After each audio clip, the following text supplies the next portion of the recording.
Lost artifacts, vanished civilizations, and mysteries hidden within the pages of history. Our past holds secrets far stranger than most realize.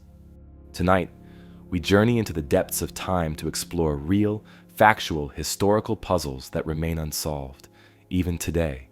From disappearing ships and cryptic manuscripts to ancient treasures and ghostly occurrences, these are stories without easy answers, mysteries that have baffled historians for generations. And remember, as always with our videos, the visuals you'll see here are simply for extra context and enjoyment, but they're not necessary to follow along.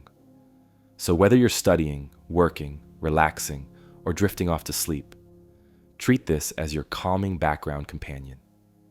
Now, settle in, get comfy, and let the outside world fade for a while as we explore this collection of the most intriguing, unexplained historical mysteries. As we begin tonight's journey into history's unsolved mysteries, we first travel back over 2,500 years to an event that continues to elude historians, the story of the lost army of Cambyses. In 525 BCE, the ambitious son of Cyrus the Great and ruler of the expansive Persian Empire achieved one of his greatest military successes by conquering Egypt. He defeated Pharaoh Psamtik III decisively at the Battle of Pelusium, securing his rule over the rich lands of the Nile.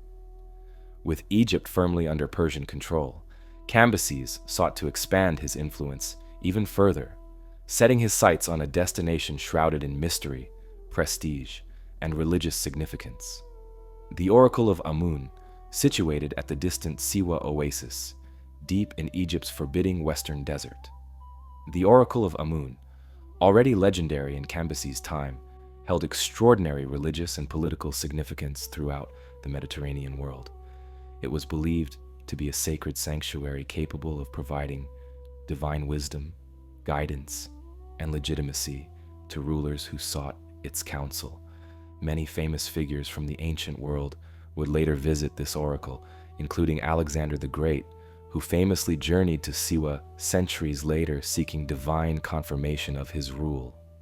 For Cambyses, gaining control of this oracle was more than just strategic. It symbolized his supremacy over Egypt's religious establishment, bolstering his legitimacy as ruler of this newly acquired territory. Such a conquest would not only consolidate Persian power, but also send a powerful message across the known world of Cambyses' unmatched authority.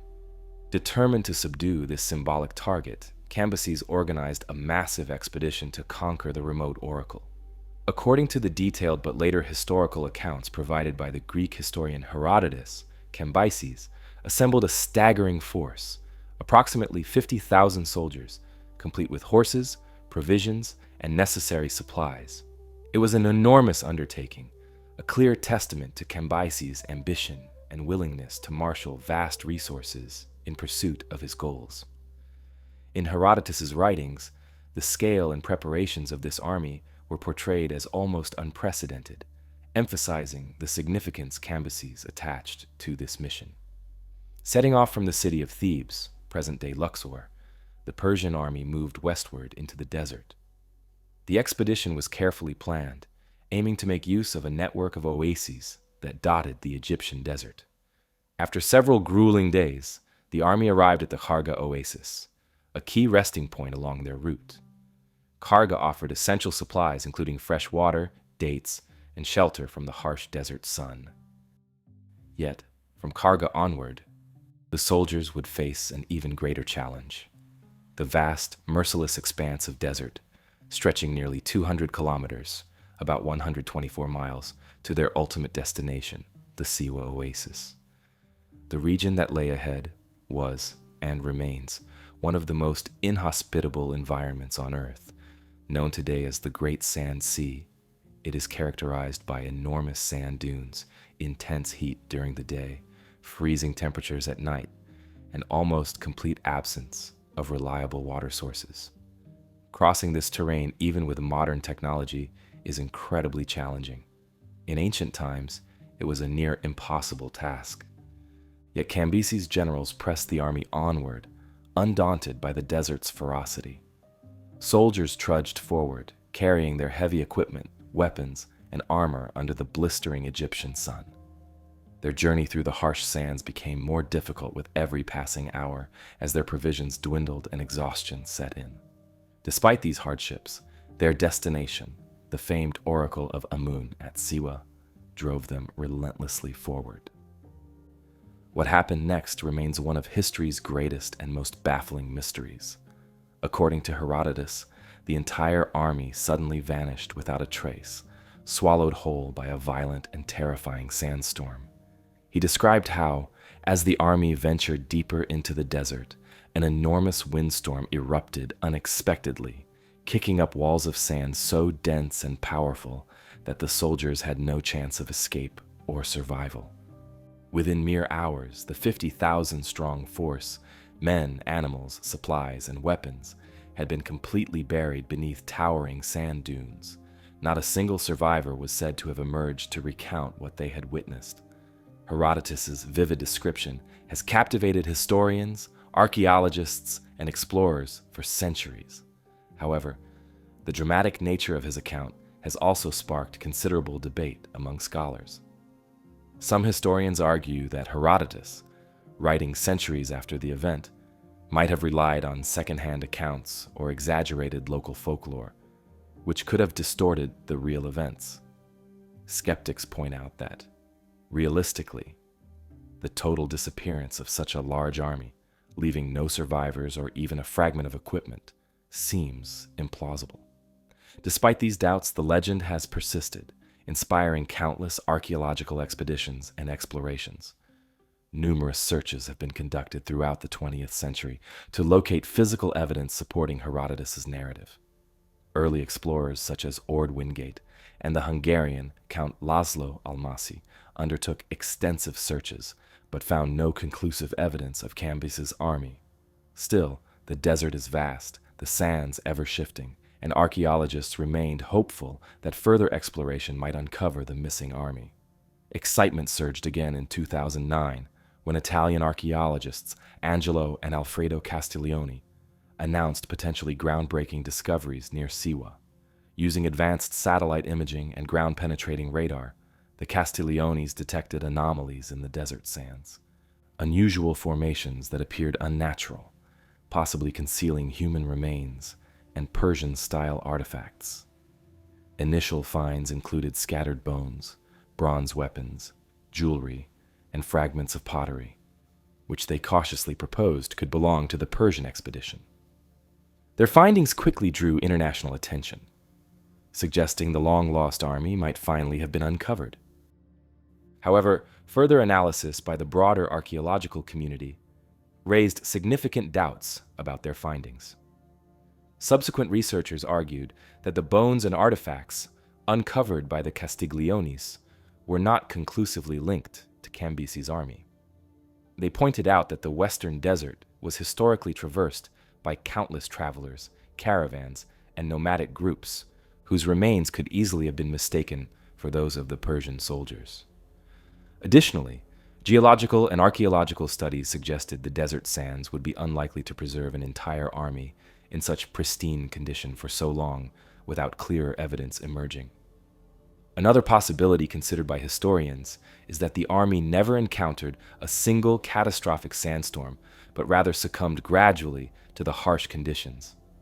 In this scenario, Cambyses' soldiers may have suffered from dehydration, starvation, heat stroke, and exposure, dying over an extended period.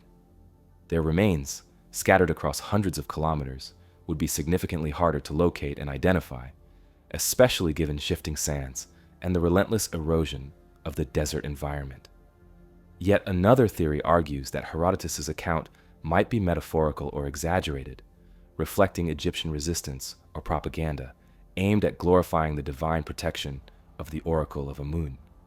According to this perspective, the Persian army could have simply abandoned their mission and dispersed, possibly integrating with local populations or returning quietly to Persia, a scenario which would leave minimal archaeological evidence behind. Despite these numerous explanations and extensive exploration efforts, no definitive archaeological discovery has conclusively solved the mystery. The Egyptian Western Desert remains an extremely challenging environment for exploration, with constantly shifting sand dunes capable of concealing or revealing sites unpredictably. Archaeologists and historians continue searching today, driven by the tantalizing prospect of finally uncovering one of antiquity's greatest lost armies. The lost army of Cambyses represents more than just a puzzle from ancient times. It illustrates how difficult historical research can be, especially when relying heavily on ancient texts and limited physical evidence. Herodotus' narrative, while influential, was written centuries after the event and drew on local folklore, making it challenging to distinguish fact from myth. Nonetheless, the historical basis of Cambyses' conquest of Egypt and his campaign against Siwa is widely accepted as genuine. If future archaeological excavations or new technologies can conclusively identify remains or artifacts belonging to Cambyses' army, it would not only solve one of history's enduring mysteries, but also provide invaluable insight into Persian military organization, logistics, and strategies. For now, the fate of Cambyses' lost army remains uncertain, leaving historians and archaeologists alike intrigued and driven to continue exploring this fascinating chapter of ancient history. Today, the search for Cambyses' army continues, aided by increasingly sophisticated technology, historical research, and archaeological methods. As exploration pushes deeper into Egypt's vast deserts, researchers remain cautiously optimistic that someday, beneath shifting sands and weathered dunes, definitive evidence will finally emerge, solving one of history's greatest mysteries. Moving from the sands of ancient Egypt, let's shift our focus thousands of years forward and thousands of miles north to the isolated forests of Siberia to explore one of modern history's most mysterious and powerful events, the Tunguska event. On the morning of June 30th, 1908, deep within the remote Siberian wilderness, near the Tunguska River, something extraordinary occurred. An immense explosion shook the region, unleashing energy equivalent to roughly 10 to 15 megatons of TNT, hundreds of times more powerful than the atomic bomb dropped on Hiroshima. This massive blast flattened an estimated 80 million trees across an area of approximately 830 square miles. Witnesses hundreds of miles away described seeing a bright flash of light illuminating the sky, followed by powerful shock waves that knocked people off their feet and shattered windows in distant villages. Yet, despite its immense destructive power, the event occurred in such a remote and sparsely populated region that no human lives were confirmed lost. At the time, Russia was undergoing major political upheavals, and due to its remote location, international awareness and investigation were minimal. It wasn't until nearly 2 decades later, in 1927, that the first serious scientific expedition, led by Soviet scientist Leonid Kulik, journeyed deep into the Siberian wilderness to investigate. When Kulik and his team arrived at the blast site, they found something utterly astonishing. An enormous area of forest had been flattened, with millions of trees knocked down radially from a central point, as if a giant invisible hand had pushed them outward in every direction. Curiously, at the exact center, some trees remained standing upright, though their branches had been stripped bare and charred. The devastation was immense, yet there was no clear evidence of what had caused it. No impact crater, no large meteorite fragments, nothing obviously indicating a typical cosmic collision. Kulik initially believed the Tunguska event had been caused by a meteorite impact, expecting to find a large crater and remnants of a meteorite embedded within the Earth. However, despite extensive searches, Kulik's team failed to uncover any substantial meteorite fragments or impact craters. Instead, the area appeared almost as if it had been devastated by a massive explosion in the air, rather than by a direct impact with the ground. This puzzling absence of physical evidence baffled Kulik and scientists worldwide, sparking numerous alternative theories. Over the years, various hypotheses emerged attempting to explain the Tunguska event. One of the earliest and still widely accepted explanations is that the explosion was caused by an asteroid or comet fragment that entered Earth's atmosphere and exploded midair, approximately 5 to 10 kilometers above the Earth's surface. This would account for the enormous explosion and extensive damage without leaving a significant impact crater.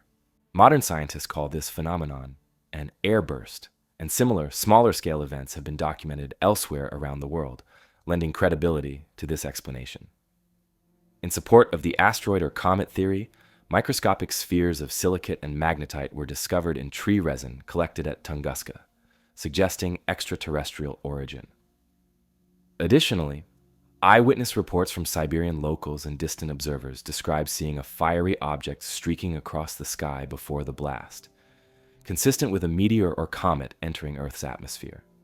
Still, questions lingered. If it was indeed an asteroid or comet, where were the larger fragments, and why did extensive searches never find sizable debris? Other scientists proposed alternative explanations. In the mid-20th century, some researchers suggested volcanic gas explosions or natural gas eruptions from beneath Siberia's vast permafrost as possible explanations. According to these theories, pockets of methane or other explosive gases trapped underground could have ignited suddenly, resulting in a catastrophic explosion. However, geological investigations have found little evidence to support these theories, as such explosions typically leave noticeable geological changes. In the Cold War era, more speculative theories also emerged.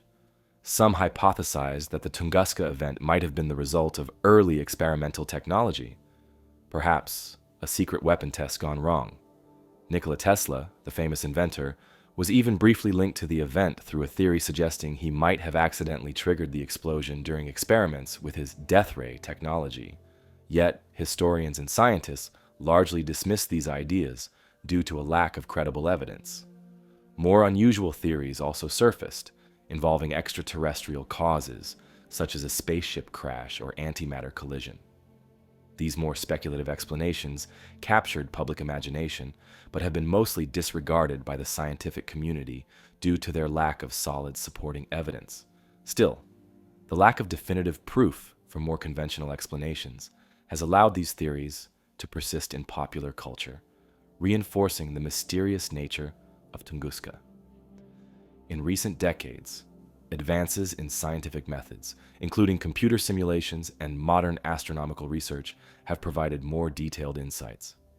Studies involving computer modeling of asteroid and comet explosions have closely matched the damage patterns observed at Tunguska, strengthening the widely accepted airburst hypothesis. Additionally, analysis of eyewitness reports, tree ring studies, and geological examinations have all supported the idea of an atmospheric explosion.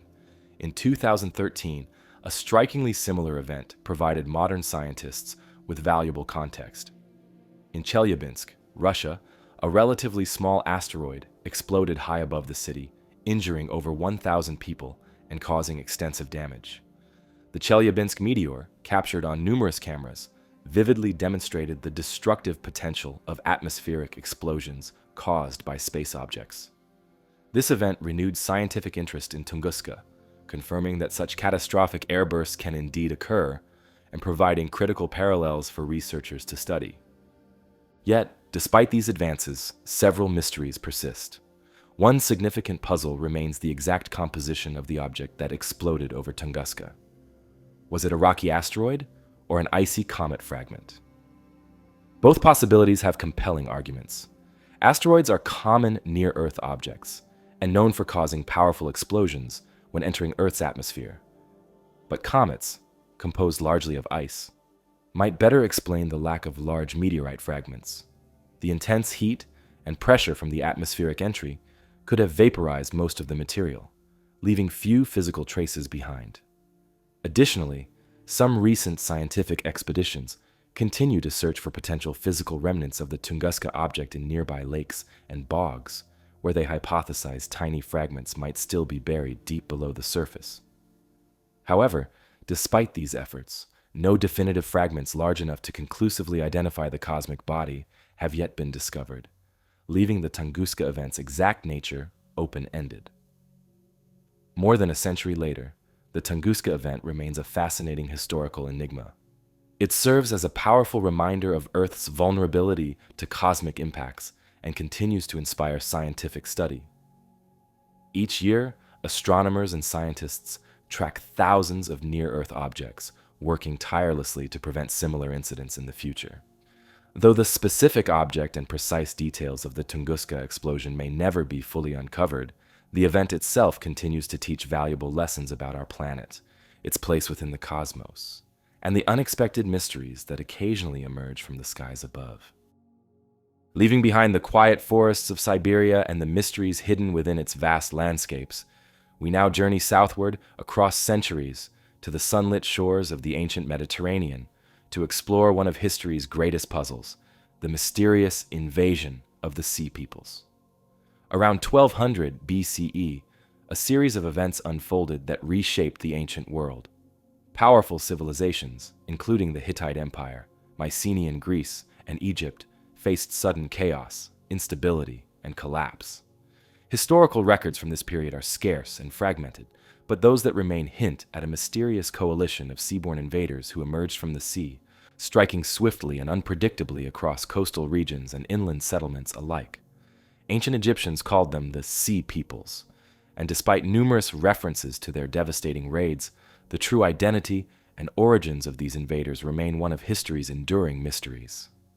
Egyptian texts, notably from the reign of Pharaoh Ramesses III, offer some of the most vivid accounts of the Sea Peoples. Inscriptions on the walls of his mortuary temple at Medinet Habu describe fierce battles fought along the Nile Delta and the Mediterranean coast. Ramesses portrayed these Sea Peoples as formidable warriors, arriving in fleets of ships intent on invasion and conquest. Egyptian reliefs depict them wearing distinctive helmets and armor, armed with swords, shields, and spears. The inscriptions emphasize their destructive intent and their vast numbers, making it clear that Egypt faced a critical threat during Ramesses III's reign. Historical records from other civilizations in the region also document similar disturbances. Around the same time, the mighty Hittite Empire, located in modern-day Turkey, collapsed abruptly after centuries of dominance. Archaeological excavations of the Hittite capital, Hattusa, have uncovered extensive evidence of destruction, burnt buildings, scattered artifacts, and signs of a sudden violent attack. While it is unclear precisely who caused this devastation, many historians believe that the Sea Peoples likely played a major role. Their presence aligns closely with the time frame of the Hittite collapse, suggesting a coordinated series of invasions that disrupted trade routes and destabilized the region. Mycenaean Greece, home to legendary warriors described in Homer's Iliad and Odyssey, also faced sudden upheaval. Once thriving palaces and fortified cities across mainland Greece collapsed around this time, entering a prolonged period of decline known as the Greek Dark Ages.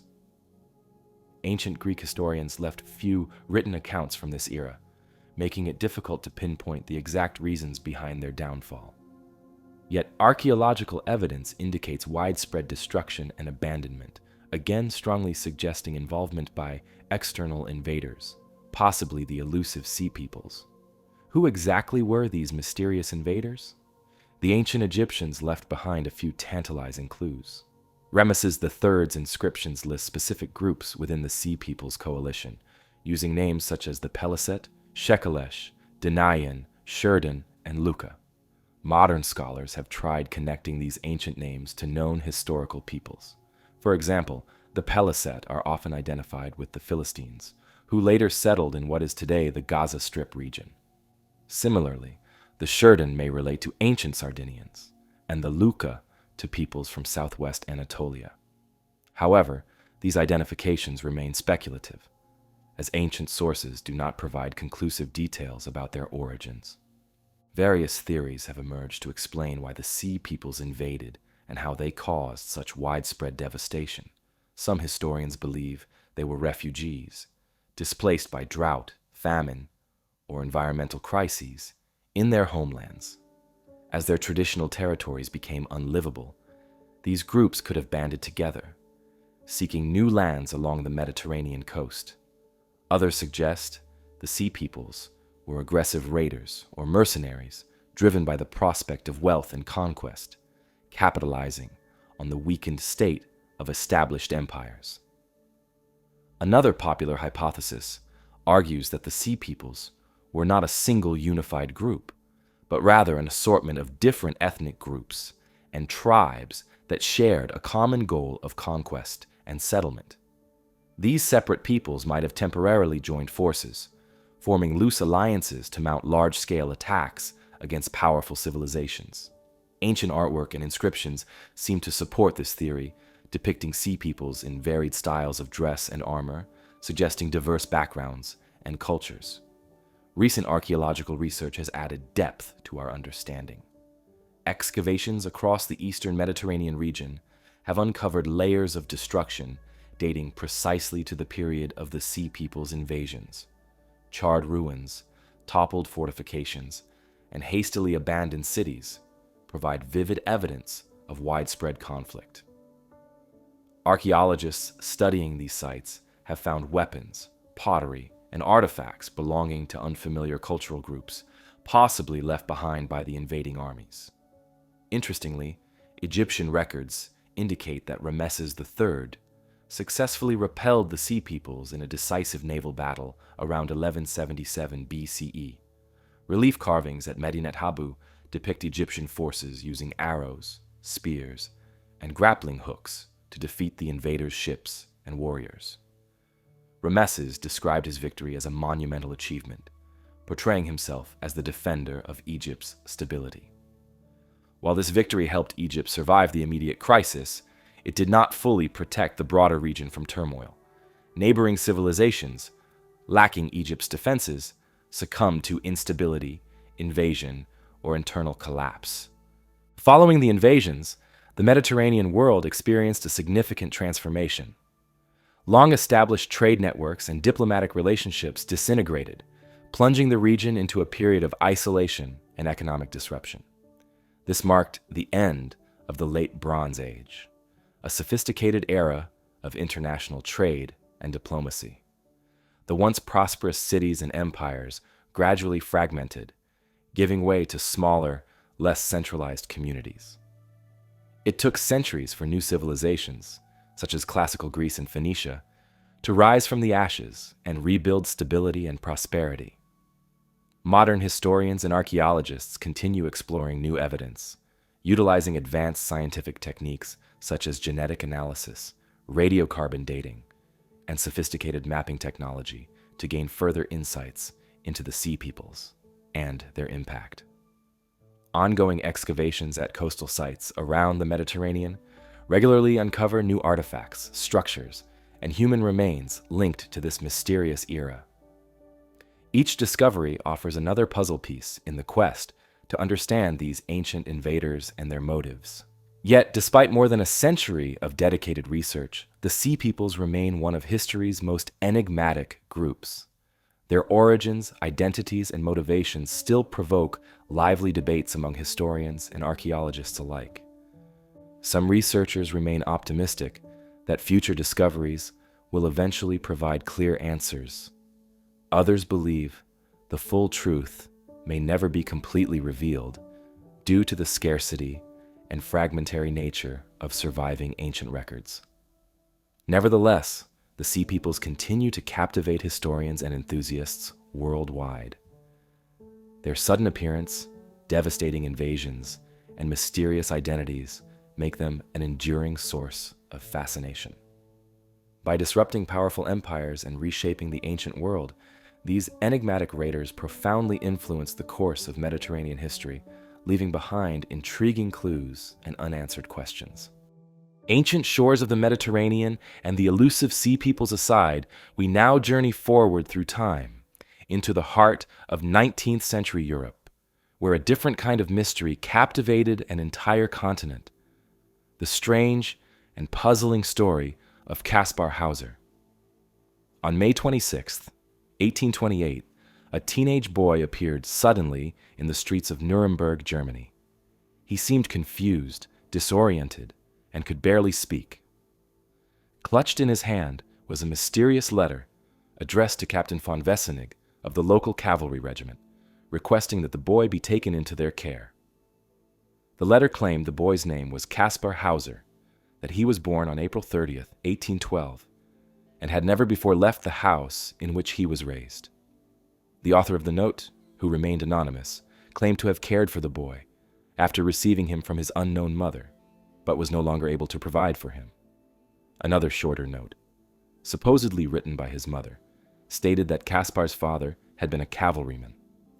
Kaspar's sudden appearance and unusual behavior immediately drew widespread attention. At first, he was taken to the local police, who questioned him. They quickly discovered that Kaspar had difficulty communicating and appeared unfamiliar with basic everyday experiences. He seemed unable to walk properly, as though he had been kept isolated for most of his life. His vocabulary was extremely limited. He spoke just a few words and phrases repeatedly. Kaspar appeared to have lived in near total isolation for many years, deprived of normal social interactions or education. The authorities were unsure what to make of Kaspar. Initially, some believed he might be mentally impaired or pretending. However, as news spread, public fascination grew. Soon, Kaspar Hauser became the talk of Europe, sparking curiosity among scholars, scientists, and ordinary citizens alike. People traveled from far and wide to see him, curious about the mysterious boy from nowhere. They marveled at his innocence, wondering how someone could grow up completely isolated from human contact.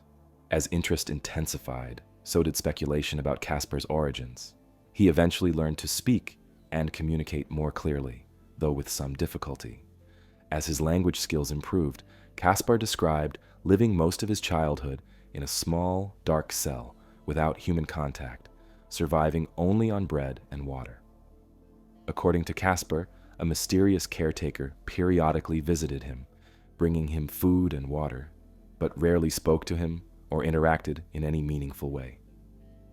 This caretaker eventually taught Kaspar a few words and helped him write his name before leaving him abandoned in Nuremberg. Kaspar's story fascinated people, yet doubts lingered.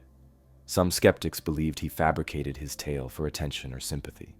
Others, however, found his claims genuine, sparking theories about why Kaspar had been hidden away. One particularly popular theory suggested he was actually a lost prince, secretly imprisoned to prevent him from claiming a royal inheritance. Specifically, rumors spread that he might have been the legitimate heir to the Grand Duchy of Baden. The rightful heir, a child of the royal family, had allegedly died under suspicious circumstances around the same time Kaspar was supposedly born. This led some to speculate that Kaspar had been kidnapped as a baby and hidden away to prevent him from becoming ruler, while an impostor was placed on the throne. To add to the mystery, Kaspar claimed that his caretaker had prevented him from ever seeing their face clearly. He described his cell as completely devoid of stimulation, no books, toys, or even a window to look outside. His sole possessions were 2 wooden horses. Kaspar's detailed and consistent descriptions convinced many observers of his sincerity, but there was never enough solid proof to confirm his royal identity. Despite multiple investigations, no concrete evidence surfaced to definitively verify Kaspar's claims. Throughout his brief life after being discovered, Kaspar was taken in by various caretakers who sought to provide him education and help integrate him into society. He learned to read, write, and gained basic social skills, though he struggled to fully adapt. He became a celebrity of sorts, attracting scholars, nobility, and ordinary people alike. Kaspar often found himself the center of heated debates, as supporters and skeptics argued vehemently over his credibility. His unusual mannerisms and childlike innocence seemed to further authenticate his mysterious past. However, the intrigue surrounding Kaspar Hauser took a darker turn in 1829. On October 17th, he was discovered bleeding from a head wound, claiming he had been attacked by an unknown assailant. Though authorities investigated, no attacker was ever identified. The incident fueled speculation that someone intended to silence him permanently. possibly to prevent his identity from being discovered. Yet, skeptics also believed Kaspar might have harmed himself to gain further attention, keeping his mysterious story alive. Despite lingering doubts and suspicions, Kaspar remained popular among his supporters. He continued his education, began writing his own account of his experiences, and even had his portrait painted. But tragedy struck again in December 1833. Kaspar returned home one evening, stumbling and gravely wounded, claiming he had been attacked once more in a nearby garden. This time, he had a serious stab wound to the chest. Despite medical attention, Kaspar succumbed to his injuries several days later, dying on December 17, 1833. His final words reportedly described his attacker as a stranger who handed him a mysterious note. The note, found at the scene, was cryptic and poorly written, suggesting that the attacker came from a faraway place and might have had a grudge against Kaspar. After Kaspar Hauser's death, investigations intensified, yet again failed to provide definitive answers. The circumstances of his life and death became the subject of countless theories and speculation, with no conclusive evidence ever emerging. Over the years, historians, criminologists, and forensic experts have continued examining the limited available information. Modern DNA analysis of items reportedly belonging to Kaspar has provided conflicting and inconclusive results, only deepening the mystery. Today, Kaspar Hauser's true identity remains unknown, and his story continues to intrigue and baffle scholars. Was he genuinely a lost heir to a European throne, hidden away to prevent him from claiming power? Or was he simply an unfortunate victim of neglect, whose unusual upbringing made him famous, but ultimately led to tragedy? Perhaps the truth lies somewhere in between, obscured by time, limited evidence, and human imagination.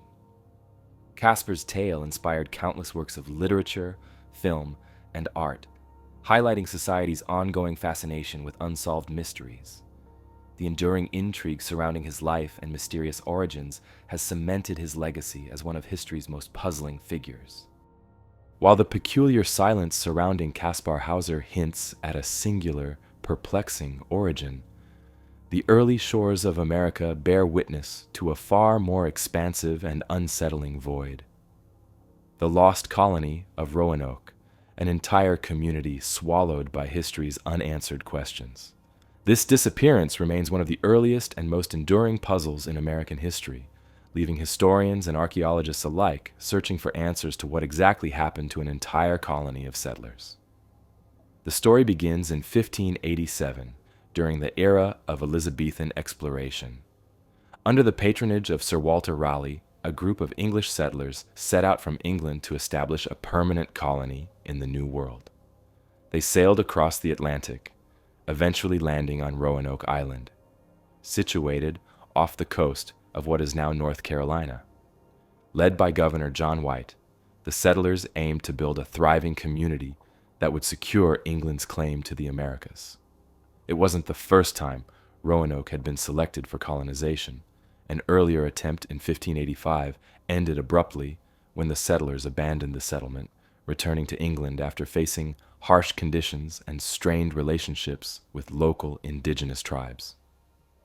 Determined not to repeat past mistakes, John White and around 115 settlers arrived on Roanoke Island in July of 1587.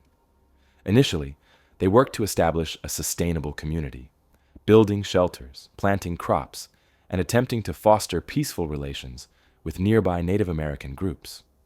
It was here that Virginia Dare, the first English child born in the Americas, was delivered, symbolizing hope and optimism for the new settlement. Yet tensions soon arose. Relationships with local indigenous peoples were complicated and often hostile, creating uncertainty and unease among the settlers. Supplies began to dwindle, and the colony soon found itself facing potential starvation.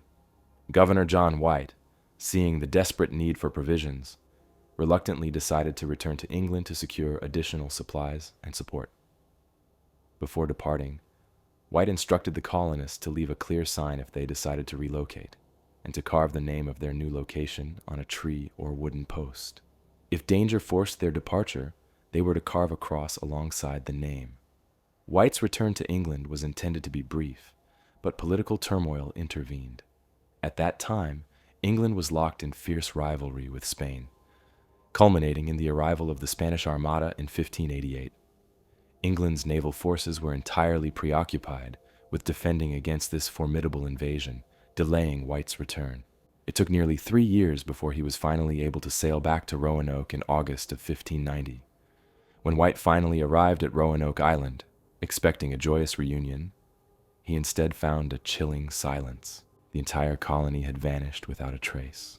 No settlers remained, no homes stood occupied, and the colony appeared eerily deserted. Most unsettling was the absence of signs indicating violence or struggle. Buildings had been dismantled carefully, suggesting a deliberate and orderly departure, but the colonists themselves had completely disappeared. The only clues left behind were cryptic carvings found etched into trees and a wooden post. On one post, the word Croatoan was clearly carved, and on another tree, just 3 letters, CRO. Governor White recognized Croatoan as the name of a nearby island, home to a tribe of Native Americans who were generally friendly towards the English. But attempts to sail to Croatoan Island were repeatedly thwarted by bad weather, storms, and navigational difficulties. With supplies running dangerously low, White was forced to return to England without ever confirming whether the settlers had actually moved there. This unresolved disappearance has sparked centuries of speculation and investigation. Numerous theories have been proposed to explain the settlers' fate. One popular theory is that the Roanoke colonists, facing starvation and harsh conditions, willingly joined nearby Native American tribes, gradually integrating into their societies. Archaeologists have discovered artifacts and English-made goods among indigenous settlements in the region, suggesting some cultural exchange or integration did occur. However, conclusive evidence remains elusive. Another prevalent theory suggests the settlers relocated inland, driven by the need to secure a more stable and defensible position. The possibility that they ventured deeper into mainland America in search of food, shelter, or better relationships with indigenous groups is supported by early accounts and oral traditions from local tribes. Yet no definitive archaeological evidence has emerged to confirm precisely where they might have settled. Darker explanations also persist. Some historians speculate that the colony was attacked by local indigenous tribes who resented the English intrusion and their encroachment on resources. Violent confrontations had already occurred in the region during earlier colonization attempts. Nevertheless, this theory raises the question of why no clear signs of struggle or violence were found by Governor White upon his return. Another unsettling possibility suggests Spanish forces from Florida attacked and captured or killed the settlers, viewing the English presence as a threat. Historical records from Spain indicate awareness of the English settlements, but there is no explicit account of an attack on Roanoke, leaving this theory uncertain as well. In more recent years, researchers have attempted to use modern scientific techniques to shed light on this mystery. Excavations on Roanoke Island and the surrounding regions have been conducted repeatedly, yielding intriguing but inconclusive findings. Historical documents, maps, and even oral traditions passed down through local indigenous tribes have been closely studied, yet none have provided a definitive solution. Despite careful archaeological investigations, the ultimate fate of the Roanoke settlers remains unresolved. One intriguing discovery was made in the late 20th century on Hatteras Island, formerly known as Croatoan Island, where English artifacts from the correct time period were uncovered. This finding supports the idea that the colonists indeed relocated and assimilated into local tribes. Yet this evidence alone is insufficient to conclusively prove this scenario. Similarly, recent studies using DNA analysis have attempted to find genetic links between descendants of local indigenous tribes and known families of the original settlers. Such studies have yet to produce definitive conclusions, leaving the mystery very much alive. The settlers' true fate remains an open question, one which modern science has not yet fully illuminated. For centuries, historians, archaeologists, and enthusiasts have continued exploring every avenue to understand the lost colony. Despite advancements in technology, research, and historical analysis, no universally accepted answer has emerged. The lost colony of Roanoke endures as an enduring mystery, a captivating story that highlights the uncertainties faced by early European settlers and the unpredictability of the New World. The story of Roanoke is woven deeply into American folklore, inspiring countless novels, films, and cultural references. The unsettling phrase, Croatoan, etched into a wooden post, continues to resonate with mystery and intrigue. Yet beneath these legends and theories lies a genuine historical puzzle, still waiting for definitive resolution. The lost colony of Roanoke remains one of America's oldest unsolved mysteries, urging historians and researchers onward in their ongoing search for answers. If the silence of Roanoke Island speaks of a community lost to the unknown, then the sun-drenched shores of ancient Crete offer a different kind of secret. Here, another fascinating mystery waits, etched upon the surface of a small, golden artifact. The Phaistos disk. Discovered in 1908 by Italian archaeologist Luigi Pernier, the Phaistos disk emerged from the ruins of the Minoan palace of Phaistos, located in southern Crete. The palace itself was once a bustling center of the Minoan civilization, one of the earliest sophisticated cultures in Europe, thriving roughly from 2700 to 1450 BCE. The artifact, unearthed in a basement chamber within the palace complex, immediately captured the attention of archaeologists due to its uniqueness and complexity. The Phaistos disk is made of fired clay, approximately 15 centimeters, about 6 inches, in diameter, and about 1 centimeter thick. Its surface is decorated on both sides with a series of carefully stamped symbols, arranged in a spiral pattern that starts from the outer edge and winds toward the center. Altogether, there are 241 individual symbols, grouped into 61 distinct sequences, separated by vertical lines.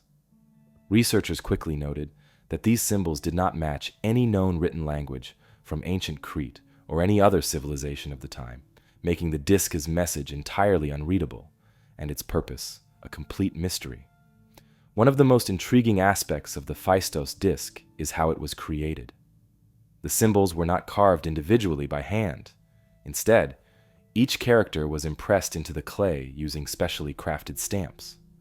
This method indicates the existence of movable type printing thousands of years before Johannes Gutenberg famously invented his printing press. Yet despite the sophisticated technique used to make it, no other artifact bearing these same symbols has ever been discovered, further deepening the puzzle surrounding its origin and meaning. Over the years, archaeologists, historians, linguists, and cryptographers have studied the disk tirelessly, attempting to decipher its mysterious script. Some researchers believe it might be religious or ritualistic in nature, possibly containing hymns, prayers, or invocations dedicated to ancient Minoan deities. Others theorize it might be an early form of storytelling, recording mythological tales or important historical events. Still, others propose more practical explanations, suggesting the disk might have functioned as an early game board, calendar, or an educational tool. Despite many serious attempts, the symbols have stubbornly resisted translation. Some experts have suggested links between the symbols on the disk and various ancient scripts found in other parts of the Mediterranean, such as Egyptian hieroglyphs, Linear A and B, Minoan and Mycenaean scripts, or even Anatolian or Mesopotamian writing systems. However, none of these possible connections have provided a clear or definitive decoding of the disk's message. The mystery deepens because Linear A, another ancient Minoan script, remains undeciphered to this day, further complicating attempts to translate the disk. The characters on the Phaistos disk themselves depict a variety of images, including human figures, animals, plants, tools, weapons, and other objects from everyday life. Researchers carefully analyze these images, hoping they could offer clues about the disk's purpose or message. While many symbols appear recognizable, such as birds, fish, warriors, and shields. Others remain completely obscure, defying clear interpretation. The discus symbols repeat at varying intervals, suggesting some form of structured language or code. Yet without any accompanying reference points, these tantalizing hints offer no definitive insights. Given the disc's mysterious nature, it has naturally attracted speculation and controversy. Some early scholars questioned its authenticity, suspecting it might be a clever modern forgery. They pointed to the uniqueness of its symbols and the lack of similar finds as suspicious indicators. However, rigorous scientific analysis of the artifact has shown it to be genuinely ancient, dating back more than 3,500 years. Today, its authenticity is widely accepted, leaving only its meaning and purpose in doubt. Another intriguing aspect of the disc is the context of its discovery. Found in a subterranean chamber, some scholars have speculated that it might have been deliberately hidden or buried, perhaps to preserve its secretive content. Others believe it was simply stored with other objects that held religious or ceremonial importance, suggesting the disc itself may have had a sacred or significant cultural value. Unfortunately, the archaeological context in which it was discovered provided no conclusive clues to its true nature or purpose. More recently, some experts have turned to advanced computer analysis, applying statistical and linguistic methods to uncover patterns or structures hidden within the symbols. While these modern techniques have revealed intriguing details about the disc's potential linguistic properties, they have yet to yield any decisive breakthroughs. The disc's complexity, combined with the absence of other examples of its writing system, continues to present formidable challenges to researchers attempting its decipherment. Some have even proposed that the disc might represent a unique example of an early written language used by a small, specialized group or community, perhaps priests, scribes, or a secretive guild. This idea could explain why no other artifacts bearing the same script have surfaced. Perhaps only a limited number of individuals knew this specific code, using it solely for ceremonial or confidential purposes. Still, this theory remains speculative without additional archaeological evidence. Further archaeological explorations around Crete continue to yield new artifacts from the Minoan era, raising hopes among scholars that another similar artifact or text could eventually surface. Such a discovery could provide the long-awaited key to unlocking the Phaistos disc's mysterious symbols. Until then, the disc remains one of archaeology's most famous enigmas. Intriguing, perplexing, and completely unique.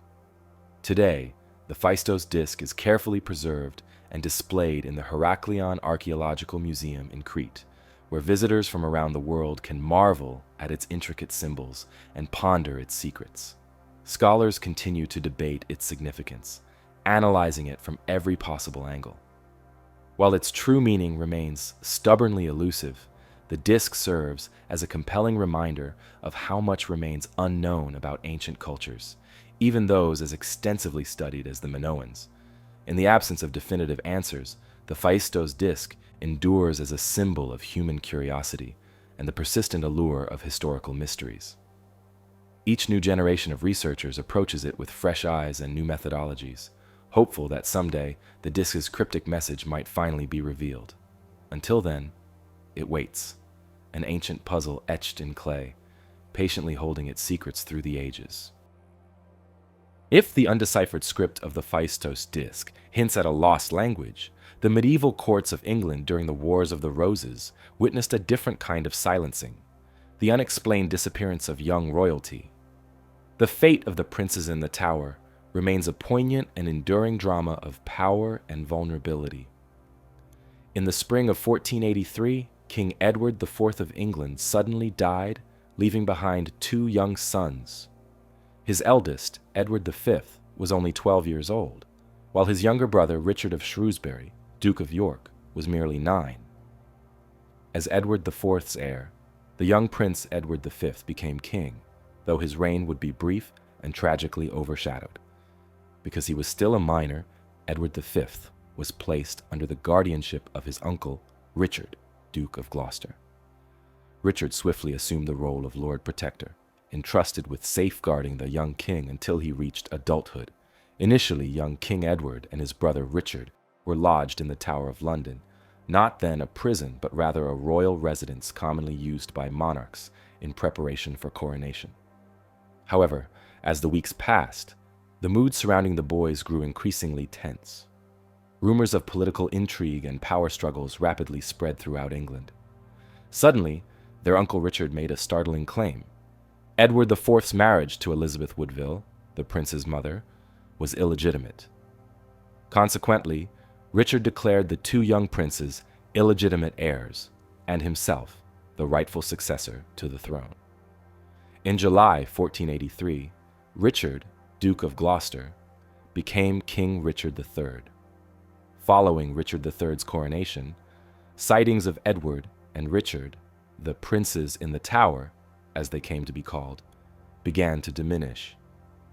Soon, they ceased altogether. What exactly happened to the two young princes after that point remains a mystery that historians have sought to unravel for over 5 centuries. Historical accounts from the period offer conflicting and often ambiguous details about the prince's fate. Some chroniclers claimed that the boys were seen playing in the Tower gardens for a time, while others reported increasingly restricted sightings before the brothers vanished entirely. By late 1483, rumors circulated throughout England that the princes had been murdered on the orders of their uncle, Richard III, who was anxious to solidify his hold on the crown by eliminating potential rivals. This dark suspicion was strengthened when Richard III's reign ended abruptly just 2 years later at the Battle of Bosworth Field in 1485. His victorious opponent, Henry Tudor, became King Henry VII. Seeking legitimacy and support for his rule, Henry quickly publicized the theory that Richard III had killed his nephews, casting his predecessor as a villainous usurper. However, Tudor propaganda, aimed at solidifying the new king's rule, inevitably complicated historical clarity, leaving modern historians skeptical of its reliability. Several contemporary and near-contemporary accounts claimed explicitly that Richard III had ordered his nephews' deaths. Most notably, Sir Thomas More wrote an influential history detailing how the princes were smothered in their beds by hired assassins acting under Richard's instructions. More's narrative, written during the reign of Richard III's successors, has significantly shaped popular understanding. Yet, as a product of later Tudor propaganda, historians debate its accuracy, recognizing it as politically influenced rather than fully objective history. In 1674, the mystery took a startling turn. Workers conducting renovations in the Tower of London unearthed a wooden box beneath a staircase containing the skeletal remains of 2 children. The bones were promptly identified as those of the missing princes, and King Charles II ordered them to be reburied in Westminster Abbey. However, these remains were never conclusively proven to belong to Edward V and his brother Richard. Modern forensic analysis could potentially resolve the question, yet the British monarchy has repeatedly denied permission for such examinations, leaving this critical piece of evidence tantalizingly unexplored. Richard III's culpability in the prince's disappearance remains debated today. Some historians assert that Richard had clear motive and opportunity. As long as the princes lived, they represented a significant threat to Richard's rule, offering potential focal points for rebellion and unrest. Yet other scholars argue against Richard's guilt, citing his lack of clear historical evidence and suggesting alternative culprits. One popular alternative theory suggests Henry Tudor himself orchestrated the prince's disappearance, eliminating future rivals to strengthen his claim. Henry had good reason to fear the boys. His own claim to the throne was tenuous and reliant on a combination of military force and political maneuvering. Ensuring that no legitimate claimants survived would have provided Henry VII with critical security, making him another plausible suspect. However, this theory encounters timeline challenges, as the princes disappeared well before Henry's rise to power. Another intriguing possibility points to Henry Stafford, Duke of Buckingham, a powerful noble initially aligned with Richard III.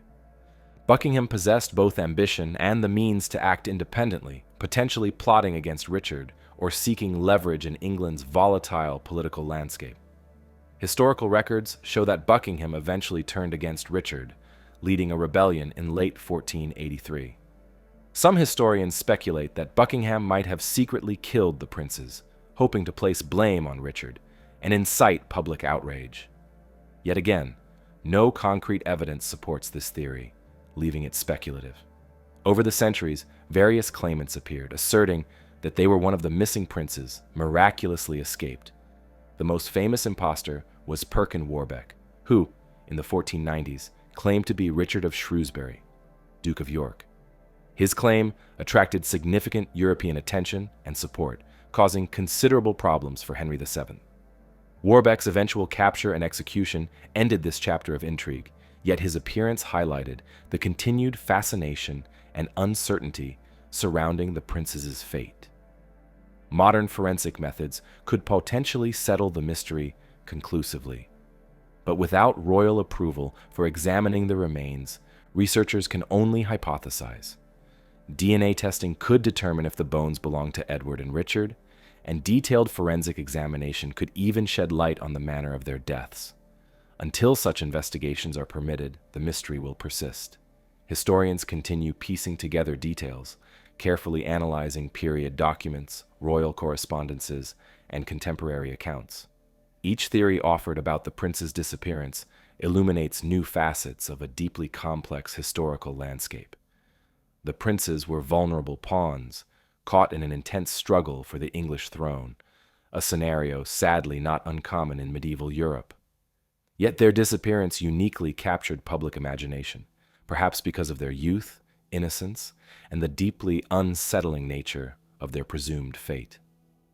Today, the story of the princes in the tower is remembered as a tragic and haunting mystery that symbolizes the ruthlessness of medieval political power struggles. Their fate continues to provoke debate and research, and each new historical discovery or scholarly theory sparks renewed interest and speculation. Whether the boys died tragically within the tower's cold stone walls or somehow survived to live quiet, anonymous lives elsewhere, the question endures. Unlike the human drama of the princes in the tower, played out in the well-documented, albeit turbulent, medieval era, our focus now shifts to a mystery etched not in chronicles, but in stone. Stonehenge, rising from the prehistoric landscape of Britain, presents a mystery on a grander, more timeless scale, its meaning still elusive after ages of scrutiny. Stonehenge was constructed in several phases, beginning roughly around 3000 BCE and continuing over many generations. At the time, Britain was inhabited by Neolithic farming communities who lived in small settlements scattered across the landscape. These early people cultivated crops, raised livestock, and relied heavily on the natural cycles of the seasons for survival. They had no written language, leaving modern researchers reliant on archaeological findings to piece together their way of life. The monument we recognize today, with its familiar arrangement of massive stone trilithons, took shape primarily around 2500 BCE. Building Stonehenge represented a monumental undertaking for these Neolithic people. The construction required careful planning, sophisticated engineering, extensive cooperation, and considerable manpower, qualities not typically associated with small, scattered agricultural societies. This suggests a remarkable level of social organization and coordination, hinting at leadership structures or collective governance systems whose specifics remain elusive. The colossal stones themselves, some weighing up to 25 tons, were meticulously shaped, transported, and positioned into intricate configurations by builders whose methods still puzzle modern researchers. The iconic larger stones, known as sarsens, came from Marlborough Downs, roughly 20 miles away. Even more remarkably, smaller yet substantial stones called bluestones were transported over 150 miles from the Preseli Hills in Wales. These bluestones, each weighing several tons, would have been moved across challenging terrain involving hills, rivers, and dense woodlands without the aid of wheels or advanced technology. Experts believe the builders employed a combination of rolling logs, sledges, rafts, and sheer human effort. This extraordinary logistical feat underscores how significant Stonehenge must have been to these communities, worth such enormous effort and sacrifice. Understanding who built Stonehenge remains challenging, but archaeological findings provide some clues. Excavations around the site reveal artifacts such as pottery fragments, animal bones, and tools, indicating a diverse gathering of people from across different regions. Studies of human remains found near Stonehenge show isotopic evidence that some individuals traveled long distances, possibly from Wales or continental Europe, to participate in rituals or construction activities. This strongly suggests Stonehenge was a focal point that drew people from various cultural backgrounds, enhancing its significance as a ceremonial and social hub. The careful arrangement of Stonehenge clearly indicates intentionality, yet precisely what purpose motivated its construction continues to inspire debate among scholars. One leading theory is that Stonehenge served as a sophisticated astronomical observatory. Many of its stones align precisely with the sunrise and sunset during the summer and winter solstices, demonstrating significant astronomical awareness and observation by these early societies. On the longest day of the year, the summer solstice, the sunrise perfectly aligns with the monument's central axis, casting a beam of light through its stones in a spectacle still witnessed annually. Similarly, the winter solstice aligns precisely in the opposite direction, suggesting that Stonehenge functioned as an early calendar, marking vital seasonal changes that guided agricultural practices, animal husbandry, and ritual life. The ability to align such massive stones so precisely without modern instruments underscores the revolutionary nature of this construction for its time. Stonehenge's builders possessed sophisticated knowledge of geometry, astronomy, and engineering principles, far exceeding what was previously assumed for Neolithic societies. The monument stands as undeniable evidence of human ingenuity and capability long before civilizations with writing or advanced technology arose. Yet Stonehenge's function likely extended beyond astronomy alone. Archaeological findings indicate significant ceremonial activity at the site. Human remains, particularly cremated bones, have been discovered around the monument, suggesting rituals linked to death, ancestry, and spiritual beliefs. For Neolithic peoples, life was deeply interconnected with natural cycles, seasons, birth, death, and regeneration, and Stonehenge likely served as a powerful symbolic center for expressing and reinforcing these beliefs. The stone circle might have represented a gateway between the realms of the living and the dead, a sacred space connecting the physical world with the spiritual. Moreover, Stonehenge appears to have been part of a much larger sacred landscape. Surrounding the monument are numerous burial mounds, ceremonial pathways, and nearby sites like Woodhenge and Durrington Walls, indicating a complex network of interlinked locations dedicated to different aspects of ritual and communal gatherings. Excavations at Durrington Walls have uncovered evidence of large feasts and gatherings, suggesting that communities came together seasonally, perhaps marking solstices or other key events with rituals at Stonehenge. This expansive ceremonial landscape indicates sophisticated social structures and cultural unity that would have strengthened community bonds among dispersed settlements. Yet another theory proposes that Stonehenge functioned primarily as a religious or ceremonial gathering place. Researchers have uncovered evidence of large feasts and communal gatherings nearby, suggesting the monument was an important cultural or spiritual hub. Massive communal celebrations, possibly involving thousands of people traveling from across the region, could have marked significant seasonal events or religious ceremonies. Some experts believe Stonehenge may have symbolized unity or communal identity for widely scattered Neolithic communities, acting as a central meeting point for rituals and celebrations that reinforced social bonds. A different but compelling theory suggests Stonehenge served a healing purpose. Archaeologists studying remains discovered at the site have noticed many skeletons showing signs of injury or illness, hinting that people might have traveled long distances, seeking healing or relief at the monument. Some of the bluestones brought from Wales were believed by ancient cultures to possess healing properties. This theory envisions Stonehenge as an early healing center, a place where people gathered to find spiritual and physical comfort, perhaps believing the stones themselves held mystical curative powers. Recent archaeological discoveries continue to enrich our understanding. New excavations around Stonehenge have revealed that it was part of a larger sacred landscape, filled with smaller monuments, burial mounds, and ritual pathways. Nearby sites such as Woodhenge and Durrington Walls offer further clues about prehistoric rituals and how communities interacted with Stonehenge itself. At Durrington Walls, evidence of large settlements and ceremonial feasting reinforces the idea of Stonehenge as a central place for communal gatherings and spiritual observances, serving as one part of a much larger ritual complex spanning the entire region. In addition to archaeological evidence, modern technologies have brought new insights.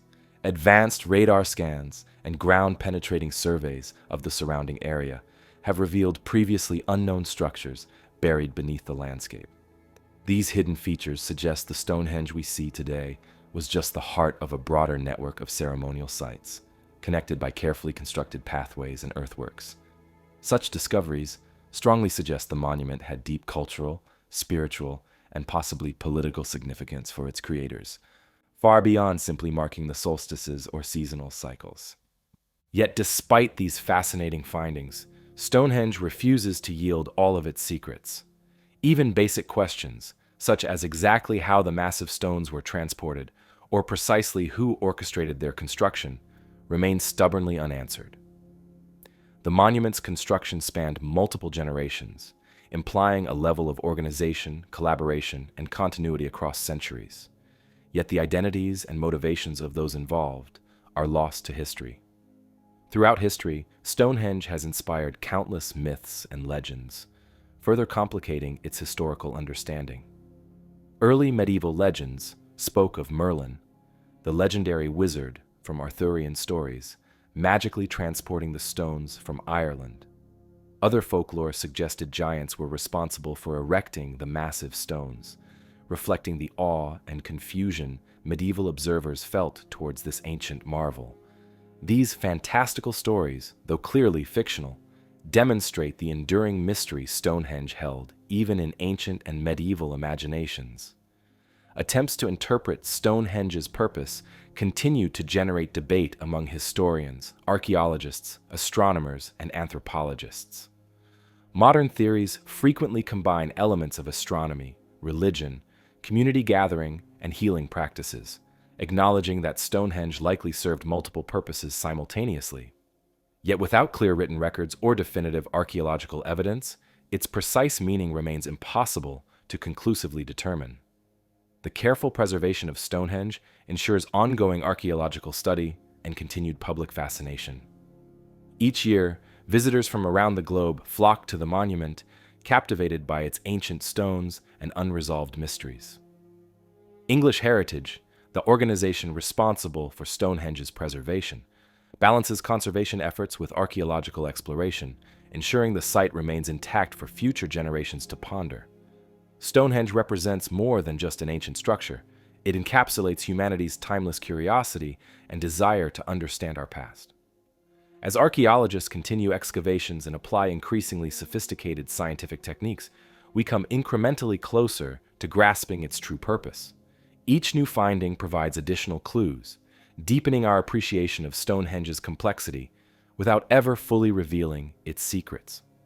As we explore this remarkable ancient monument, we recognize that its true meaning likely combines spirituality, astronomy, community identity, and healing, interwoven threads that guided prehistoric people in ways we may never completely understand. The silent questions posed by Stonehenge now give way to the more urgent inquiries surrounding a modern aviation mystery. Across the Atlantic, in the legendary Bermuda Triangle, the unexplained loss of Flight 19 continues to fuel speculation and remains one of its most compelling unsolved cases. On December 5, 1945, A bright and clear day in Fort Lauderdale, Florida, 5 U.S. Navy Avenger torpedo bombers took off on what was expected to be a routine training mission. The squadron, known as Flight 19, consisted of 14 airmen, each pilot experienced enough to navigate and manage the mission with ease.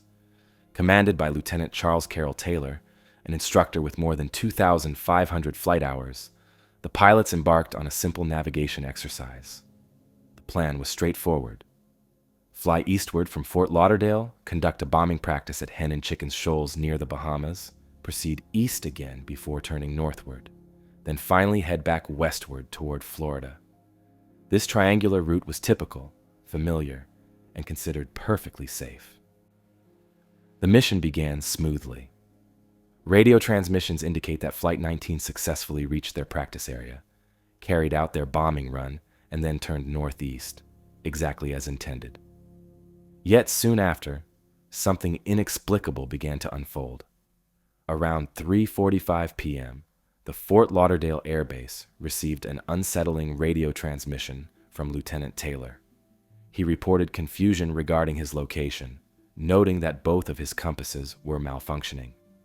Taylor told the tower he could not determine exactly where he was and appeared uncertain about their flight path, saying, "We seem to be off course."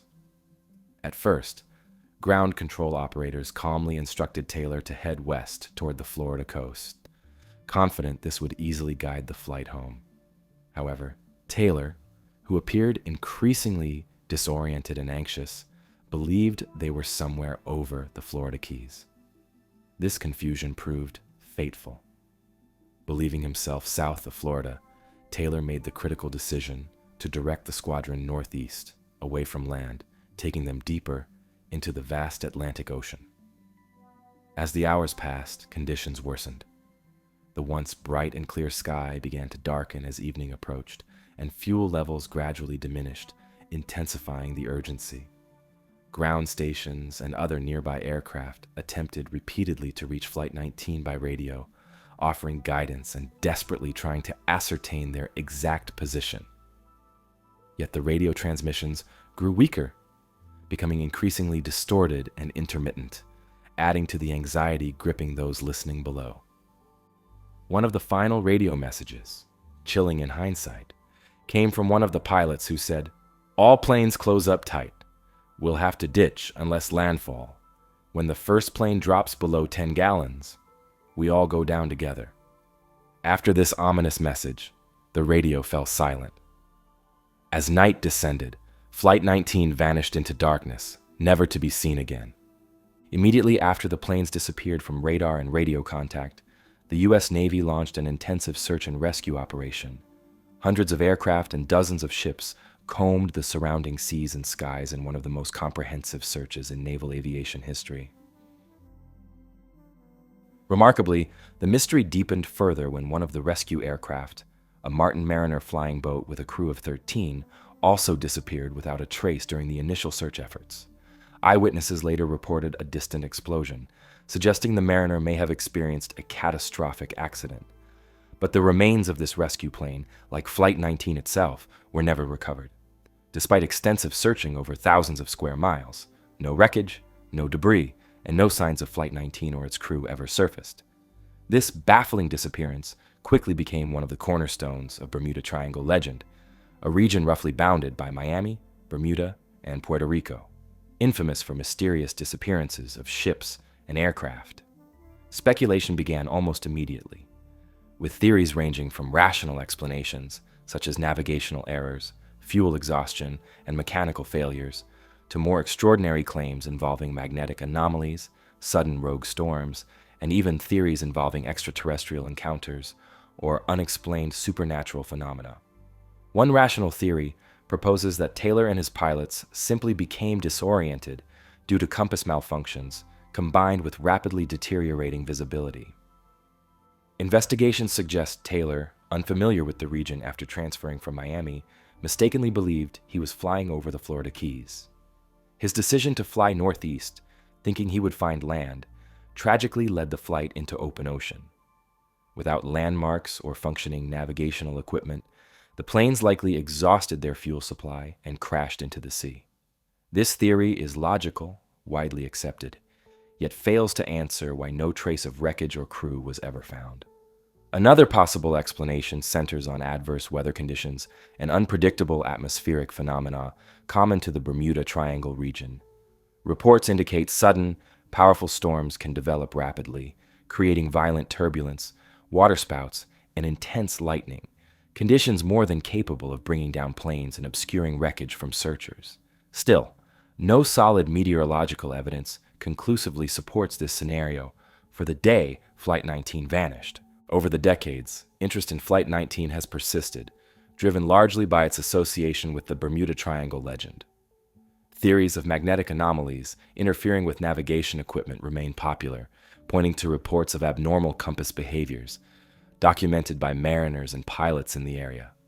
The Bermuda Triangle region has a long maritime history of strange occurrences and unexplained disappearances, prompting some to suggest a natural or geological explanation, such as underwater methane hydrate eruptions that could theoretically reduce the density of ocean water suddenly, causing vessels or aircraft to sink rapidly. While intriguing, such scenarios have yet to be conclusively proven. Officially, the U.S. Navy classified the loss of Flight 19 as cause unknown, a stark reminder of the enduring mystery. Modern searches with advanced sonar and underwater imaging technology have periodically attempted to locate the missing aircraft. Occasionally, reports emerge claiming discovery of wreckage potentially linked to Flight 19. Yet each of these findings has been inconclusive or ultimately disproven. Today, Flight 19 remains an iconic symbol of unexplained aviation mysteries, synonymous with the Bermuda Triangle legend. The story has captured imaginations around the world, featured extensively in documentaries, books, films, and popular culture. As aviation technology advanced and navigation became increasingly reliable, disappearances such as Flight 19 became rarer. Yet the story endures precisely because it remains unexplained. The silence that descended over the Atlantic Ocean on that December evening in 1945 continues to echo through history, a reminder of how little we sometimes know about the vast oceans and skies around us. Whether Flight 19 fell victim to navigational confusion, sudden storms, or phenomena we have yet to understand, their story remains both compelling and unsolved. It serves as a powerful testament to the mysteries still waiting in the depths of the world's oceans and skies, reminding us that despite all our modern technology, there remain events whose explanations continue to lie just beyond our reach. The unanswered questions surrounding Flight 19 in the Bermuda Triangle highlight a modern mystery of sudden absence. Our exploration now takes us from the open sea to the secluded valleys of Norway, where a different kind of unexplained occurrence has captured attention. In Hessdalen, a tranquil and remote region, the frequent and baffling appearances of the Hessdalen lights have presented a persistent scientific curiosity since the early 1980s. The Hessdalen lights refer to mysterious, unexplained glowing orbs of light that have appeared regularly in the skies above Hessdalen Valley. These strange illuminations have been observed by local residents, travelers, and researchers alike, sparking curiosity, investigation, and speculation for decades. Typically described as bright, luminous spheres of varying colors, often white, yellow, red, or blue, the lights hover silently above the valley, sometimes moving at remarkable speeds, other times remaining perfectly still. Witnesses have reported lights merging together, splitting apart, or disappearing suddenly without a trace.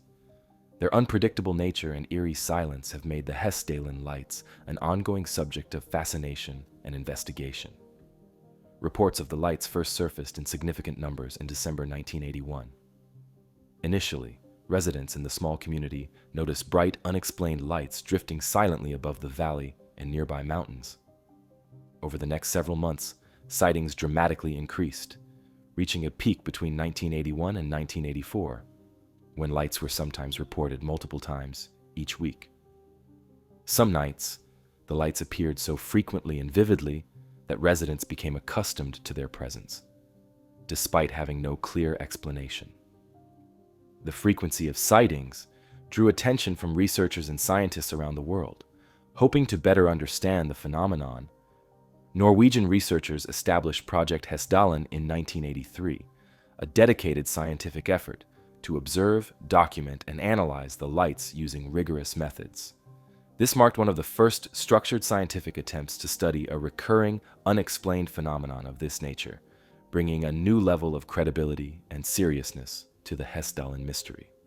Project Hessdalen scientists installed automated observation equipment, including cameras, radar, electromagnetic detectors, and spectrometers, carefully positioned around the valley to collect data whenever the lights appeared. The instruments captured multiple recordings of the phenomenon, providing researchers with valuable scientific evidence and detailed analysis possibilities. Despite extensive efforts, however, Project Hessdalen has not yet conclusively determined the true nature or cause of these mysterious lights. Various hypotheses have emerged from decades of investigation, ranging from natural atmospheric explanations to more speculative ideas. One scientific theory proposes that the Hessdalen lights result from a unique type of plasma phenomenon created by geophysical or atmospheric conditions specific to the valley. According to this idea, the valley's geological structure, rich in minerals and metallic deposits, could generate natural electrical fields. These fields, combined with certain atmospheric conditions, might cause electrically charged gases, known as plasma, to form and emit visible light, creating the glowing orbs observed by witnesses.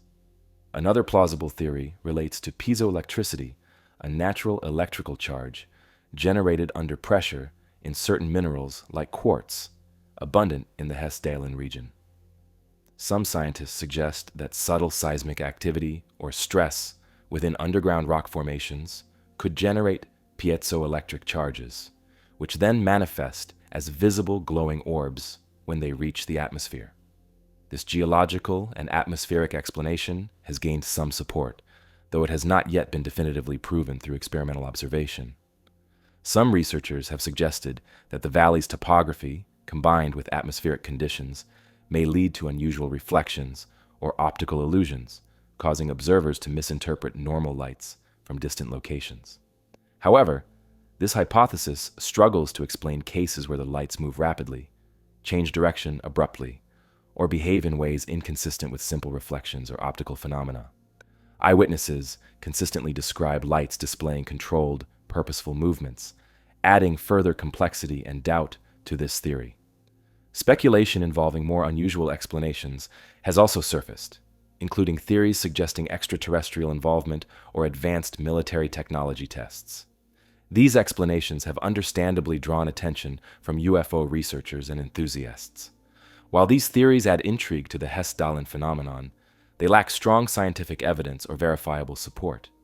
Researchers associated with Project Hessdalen have typically focused on natural explanations, choosing to rely on verifiable data and rigorous scientific methods to guide their investigation. Despite extensive observation, the lights remain unpredictable and elusive. They often appear suddenly without warning and can vanish just as quickly. Sightings occur less frequently today than in the early 1980s, but still continue regularly documented and studied. The Hessdalen phenomenon has now been observed for over 4 decades, making it one of the longest-running unexplained luminous phenomena on record, with no definitive explanation yet emerging from scientific investigation.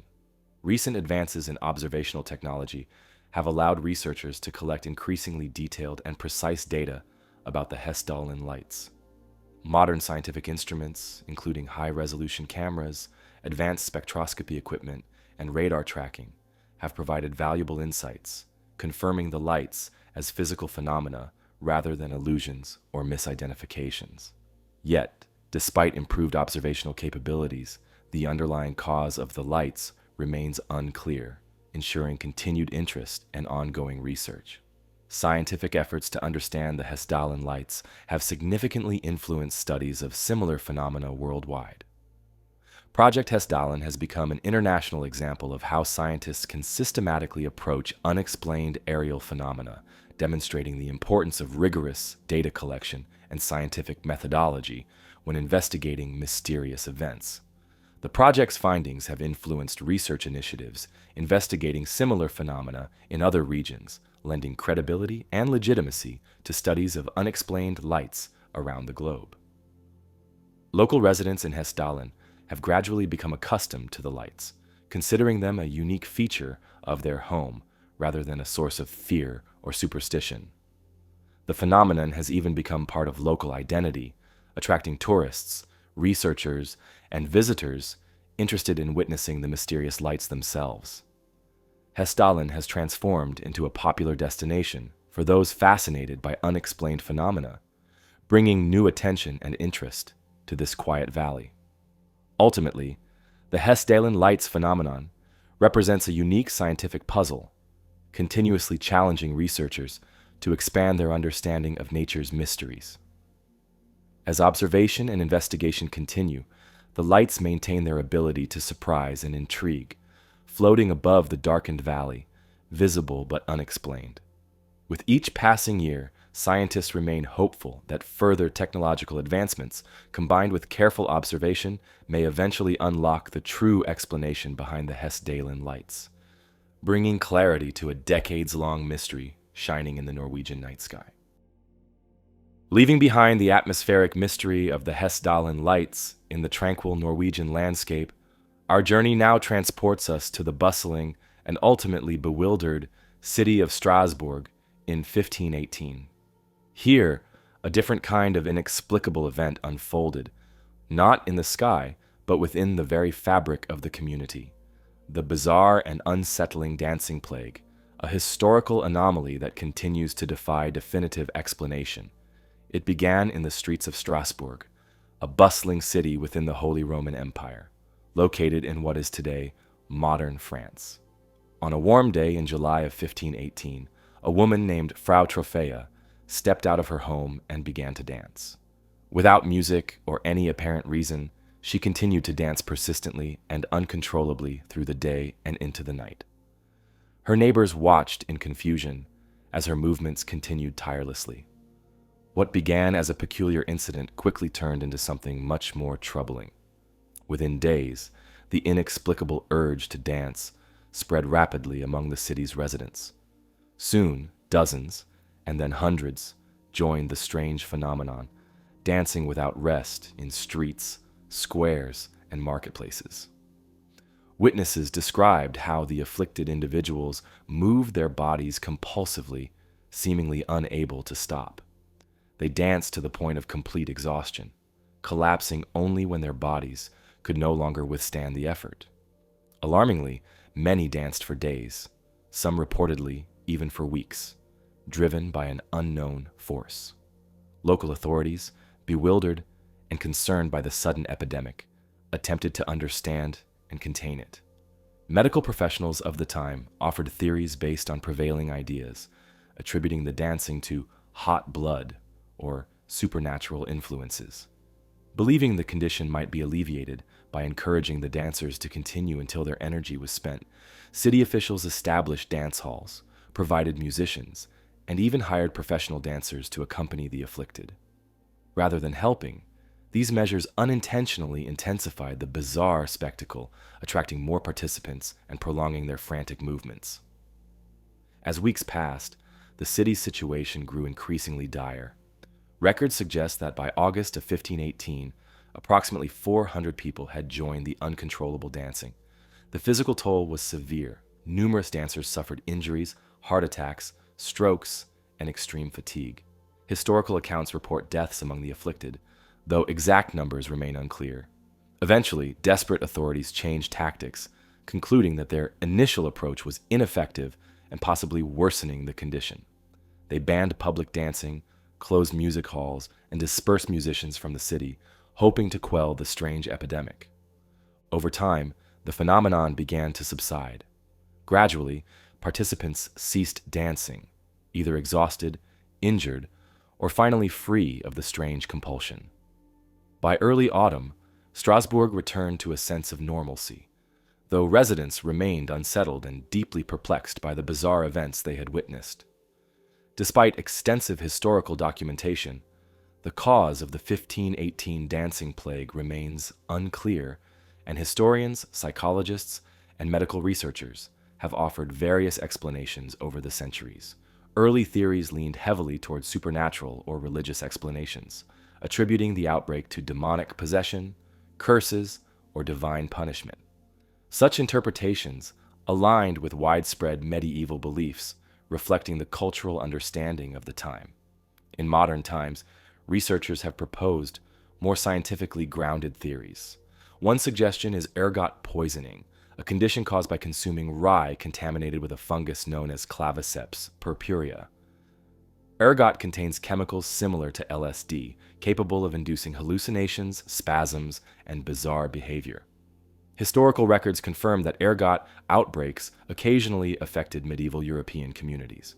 However, scholars debate the plausibility of ergot poisoning in Strasbourg's case, pointing out that ergot typically caused severe symptoms like gangrene and convulsions rather than sustained dancing episodes.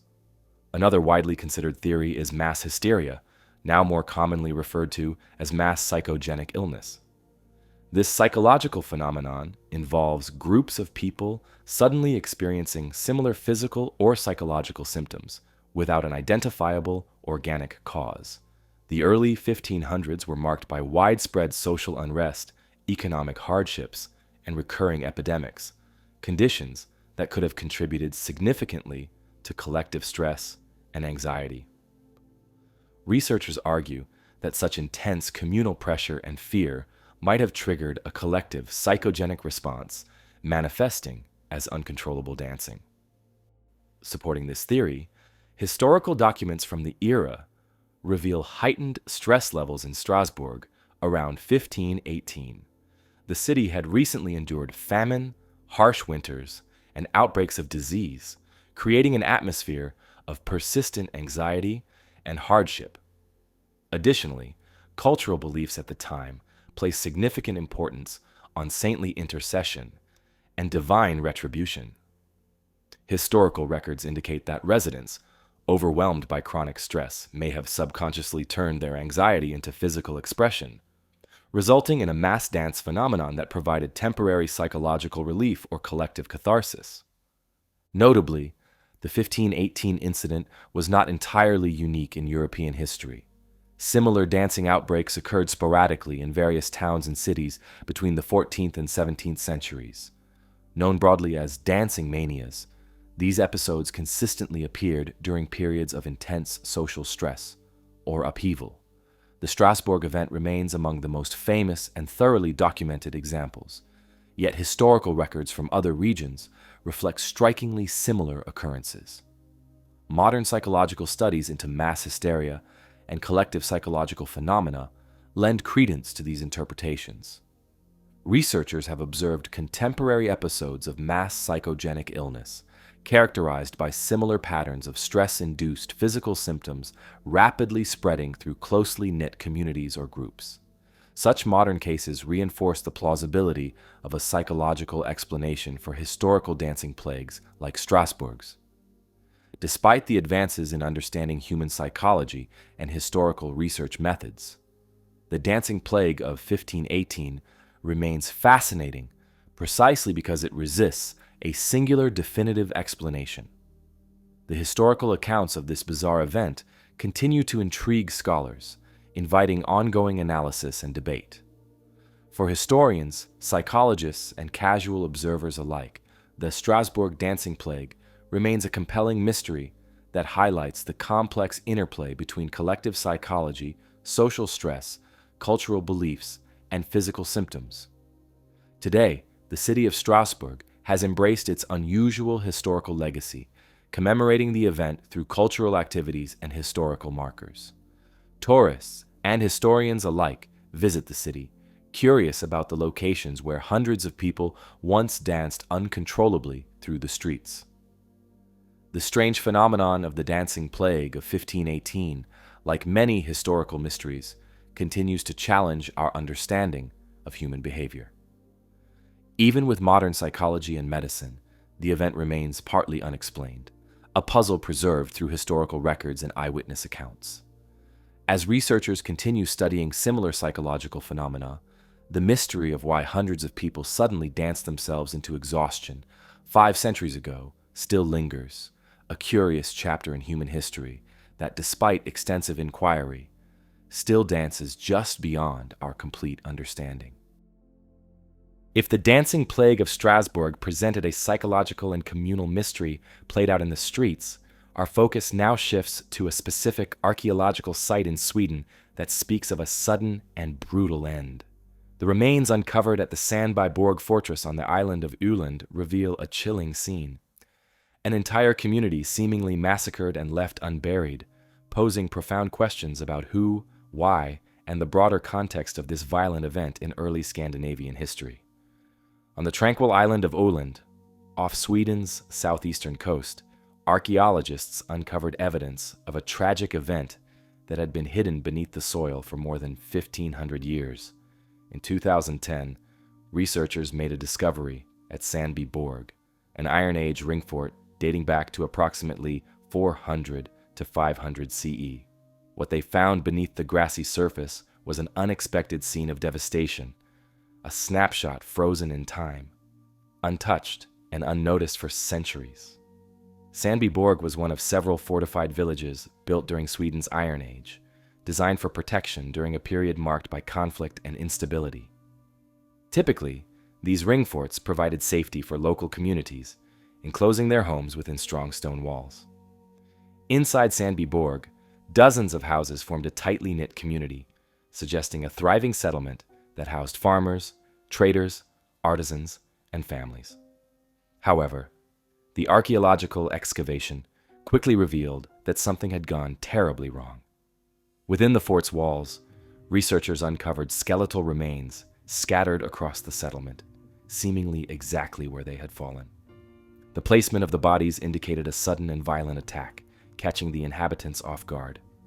Archaeologists found victims still inside their houses, near doorways, and even alongside fireplaces, implying that the violence struck unexpectedly and swiftly.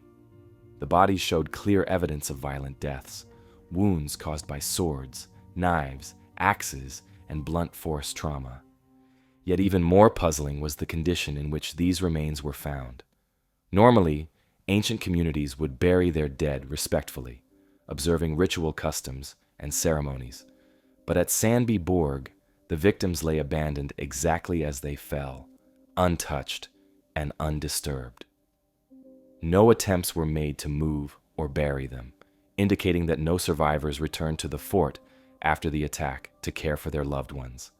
This eerie abandonment raised significant questions about who the attackers might have been, why the massacre occurred, and why no one ever came back. Further analysis revealed the scale of the tragedy. Archaeologists discovered that all victims appeared to have died within a single event. Even more disturbing, the victims included adults, adolescents, and children alike, suggesting a merciless attack that spared no one. Jewelry and valuables remained untouched, ruling out robbery as the primary motive. Houses still contained personal belongings, cooking utensils, and even partially prepared meals, emphasizing the abruptness and brutality of the massacre. The identity of the perpetrators remains unclear, as does their motivation. Scholars have proposed several theories. One possibility is an internal conflict within the region, perhaps a power struggle between rival clans or families. During the Iron Age, political and social rivalries could escalate quickly and violently. The location and defensive design of Sandby Borg itself suggest an era when conflict was common, making an internal feud plausible. However, this theory does not fully explain why no one returned afterward, leaving the settlement eerily frozen in time. Another theory suggests an external threat, perhaps raiders from overseas or neighboring territories. The 5th century in Northern Europe was marked by shifting power dynamics, migrations, and invasions. The settlement's coastal location made it potentially vulnerable to seaborne attackers. An assault from outside forces could explain both the ferocity and abruptness of the massacre, Still, the fact that valuables and wealth remained untouched seems unusual if the attackers were motivated by conquest or plunder. Researchers have also explored whether the abandonment could have been caused by fear or superstition. It's possible the surrounding communities deliberately avoided returning to Sandby Borg after the massacre due to a belief that the site had become cursed or spiritually polluted. Ancient societies often viewed places of violent death as taboo, dangerous, or haunted by restless spirits. Such beliefs could have kept survivors or neighbors from coming back, leaving the fort forever abandoned and the dead unburied. Intriguingly, archaeological findings add support to this idea. The site remained untouched, not only immediately following the massacre, but also for generations afterward. Valuable possessions, including jewelry and coins, were left exactly where they fell, despite their obvious worth. In one house, researchers found a hoard of exquisite Roman gold coins, objects of considerable value at the time, still hidden beneath the floor.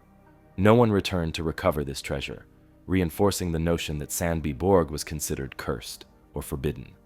To date, researchers have excavated only a small portion of Sandby Borg, but each excavation uncovers new details that deepen the mystery. Radiocarbon dating and forensic analysis have confirmed the massacre occurred around 480 CE, a period of significant upheaval in Europe, often linked to the decline of the Western Roman Empire. Trade routes shifted, populations moved, and warfare increased throughout the continent, perhaps influencing events even as far north as Öland. Ongoing genetic analysis and osteological examinations of the remains continue to provide insights. Preliminary results suggest that the inhabitants had familial ties, indicating a tightly connected community rather than random settlers. The attackers, on the other hand, remain unidentified. No direct evidence points clearly to their origin, though they may have been culturally similar to the victims, perhaps neighbors or rivals from nearby settlements. The Sandby Borg massacre stands out not only for its brutality, but also because it offers a unique archaeological snapshot of a community caught unprepared by sudden violence. Unlike other ancient massacres, the site remained untouched and hidden until modern excavation. The evidence preserved beneath the soil allows historians to reconstruct vividly the events of a single tragic day in an otherwise forgotten village. The unanswered questions continue to fuel research and debate. Why did the attackers choose Sandby Borg specifically? Why were no survivors allowed to return, bury their dead, or reclaim valuable possessions? How did surrounding communities react to this sudden tragedy? Each discovery at Sandby Borg provides clues that historians piece together, gradually forming a clearer picture of this dark moment in history, yet leaving crucial details frustratingly uncertain. Today, the Sandby Borg massacre is recognized as one of Europe's most compelling archaeological mysteries. Scholars continue excavations, hoping that future findings will help unravel the tangled story of violence and abandonment. They seek not only to identify those responsible and their motives, but also to understand how ancient communities coped with violence, loss, and trauma. Visitors to Öland can now see the site, where low stone walls partially outline what was once a thriving village. Grassy earth now covers the remains, offering few visible clues to the violent history beneath. Yet below the surface, archaeologists continue to uncover more details of the massacre, adding depth to our understanding of life and conflict in ancient Europe. Ultimately, the massacre at Sandby Borg serves as a chilling reminder of humanity's capacity for sudden, unexplained violence. It is a historical puzzle, preserved silently beneath the soil, a moment of tragedy that remains unresolved. Despite ongoing research and technological advances, the complete story behind Sandby Borg and its vanished inhabitants remains tantalizingly just out of reach, a haunting chapter in European history that silently awaits further discovery. The unsolved tragedy of Sandby Borg leaves us contemplating a lost narrative of violence. However, our exploration now ventures to a vastly different landscape, and a mystery fueled by the potential for discovery. Hidden within the caves near the Dead Sea, the Copper Scroll offers a tantalizing prospect, a detailed, if cryptic, guide to a significant treasure, its existence and location debated and sought after for decades. Discovered in 1952 among the renowned Dead Sea Scrolls at Qumran, the Copper Scroll immediately stood apart due to its unusual material and intriguing contents. The Dead Sea Scrolls themselves represent one of the most significant archaeological discoveries of the 20th century, consisting of around 900 documents found hidden within a network of caves near the ancient settlement of Qumran, located along the northwestern shore of the Dead Sea. These ancient manuscripts, dating primarily from the 3rd century BCE to the 1st century CE, include some of the oldest known copies of the Hebrew Bible, along with other religious texts, legal documents, apocalyptic literature, and historical records. Their discovery dramatically reshaped our understanding of ancient Judaism, biblical history, and the origins of Christianity, providing unparalleled insight into the religious beliefs, cultural practices, and daily lives of the people who lived in this turbulent period. While most of the Dead Sea Scrolls were carefully penned on parchment or papyrus, the Copper Scroll stood uniquely apart, engraved meticulously onto thin sheets of copper, which made its preservation and interpretation significantly more challenging.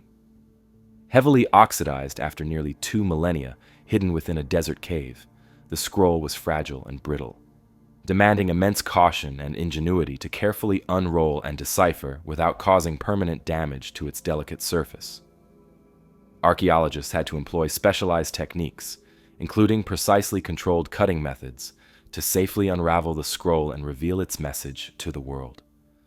When the Copper Scroll was finally unraveled, researchers were astonished. Instead of religious scriptures, prophecies, or community rules, it revealed something completely unexpected: a detailed inventory describing the locations of vast hidden treasures. Inscribed in ancient Hebrew, it listed more than 60 distinct places, each reputedly containing significant quantities of gold, silver, coins, precious stones, and sacred artifacts of immense value. These entries described secret caches scattered across the Judean wilderness and surrounding regions, hidden in caves, beneath stone floors, in cisterns, tombs, and even under ancient ruins. The scroll's directions were remarkably precise, referencing recognizable landmarks of the era such as temple courtyards, stone walls, water reservoirs, and prominent structures within ancient settlements. Despite this specificity, pinpointing these exact hiding places has proven extremely challenging. Over 2,000 years, landscapes have altered drastically through natural events, human activity, wars, and urban development. Many landmarks mentioned in the scroll have been destroyed or buried beneath successive layers of history, complicating any modern-day attempt to trace these elusive treasure locations. The context and authorship of the Copper Scroll remain unclear, deepening its historical mystery. Scholars generally date its creation to the 1st century CE, closely associating it with the period surrounding the Jewish revolt against Roman rule, 66 to 70 CE. During this turbulent era, the Roman Empire brutally crushed the uprising, culminating in the tragic destruction of Jerusalem and its sacred temple in 70 CE. With Jerusalem besieged and the temple at imminent risk, many speculate that Jewish leaders, priests, or communities created this detailed inventory to safeguard precious temple treasures and religious artifacts from Roman plunder, by carefully hiding their wealth in locations only known through the scroll's directions. They hoped future generations might someday reclaim these sacred and valuable objects. Other historians have proposed alternative explanations. Some suggest the scroll represented the collective efforts of various wealthy Jerusalem families or merchant groups seeking to protect personal fortunes during the Roman advance. Still, others theorize that rebel factions involved in resisting Roman occupation created the scroll to preserve their resources for future campaigns, or as a symbolic gesture of defiance against Roman authority. While some researchers initially considered a connection between the Copper Scroll and the Essenes, a mysterious, ascetic Jewish sect, thought responsible for producing many of the Dead Sea Scrolls. Significant differences in language, content, and purpose have cast doubt on this direct association. Unlike other scrolls, which primarily contain religious writings and community guidelines reflecting Essene beliefs, the Copper Scroll's secular financial inventory style makes it unique among Qumran documents. The Dead Sea Scrolls collectively, including the Copper Scroll, are immensely important because they offer unparalleled insights into the beliefs, practices, and historical contexts of Second Temple Judaism.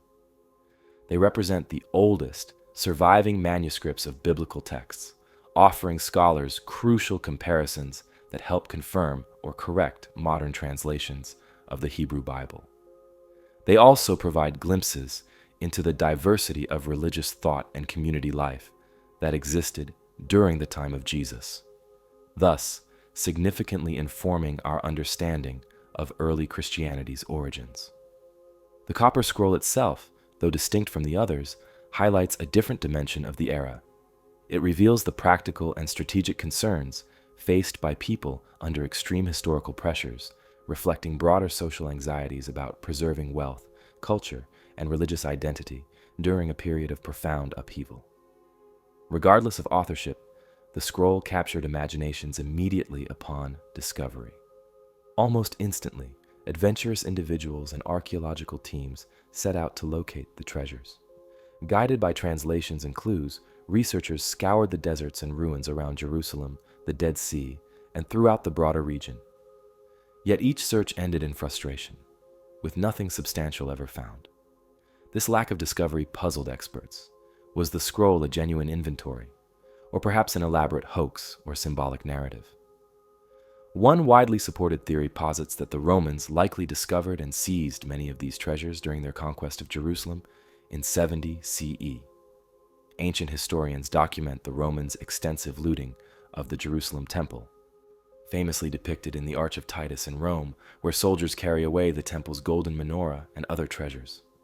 Thus, it's possible that the caches described in the Copper Scroll were already emptied in antiquity, leaving behind only tantalizing descriptions and an enduring puzzle. However, some researchers maintain optimism that at least portions of the treasure remain undiscovered. Several locations detailed in the scroll are remote, inaccessible, or lost beneath modern developments, making comprehensive searches exceedingly difficult. Complicating matters further, some of the scroll's descriptions are cryptic or vague, referencing landmarks no longer recognizable or using terms whose meanings have become obscure over the centuries.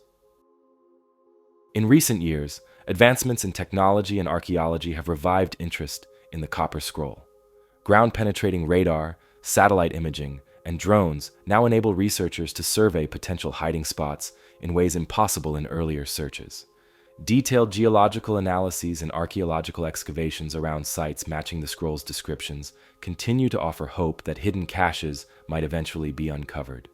Still, definitive findings have yet to emerge, leaving the scroll's treasure firmly in the realm of historical mystery. Another intriguing aspect of the Copper Scroll lies in its potential religious significance. Some scholars propose the treasures listed might include religious artifacts of profound historical and spiritual importance, such as sacred temple vessels, priestly garments, or even relics linked to early Judaism. If true, their discovery could provide valuable insights into ancient religious practices, temple rituals, and historical events surrounding the First and Second Temples of Jerusalem. Yet caution remains essential. The scroll's authenticity as a treasure map, rather than symbolic literature, has occasionally been questioned. Some suggest it might represent a form of symbolic writing or allegorical message rather than literal instructions. However, the practical, detailed nature of the descriptions strongly suggests a genuine inventory, making the scroll unlike other known religious or literary texts from the same period.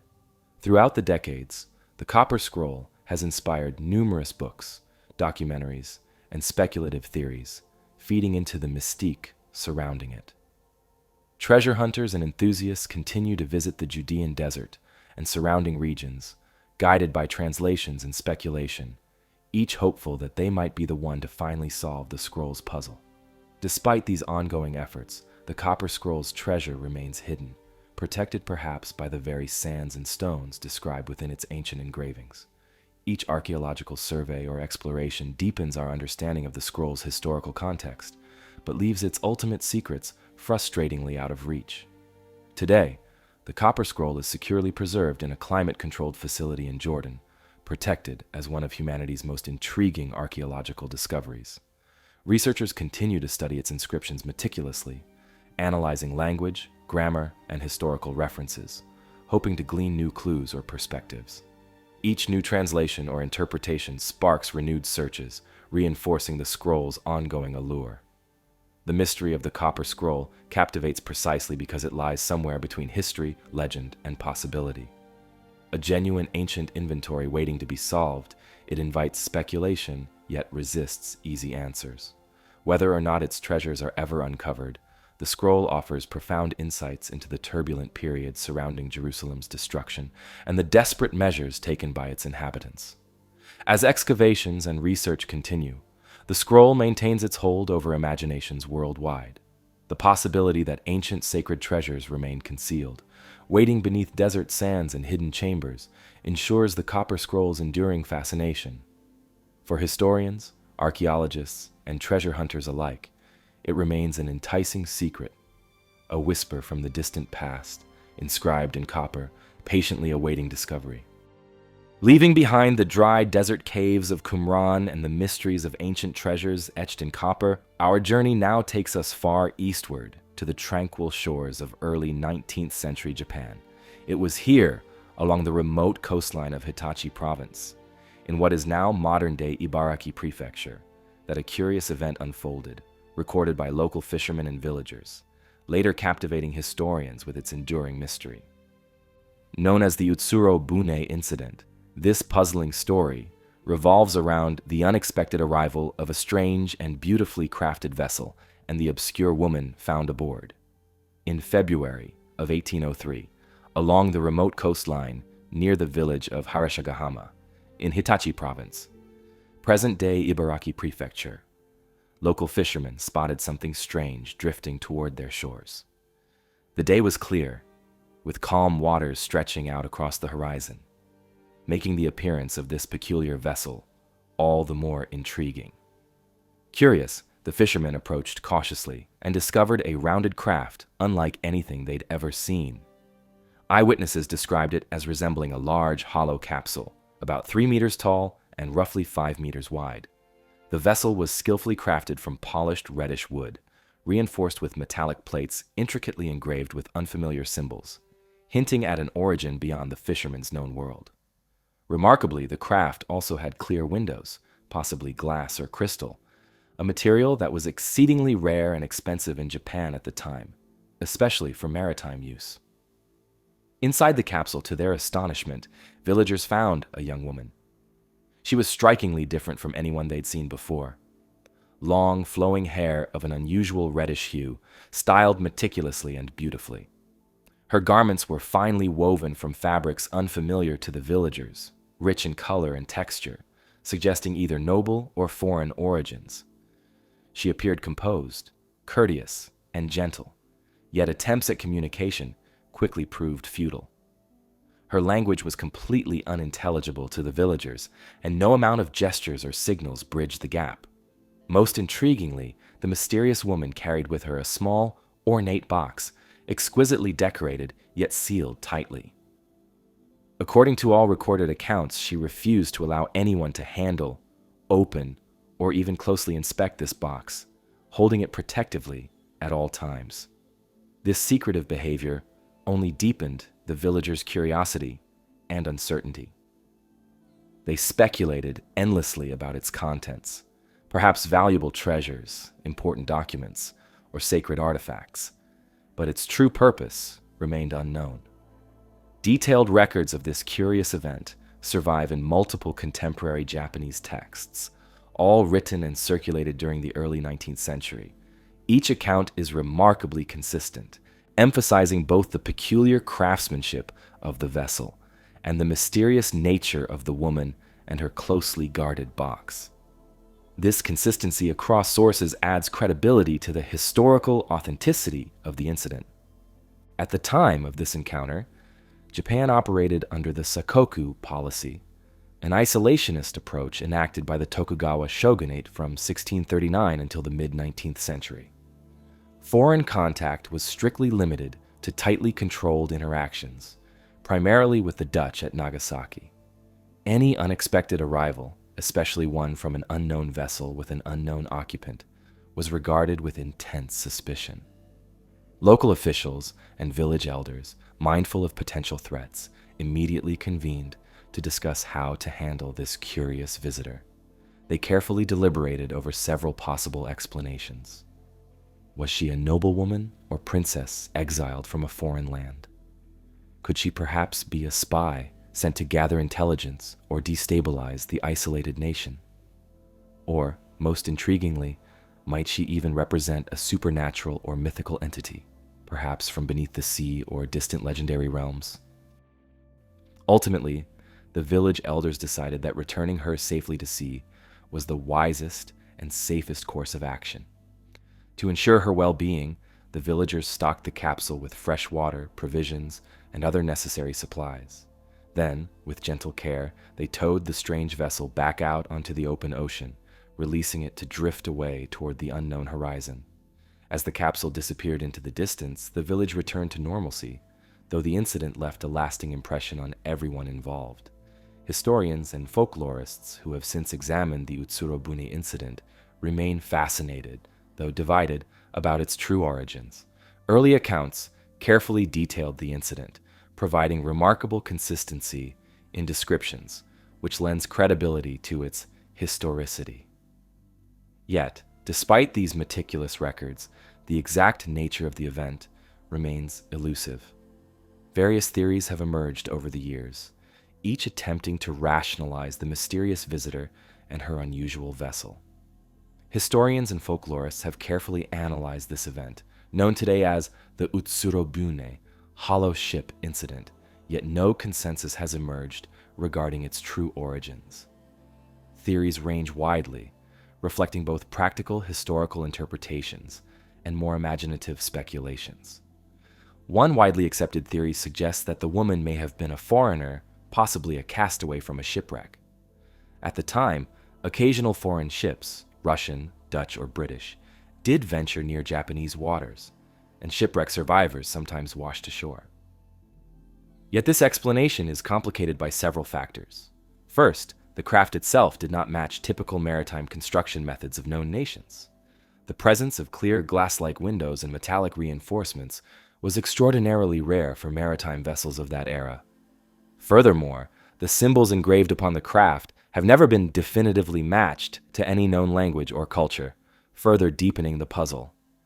Other historians propose a more imaginative interpretation that the woman may have been fleeing political turmoil or punishment in her homeland, deliberately set adrift in a ritual exile. Her protective attitude toward the ornate box suggests it may have contained something of personal or political significance, possibly even valuable treasure, documents, or heirlooms she was tasked to safeguard. Still, without further evidence or understanding of her language, these theories remain purely speculative. A different perspective, proposed by some folklorists, is that the Utsuro-bune incident might be rooted in earlier Japanese legends and folk tales involving mysterious sea visitors. They argue the story shares similarities with earlier tales of supernatural beings or mythical travelers arriving from unknown realms, bringing wisdom, misfortune, or prophetic warnings. In this interpretation, the woman might represent an updated version of an older folk story adapted to reflect contemporary anxieties about foreign interaction during Japan's closed-door era. Modern scholars have also revisited the possibility that the event could be an early and misinterpreted account of an encounter with an unknown technology or prototype maritime craft from abroad. The descriptions of polished metals, glass windows, and a sealed hull appear unusually advanced for the early 1800s. While intriguing, this interpretation faces skepticism from experts who emphasize the lack of concrete evidence supporting such an advanced vessel at that time. Despite extensive historical analysis, no definitive explanation has ever fully satisfied researchers. The event continues to captivate imaginations precisely because it blurs the lines between reality, myth, and historical record. Today, the Utsuro-bune incident is frequently discussed in studies of early Japanese contact with foreign cultures, maritime history, and cultural folklore.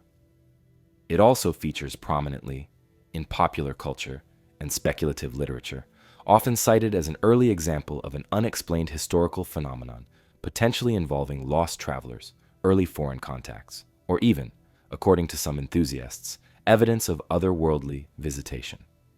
Ultimately, the Utsuro-bune incident endures as a compelling historical mystery precisely because it refuses easy categorization or explanation. The woman's identity, her origins, and the strange vessel she inhabited continue to defy conclusive understanding, leaving behind only meticulous yet baffling historical records and a lasting sense of intrigue. If the Utsuro-bune incident presents a localized, albeit perplexing, maritime curiosity, our focus now broadens to a grander, more ambitious undertaking with a far more definitive human element. In the vast and unforgiving Amazon rainforest, the disappearance of Percy Fawcett and his expedition in their quest for the fabled lost city of Z remains one of history's most captivating and enduring exploration mysteries. Fueled by ambition, rumors of ancient civilizations, and the jungle's impenetrable embrace. Percy Fawcett was not just any explorer. He was a figure who embodied the romantic spirit of exploration during the early 20th century. Born in England in 1867, Fawcett spent his early career as a surveyor and cartographer for the British Army, honing skills that would later define his expeditions. With rugged determination and remarkable stamina, he led numerous mapping missions into uncharted territories, quickly building a reputation for fearless exploration. But Fawcett had one great obsession, a dream that consumed his life and fueled his imagination: the discovery of an ancient lost city deep within the Amazon, a city he named simply Zed. According to Fawcett, this city was rumored in native legends to be hidden somewhere in the uncharted depths of the Brazilian jungle. These indigenous stories spoke of grand stone buildings, mysterious inscriptions, and the remnants of an advanced civilization, which, if found, would completely rewrite our understanding of South American history. Fawcett became convinced that Zed was no mere myth, but a tangible archaeological discovery waiting patiently in the dense rainforest. By 1925, after years of meticulous planning and extensive research into indigenous histories and local legends, Fawcett was ready to make his definitive journey to find the lost city. He carefully assembled a small expedition team consisting of only 3 members: himself, his eldest son Jack Fawcett, and Jack's close friend Raleigh Rimmel. Fawcett deliberately kept the group small, believing that a compact, efficient team would move more quickly and through difficult terrain. Their expedition carried minimal equipment and supplies, including basic survival tools, compasses, firearms, and essential food provisions. Fawcett intended to rely heavily on the team's wilderness skills and local knowledge of friendly indigenous tribes encountered along their route. On April 20th, 1925, the team set out from Cuiabá, Brazil, heading directly into the dense wilderness. They traveled initially along established rivers and trails, meeting and briefly staying with various indigenous groups along the way. The expedition's last confirmed location was near a remote outpost called Dead Horse Camp, which Fawcett himself had previously named during earlier expeditions, due to an incident involving the loss of a pack animal. From there, the journey became significantly more difficult, requiring the team to hack through dense foliage, cross numerous rivers, and deal with oppressive heat and constant insect swarms. Despite these hardships, Fawcett was resolute, determined to push deeper into the unknown. In late May of that year, Fawcett sent a final message back to civilization with native runners, stating his intention to push forward into uncharted territory and reassuring that the team was in good spirits. It was the last communication anyone would ever receive from the expedition. Days turned into weeks, and weeks into months, with no further word from the team. Gradually, concern turned into grim realization. Something had gone terribly wrong. The disappearance of Fawcett and his companions soon captured global attention. Newspapers across the world reported on the lost expedition, turning Fawcett into a legendary figure overnight. The public's fascination with their fate prompted numerous rescue and investigative missions, each one driven by hope, curiosity, and a desire to solve the mystery. Over the decades that followed, dozens of adventurers and researchers journeyed into the Amazon, hoping to discover the fate of Fawcett and his team. Some of these subsequent expeditions returned with intriguing stories and clues, such as reported sightings of white men living among indigenous tribes, or mysterious inscriptions carved into trees, while others vanished without a trace themselves, further adding to the Amazon's aura of danger and mystery. Despite many attempts, no definitive evidence or remains of Fawcett's expedition were ever recovered. This total absence of clues fueled endless speculation and theories. Some believed the men succumbed to disease, malaria or yellow fever, both prevalent in the region at the time. Others suggested the explorers might have fallen victim to hostile indigenous tribes who guarded their territories fiercely against intruders. Reports surfaced over the years of indigenous tribes describing encounters with white men traveling through the jungle. But these stories often conflicted or lacked verifiable details. In more recent years, a different perspective has emerged from the indigenous oral histories of the Amazon. Some Amazonian tribes describe peaceful interactions with Fawcett, claiming that the explorers decided to abandon their original goal and instead lived among the native people for the rest of their lives. According to these stories, Fawcett and his companions chose to stay hidden, preferring the tranquility and freedom offered by life in the jungle over returning to civilization. Yet again, these stories remain difficult to confirm with solid evidence, adding yet another layer to the enduring mystery. Interestingly, modern archaeological discoveries have rekindled interest in Fawcett's theories. Recent excavations and advanced satellite imaging have revealed large, sophisticated settlements scattered across the Amazon basin, some dating back many centuries before European contact. These findings lend credibility to Fawcett's belief in a lost civilization. Archaeologists have discovered intricate networks of roads, earthworks, and foundations of large settlements that strongly suggest the Amazon was home to complex societies, just as Fawcett suspected. These findings suggest that perhaps Fawcett's City of Z was based on genuine historical realities rather than purely imaginative speculation. Despite advances in technology, the Amazon rainforest remains a formidable challenge for exploration even today. Thick jungle canopy, impassable rivers, and harsh environmental conditions make definitive exploration difficult, meaning Fawcett's precise route and final destination remain lost in the wilderness. Historians and adventurers alike continue to examine old maps, journals, and native accounts, hoping for new insights or clues to emerge. Many consider Fawcett's expedition to be a turning point in exploration history, a bold attempt to illuminate the mysteries of the Amazon that, even in its failure, expanded our knowledge and deepened the allure of the unknown. The lost expedition of Percy Fawcett continues to hold a unique place in history. Fawcett himself is remembered as both a heroic explorer and a tragic figure, his fate forever entwined with the mysteries of the Amazon. His story inspired generations of explorers, authors, filmmakers, and historians, capturing the imagination of millions worldwide. In books, documentaries, and films, Fawcett's last journey is revisited repeatedly, each retelling breathing new life into his quest and its unanswered questions.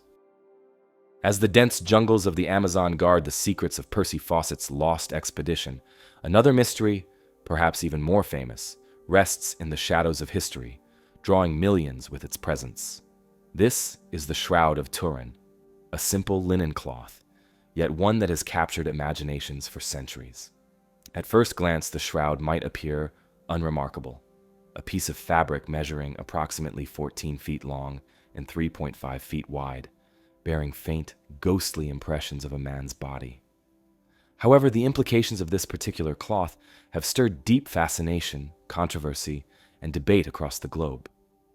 Kept securely in Turin Cathedral in northern Italy, the Shroud of Turin is believed by many to be the burial cloth of Jesus Christ, the fabric that wrapped his body after crucifixion. The haunting image it holds depicts a tall, bearded man bearing wounds consistent with those described in biblical accounts of Christ's crucifixion, nail marks in the wrists and feet, lacerations across the back, and a deep wound in the side. This image is most clearly visible in photographic negatives, where it emerges with startling clarity, heightening the shroud's mystery and appeal. Despite its religious associations, the Shroud of Turin has always been a subject of scientific intrigue. Its first documented appearance in European history dates back to the 14th century when it came into the possession of a French knight named Geoffroy de Charny. From this point onward, the Shroud's journey through history is well documented, changing hands through noble families and various religious authorities until arriving at its current resting place in Turin in 1578. Yet the cloth's origins prior to the 1300s remain unclear, leaving historians and researchers puzzled about its true age and provenance. Scientific inquiry into the shroud began in earnest in 1898, when Italian photographer Secondo Pia captured the first detailed photographic negative of the cloth. As he developed the negative, Pia discovered that the shroud's image was more defined and detailed than the original. This revelation stunned scholars and sparked widespread interest, transforming the shroud from a revered religious artifact into a subject of scientific study. Pia's photographs prompted an array of analyses and sparked intense scientific debate that continues today. The most significant and controversial scientific examination occurred in 1988. Carbon-14 radiocarbon dating tests were performed by independent laboratories in Oxford, Zurich, and Arizona. The results placed the shroud's origin between 1260 and 1390 AD, suggesting it was likely a medieval creation rather than a first-century artifact. While these findings initially seemed to settle the debate, many researchers and believers quickly challenged their validity, citing possible contamination or errors introduced by historical repairs to the cloth. They pointed out that parts of the shroud had been patched and restored following damage from fire and aging, potentially skewing the radiocarbon results. Advocates arguing for the shroud's authenticity highlight numerous anomalies and characteristics that they claim cannot be easily dismissed as medieval forgery. The image on the cloth, for example, does not appear to have been painted or drawn. Microscopic examination reveals no pigments, paints, dyes, or brushstrokes typically associated with artwork from any historical period. Instead, the fibers themselves seem altered, as if exposed to intense energy or heat, creating the subtle, ghostly imprint that remains inexplicable through conventional artistic methods. This strange feature has led some researchers to theorize that a natural, albeit unknown, process may have formed the image, perhaps related to radiation or a flash of light. Adding further intrigue is the shroud's astonishingly accurate depiction of anatomical details. Modern forensic and medical experts have noted precise details consistent with wounds inflicted during crucifixion, such as blood flow patterns, wrist punctures, contrary to medieval artistic depictions of nail wounds through the palms, and evidence of severe scourging. These precise details would have been exceptionally challenging, if not impossible, for medieval forgers to replicate with such anatomical accuracy, as historical knowledge of Roman crucifixion methods was limited during the medieval period. Pollen analysis of the cloth has also raised interesting questions. Microscopic pollen samples found on the shroud include plants native to regions around Jerusalem, supporting claims of Middle Eastern origins. Additionally, soil and mineral particles embedded in the cloth's fibers align closely with those found near Jerusalem and other biblical regions. While these findings are intriguing, critics caution that contamination from pilgrims, relic traders, or simply centuries of storage could explain these particles without necessarily proving the shroud's ancient origin. Yet despite decades of analysis and debate, no conclusive explanation for the shroud's image has emerged. Theories range from the scientifically plausible, such as a chemical reaction involving burial spices or bodily fluids, to more speculative explanations, including radiation emitted during a miraculous resurrection event. Still, no scientific consensus has been reached, leaving the shroud suspended between faith and skepticism. Throughout its history, the Shroud of Turin has remained central to religious devotion and pilgrimage. For millions around the world, it stands as powerful evidence of faith, a tangible connection to sacred history, and an affirmation of religious belief. For skeptics, however, it remains a compelling historical curiosity, an artifact that exemplifies humanity's desire to connect with the divine, even if it was created as a well-intentioned or elaborate medieval relic. Today, the shroud is rarely displayed publicly due to its fragile condition, yet whenever it is exhibited, it draws vast crowds. In modern times, the Vatican has refrained from declaring an official stance on the shroud's authenticity, maintaining it as an important relic, worthy of veneration regardless of scientific findings. Scholars from a multitude of disciplines continue to study the artifact, utilizing advancements in imaging technology, DNA analysis, and textile research in ongoing attempts to unravel its secrets. In recent years, technological advancements have reignited interest in further tests. New dating methods, spectroscopy, and advanced digital imaging promise deeper insights, raising hopes for more conclusive results. Researchers believe future studies may clarify unresolved questions, or perhaps further deepen the shroud's mysteries. Ultimately, the Shroud of Turin occupies a unique position at the intersection of science, history, and spirituality. It challenges scholars, inspires believers, and continues to fascinate millions around the world. Its presence, shrouded in uncertainty, remains one of the most enduring historical mysteries, an artifact that holds profound significance for both skeptics and believers alike. Just as the origins and nature of the Shroud of Turin continue to spark debate and fascination, so too does the whispered promise of what lies hidden within the Tayos Cave.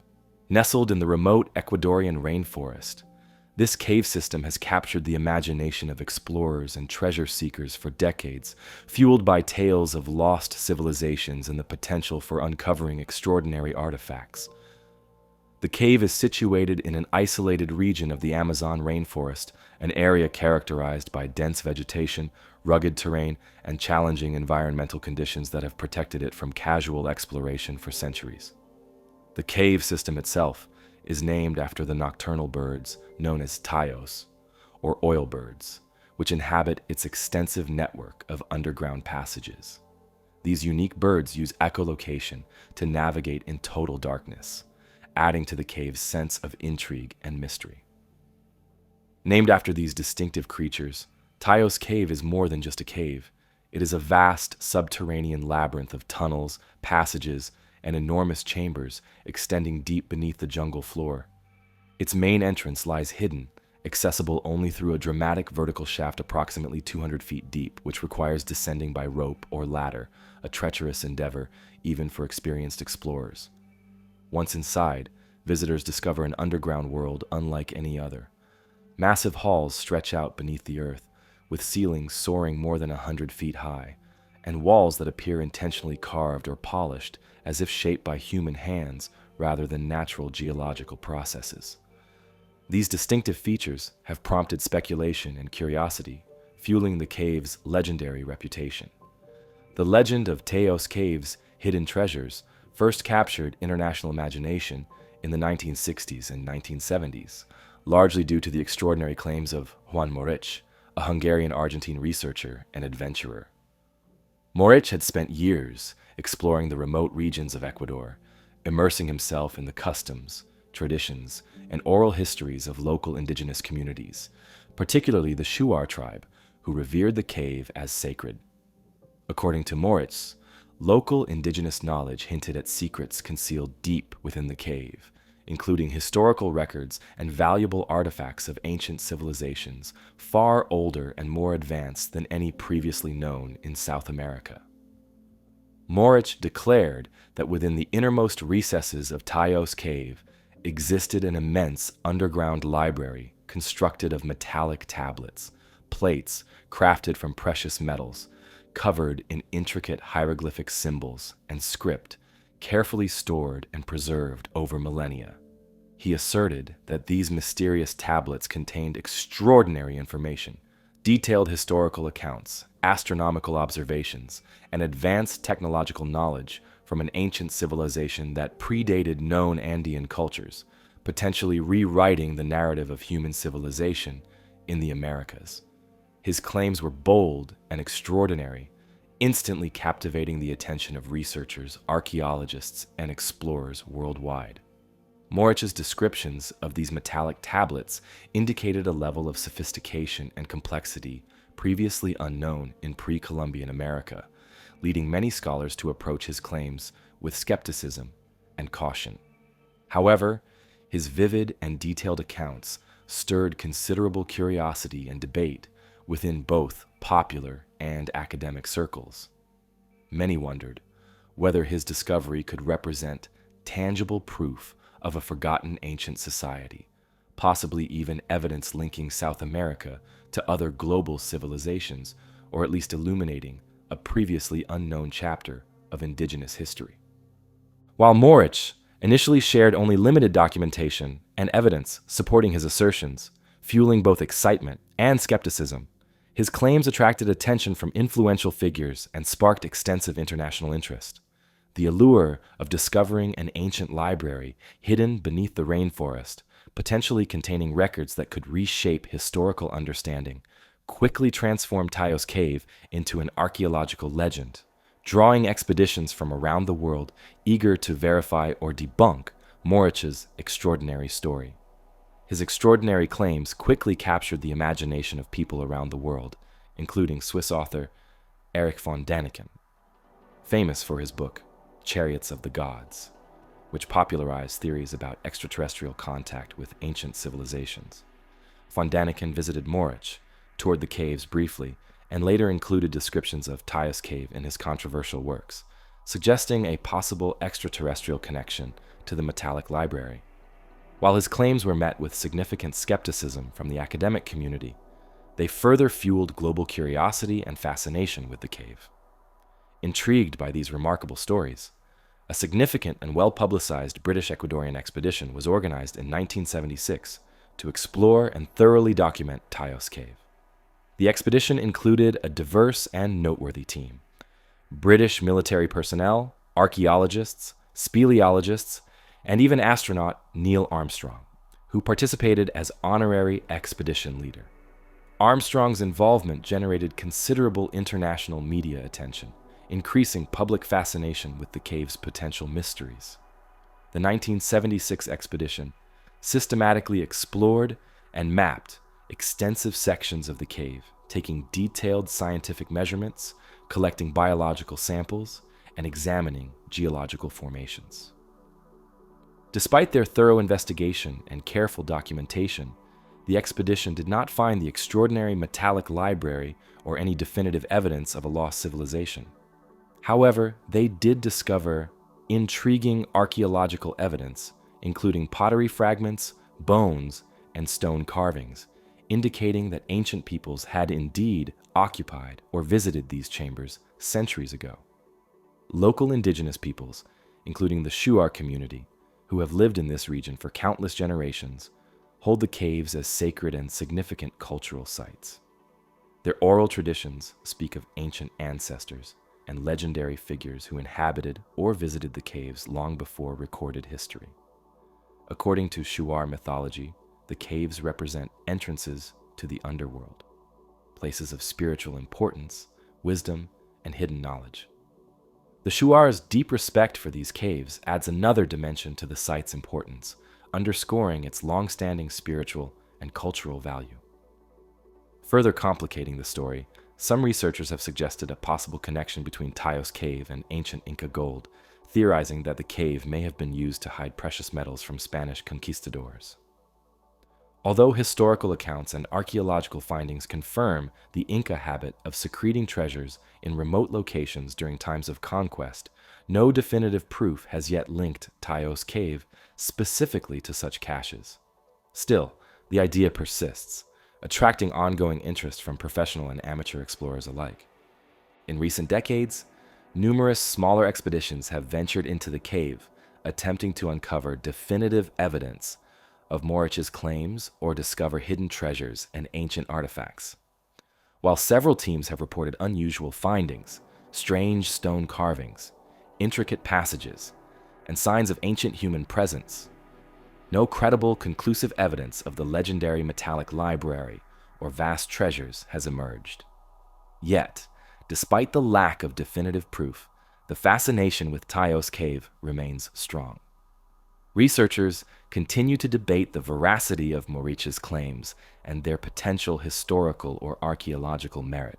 Some suggest that the metallic tablets might be symbolic references within indigenous folklore, exaggerated or misunderstood over time. Others maintain that Morich himself either misrepresented or misinterpreted findings, or that the tablets were secretly removed before the 1976 expedition arrived, explaining their absence during formal searches. Beyond the legendary metallic library, the cave itself remains an object of scientific and archaeological significance. Its massive chambers, polished stone walls, and extensive network of passages continue to inspire curiosity.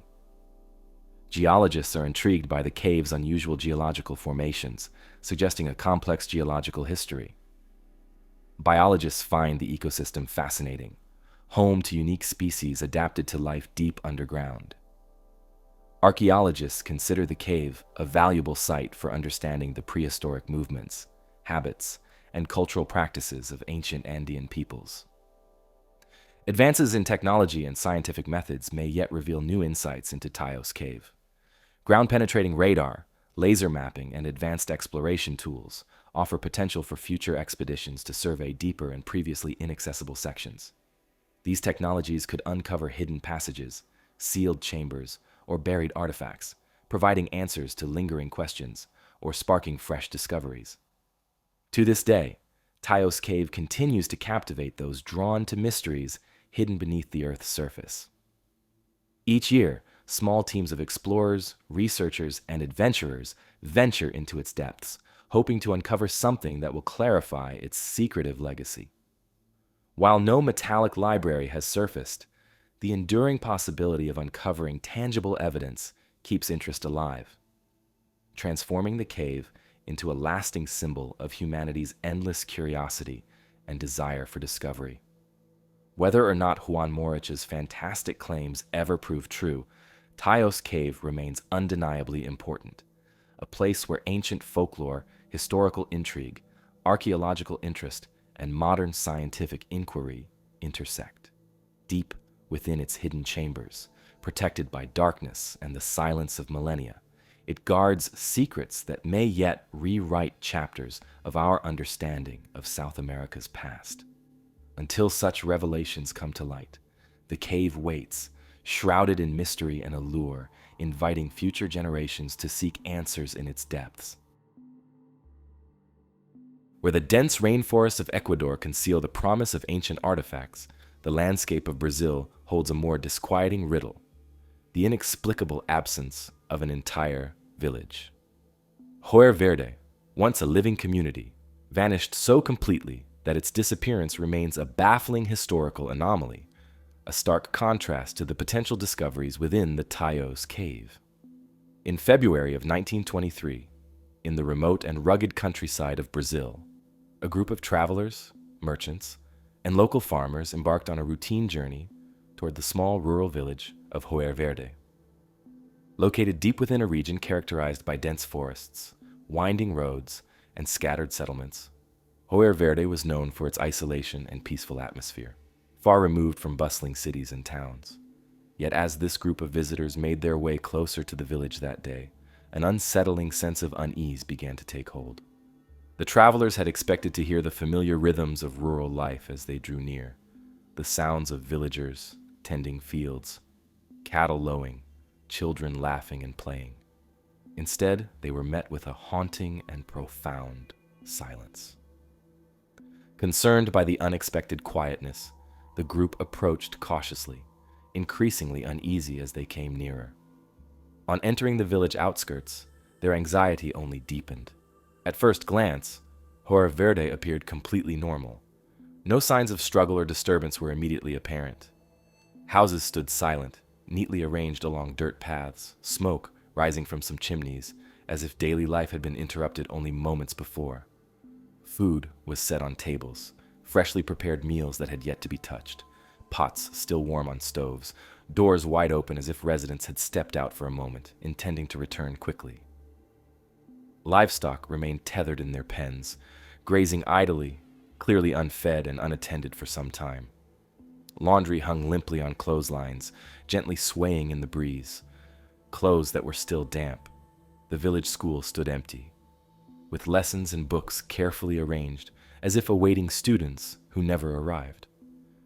As the travelers ventured further into Verde, it became increasingly clear something was terribly wrong.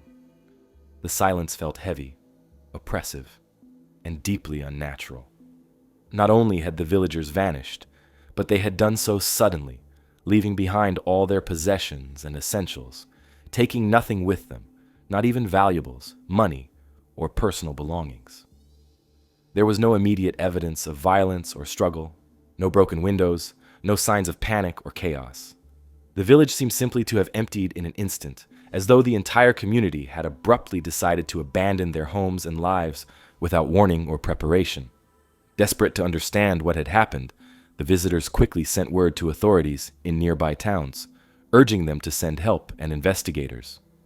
When authorities arrived days later, they conducted an extensive and detailed examination of Verde. They combed through houses and public spaces, hoping to uncover some clue or piece of evidence that might explain where the villagers had gone and why. But the more closely they searched, the more perplexing the mystery became. No footprints or trails led away from the village. No notes, letters, or explanations were found. There were no indications that the villagers had packed belongings or prepared for travel. It seemed almost as though the residents had stepped into thin air and vanished entirely. The only potential clue authorities discovered was an eerie and cryptic message written on the village school's blackboard. In hastily scribbled chalk, it read simply, "There is no salvation." This chilling phrase did little to clarify the mystery. Rather, it only deepened investigators' fears and fueled speculation. Some wondered if the villagers had faced some existential threat, a crisis so dire and sudden that escape seemed impossible. Others suggested perhaps an outsider or group had coerced the population to leave, though no evidence of violence or force supported this theory. This haunting message became a focal point of investigation, yet offered no clear solution. Rumors soon spread throughout the region, as word of Verde's bizarre abandonment became widely known. Neighboring communities, themselves rural and isolated, were gripped by fear and confusion. Stories and theories circulated wildly, ranging from supernatural explanations to secret governmental experiments gone awry, to outbreaks of mysterious disease. Some villagers from surrounding towns reported strange sightings in the days preceding Verde's disappearance. Mysterious lights in the sky, unfamiliar visitors passing through roads and fields. Others claimed to have heard whispers and unusual sounds drifting through the forests at night. Yet all these accounts remained vague, anecdotal, and unproven, further entangling the mystery. What made the disappearance even more peculiar was that there were no immediate signs of violence, struggle, or disaster. Homes remained untouched, with tables set for meals, food still fresh, and personal belongings left behind, as if everyone had stepped out momentarily. Livestock were left tethered, crops still standing, and laundry hung on clotheslines. It was as though the entire population had vanished into thin air. The only clue to this sudden departure was a cryptic message scrawled on a blackboard in the village schoolhouse, which read, "There is no salvation." This haunting phrase, written in Portuguese, raised more questions than answers and deepened the mystery surrounding Verde's sudden emptiness. Soon after the discovery, news of the village's disappearance spread quickly throughout Brazil. Local authorities dispatched an investigative team to examine the settlement closely. The investigators meticulously searched homes, farms, and surrounding areas, but found no clear evidence pointing to where the villagers might have gone or why they left. Although various theories emerged, ranging from attacks by bandits or rebels to outbreaks of disease or mass hysteria, none of these theories had solid evidence to support them. The lack of signs of violence or distress seemed to eliminate many plausible explanations, adding further complexity to the case. Adding to the confusion, detailed historical records about Verde itself are limited. The village, located in a remote, sparsely populated region of Brazil, had minimal outside contact, making it difficult for authorities and historians to reconstruct the precise events leading up to the disappearance. Its residents, mostly farmers and families living a simple rural life, left little documentation of their existence. As a result, tracing their possible destinations or movements after the disappearance proved extremely challenging. Historians and researchers who later investigated the case found themselves facing numerous dead ends. The absence of direct evidence and the passage of time allowed the mystery to deepen rather than resolve. Some theories persisted, suggesting the residents left willingly, perhaps fleeing an unknown threat or hoping for a better life elsewhere. Others speculated they might have been coerced or forced out by an external danger, though no evidence of such coercion was ever uncovered. Despite the passing decades, the story of Verde continues to capture imaginations, occasionally resurfacing in popular media and documentaries as one of history's most baffling disappearances. While the village itself eventually fell into disrepair and was reclaimed by nature, the haunting memory of the empty homes, abandoned streets, and the message written in the schoolhouse persists. In recent years, researchers and historians have made fresh attempts to investigate the case using modern technology and historical archives. Yet these efforts have produced little new information. Satellite imaging, archival record searches, and interviews with descendants of people from surrounding regions have yielded few clues. The isolation of Verde, coupled with the scarcity of contemporary records, continues to obscure the truth. Today, the vanished village remains a subject of speculation, storytelling, and local folklore. Visitors to the region occasionally trek to the area where Verde once stood, hoping perhaps to find some overlooked clue or forgotten evidence. The lush vegetation now covers most traces of the village, leaving behind only faint remnants of stone foundations and crumbling walls. Despite extensive efforts, the mystery remains unsolved. No one knows precisely what became of Verde's villagers, why they left, where they went, or whether their descendants might still live somewhere, unaware of their ancestors' mysterious past. Like many unsolved historical mysteries, Verde remains a compelling puzzle, a reminder of how easily the stories of ordinary people can become lost in the passage of time. As the abandoned village of Verde faded slowly into history, leaving only echoes of unanswered questions behind, another extraordinary mystery emerged thousands of miles away during the chaos of World War II. This mystery revolved around a stunning masterpiece known as the Amber Room, a luxurious chamber of glittering amber, gold, and priceless craftsmanship. Originally constructed in the early 18th century, the Amber Room was considered one of the most extraordinary artistic achievements ever created. Its loss remains among the greatest unsolved art mysteries of modern times. The story of the Amber Room begins in 1701 in Prussia, when Frederick I commissioned the room for his Charlottenburg palace. Crafted by renowned Danish and German artisans, the Amber Room was a dazzling spectacle. Entirely paneled with beautifully carved amber pieces, an astonishing 6 tons of amber and adorned with gold leaf, precious gemstones, mirrors, and intricate carvings, the room became known as the 8th wonder of the world. Its panels depicted landscapes, floral motifs, mythical scenes, and royal emblems, creating an enchanting golden glow when illuminated by candlelight. In 1716, the Amber Room was gifted by Frederick William I of Prussia to Russia's Tsar Peter the Great as a diplomatic gesture to strengthen their alliance against Sweden. The room was then transported carefully to Russia, eventually being installed in the Catherine Palace near St. Petersburg. Petersburg, where it underwent further expansions and embellishments by Russian craftsmen. For nearly 2 centuries, the Amber Room remained a symbol of artistic splendor, attracting visitors and royalty from across Europe who marveled at its breathtaking beauty and unparalleled craftsmanship. Throughout the 18th and 19th centuries, the Amber Room survived political upheavals, wars, and revolutions, its beauty meticulously preserved by curators who recognized its historical significance and immense value. Yet its survival was not to last through the ravages of World War II. In 1941, Nazi Germany invaded the Soviet Union during Operation Barbarossa, and the city of Leningrad, now St. Petersburg, soon found itself under siege. As German forces rapidly advanced toward the Catherine Palace, Soviet authorities scrambled to save their cultural treasures, attempting to hide or evacuate valuable artworks.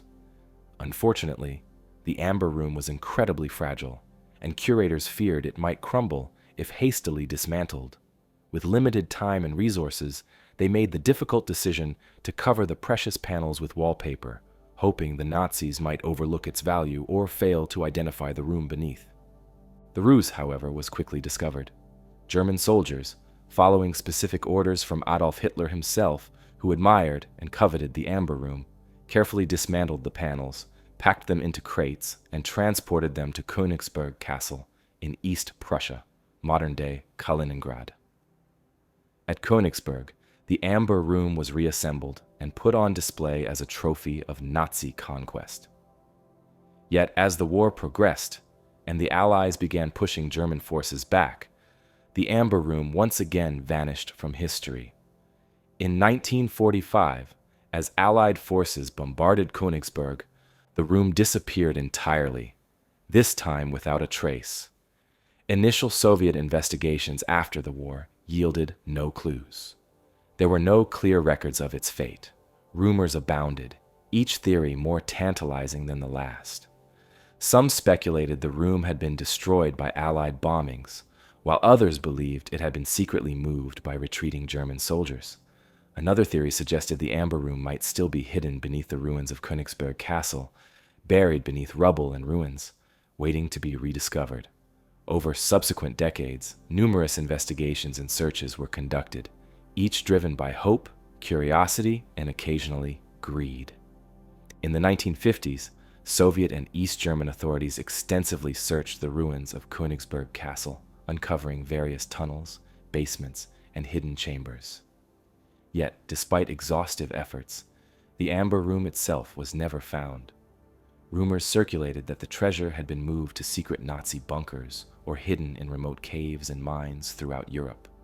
In the 1960s and 1970s, investigators pursued leads suggesting the Amber Room had been buried in mine shafts, stored beneath lakes, or secreted away in underground facilities, but these explorations yielded nothing concrete.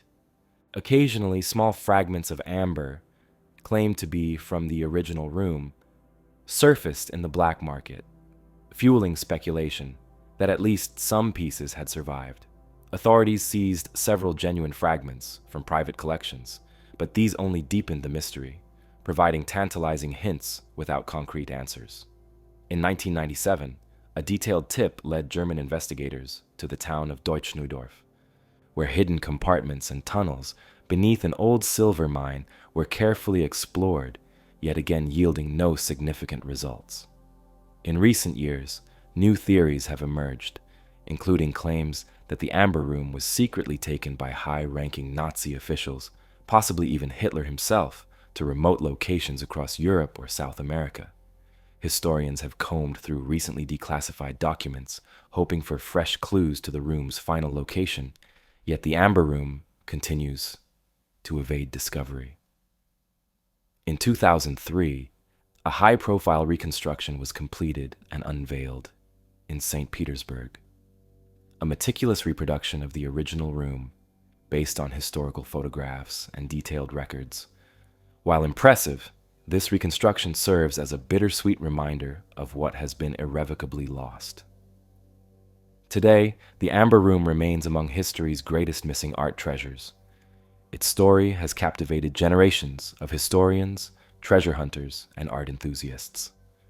Modern investigative techniques, archival research, and exploratory technologies continue to fuel searches, yet no definitive answer has emerged.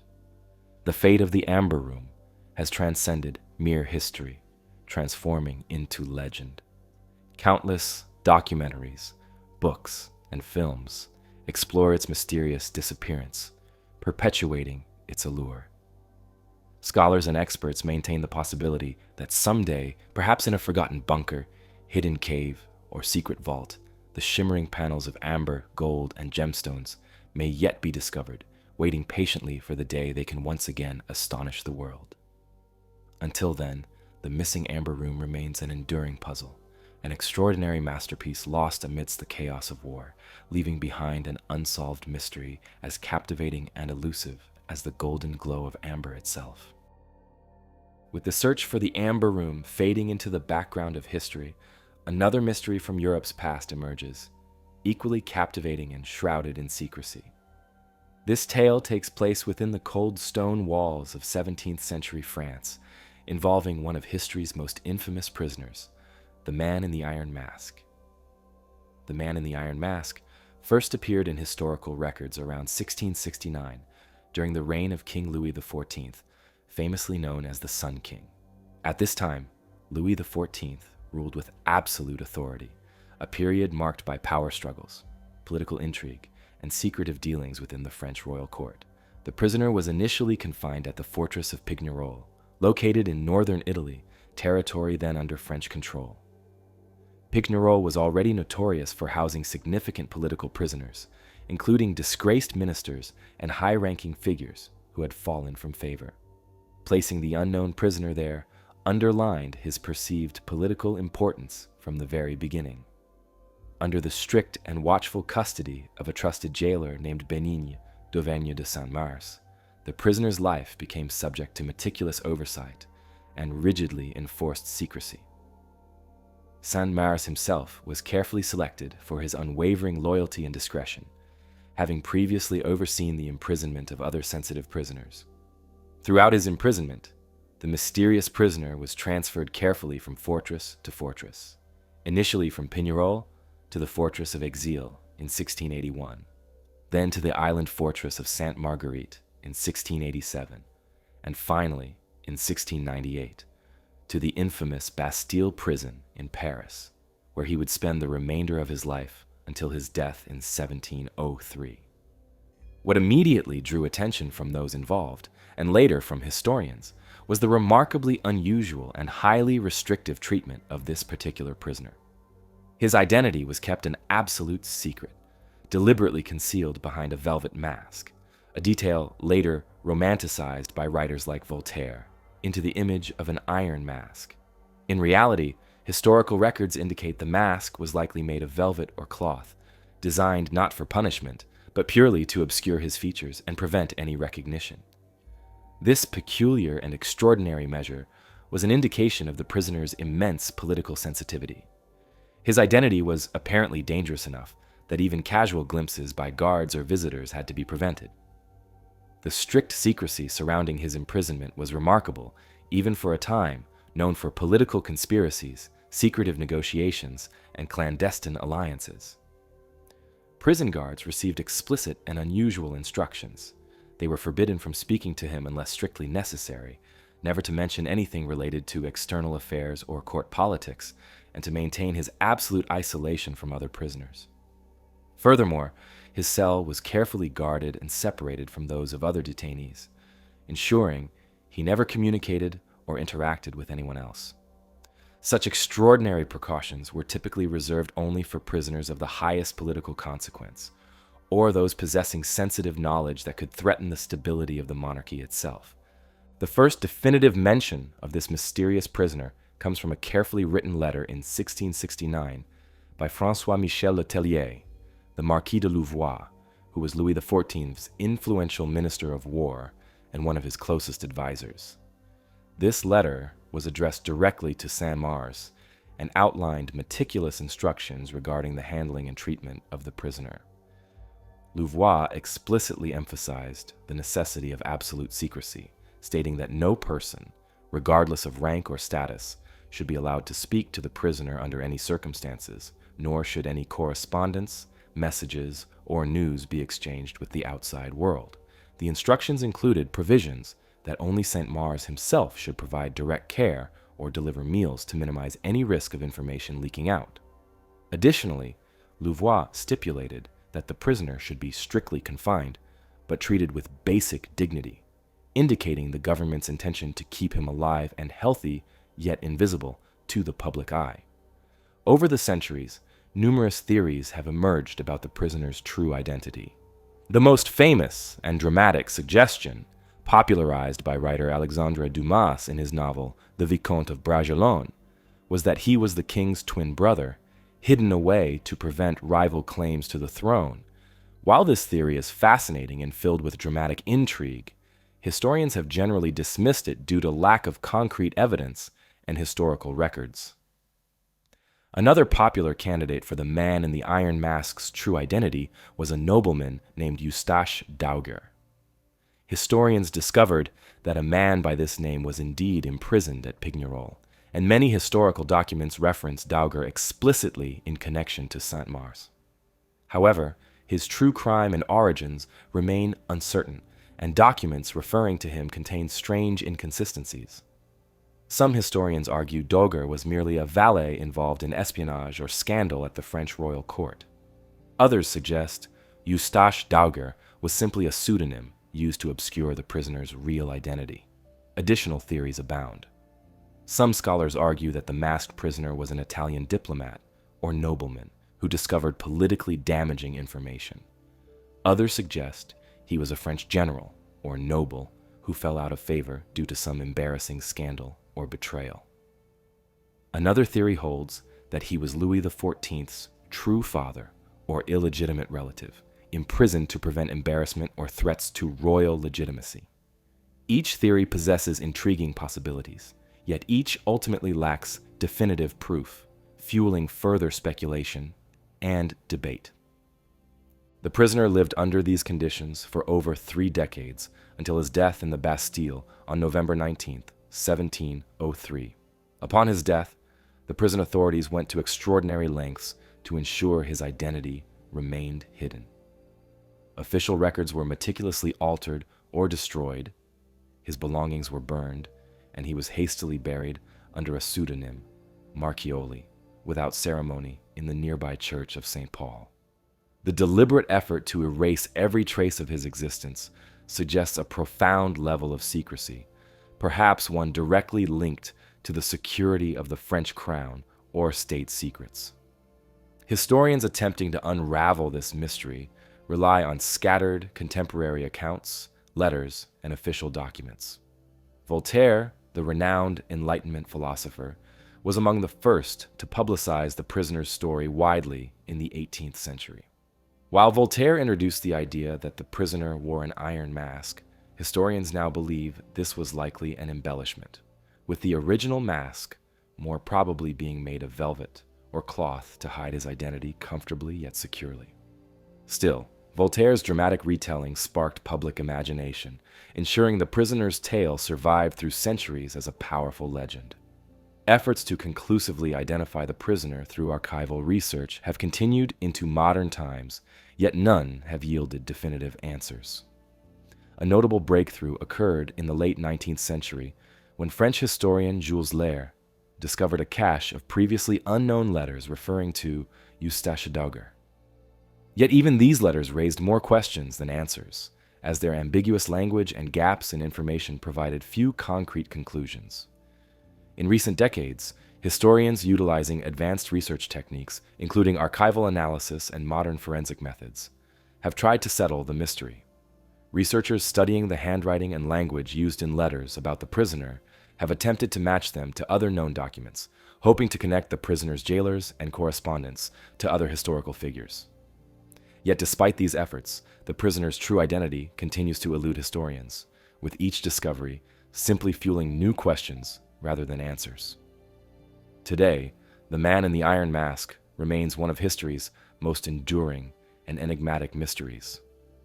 his story continues to captivate imagination, inspiring novels, films, and countless historical studies. Despite centuries of research, historians have yet to definitively uncover his true identity or the exact reasons behind his lifelong imprisonment.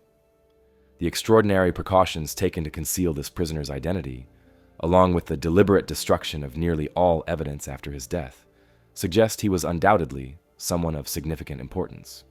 Yet, precisely who this mysterious figure was, and why it was so crucial that his face never be seen again, remains lost within the shadows of France's past, silently urging historians to continue their search for the elusive truth. Just as the true identity of the man in the iron mask continues to fuel historical debate and speculation, so too does the legendary fate of the lost treasure of Lima. Shifting our gaze to 19th century Peru, a time of significant upheaval, we encounter a compelling mystery centered around vanished wealth and the enduring allure of discovery. In 1820, Lima, then the prosperous capital of the Spanish colony of Peru, faced a growing threat. Revolutionary forces, led by General José de San Martín, approached steadily, determined to liberate Peru from Spanish rule. As the revolutionaries advanced, Spanish officials and clergy feared the imminent seizure of the vast treasures accumulated by the Catholic Church and Spanish authorities over centuries. This treasure, said to be composed of vast amounts of gold, silver, precious gems, and intricate religious artifacts, represented not only immense wealth, but also religious and historical significance to the colonial authorities. Desperate to protect this treasure from the revolutionaries, the Viceroy of Lima and local church authorities devised a hurried plan.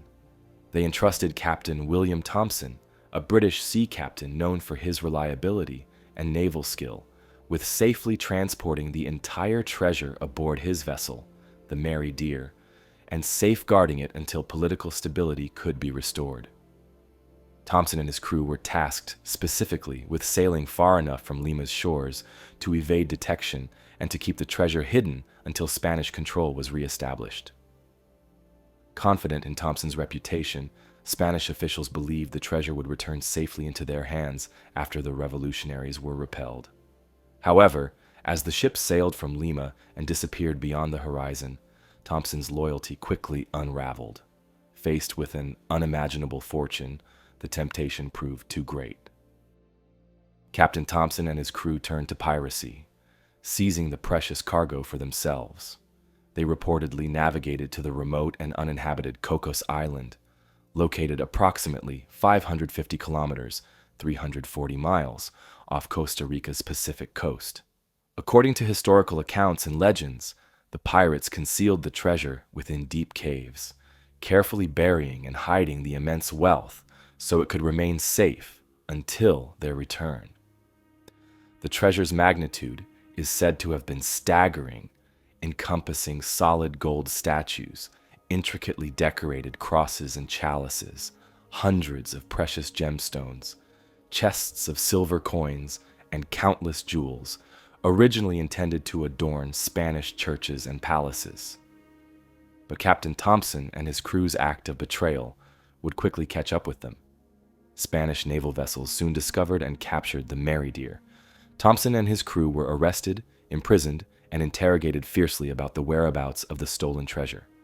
The crew members steadfastly refused to disclose any information, but under severe pressure, Thompson reportedly made a partial confession.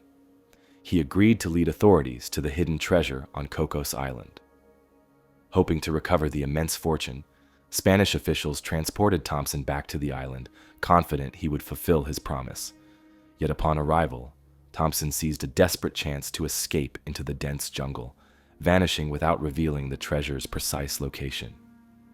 Despite extensive searches, neither Thompson nor the treasure were ever found. In the years that followed, the lost treasure of Lima became the subject of endless speculation, fascination, and exploration. The allure of its hidden riches attracted countless adventurers, historians, and fortune seekers. Cocos Island, a lush, isolated paradise surrounded by treacherous ocean currents, became a legendary destination for expeditions. each believing they held the key to uncovering the immense fortune. Over the decades, treasure hunters descended upon the island, equipped with maps, legends, and various technological tools designed to penetrate the island's dense vegetation and subterranean caves. Some searches turned up intriguing clues: old tools, mysterious carvings on rocks, and buried objects of lesser value, but none uncovered the immense treasure itself. Each failed expedition further deepened the mystery, leaving treasure seekers wondering if they were chasing an elaborate myth or if the immense wealth truly lay concealed beneath the tropical soil. Despite multiple efforts, no one conclusively confirmed the treasure's existence or its exact location, although several tantalizing accounts suggest that some artifacts may have surfaced over the years without clear provenance, fueling speculation further. Some modern historians have questioned parts of the legend, suggesting that historical accounts may have exaggerated the treasure's scale or that portions of it were secretly recovered by early expeditions. Yet, documented testimonies from the period strongly indicate the authenticity of the cargo and the genuine existence of a vast, carefully hidden fortune. Official records from the Spanish authorities, along with testimonies and confessions from members of Thompson's crew, provide compelling evidence supporting the legitimacy of this legendary treasure. Today, the lost treasure of Lima remains one of the world's most enduring historical mysteries. Its legend endures precisely because of its combination of historical reality and persistent uncertainty. Each year, new theories emerge, and fresh expeditions set out toward Cocos Island, hoping to succeed where others failed. Advances in technology, ground-penetrating radar, advanced sonar, and drone surveillance have all been utilized in modern-day searches, yet the exact location remains undiscovered. Even now, nearly 2 centuries after Captain Thompson's betrayal and disappearance, the vast fortune remains concealed, awaiting discovery by someone lucky or determined enough to uncover its secrets. The lost treasure of Lima represents more than just material wealth. It symbolizes the shifting tides of history, colonial struggles, and the enduring human fascination with hidden fortunes. Its story vividly captures the tension and turmoil of 19th century South America, marked by revolution, upheaval, and the waning days of Spanish imperial power. The treasure, once destined for Spanish coffers and lavish church ceremonies, instead became an elusive legend, capturing imaginations and inspiring generations of explorers drawn to the distant shores of Cocos Island in search of riches long concealed beneath the earth.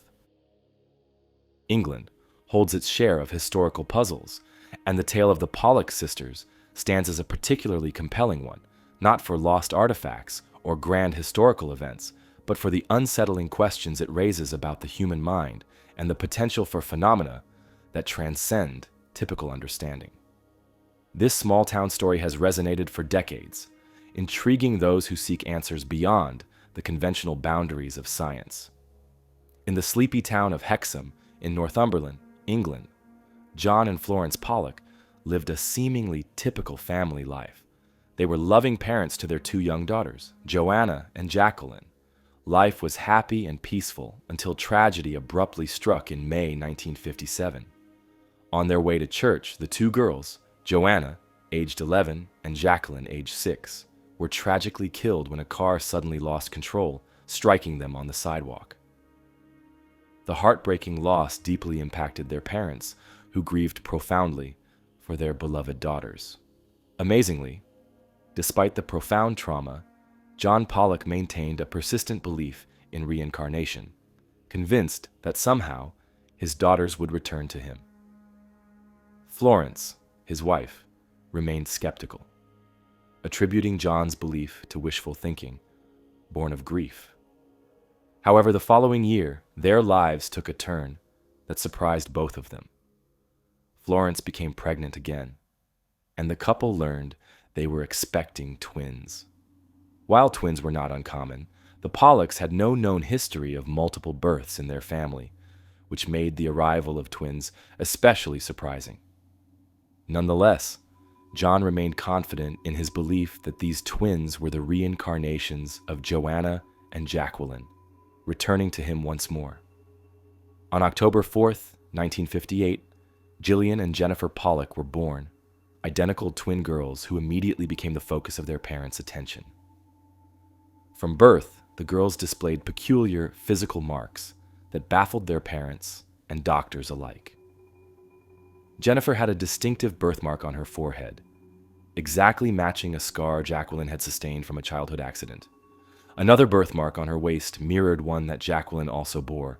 The physical similarities were unusual enough, but as the twins grew older, their behaviors added further mystery. When Gillian and Jennifer reached the age where they began to speak, their parents noticed odd and unsettling details. Despite never being informed about Joanna and Jacqueline, the twins would spontaneously request toys and belongings that had belonged to their deceased sisters, objects that had long been hidden away in storage. When presented with these items, the girls would divide them exactly as Joanna and Jacqueline had, without hesitation or discussion. Even more strangely, they accurately named toys and dolls belonging to their sisters, displaying an uncanny familiarity with objects they had never seen before. At the age of 4, the Pollock family revisited Hexham, having moved away shortly after the tragic accident. Remarkably, the twins seemed intimately familiar with the town, pointing out landmarks and locations they had never visited before. They recognized the school Joanna and Jacqueline had attended, and identified their favorite playgrounds and streets with startling accuracy. Perhaps most chilling was the twins' visible fear of cars. They would cling to their parents in terror when vehicles approached, shouting warnings of danger. John and Florence were increasingly astonished and unnerved by the mounting evidence that suggested a connection between their lost daughters and their new twin girls. The case of the Pollock sisters soon caught the attention of researchers interested in phenomena that appeared to support reincarnation. Dr. Ian Stevenson, a noted psychiatrist from the University of Virginia, known for investigating alleged reincarnation cases, closely studied Gillian and Jennifer's behavior. Stevenson documented numerous instances where the twins displayed memories or knowledge that seemed impossible to explain through conventional means. He carefully ruled out deliberate deception, believing that the Pollocks themselves were genuinely bewildered and sincere in their experiences. Yet, despite the intriguing nature of his findings, Stevenson remained cautious, unable to conclusively prove the existence of reincarnation through scientific means. As Gillian and Jennifer grew older, their memories and behaviors linking them to Joanna and Jacqueline gradually faded. By the age of 7, their unusual recollections and habits had almost entirely disappeared. The twins themselves retained little to no memory of the experiences that had so fascinated their parents and researchers in their early childhood. Their lives moved forward normally, and the family eventually regained a sense of ordinary peace, albeit marked by their unique past experiences. Despite extensive documentation and research, the Pollock sisters' story remains debated to this day. For some, the case represents compelling evidence supporting reincarnation or an extraordinary psychological phenomenon known as cryptomnesia, where forgotten memories subconsciously resurface. Supporters of reincarnation theories highlight specific aspects, such as the distinct birthmarks matching injuries sustained by Jacqueline, as potential physical evidence of reincarnation. Researchers investigating similar phenomena, particularly Dr. Ian Stevenson from the University of Virginia, have documented numerous other cases worldwide involving children who claim memories of past lives, often accompanied by matching birthmarks or physical traits. Skeptics, however, propose more conventional explanations. Psychological theories suggest that grieving parents could subconsciously influence their children's behavior, unintentionally prompting or reinforcing coincidences or behaviors reminiscent of lost loved ones. Another psychological interpretation is that John Pollock's firm belief in reincarnation may have indirectly shaped his children's perception, guiding them toward behaviors that aligned with their deceased siblings, albeit unintentionally. Additionally, critics argue that anecdotal evidence and retrospective accounts can often be influenced by selective memory or exaggeration over time, particularly in emotionally charged cases. Further complicating the story, skeptics also point to the possibility of confirmation bias, where the family and investigators inadvertently emphasized behaviors or incidents that matched their expectations, while unconsciously ignoring contradictory evidence. It's also proposed that the twins could have overheard conversations between their parents or other family members about Joanna and Jacqueline, unconsciously absorbing details and repeating them later as their own memories. To explore these questions further, several additional studies have been conducted over the years on cases similar to the Pollock sisters. Dr. Stevenson, who dedicated much of his career to studying reincarnation, published numerous detailed accounts documenting children recalling past lives, particularly focusing on birthmarks as potential connections to previous identities. His comprehensive research, spanning decades and multiple cultures, has yet to yield universally accepted conclusions, but continues to provoke serious consideration within academic circles. Other psychologists have investigated the broader implications of trauma, grief, and parental influence on childhood development, arguing that profound emotional loss can deeply shape family dynamics and memory formation, sometimes in unexpected and uncanny ways. Moreover, neuroscientific research has attempted to understand cryptomnesia and related phenomena. Studies have indicated that the human brain has a remarkable capacity for memory retention and subconscious recall, even of seemingly forgotten events. The Pollock twins' behavior might be partially explained by such unconscious memory retrieval mechanisms, highlighting the complex and not yet fully understood relationship between memory, identity, and consciousness. Over time, the Pollock sisters' case became one of the most thoroughly documented and discussed stories in studies of reincarnation and paranormal phenomena. Despite rigorous examination, no clear consensus has emerged, leaving their story a fascinating puzzle that continues to provoke thoughtful debates within psychological, scientific, and spiritual circles. The account of Gillian and Jennifer Pollock stands as a rare, compelling narrative, a story not just of grief and loss, but also of extraordinary possibilities and mysteries that remain tantalizingly unresolved, encouraging continued exploration into the profound depths of human memory, identity, and belief. Moving away from the intriguing and mysterious memories of the Pollock sisters, we now venture into another cryptic historical puzzle, an ancient manuscript that has baffled experts for centuries. Known as the Voynich manuscript, this peculiar book has resisted all attempts at decoding, safeguarding its secrets within pages that have confounded historians, linguists, and cryptographers alike. Discovered in 1912 by rare book dealer Wilfrid Voynich among a hidden collection at the Villa Mondragone, a Jesuit college near Rome, the Voynich manuscript immediately sparked intrigue and curiosity. Voynich, an avid collector and expert in rare manuscripts, recognized its uniqueness immediately. The manuscript was like nothing he had encountered before. Carbon dating conducted in 2009 confirmed the manuscript was created between 1404 and 1438, placing its origins firmly within the late Middle Ages. Yet, despite this precise dating, the manuscript's exact geographical origins and authorship remain entirely unknown.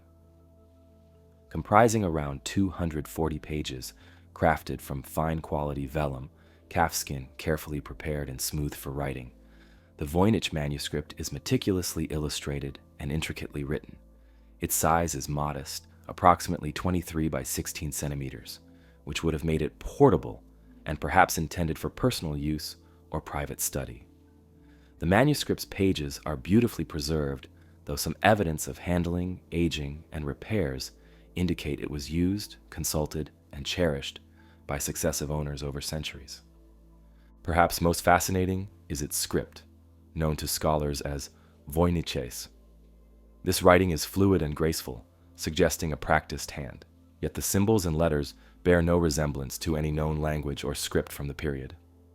The text is arranged neatly into paragraphs, divided by clear margins, and organized into what appear to be coherent chapters or sections.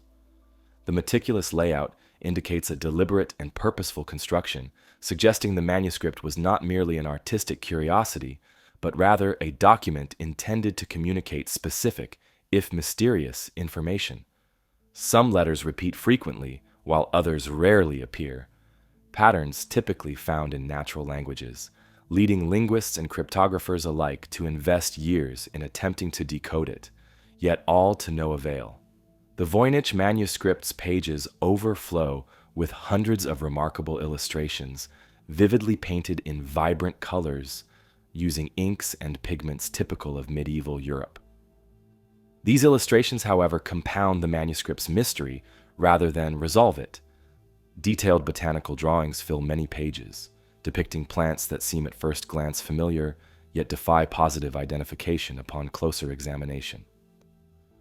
The leaves, stems, roots, and flowers are illustrated with careful attention to detail, yet scholars find no exact matches to known botanical specimens, leading some researchers to speculate the plants are allegorical, symbolic, or entirely fictional creations representing mystical or alchemical properties.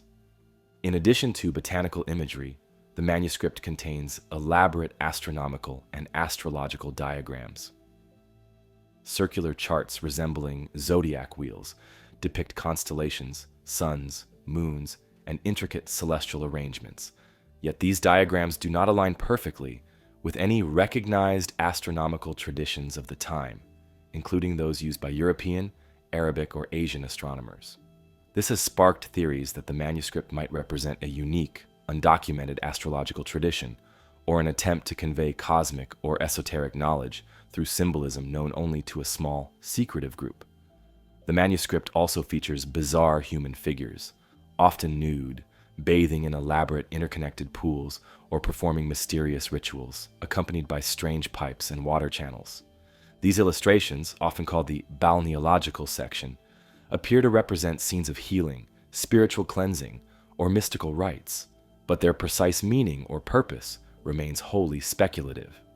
Scholars have debated whether these scenes depict metaphorical journeys, health practices, rituals related to water symbolism, or are simply fantastical imagery designed to illustrate some deeper, hidden message known only to the author. The earliest recorded owner of the manuscript was Emperor Rudolf II, who ruled as Holy Roman Emperor from his lavish court in Prague.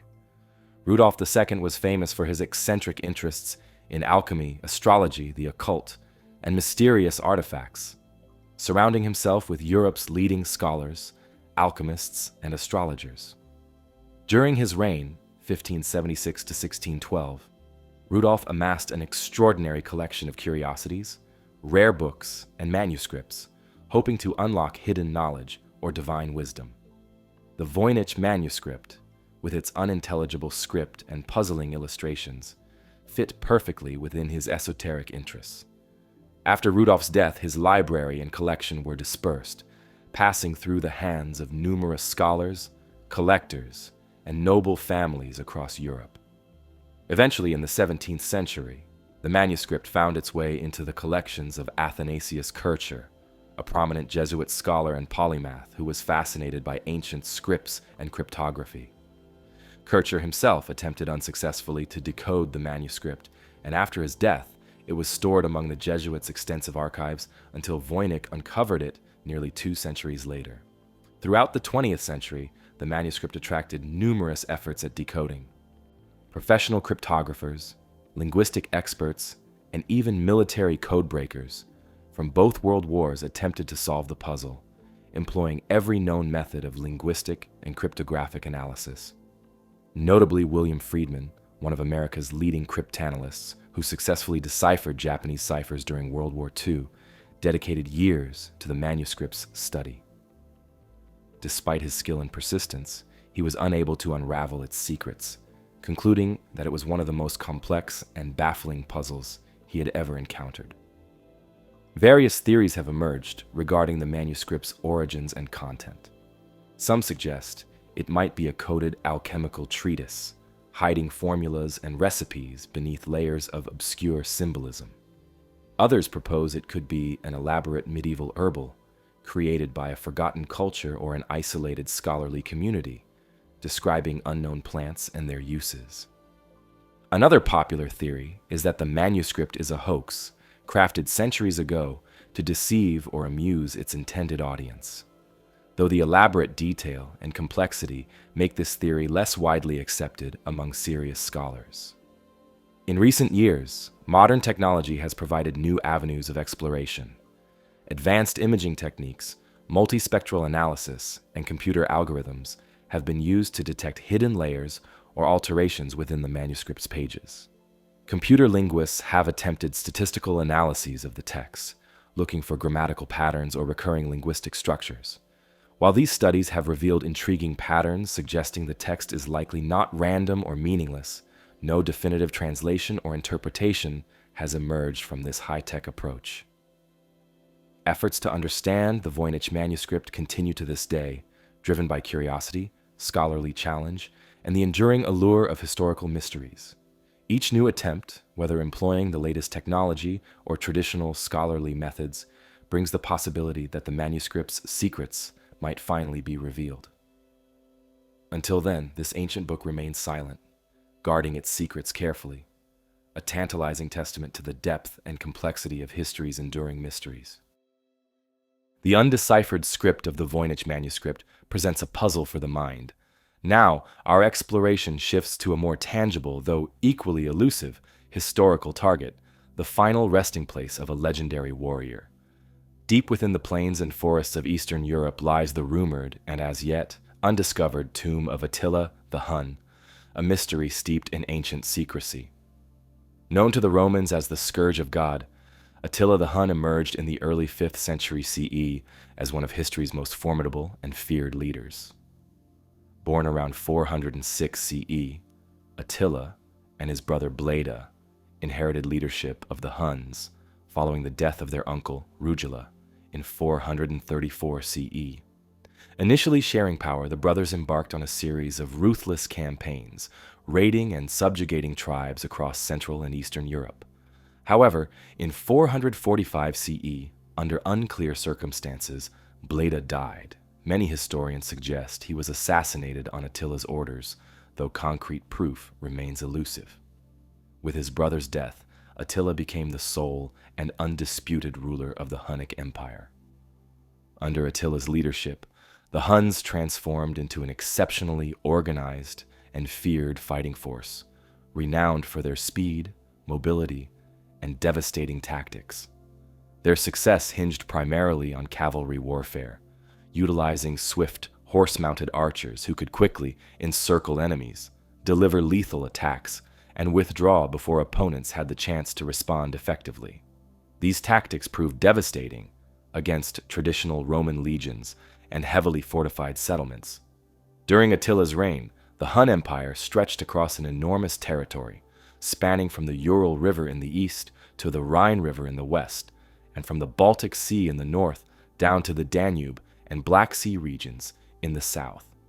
Tribes and kingdoms throughout this vast expanse paid substantial tribute to Attila, providing him with immense wealth and power.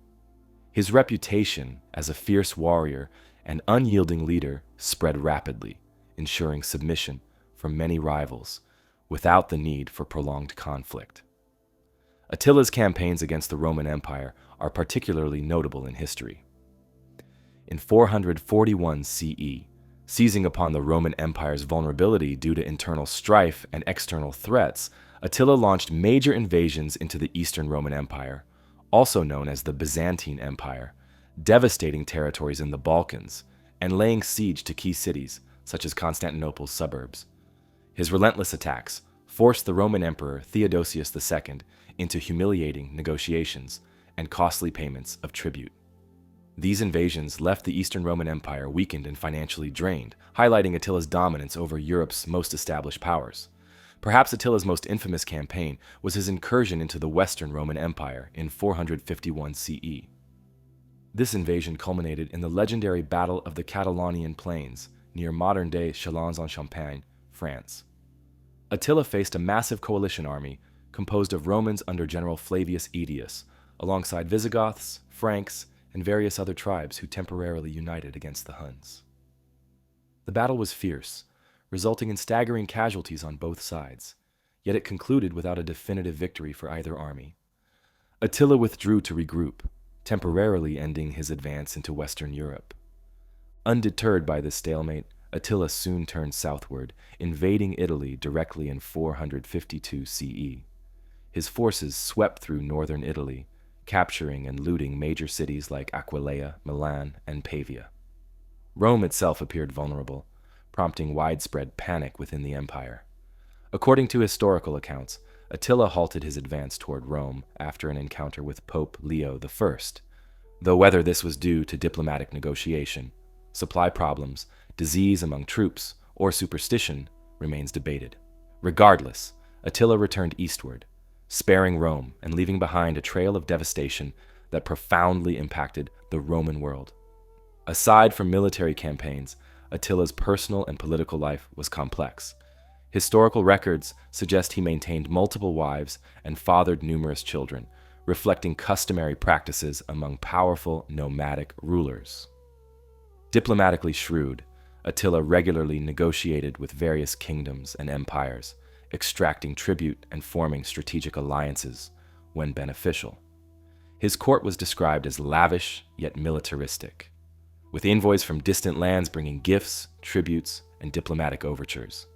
The historian Priscus of Panium, who visited Attila's court in 449 CE as part of a diplomatic mission, offered vivid descriptions, noting Attila's authoritative presence, simple yet dignified attire, and the disciplined manner of his court and warriors. Yet, despite his considerable achievements and terrifying reputation, Attila's life abruptly ended in 453 CE. Historical accounts vary on the exact details, but most scholars reference the historian Jordanes' account, which states that Attila died suddenly after celebrating his marriage to a young Gothic bride named Ildico. Reportedly, Attila had celebrated excessively during the wedding feast, retiring to bed intoxicated. The next morning, his attendants discovered him dead, with blood streaming from his nose. Speculation ranges widely regarding the precise cause. Possible explanations include a fatal nosebleed, choking on his own blood, internal bleeding due to heavy drinking, or even assassination via poisoning. Though some contemporaries suspected foul play, no concrete evidence has emerged to definitively solve the mystery of his death. Attila's sudden demise threw his empire into immediate chaos as his sons and subordinates swiftly engaged in bitter internal conflicts. Without Attila's commanding presence, the once formidable Hun Empire fractured rapidly, disintegrating into smaller factions. The swift dissolution of his empire emphasizes how profoundly Attila's leadership and personal charisma had bound together the diverse tribes and territories under Hun control. According to historical accounts, Attila's funeral was a grand spectacle, demonstrating both the reverence and secrecy that surrounded him. Jordanes described vividly how Attila was placed in 3 coffins, a golden coffin inside a silver coffin, which was then enclosed in an iron one, symbolizing his immense wealth, power, and the respect he commanded. This triple coffin was then interred deep beneath the earth in a secret location, chosen carefully by his most trusted followers. To ensure that Attila's resting place remained forever hidden from outsiders, the slaves who dug the tomb were reportedly executed immediately after its completion, guaranteeing that no living soul would ever reveal the tomb's location. Stories surrounding Attila's tomb grew over centuries, as scholars and treasure seekers alike became fascinated by the immense wealth and priceless artifacts thought to be buried alongside him. Legends spoke of untold gold and precious jewels, weapons, ornaments, and countless treasures plundered from his raids on Roman territories. These rumors only intensified the interest in uncovering Attila's burial site, igniting numerous searches and excavations across the Hungarian plains and surrounding regions. Historians have widely debated the probable locations of Attila's secret tomb. Many suggest it may be situated somewhere within modern-day Hungary, particularly in the Great Hungarian Plain, an expansive area historically associated with the Huns. Several local legends pinpoint the region surrounding the Tisza River as a possible burial site, asserting that the tomb was cleverly concealed beneath riverbeds or marshes, carefully chosen for their shifting landscapes and natural protection from discovery. Over the years, numerous expeditions have attempted to locate the hidden grave. During the 19th and 20th centuries, amateur archaeologists, historians, and treasure hunters conducted exhaustive searches along the banks of rivers, within remote forests, and across expansive grasslands. But despite their efforts, not a single trace of Attila's tomb has been conclusively identified. Modern archaeological techniques, such as aerial photography, ground-penetrating radar, and satellite imagery, have been applied in recent decades, but these too have failed to produce tangible evidence of the legendary burial site. While definitive evidence remains elusive, historical documents provide glimpses into the burial practices of nomadic peoples like the Huns. Typically, these burials included elaborate ceremonies, extensive grave goods, and strategic concealment, particularly for leaders of Attila's magnitude. Archaeological discoveries across Central Asia and Eastern Europe indicate that prominent nomadic rulers were indeed often buried with significant treasures, weapons, and ritual objects. This lends historical credibility to the legends surrounding Attila's burial. One notable theory proposes that Attila's grave was intentionally located in a remote, inaccessible area. Supporters of this theory argue that Attila's followers deliberately chose a site that was difficult to access, then erased all visual traces of burial activity, leaving only vague clues for later generations. Other theories suggest that the tomb was hidden beneath flowing rivers or marshes, which would naturally alter their courses over time, further obscuring the site from discovery. This method of concealment was a known practice among various nomadic groups, adding weight to such hypotheses. In addition to theories and expeditions seeking Attila's tomb, the legend itself has deeply influenced Hungarian culture and identity. Attila is often portrayed as a heroic ancestor figure in Hungarian folklore, and numerous sites across Hungary claim connections to the legendary leader. Villages and towns in the region proudly reference their proximity to possible burial sites, keeping alive local traditions and legends passed down through generations. While the existence of Attila's tomb itself is widely accepted among historians, the precise location, condition, and contents of the burial remain purely speculative. Archaeologists caution that even if Attila's tomb were eventually found, centuries of flooding, erosion, and geological changes might have destroyed or dispersed much of the physical evidence. Still, the possibility of uncovering this historically significant site remains a tantalizing prospect, as any genuine discovery would undoubtedly offer profound insights into Hun culture, burial practices, and the historical figure himself. Thus, the search for Attila's tomb continues to captivate imaginations. Whether the burial holds vast treasures or simply offers valuable historical context, the tomb's elusive nature has ensured that it remains one of history's most enduring and intriguing mysteries. Its undiscovered status symbolizes the life of Attila himself, powerful, feared, revered, yet ultimately unknowable, lost within the folds of history, concealed beneath the earth, and waiting, perhaps eternally, to be uncovered.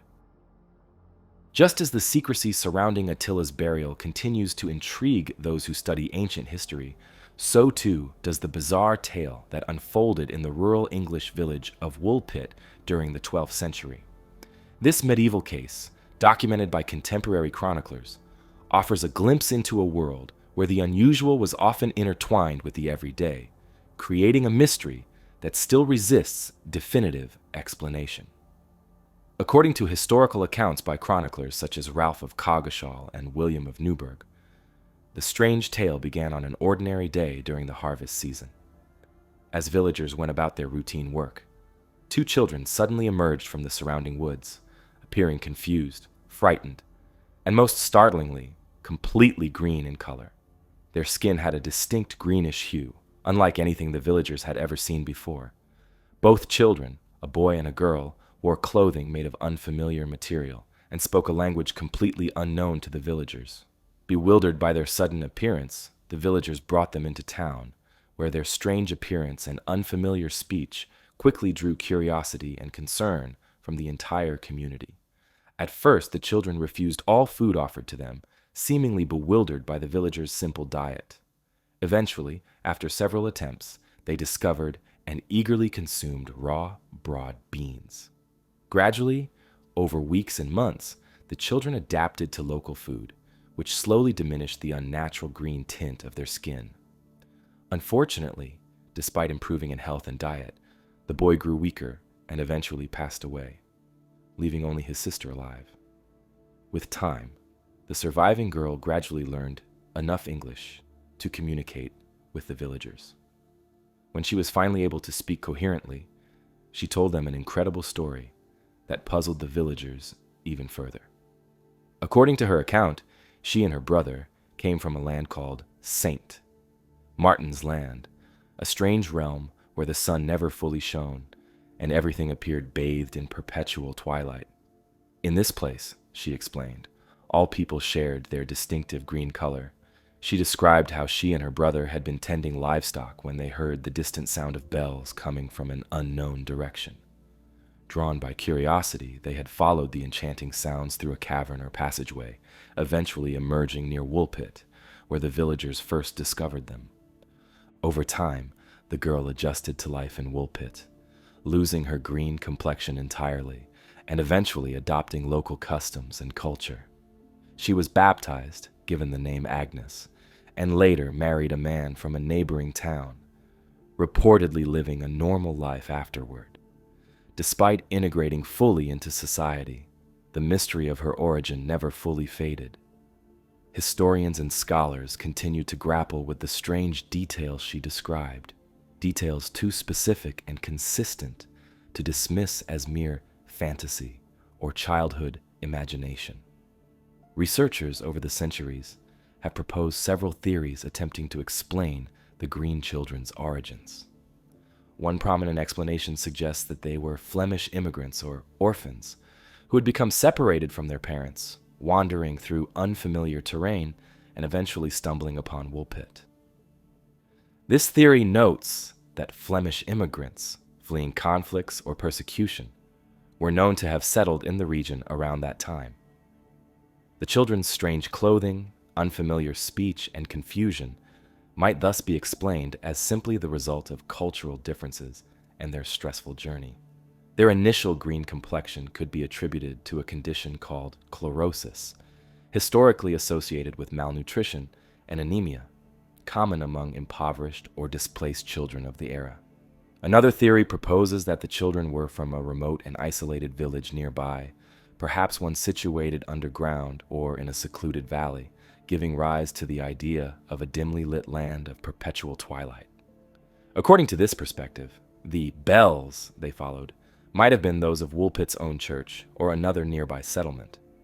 Yet another interpretation views the story more symbolically, suggesting that the account was an allegorical narrative crafted by chroniclers to reflect anxieties or lessons about encountering foreign cultures or unknown people.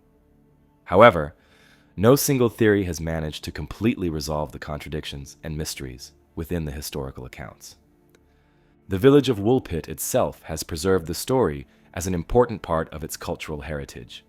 Its very name is said to come from the Old English wolf pit, meaning wolf pit, a reference to ancient pits dug to trap wolves. Some accounts suggest the children may have emerged from one of these wolf pits, adding further intrigue to the tale.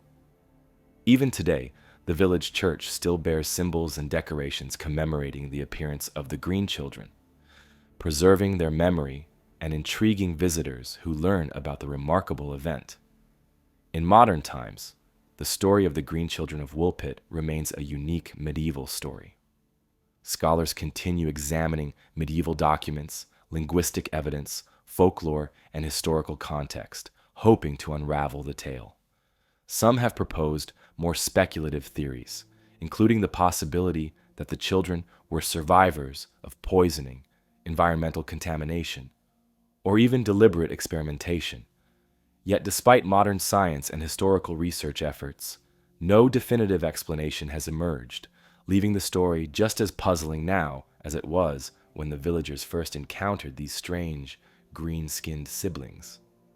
Ultimately, the the Green Children of Woolpit continue to capture the imagination precisely because the story resists easy categorization or straightforward explanation.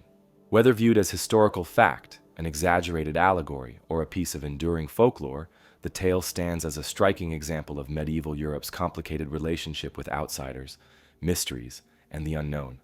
The story remains a remarkable window into the fears, curiosities, and cultural complexities of the Middle Ages, continuing to invite us to reflect on the mysteries of our shared human past. From the curious tale of Woolpit's mysterious green children, we now journey further westward, toward the rugged coastlines and mist-shrouded shores of Cornwall in southwestern England, where another legendary mystery awaits: the lost kingdom of Lyonesse. According to centuries-old folklore, Lyonesse was an enchanting kingdom, abundant and prosperous, said to lie off the southwestern tip of Britain, somewhere between Cornwall and the Isles of Scilly. Richly fertile and famously beautiful, Lyonesse is described in ancient tales as a land of thriving villages, verdant pastures, grand cities, and numerous churches. But what makes Lyonesse particularly intriguing, and ultimately tragic, is the claim that this flourishing kingdom was lost beneath the sea in a single devastating catastrophe. Stories of Lyonesse date back to medieval times, intertwined closely with Arthurian legends and Celtic folklore. In these early accounts, Lyonesse was frequently depicted as the homeland of Tristan, one of the central figures in the enduring medieval romance of Tristan and Isolde. Tristan, the nephew of the legendary King Mark of Cornwall, was said to have originated from this mysterious land, linking Lyonesse firmly to the fabric of Celtic and Arthurian tradition. The renowned medieval poet Thomas Malory, in his influential work Le Morte d'Arthur, written in the late 15th century, vividly portrays Lyonesse as a wealthy and fertile kingdom that tragically vanished beneath the waves. According to Cornish legends and various medieval chronicles, Lyonesse's demise occurred suddenly and catastrophically, overwhelmed overnight by a violent storm or massive tidal wave that consumed entire towns, villages, and populations. This dramatic event, often dated vaguely to a distant past beyond precise historical memory, was said to have permanently reshaped the geography of southwestern Britain. What was once described as a broad, prosperous stretch of land, linking Cornwall with what are now the Isles of Scilly, supposedly sank beneath the Atlantic, leaving only fragmented islands and coastal headlands as mournful remnants of a once mighty kingdom. Throughout history, coastal communities in Cornwall and the Isles of Scilly preserved these vivid and haunting oral traditions with remarkable detail. Generations of fishermen, sailors, and villagers shared stories that on rare, calm days, particularly when the waters between Cornwall and the Scillies were crystal clear, one could peer into the depths and make out submerged ruins of Lyonesse. These underwater visions included ancient stone walls, well-defined roads, church spires, and even houses, structures hinting at a sophisticated civilization lost beneath the ocean. Adding to this eerie atmosphere, sailors often reported hearing ghostly church bells ringing from submerged bell towers, resonating across the waters, especially during quiet, foggy nights. Historical evidence supporting such dramatic claims is intriguing, though largely circumstantial. Ancient Roman and medieval maps occasionally depicted islands and landmasses off the southwestern coast of Britain that no longer appear today, hinting at significant changes in coastal geography over centuries. The earliest known written mention of Lyonesse appears in the medieval chronicles, notably those by William of Worcester in the 15th century, who described a substantial flooding event between Cornwall and the Scillies. In addition, Cornwall's rich folklore, captured and preserved by 19th century antiquarians and folklorists, consistently references Lyonesse, keeping the legend alive through careful documentation and popular retellings. Historical records document actual major flooding events that might lend credence to the legend of Lyonesse. Medieval annals describe devastating storms striking southwestern England with unusual frequency and violence, particularly in the 11th and 12th centuries. The Great Flood of 1099, documented by medieval chroniclers, reportedly submerged significant areas of coastal land around Mounts Bay, a region close to the purported site of Lyonesse. Another major storm in 1287 inundated large sections of the southern English coastline, dramatically altering the landscape and possibly fueling stories of a larger submerged kingdom. Geologically, the story of Lyonesse may have its roots in real historical phenomena. Researchers studying the sea levels around Cornwall and the Isles of Scilly have identified significant evidence of past submergence and coastal erosion. Marine archaeologists, using modern sonar mapping and underwater surveys, have uncovered the remains of submerged forests, ancient peat beds, and evidence of human settlements now lying underwater. In places such as Mounts Bay near Penzance, divers have documented submerged tree stumps, ancient trackways, and foundations of stone structures, all clear indications that coastal lands inhabited by people thousands of years ago now rest beneath the waves. Archaeologists and geologists theorize that rising sea levels during the end of the last ice age, approximately 10,000 years ago, combined with later storms and erosion events in medieval times, gradually submerged these coastal settlements. Over centuries, these memories of catastrophic floods and vanished landscapes became interwoven into local legends, resulting in the narrative of Lyonesse, an idealized lost kingdom embodying the dangers and uncertainties faced by communities living on exposed coasts. Moreover, Lyonesse shares similarities with other legendary lost lands, such as Atlantis in Greek tradition or Weiss from Breton folklore, reflecting a broader European cultural motif of submerged kingdoms serving as cautionary tales of nature's power and human vulnerability. Lyonesse's enduring presence in popular imagination was strengthened through literature and poetry, notably during the Victorian era, when romantic fascination with medieval and Arthurian lore reached its zenith. Poets like Alfred, Lord Tennyson referenced Lyonesse in their works, further cementing its place within British literary culture. Despite its prominence in folklore, historians and archaeologists have long debated the truth behind the legend of Lyonesse. Some researchers argue that Lyonesse was simply a myth, an imaginative story created to explain the mysterious submerged landscapes visible off Cornwall's coast. Others, however, propose a more historical foundation, suggesting that Lyonesse might be based on real events. Geological studies have revealed evidence of rising sea levels and coastal erosion occurring around the southwestern shores of England over the past few thousand years. Some researchers theorize that dramatic flooding events could indeed have submerged ancient settlements, leading to the creation of a lasting myth about a lost kingdom. Supporting these theories, divers and marine archaeologists exploring the waters around Cornwall and the Isles of Scilly have discovered intriguing underwater features, including ancient stone walls, roads, and submerged forests preserved beneath the sea. At places like Mounts Bay near Penzance, researchers have uncovered remnants of prehistoric forests and settlements lying underwater, clear signs of ancient lands once inhabited but now lost beneath rising seas. Such discoveries lend credibility to the idea that substantial coastal flooding or erosion might have inspired the legend of Lyonesse. In fact, medieval accounts recorded catastrophic storms striking the coastlines of Cornwall, with some chroniclers describing devastating floods that swallowed entire villages, providing historical parallels to the legendary sinking of Lyonesse. Other scholars have explored the possibility that the myth of Lyonesse might have been influenced by distant memories of lost Celtic lands and cultures, similar to the legends of Atlantis or other vanished civilizations.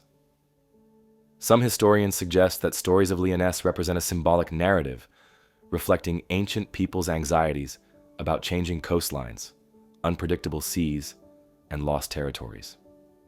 Yet despite these rational explanations, the romance and mystery surrounding Lyonesse persist, capturing imaginations and fueling continued fascination. Numerous efforts have been made over the years to locate and explore the supposed ruins of Lyonesse beneath the waves.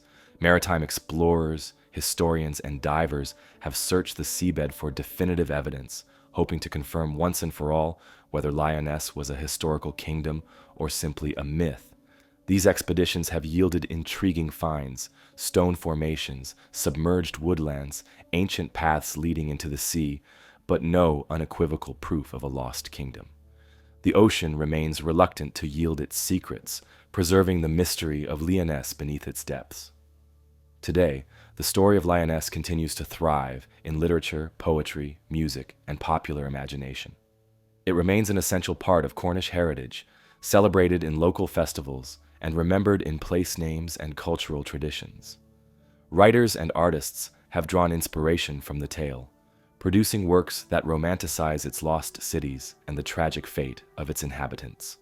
Tourism in Cornwall also benefits from the mystique surrounding Lyonesse, attracting visitors who seek to experience firsthand the landscapes and coastlines associated with this legendary tale. Ultimately, whether Lyonesse was a real historical land, a myth rooted in ancient geological events, or simply a poetic creation, the story endures because it resonates deeply with human fascination about lost worlds and vanished civilizations. The possibility that such a kingdom might once have existed beneath familiar waters keeps the legend alive, a testament to the enduring power of mystery and folklore in shaping our understanding of history and our imagination of the past. Leaving behind the mythical shores of Lyonesse and its tales of submerged kingdoms and ringing church bells beneath the waves, our journey now takes us forward in time and across oceans to a chilling mystery in modern America.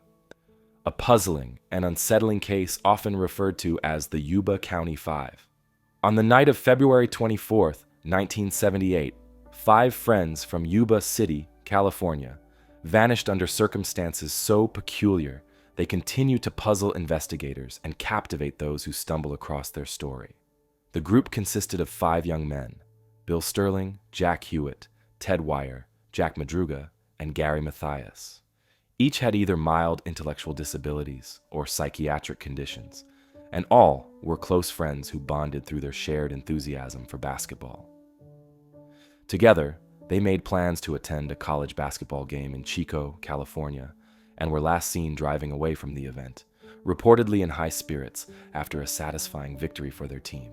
When none of them returned home by the following morning, worried families immediately contacted local authorities.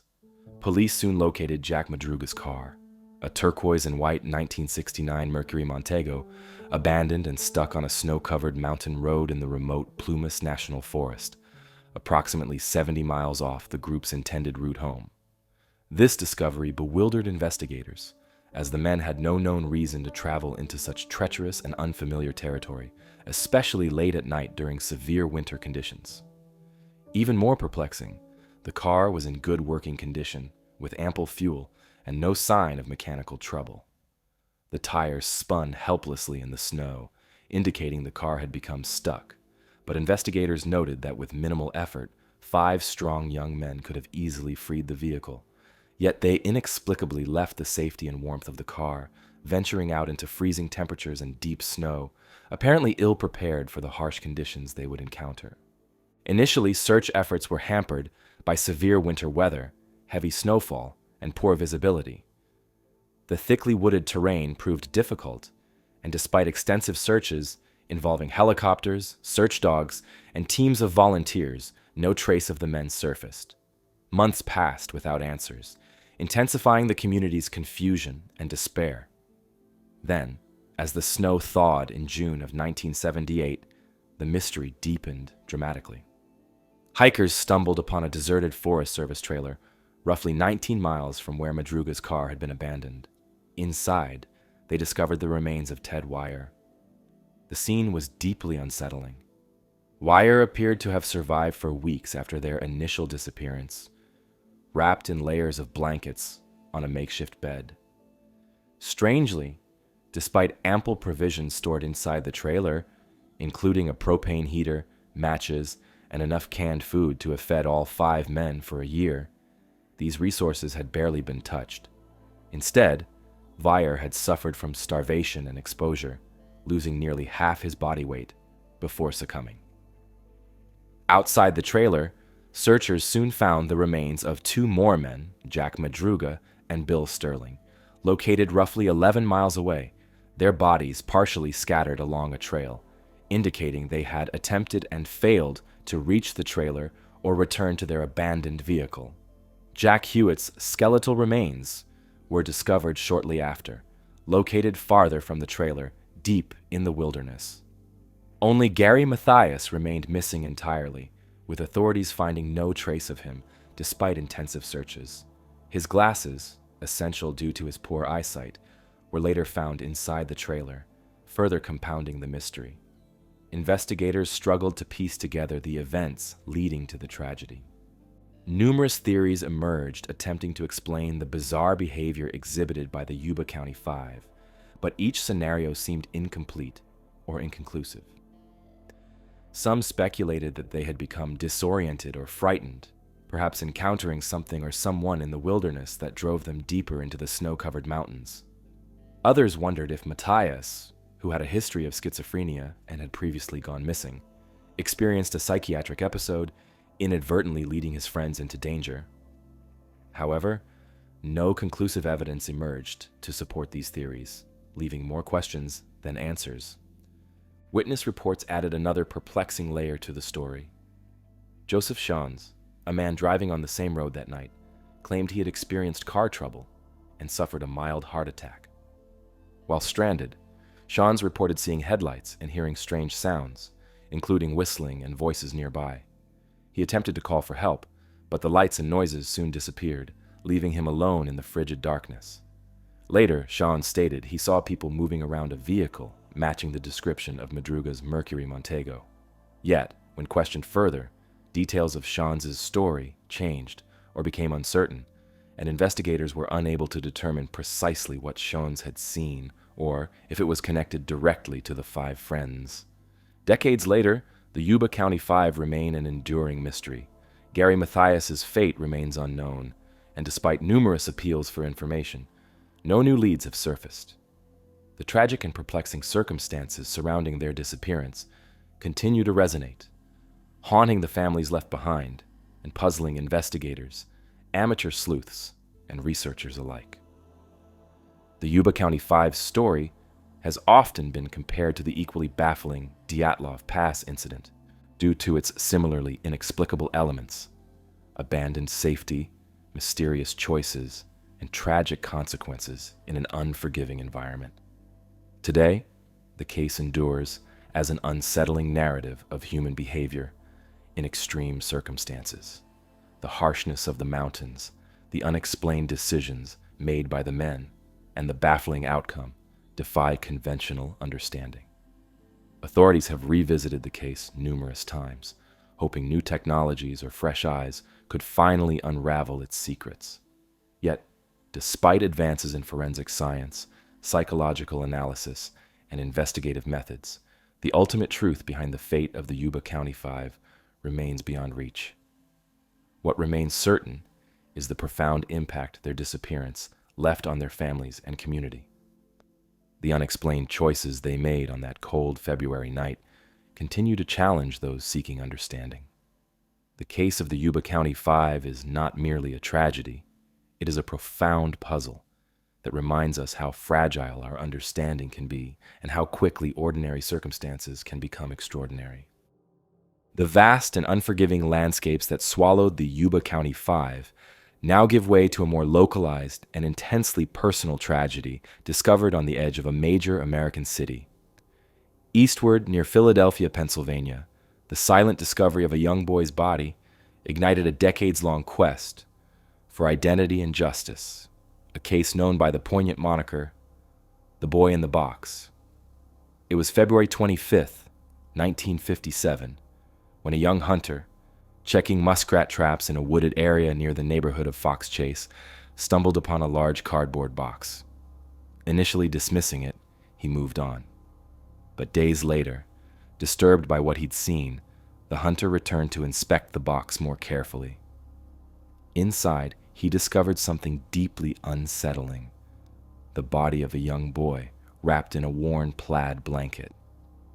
Terrified and hesitant to become involved, the hunter remained silent at first, but soon another passerby discovered the same tragic scene and contacted authorities. When Philadelphia police arrived, they found the child carefully concealed within the discarded box, originally used for a baby's bassinet sold at J.C. Penney. The boy was estimated to be between 4 and 6 years old, severely malnourished, and appeared to have suffered repeated physical abuse. His small, fragile body bore bruises and scars, and his short hair had been crudely and recently trimmed, possibly post-mortem. Despite these indicators of mistreatment, the cause of death was ultimately determined to be blunt force trauma to the head. The authorities immediately began a thorough investigation, confident that such a heartbreaking and unusual case would quickly yield clues about the child's identity. Photographs of the boy were widely distributed. Posters were placed throughout the city, and investigators visited countless local orphanages, hospitals, and schools. Yet, tragically, no one came forward to claim or identify the boy. His fingerprints led nowhere. His footprints matched no hospital records, and despite painstaking efforts to trace the box and blanket, investigators could not identify the source or purchaser of these items. Soon, the boy in the box captured public attention nationwide. Newspapers ran extensive stories appealing for information, and the public was deeply moved by the tragedy of a child whose identity was unknown, whose life was shrouded in secrecy, and whose death went unexplained. Authorities examined hundreds of potential leads, diligently following every possible clue, no matter how small. They explored theories ranging from kidnapping, abuse by family members, abandonment by overwhelmed parents, to even more sinister possibilities involving illegal adoption networks. Yet, time after time, promising leads turned into dead ends. In the decades since the boy's discovery, several intriguing yet ultimately inconclusive leads emerged. One particularly compelling theory involved a foster home located near the discovery site. During the investigation, it was noted that this foster home owned blankets similar to the one in which the boy was found, and there were suspicions about the sudden departure of some children from that home. Still, after extensive interviews and searches, no conclusive connection could be proven, and the foster home lead eventually fell apart under scrutiny. Another well-known theory came from a woman referred to as Martha, or M. She came forward years later, claiming that her abusive mother had purchased the boy and subjected him to severe physical and emotional mistreatment, eventually leading to his death. Martha's detailed account matched several known details about the case, such as the boy's haircut, but investigators found inconsistencies in her story and struggled to find enough concrete evidence to corroborate her claims conclusively. Without solid proof, authorities hesitated to accept her story fully, though they couldn't entirely dismiss it either. The mystery surrounding the boy's identity spurred a tireless search for answers. Multiple forensic reconstructions and facial approximations were created to help identify him. Renowned forensic artist Frank Bender, famed for solving other cold cases, produced a realistic sculpture of the child, hoping someone would recognize him. The sculpture attracted national media attention and numerous inquiries, yet still, the boy's true name and history remained elusive. As technology advanced, authorities turned to genetic testing, exhuming the boy's remains in 1998 to collect DNA samples. They hoped modern forensic techniques would finally unlock the decades-long mystery. Unfortunately, even after exhaustive genetic research, no match emerged. Databases yielded no relatives or connections, leaving authorities back at square one, still hoping for a breakthrough, but with fewer avenues left to pursue. Throughout the years, the boy was laid to rest twice. Initially buried in a potter's field, his remains were later moved in 1998 to Ivy Hill Cemetery in Philadelphia, where a headstone now reads, "America's Unknown Child." This poignant memorial serves as a permanent reminder of the enduring mystery and sorrow surrounding his life and death, as well as the ongoing dedication of the countless investigators, volunteers, and citizens who continue to pursue answers. In recent years, the advent of genetic genealogy, techniques that have solved other cold cases by tracing relatives through extensive DNA databases, has renewed hopes. Detectives and forensic genealogists periodically revisit the case, applying cutting-edge methods to the available DNA samples. The community that formed around solving the mystery continues to grow, with amateur sleuths, genealogists, and retired detectives dedicating time and resources to finally uncovering his identity. Today, the boy in the box case remains one of America's oldest unsolved mysteries. It symbolizes the vulnerability of those without voices and the tragic circumstances that allow some lives to slip unnoticed into history. His story has become emblematic of other unidentified children and victims whose stories remain untold. Investigators and the public alike continue to hope that one day a name can be etched into that gravestone, restoring dignity and identity to a child who has remained anonymous for far too long.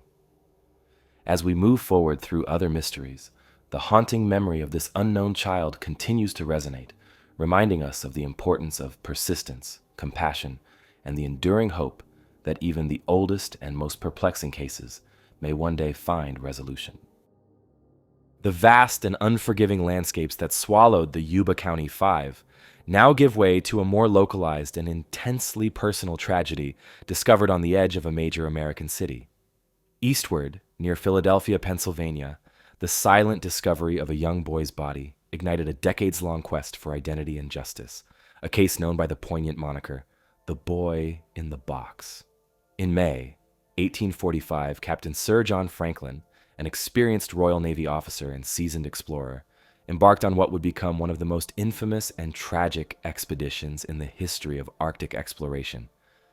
Franklin was tasked by the British Admiralty to chart the last unexplored section of the Northwest Passage, a long-sought sea route connecting the Atlantic and Pacific Oceans through the Canadian Arctic. Commanding two robust and state-of-the-art ships, HMS Erebus and HMS Terror, Franklin set sail from England with 128 carefully selected officers and crew, confident that their advanced technology and extensive preparations would ensure success. Franklin's ships were outfitted with remarkable features designed for Arctic travel. Erebus and Terror were equipped with reinforced hulls capable of withstanding pressure from encroaching ice, advanced heating systems, and extensive libraries. They carried 3 years' worth of preserved food, including vast quantities of canned provisions, a technological marvel at the time, as well as abundant supplies of coal for heating and cooking. The ships represented the pinnacle of Victorian-era naval engineering and scientific preparation.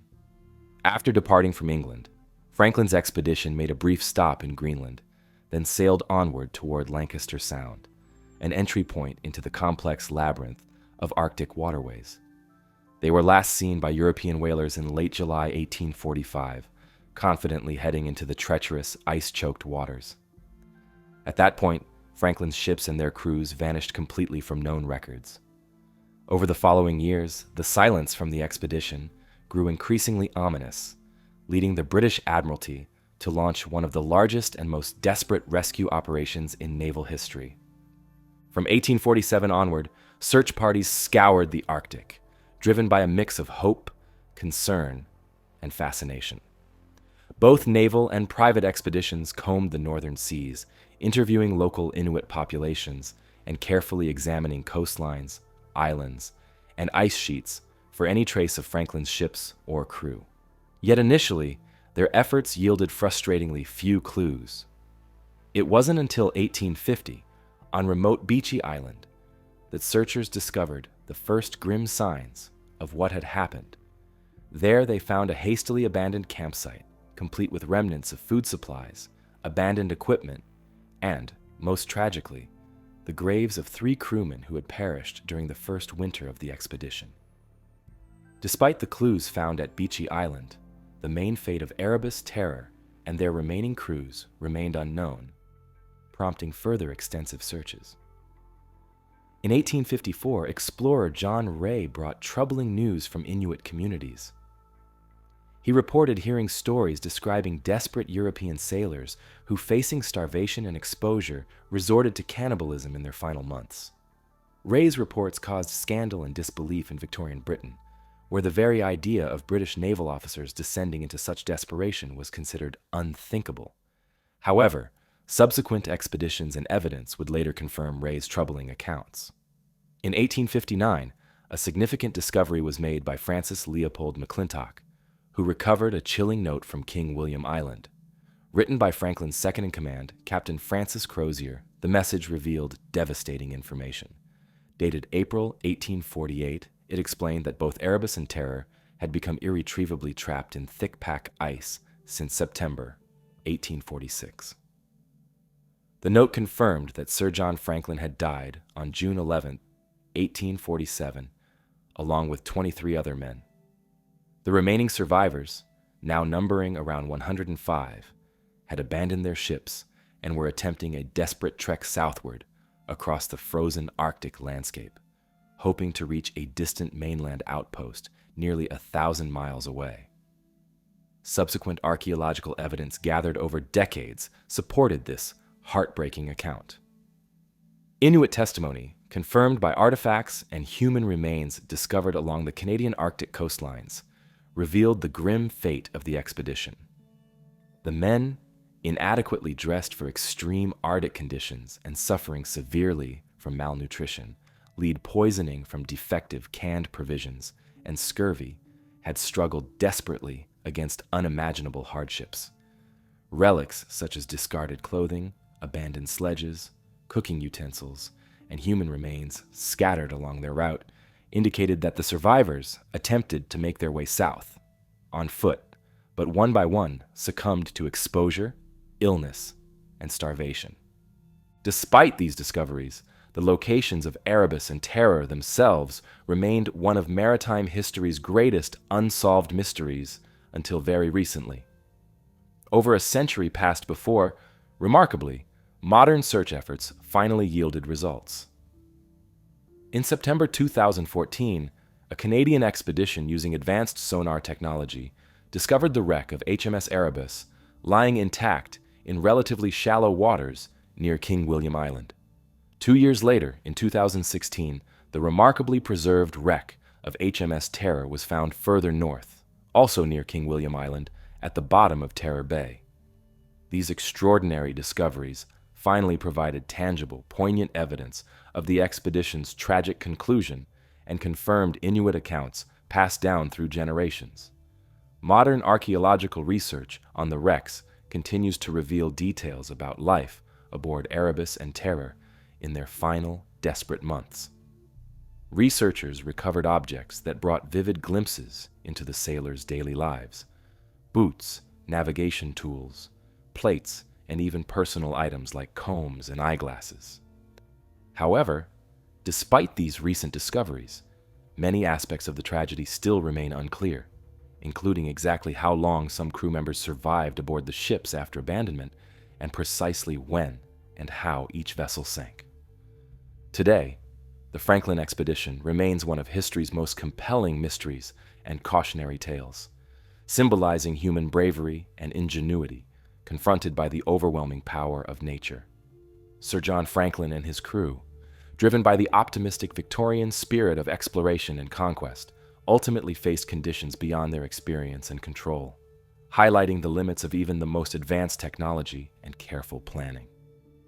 Their tragic fate continues to captivate historians, explorers, and the public alike, prompting countless books, documentaries, and continued research efforts. It also profoundly shaped Arctic exploration, demonstrating the incredible risks associated with navigating these icy, treacherous waters and altering perceptions of human vulnerability in such harsh environments.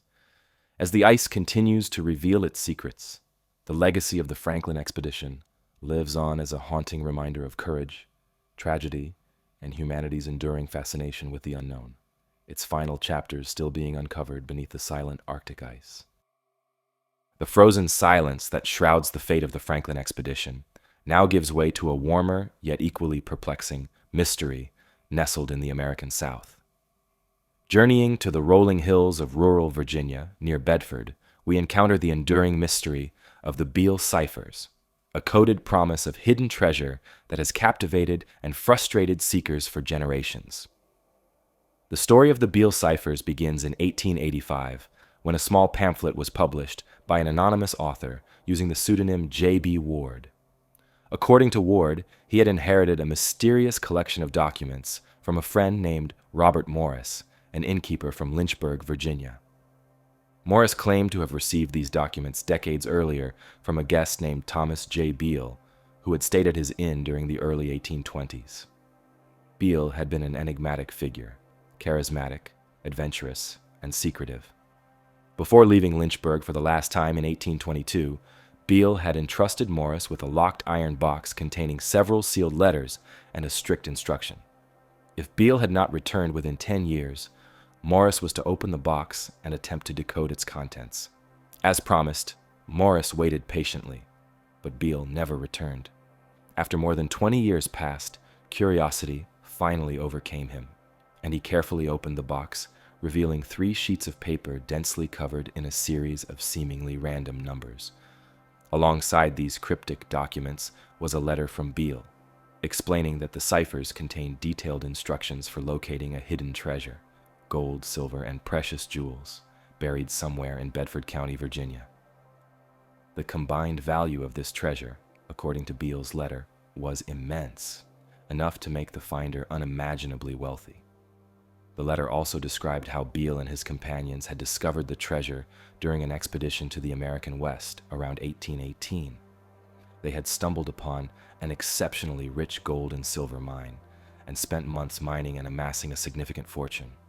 Concerned about safeguarding their wealth, Beale's party transported it back east to Virginia, where they secretly buried it, hoping to secure their newfound fortune and return to continue their mining.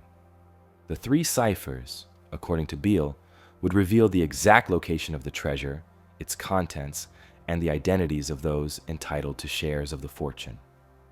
Intrigued but unable to decipher the strange numerical codes himself, Morris eventually passed the documents to Ward, who became equally fascinated. Ward published the story in his pamphlet, including the ciphers themselves, in hopes that someone could decode the numbers and solve the puzzle. Since then, the Beale ciphers have become one of history's most compelling unsolved codes, drawing in countless treasure hunters and code breakers, each convinced they would be the ones to finally unravel Beale's secret. Incredibly, one of the 3 ciphers, the second one, was successfully deciphered relatively early, providing tantalizing evidence that Beale's story might be genuine. This second cipher was decoded using the Declaration of Independence as a key. Each number in the cipher corresponded to a word from the famous document, with the first letter of each word revealing a hidden message. Remarkably, the decoded cipher provided detailed information about the treasure's contents, claiming that it consisted of thousands of pounds of gold, silver, and precious gems hidden carefully in iron pots, buried deep within the Virginia countryside. The successful decoding of the second cipher sparked immense excitement. Treasure hunters, cryptographers, and historians descended on Bedford County, meticulously searching fields, hillsides, riverbanks, and caves, hoping to uncover the hidden fortune.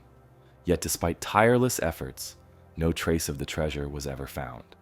The first and third ciphers, which supposedly contained the location of the treasure and the names of the rightful heirs, remained stubbornly resistant to every cryptographic method attempted. Over time, skepticism has grown. Some researchers suggest that the entire story could be an elaborate hoax, possibly devised by Ward himself to boost pamphlet sales, or by another unknown prankster who wished to toy with people's imaginations. Critics point to certain inconsistencies, like the lack of solid historical evidence confirming the existence of Thomas J. Beale, as indications that the tale might be entirely fictional.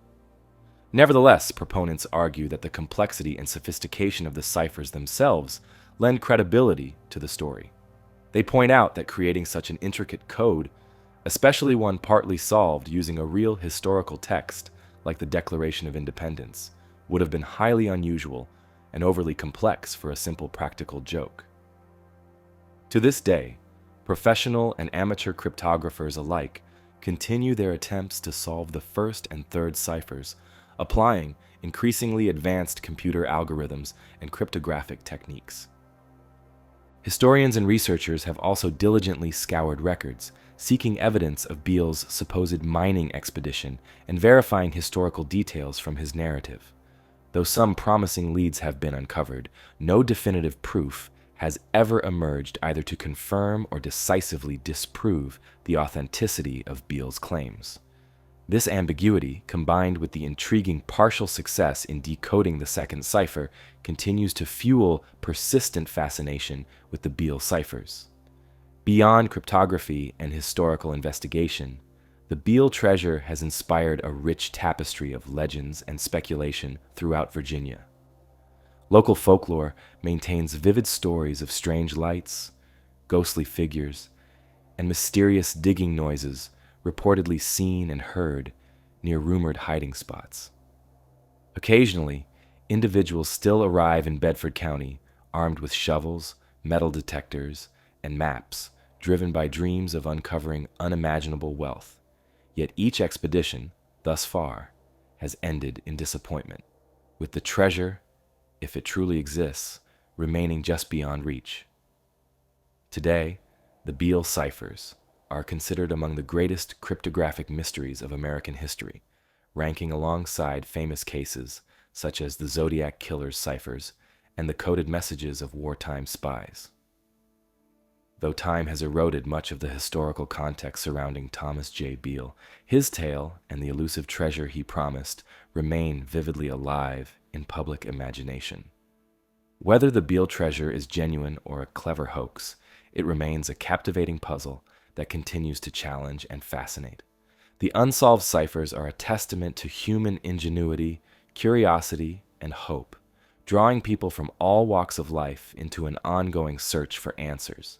Each attempt at decoding, each exploration of the Virginia countryside, adds another chapter to a story that defies resolution, a reminder that sometimes history's greatest treasures lie not in gold and jewels, but in the enduring allure of the mysteries themselves. While the mystery of the Beale ciphers lies in unlocking a secret through intricate codes, our focus now shifts to a grander, more romantic quest within the dense jungles of the Amazon. The lost city of Z represents not just hidden treasure, but the potential rediscovery of a forgotten civilization, a lure that has drawn adventurers into the heart of unexplored South America. The story of this elusive city revolves around one of the most captivating figures in the history of exploration, Percy Harrison Fawcett. Born in 1867 in England, Fawcett was a seasoned and determined explorer, respected for his courage, endurance, and keen ability to navigate the wildest terrains. A surveyor by profession and an adventurer by heart, Fawcett became fascinated with the uncharted regions of the Amazon during his numerous expeditions to map previously unknown territories. Throughout the early 20th century, the Amazon rainforest was widely regarded by Europeans as an impenetrable, mysterious wilderness, filled with hidden dangers and untold secrets. Rumors persisted about civilizations once thriving deep within the jungle, advanced cultures that had risen and fallen, leaving behind only scattered traces and faded legends. Fawcett became convinced these stories held truth and became determined to locate physical evidence of an ancient city he called Zed. Fawcett was not driven solely by rumor or romantic imagination. His belief was fueled by genuine discoveries that hinted at sophisticated civilizations once existing in the Amazon. Reports from early European explorers and conquistadors, along with indigenous stories passed down through generations, described vast settlements with complex social structures, roads, agriculture, and monumental stone architecture. Fawcett envisioned Z as an ancient metropolis hidden from time, potentially predating the Incas, or even rivaling the grandeur of known cities like Machu Picchu.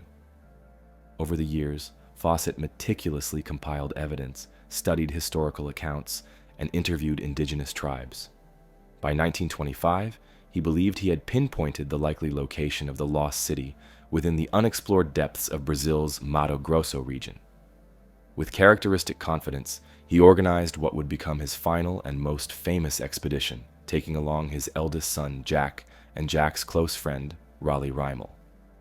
The trio set out from Cuiabá in April of 1925, carrying minimal supplies and trusting in their wilderness expertise and endurance.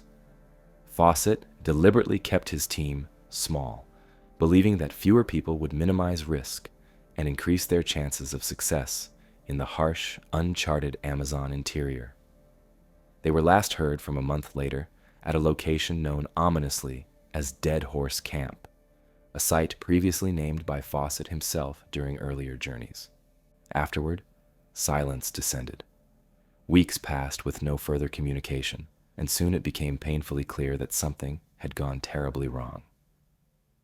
The expedition, along with Percy Fawcett and his companions, vanished into the jungle without a trace. News of their disappearance quickly spread, igniting global intrigue. Numerous search parties were launched, each driven by the hope of finding the lost explorers and solving the puzzle of what happened to them. Yet despite relentless efforts, these expeditions failed to uncover any concrete evidence of their fate. Theories regarding their disappearance have abounded ever since. Some speculate that Fawcett and his companions fell victim to hostile tribes, a common assumption at the time. Others suggest they succumbed to natural hazards, disease, starvation, or wildlife, given the unforgiving nature of the Amazon jungle. Another prevailing theory is that they became lost and disoriented, wandering deeper into the jungle until exhaustion claimed their lives. Still, none of these explanations have been conclusively proven. Adding to the intrigue, some indigenous tribes have preserved oral histories that mention encounters with European explorers who ventured into the jungle long ago, describing events or people that might relate to Fawcett's party. Occasionally, tantalizing clues would emerge: rusted metal objects, old boots, or worn equipment, though none could definitively be linked to Fawcett or his companions. These traces kept the mystery alive, fueling both imagination and continued exploration. Despite Fawcett's tragic fate, his belief in a sophisticated Amazonian civilization has gradually gained credibility over time. Modern archaeologists have made remarkable discoveries in recent decades, uncovering extensive networks of earthworks, ceremonial mounds, roads, and evidence of large-scale settlements hidden beneath the jungle's dense foliage. These findings have transformed scientific understanding, revealing that complex populous societies indeed existed in the Amazon basin long before European arrival. While no definitive ruins matching Fawcett's vision of Z have been discovered, evidence increasingly supports the general idea that thriving civilizations once flourished where few thought possible. The legend of the lost city of Z continues to captivate explorers and researchers.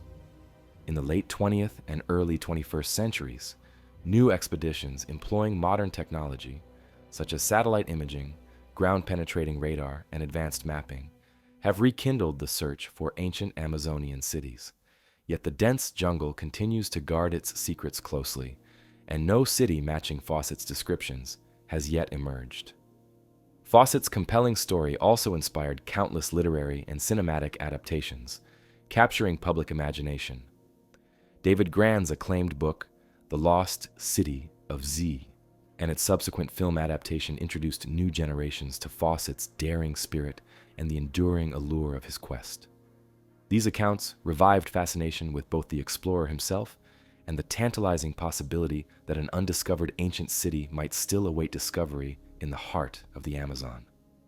Today, Percy Fawcett's Lost City of Z remains one of exploration's most enduring mysteries, a testament to human curiosity, determination, and the powerful allure of the unknown. The Amazon jungle, with its impenetrable foliage and vast hidden spaces, continues to invite modern explorers and scientists to probe deeper into its heart, searching for answers to a riddle left unresolved nearly a century ago. Though Fawcett never returned to tell his tale, his legacy endures in the relentless pursuit of knowledge he inspired. Each new archaeological discovery, Each expedition venturing into the remote Amazon interior carries with it a spark of Fawcett's original dream, to reveal the secrets of an ancient civilization whose memory lives on only through whispers, legends, and the enduring unsolved mystery of the lost city of Z. Just as the legends of lost cities in the Amazon ignite the imagination with visions of forgotten histories, so too does the inscription on the Kensington runestone provoke questions about the accepted timeline of North American discovery. Journeying to the peaceful landscapes of Minnesota, we encounter an artifact that has the potential to reshape our understanding of the continent's past. The Kensington runestone first came into public attention in 1898, when a Swedish-American farmer named Olof Öhman stumbled across it while clearing his land near the small town of Kensington, Minnesota. At first glance, it appeared to be an ordinary slab of gray sandstone, roughly 2.5 feet tall, and weighing about 200 pounds. However, upon closer examination, Öhman realized the stone was engraved with strange markings and symbols, letters and characters resembling ancient Norse runes. Intrigued and uncertain about the discovery, he sought advice from neighbors and local scholars, unknowingly setting off a debate that would continue for generations. The carved inscription on the Kensington runestone tells a remarkable story. According to its runes, a group of Norse explorers traveled deep into the North American continent in the year 1362, more than a century before Columbus sailed to the Americas. The text claims that this group of Vikings embarked on a journey westward, encountering harsh terrain and hostility from local indigenous peoples. It describes the deaths of several men, presumably at the hands of these hostile forces, and concludes with a request for divine protection. If genuine, this remarkable stone would completely rewrite history, proving that Scandinavian explorers reached deep into America's heartland centuries before previously thought possible. Naturally, such a provocative claim immediately sparked fierce debate among historians, archaeologists, and linguists. Some scholars immediately dismissed the runestone as a clever forgery or a well-executed hoax, suggesting Öhman himself or someone within his community fabricated the carving as a playful deception or even a marketing gimmick to attract attention and tourism to the region. The language, grammar, and style of the runes have been heavily scrutinized, with critics arguing they contain inconsistencies or errors uncharacteristic of genuine medieval Norse inscriptions. However, others passionately defended the stone's authenticity, arguing that many features of the inscription align closely with legitimate medieval Norse dialects and writing styles. Proponents of the runestone point to obscure historical references, linguistic subtleties, and ancient runic characters that would have been virtually unknown to late 19th century American settlers, suggesting that if the stone were a forgery, it was extraordinarily sophisticated. To these defenders, the Kensington runestone represented critical proof of Norse exploration deep into America's interior, long before Columbus or other widely recognized European explorers. The stone has since been subjected to numerous scientific studies, analyses, and linguistic examinations, each seeking to shed light on its origins. Geologists analyzed the stone's weathering patterns, seeking clues about how long it had been exposed to the elements, while runologists and linguists pored over the inscriptions, attempting to pinpoint the stone's exact linguistic heritage. Over the decades, researchers produced conflicting conclusions, with no definitive consensus emerging from these meticulous efforts. One factor adding complexity to the debate is the historical context of Norse exploration. It is well documented and widely accepted by historians that Vikings visited North America around the 10th and 11th centuries, establishing brief settlements such as L'Anse aux Meadows in present-day Newfoundland, Canada. However, the Kensington runestone's claim of a Norse presence in the American Midwest in the 14th century, several centuries later, does not neatly align with historical records. Such a late date is particularly puzzling, as it would suggest either an entirely undocumented expedition or an isolated group of Norsemen exploring deeper into the continent long after other known Viking settlements were abandoned. As the mystery persisted, public interest in the Kensington runestone continued to grow. The stone itself eventually found a home in a museum, becoming an object of fascination and pride within Minnesota's Scandinavian American community. Debates over its authenticity have spurred countless books, documentaries, and scholarly discussions, each offering new perspectives, but never fully resolving the question. Locals around Kensington embrace the stone as a treasured piece of their heritage, proudly displaying replicas and promoting it as an intriguing part of regional history. Adding further intrigue to the mystery are scattered reports of other unusual artifacts, rune-like inscriptions, and alleged Norse relics uncovered across North America. Artifacts which, if authenticated, could support the Kensington runestone's controversial claims. Stones, bearing purportedly Norse inscriptions, have been reported in places as diverse as Oklahoma, Maine, and even deep within the Great Lakes region. Yet, like the Kensington runestone itself, these finds remain contentious, often dismissed as modern hoaxes or misunderstood natural formations. Despite the exhaustive research, the fundamental mystery of the Kensington runestone remains unresolved. Is it an authentic medieval artifact, recording a daring Norse expedition into the American Midwest, or simply an elaborate hoax crafted by clever settlers to amuse or deceive their contemporaries? Scholars remain divided, their debates fueled by conflicting evidence and passionately held convictions on both sides. New scientific methods, such as advanced microscopic analysis, linguistic modeling, and forensic geology, continue to hold promise of eventually providing definitive answers. The Kensington runestone's lasting appeal lies not only in its disputed authenticity, but also in the profound implications it carries. If genuine, the stone would rewrite our understanding of early transatlantic exploration and Viking history. Even if proven a forgery, its creation and enduring influence speak powerfully to human fascination with history's mysteries and the enduring allure of exploration narratives. Either way, this stone symbolizes a compelling intersection of fact, fiction, and human imagination. A tangible artifact embodying humanity's perpetual drive to understand our past, explore unknown frontiers, and question accepted truths. Today, the Kensington runestone stands in its museum setting, inviting visitors and researchers alike to ponder its mysteries. Its inscriptions continue to whisper unresolved questions, challenging scholars, igniting imaginations, and keeping alive the hope of one day fully uncovering its secrets. Until then, the runestone remains one of history's great puzzles, an enduring mystery waiting patiently to be solved. The debate surrounding the single, inscribed Kensington runestone in Minnesota now gives way to a far more expansive and visually stunning site etched across the very surface of the earth. Journeying southward to the arid plains of southern Peru, we encounter the breathtaking Nazca Lines, a sprawling network of geoglyphs that continue to baffle researchers with their scale, precision, and purpose.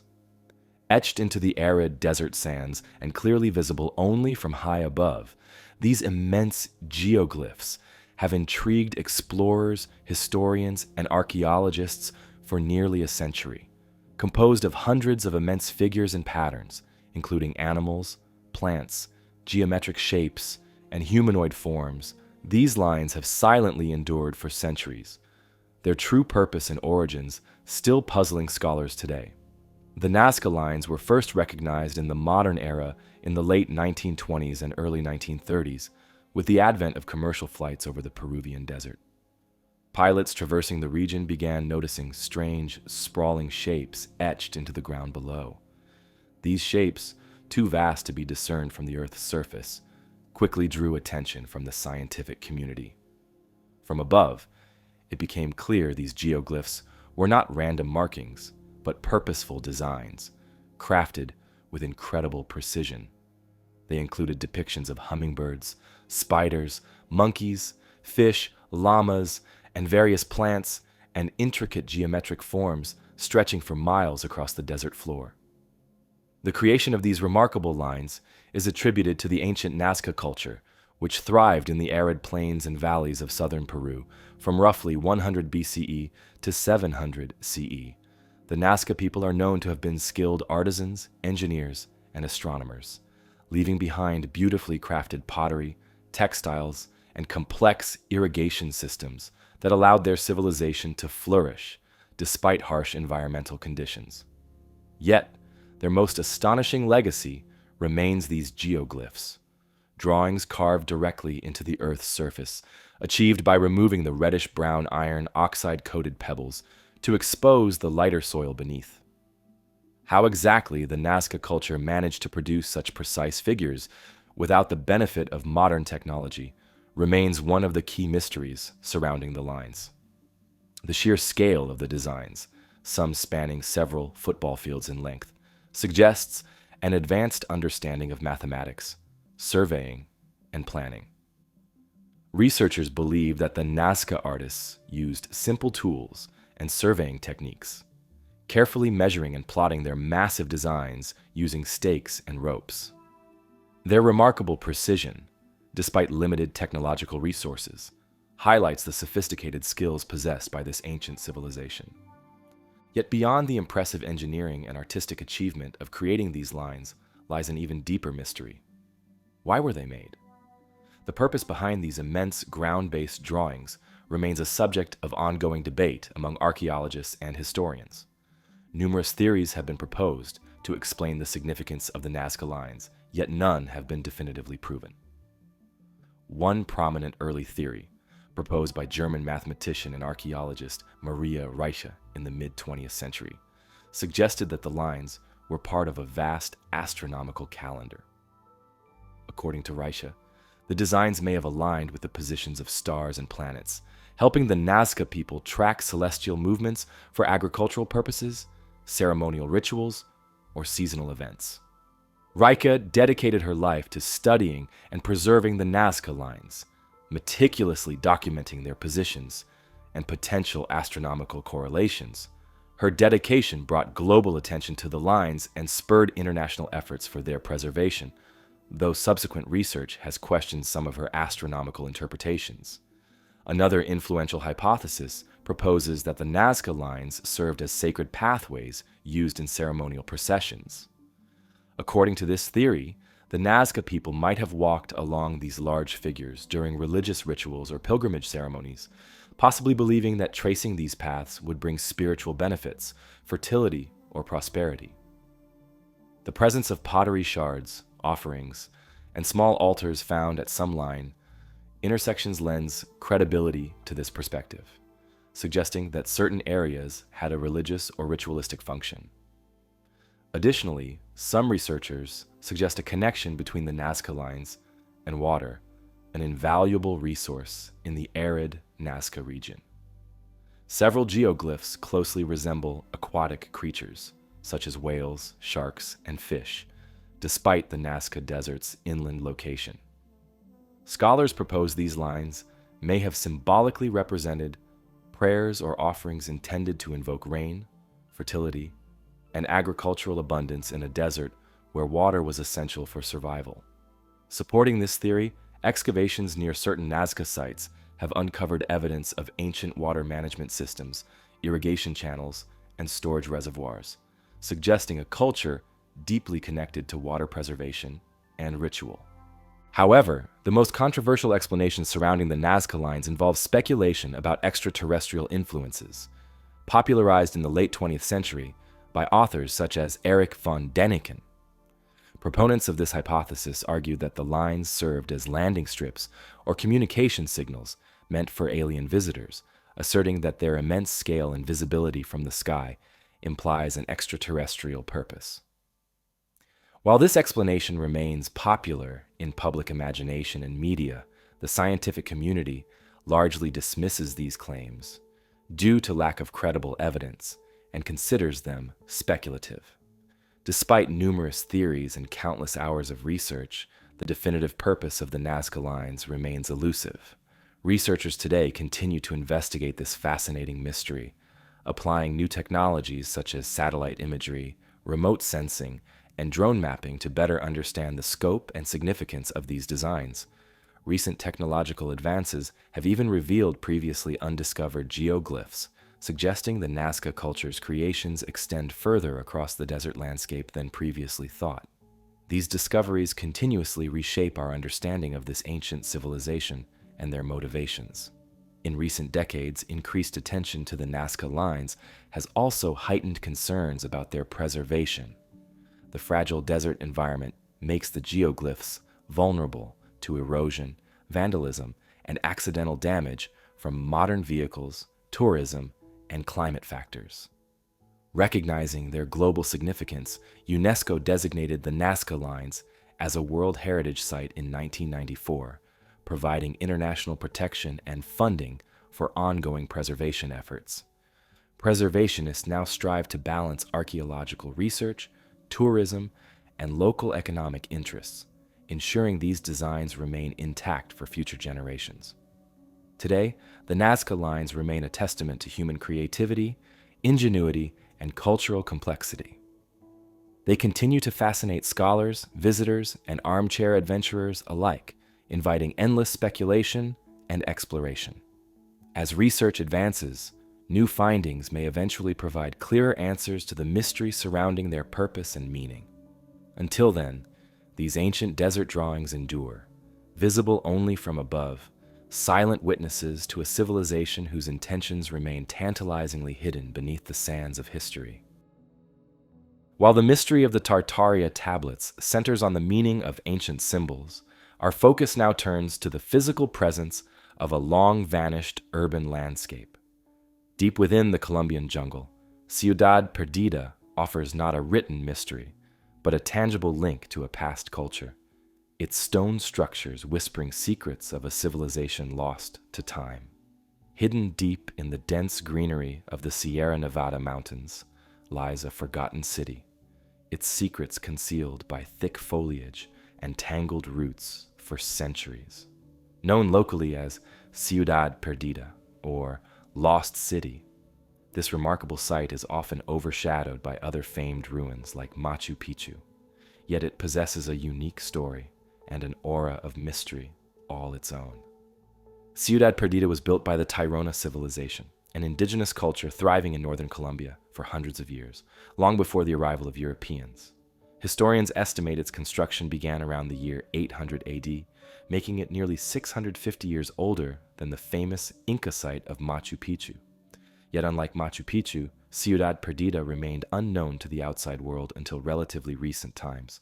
This remarkable hidden city stayed invisible beneath a thick jungle cover, untouched and unnoticed by outsiders, guarding its mysteries silently for over a millennium.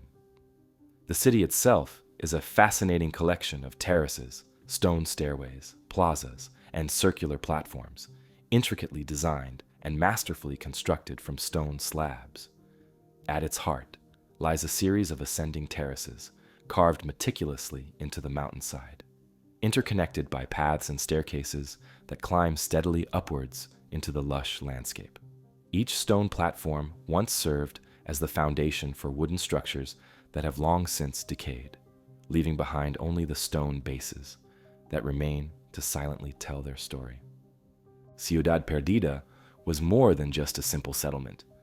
Archaeologists suggest it may have been a significant ceremonial and political center for the Tairona people. At its peak, it is estimated the city housed around 2,000 to 4,000 residents, yet its true function still remains somewhat of a mystery. Some speculate it served as an administrative hub, a place of religious worship, or perhaps a combination of both. Its layout, with distinct ceremonial terraces and communal spaces, points to a civilization that valued structured community life and spiritual practices deeply rooted in nature. The discovery of Ciudad Perdida in the modern era is itself a captivating story. In 1972, a group of local treasure hunters, known as guaqueros, stumbled upon stone steps emerging from dense vegetation as they explored the jungles in search of gold and artifacts. As they cleared the foliage away, an entire network of terraces and ancient structures emerged, dramatically revealing a forgotten city hidden deep in the mountains. Word soon spread about the valuable artifacts found at this site, including ornate gold figures, precious ceramics, and intricate jewelry, drawing treasure hunters from all over the region. For several years, Ciudad Perdida suffered extensive looting and damage as artifact hunters rushed to exploit the forgotten treasures of the Tairona people. Eventually, archaeologists and authorities intervened, realizing the profound historical importance of the site. In 1976, official excavation efforts began, led by Colombian archaeologists and international teams who sought not only to preserve and protect the ruins, but also to uncover the remarkable story behind this lost city. As researchers delved deeper into Ciudad Perdida, they discovered numerous artifacts that illuminated daily life and spiritual beliefs of the Tairona civilization. Pottery fragments, stone tools, ceremonial figurines, and carefully crafted ornaments painted a vivid picture of a highly sophisticated society. These finds confirmed that the Tairona possessed considerable skill in stonework, metallurgy, and agriculture, enabling them to sustain a thriving community in challenging mountainous terrain. Yet, one of the greatest mysteries surrounding Ciudad Perdida is why it was ultimately abandoned. Archaeologists believe the city was deserted around the time of the Spanish conquest in the late 1500s, but exact reasons remain unclear. Some theories suggest diseases brought by the Europeans may have ravaged the local population, while others argue internal conflicts or environmental pressures, such as drought or crop failure, may have driven residents to seek new lands elsewhere. The dense jungle quickly reclaimed the city, swallowing terraces, staircases, and plazas, and hiding them under layers of soil and vegetation until their accidental rediscovery centuries later. Today, Ciudad Perdida is recognized as one of the most important archaeological sites in South America, a valuable connection to a civilization that was largely erased by history. Although it attracts fewer visitors than the more famous Machu Picchu, adventurous travelers undertake challenging multi-day treks through Colombia's rugged wilderness to experience its wonder firsthand. The journey itself is demanding, involving steep climbs, river crossings, and humid jungle paths. Yet, visitors often describe an overwhelming sense of awe upon reaching the lost city, standing atop ancient terraces, overlooking the endless green expanses of the Sierra Nevada. Despite its significance, Ciudad Perdida remains partly shrouded in secrecy. Only a portion of the sprawling site has been excavated, leaving many terraces, structures, and pathways still hidden beneath jungle growth. Archaeologists believe further exploration could reveal even more about the Tairona people, their culture, and the ultimate reason behind their disappearance. However, excavation and exploration continue at a cautious pace, respectful of the indigenous descendants still living nearby, who consider Ciudad Perdida a sacred place integral to their ancestral traditions. Today, the indigenous Kogi, Wiwa, Arhuaco, and Kankoamo peoples, descendants of the Tairona civilization, reside in the surrounding mountains. They have long revered Ciudad Perdida, viewing it not as a lost city, but as a sacred and living testament to their heritage. These communities actively participate in protecting the ruins, guiding researchers and visitors, while also preserving ancient knowledge and traditions passed down through generations. Their involvement ensures the site remains more than an archaeological curiosity. It remains a powerful living symbol of continuity and cultural identity. The story of Ciudad Perdida, then, is as much about the modern struggle for preservation and respect as it is about ancient mysteries and forgotten civilizations. The city continues to stand silently within its jungle sanctuary, patiently waiting to share more secrets, ready to offer new insights into a people whose achievements were nearly lost to time. As researchers continue to pull back the veil of nature, Ciudad Perdida may someday fully reveal the depths of its historical significance, and perhaps even the truth behind its mysterious abandonment. Emerging from the dense jungles of Colombia and the secrets of Ciudad Perdida, our exploration now takes us to the isolated expanse of the Pacific Ocean and the shores of Easter Island. Unlike a hidden city, this remote land displays its mysteries openly in the form of colossal stone figures, their origins and purpose continuing to intrigue and puzzle researchers. Far from the nearest shores, thousands of kilometers off the Chilean coast, lies this remote volcanic island, known to locals as Rapa Nui. It's a land that has fascinated historians, archaeologists, and travelers for centuries, a small patch of earth rising dramatically from the vast ocean. Yet despite its modest size, Easter Island harbors one of humanity's most captivating mysteries: the story of an advanced civilization that flourished, achieved remarkable feats, and then suddenly and inexplicably declined. The island is most famous for its monumental stone statues, known as the Moai. Towering silently along the island's coastline, these imposing figures are carved from volcanic rock, their faces staring solemnly inland. More than 800 Moai have been found scattered across Easter Island, some standing proudly atop ceremonial platforms, others lying broken or half buried in the earth. Each statue represents a profound effort of craftsmanship and organization, the largest weighing over 80 tons and standing more than 10 meters high. The question that has puzzled researchers for generations is how such a small, isolated population managed to carve, transport, and erect these monumental statues without modern tools or machinery. Polynesian settlers are believed to have first reached Easter Island sometime between 700 and 1200 AD. These early inhabitants found a lush island paradise, covered in dense palm forests, abundant wildlife, and fertile volcanic soil. They quickly established a thriving society, building villages, planting crops, and developing a rich cultural tradition. At its peak, Rapa Nui's population may have numbered several thousand.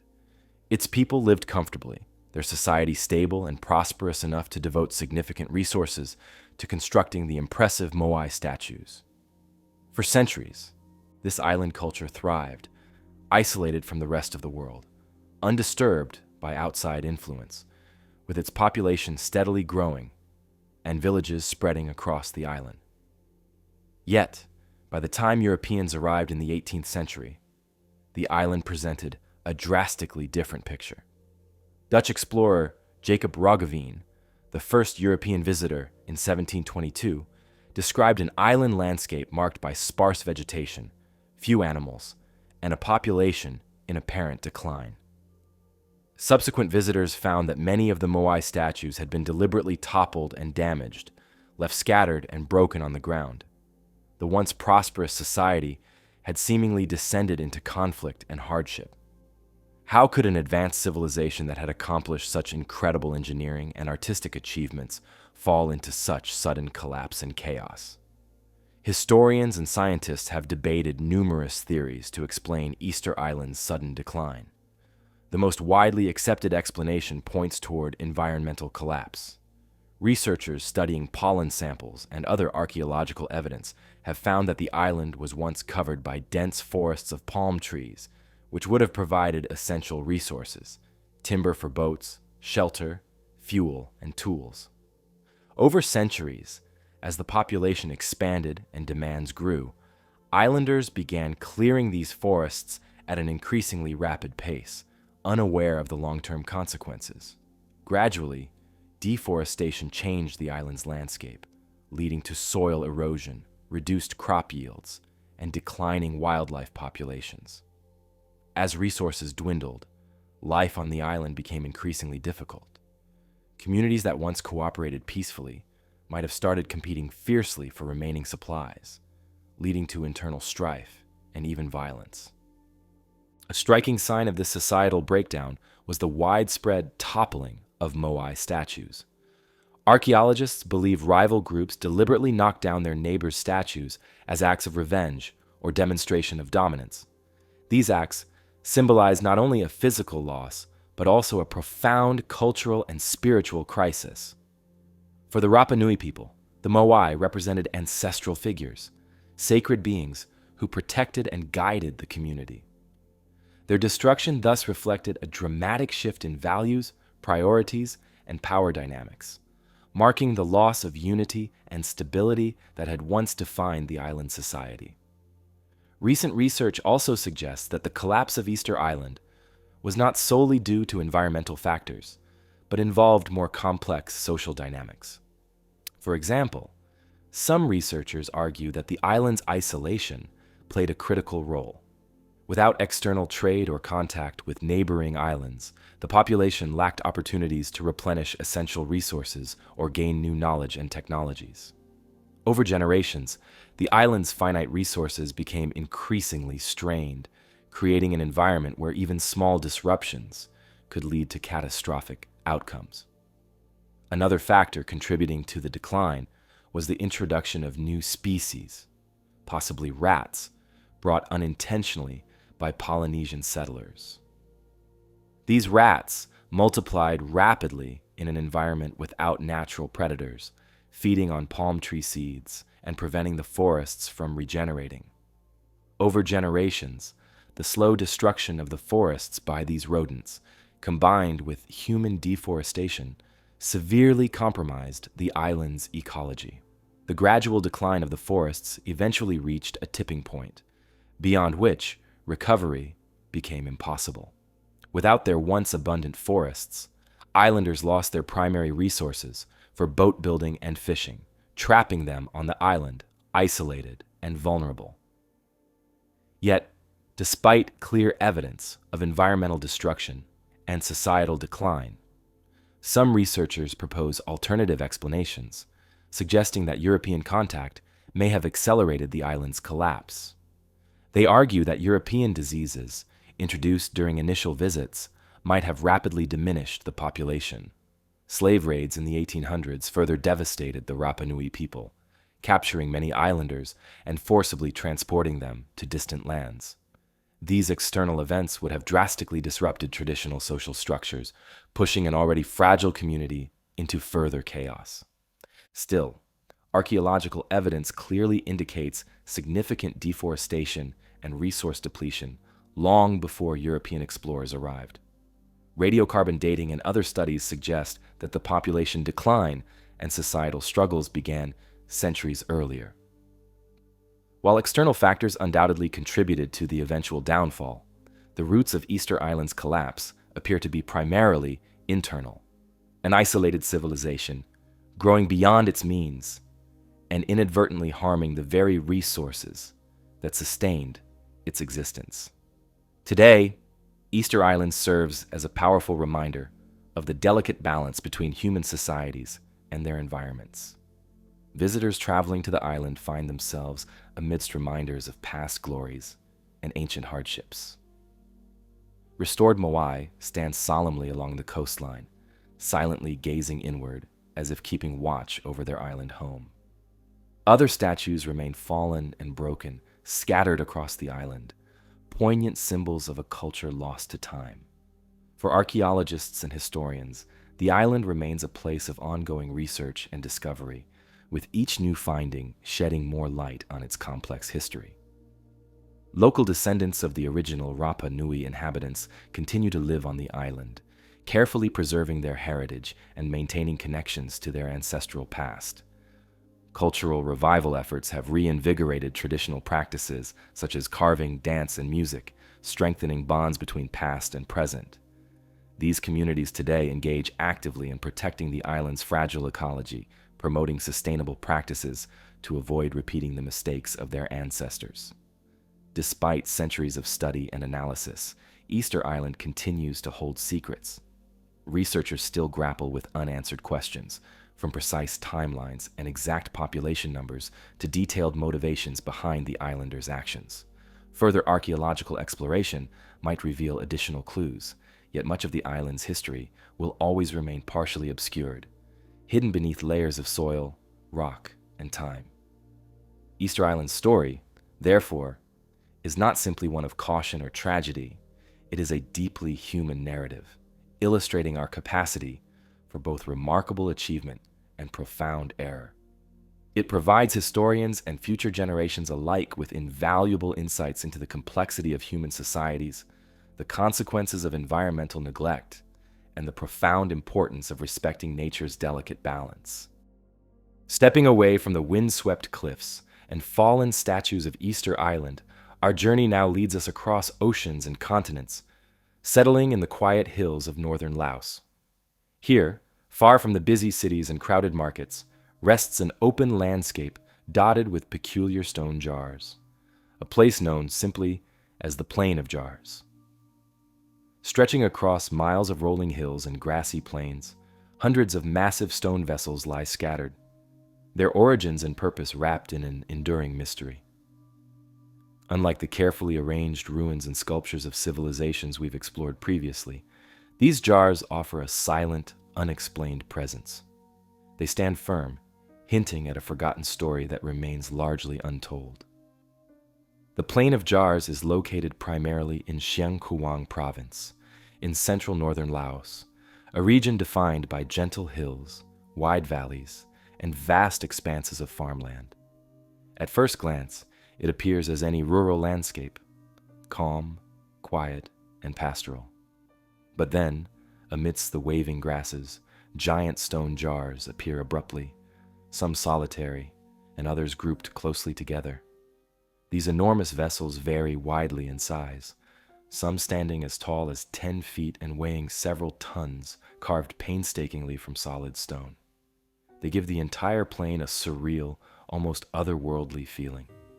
Local legends have long surrounded the jars. Some stories passed down through generations tell of giants who once inhabited the area, using these vessels as cups to celebrate great victories or hold vast amounts of rice wine. Others say the jars served as burial vessels for ancient kings or warriors, designed to guide souls safely to the afterlife. Yet despite these compelling tales, scholars and archaeologists continue to puzzle over their true purpose. Excavations have provided clues, but definitive answers remain elusive, leaving historians and visitors alike to ponder their meaning. Archaeological studies suggest that the Plain of Jars dates back at least 2,000 years, likely between 500 BC and 200 AD, placing them within the Iron Age. Scholars believe the jars were created by an ancient civilization whose identity has been lost through the passing centuries. While some speculate that the creators may have been early ancestors of modern-day Lao peoples, others propose connections to distant cultures in neighboring regions. However, the lack of written records from that era leaves these theories as mere speculation. Instead, archaeologists rely heavily on artifacts found nearby, such as pottery, beads, and tools, to reconstruct the possible lifestyles and traditions of those who built and used these vessels. Over the years, excavations have revealed important details. Many of the jars were originally accompanied by stone lids, carefully shaped and placed on top. Most lids have since disappeared, lost to erosion or taken by locals to reuse as building material. A few surviving lids still bear intricate carvings of figures, animals, and symbols, possibly offering clues about the civilization's beliefs or social structures.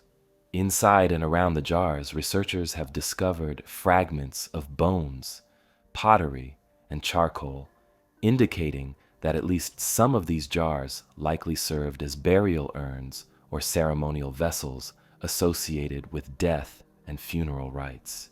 Yet not all jars contained human remains, deepening the mystery around their function. One theory favored by many experts is that the Plain of Jars functioned as a widespread funerary landscape, similar to burial sites seen in other ancient cultures around the world. According to this interpretation, bodies may have been initially placed inside the jars to undergo natural decomposition. After this initial stage, bones would have been removed, cremated, or buried nearby, with the jars serving as a symbolic gateway or resting point for the spirits of the deceased. The sheer number of jars, over 2,000 scattered across more than 90 sites, implies a significant population and complex societal practices. It also suggests the existence of trade networks and organized labor, as quarrying, transporting, and carving. The massive stone vessels would have required considerable effort and skill. The stone itself used to craft these jars came from quarries located several miles away. Transporting huge slabs of rock across rugged terrain would have required extensive manpower and ingenuity, further underscoring the societal importance of these artifacts. Despite this impressive logistical feat, the exact methods used by the ancient inhabitants remain unclear. No written records or artistic depictions survive to shed light on their engineering techniques. Researchers speculate the jars were shaped using iron chisels, stone tools, and a great deal of patience and craftsmanship. But without historical records, these ideas remain hypothetical. Adding to the complexity of unraveling this mystery, the Plain of Jars endured tremendous damage during recent history. During the Vietnam War, Laos became heavily bombarded, making it one of the most bombed countries in history. The Plain of Jars was particularly affected, as intense air campaigns left countless unexploded bombs scattered across the landscape. For decades, these dangerous remnants of conflict hindered archaeological exploration and posed significant risks to local inhabitants and researchers. Only recently, through extensive clearance efforts and careful surveying, have areas become accessible again, allowing archaeologists to resume their investigations and piece together the area's history. Today, the Plain of Jars attracts visitors from around the world, drawn by the enduring allure of these silent monuments. Travelers carefully navigate safe paths through cleared areas, guided by locals who recount traditional legends and share their own perspectives on this ancient site. UNESCO recently recognized the Plain of Jars as a World Heritage Site, highlighting both its archaeological significance and the importance of preserving it for future generations. This designation also underscores the ongoing commitment needed to remove dangerous, unexploded ordnance and protect the landscape's fragile history. While archaeological teams continue their careful excavations, the Plain of Jars remains an enduring mystery. Each jar stands stalwart, a witness to an ancient culture whose precise identity remains beyond our reach. Even as new discoveries emerge, the plain reveals its secrets slowly, allowing us only fleeting glimpses of the civilization that built them. Perhaps future excavations will reveal inscriptions or artifacts that clarify their true purpose, yet until then, these jars will continue to evoke wonder and speculation. In many ways, the Plain of Jars reminds us of how much about our past remains hidden beneath the surface, waiting patiently for discovery. Each jar, in its silent stillness, symbolizes a culture's devotion to tradition, ceremony, and community, values echoed across countless generations. And although historians and archaeologists strive to fill in the blanks, much will inevitably remain unknown. For visitors standing amidst these stone sentinels, the Plain of Jars provides a rare moment of connection with those who came before us, allowing the imagination to wander through ancient rituals, celebrations, and farewells of a civilization now lost to time. The ancient Mediterranean shores hold countless secrets, and among them lies a particularly intriguing one written not in stone, but on linen, the Liber Linteus. Far removed from the open-air mystery of Laos's Plain of Jars, this carefully preserved artifact presents a linguistic puzzle, its Etruscan text a silent challenge to modern understanding. Discovered under circumstances as intriguing as the artifact itself, the Liber Linteus, which translates simply as the Linen Book, first appeared in the mid-19th century. Unlike most ancient texts, this particular manuscript was not written on parchment, papyrus, or stone. Instead, it was carefully inked onto linen, a delicate and rare choice of writing surface. This strange decision alone captured the attention of historians, archaeologists, and linguists alike. The Liber Linteus quickly became famous, not just for its unique material, but also for the fact that it was found in an unlikely place, wrapped around an Egyptian mummy. In the 1840s, Croatian explorer Mihajlo Baric traveled to Egypt and acquired a sarcophagus containing the mummy of a young woman. Returning home to Zagreb, he kept this curious acquisition as a souvenir. Years later, as scholars began examining the mummy in detail, they realized that the linen wrappings were not plain, as expected, but instead covered in neatly written lines of text. Initially mistaken for Egyptian hieroglyphs, closer inspection revealed something altogether different and far more mysterious. This writing was not Egyptian at all, but rather a completely unknown script. After careful research and extensive linguistic studies, scholars identified the text as belonging to the ancient Etruscan language. The Etruscans were a civilization that thrived in present-day Italy long before the Romans rose to prominence. Although much about Etruscan culture and daily life has been uncovered, their language remains famously difficult to understand. The Liber Linteus turned out to be the longest Etruscan text ever discovered, making it one of the most important keys for unraveling the mysteries of this civilization. Yet, despite years of research and linguistic attempts, its full meaning and significance still remain uncertain. Measuring approximately 3 meters long and divided into multiple panels, the linen text appears carefully organized, suggesting a purposeful layout. The neatly inscribed lines are written in black and red ink, forming columns and blocks of text. Its overall appearance strongly suggests that the Liber Linteus may have served a ceremonial or religious purpose, possibly a ritual calendar or a record of sacred rites. Scholars have proposed several theories about its content, some suggesting that it outlines religious practices, ceremonies, or perhaps a set of instructions related to spiritual rituals. Others speculate that the text might contain hymns, prayers, or guidelines for religious festivals, but the absence of direct translations leaves these ideas speculative at best. What makes deciphering the Liber Linteus especially challenging is the limited understanding we have of the Etruscan language itself. Although numerous inscriptions in Etruscan exist, most are short and repetitive, often appearing on tombstones or ceremonial artifacts. The Etruscans left behind very few lengthy texts, making it difficult for linguists to understand grammar, sentence structure, or vocabulary in detail. The Liber Linteus, therefore, represents a rare and precious resource for linguists, who carefully compare it with known inscriptions, hoping to find meaningful connections or patterns that can provide clarity. Still, the manuscript resists full interpretation, maintaining its secrets within carefully arranged lines of ink on ancient fabric.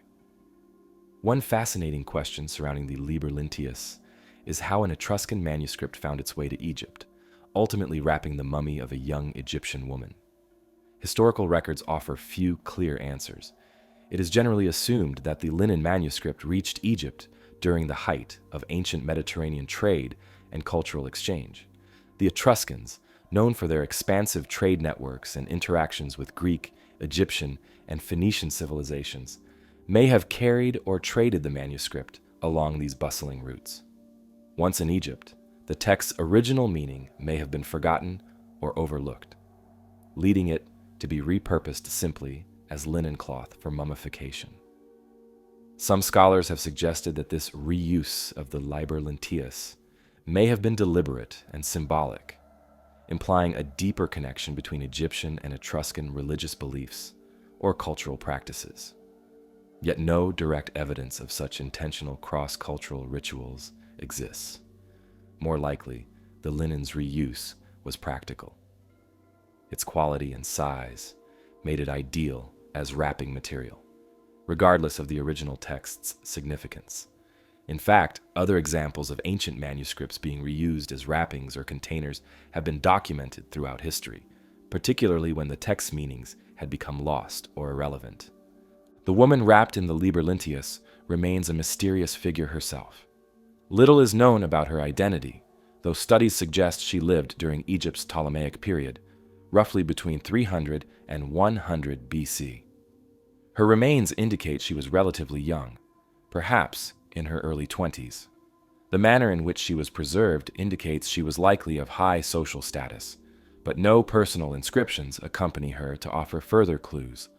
Her name, her life, and her connection, if any, to the linen manuscript in which she was wrapped are lost to history. Today, the Liber Linteus is carefully preserved at the Archaeological Museum in Zagreb, Croatia, where it remains one of the institution's most treasured artifacts. Scholars from around the world continue to visit and study the manuscript, hoping to glean fresh insights or decode another line of the elusive Etruscan text. Modern technologies, including digital imaging and advanced linguistic software, provide some assistance, yet the document remains largely undeciphered.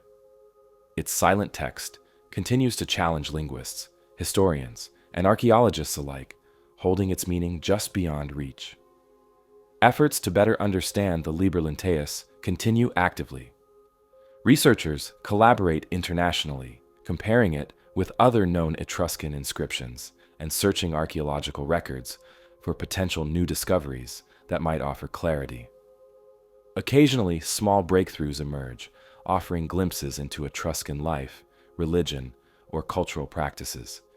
Yet, these findings are always fragmentary, revealing only partial pictures of the lost civilization. Still, these incremental advances keep scholars motivated, fueling their determination to someday fully decode the ancient linen manuscript. For visitors and historians alike, the Liber Lenteus remains a poignant reminder of the fragility of knowledge.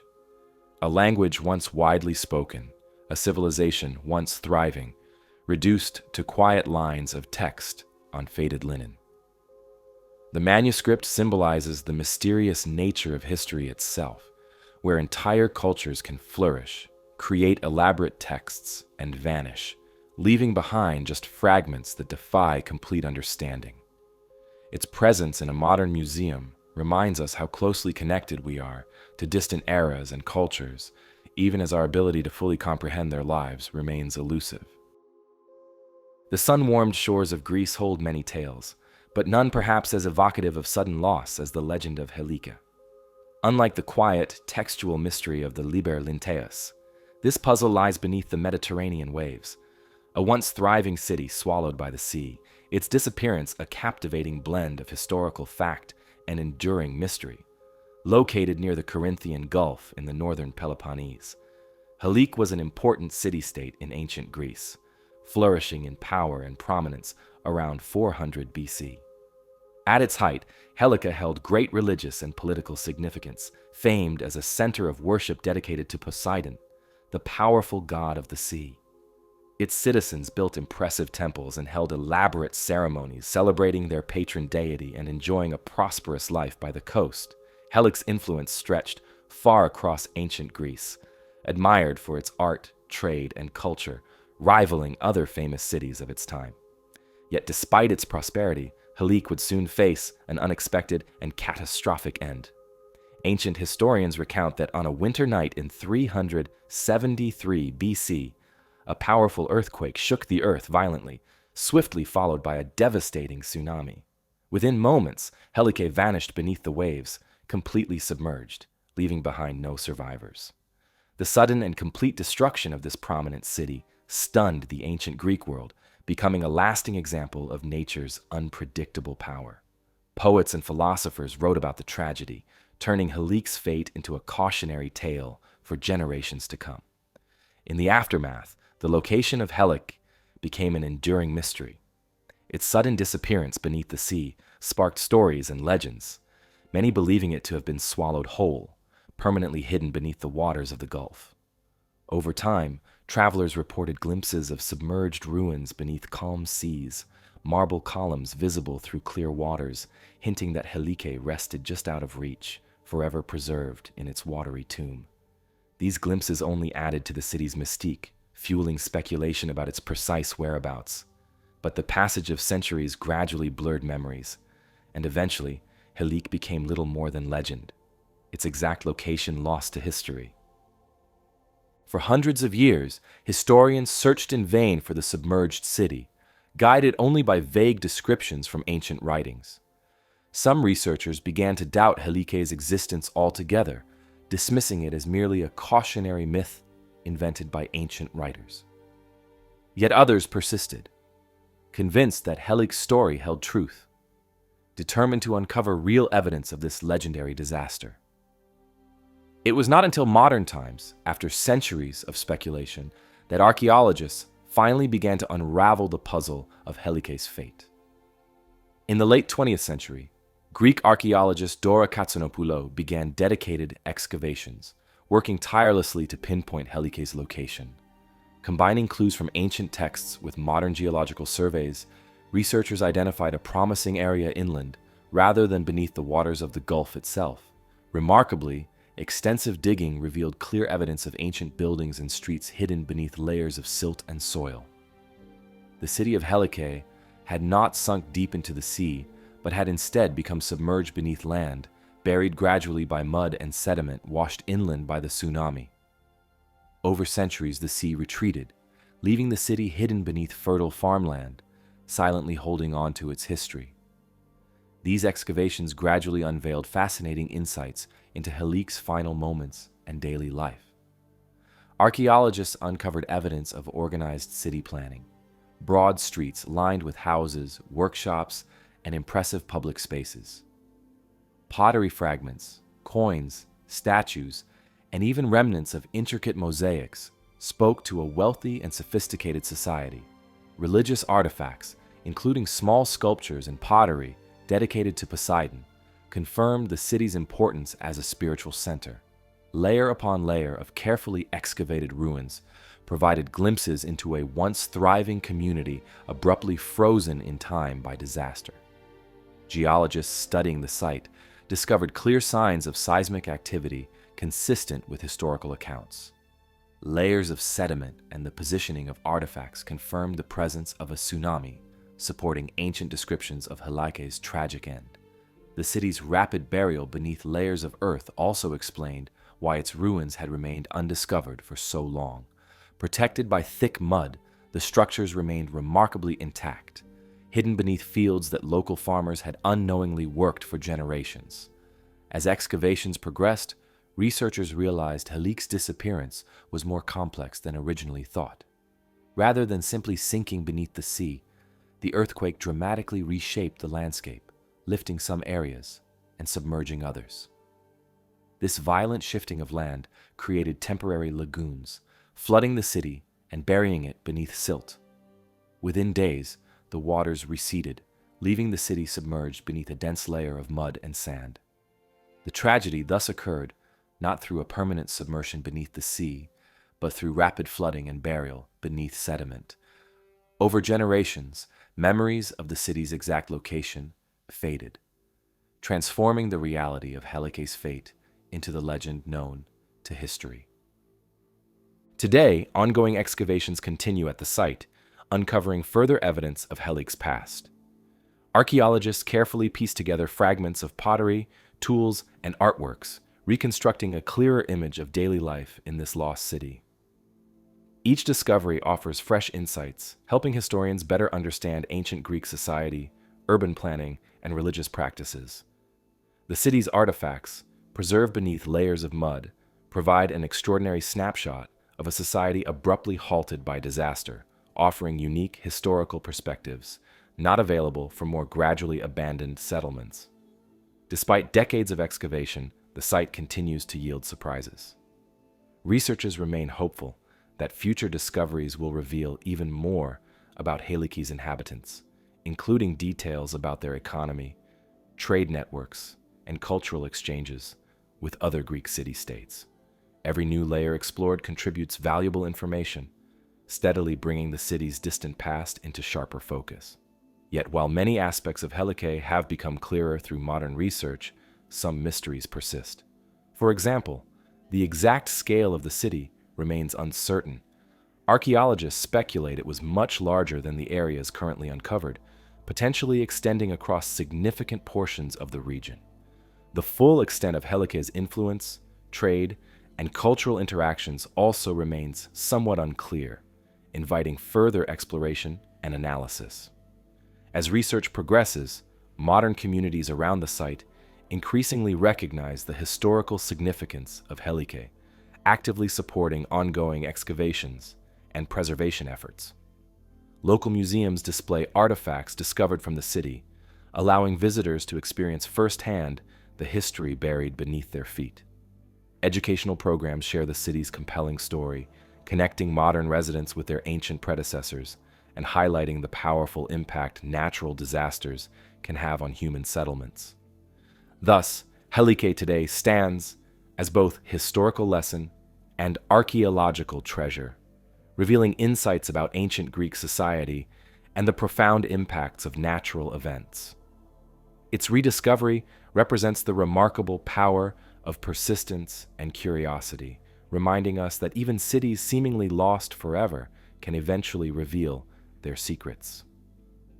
Archaeologists continue their meticulous work, confident that Halik will keep offering important lessons about resilience, disaster, and cultural memory. In this ongoing exploration beneath fertile Greek fields, the lost city of Helike once again shares its voice, guiding us toward a deeper understanding of history, nature, and humanity. Where the submerged stones of Helike whisper of a lost civilization swallowed by the sea, the annals of the Byzantine Empire echo with the roar of a lost technology: Greek fire. This legendary weapon, whose precise recipe has eluded generations, stands as a testament to a powerful past. Its fiery impact on naval warfare, now a subject of historical fascination and enduring mystery. Greek fire first appeared during the 7th century, introduced by the Byzantine Empire at a critical moment when they faced relentless assaults by invading forces. At that time, Constantinople, capital of Byzantium, was under serious threat from Arab naval fleets.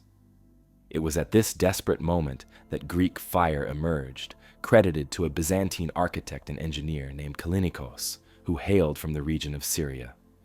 While precise details of its creation remain uncertain, historical sources agree that this mysterious substance proved decisive during naval battles, turning imminent defeat into improbable victory. Historical records vividly describe the incredible effects of Greek fire during naval engagements. Eyewitness accounts from sailors and historians note how this remarkable weapon unleashed roaring streams of flame, able to set enemy ships ablaze swiftly and devastatingly. What set Greek fire apart from any other known incendiary weapon of the era was its extraordinary ability to burn fiercely, even on water itself. Unlike ordinary fire, which could easily be extinguished with water, Greek fire continued burning regardless of efforts to douse it, causing widespread panic and fear among opponents. Enemy fleets quickly discovered that attempts to put out the flames only spread the fire further, dooming their ships to fiery destruction. The Byzantines understood clearly the strategic advantage Greek fire provided. Its unique properties granted them dominance over the seas, and the empire guarded its secret jealously. Byzantine emperors recognized Greek fire's immense strategic value, strictly prohibiting the disclosure of its formula. Historical records reveal how closely guarded this secret remained, so carefully protected that only a select few within the Byzantine military knew its exact composition and method of use. Those entrusted with its operation faced severe punishment if they betrayed its secret, reflecting its tremendous importance to the empire's survival. Descriptions in medieval texts suggest Greek fire was typically delivered through specialized bronze tubes mounted on warships, resembling modern flamethrowers. Byzantine ships approached enemy vessels and unleashed a torrent of burning liquid that ignited on contact, overwhelming foes rapidly. However, despite these detailed descriptions, historical texts offer little clarity about the exact ingredients and methods used to create this powerful weapon. Historians speculate that Greek fire might have contained substances such as petroleum, pitch, sulfur, quicklime, or combinations of resin and oil. Yet, despite numerous attempts, modern researchers and chemists have never managed to precisely replicate its effects, deepening its mystery further. Throughout its history, Greek fire proved instrumental in several crucial military victories. Perhaps the most famous was the Arab siege of Constantinople in 717 AD, when the Byzantine fleet unleashed devastating attacks with Greek fire, decisively defeating enemy ships and protecting the capital city from conquest. This battle marked a significant turning point, solidifying Byzantium's survival at a critical historical juncture. Its successful deployment on numerous occasions cemented Greek fire's reputation as an almost supernatural weapon, its power and unexplainable nature leading to legends about divine intervention or magical origins. This mystical aura surrounding Greek fire only grew with time, captivating imagination throughout the medieval world. Tales spread across Europe and Asia, describing an unstoppable weapon able to defeat entire fleets and protect empires single-handedly. Medieval travelers and writers described Greek fire in almost mythical terms, portraying it as an alchemical substance, born from ancient secrets or divine inspiration. The fascination with Greek fire continued long after its disappearance, with later generations attempting desperately to rediscover or replicate it, hoping to harness its legendary power once more. Interestingly, despite its effectiveness, Greek fire vanished from historical records around the 13th century, its precise formula slipping from memory. Historians remain uncertain why exactly this occurred, but several factors likely contributed. The Byzantine Empire itself gradually weakened due to internal struggles, political instability, and external threats. Knowledge of Greek fire, kept intentionally limited to a select few, may have simply faded away as these individuals passed on or became fewer in number. Additionally, shifts in military tactics and emerging weaponry, such as gunpowder-based artillery, gradually replaced the need for Greek fire. As time passed, this formidable weapon slipped into obscurity, remembered only in fragmented historical accounts. The disappearance of Greek fire's precise recipe represents one of history's enduring puzzles.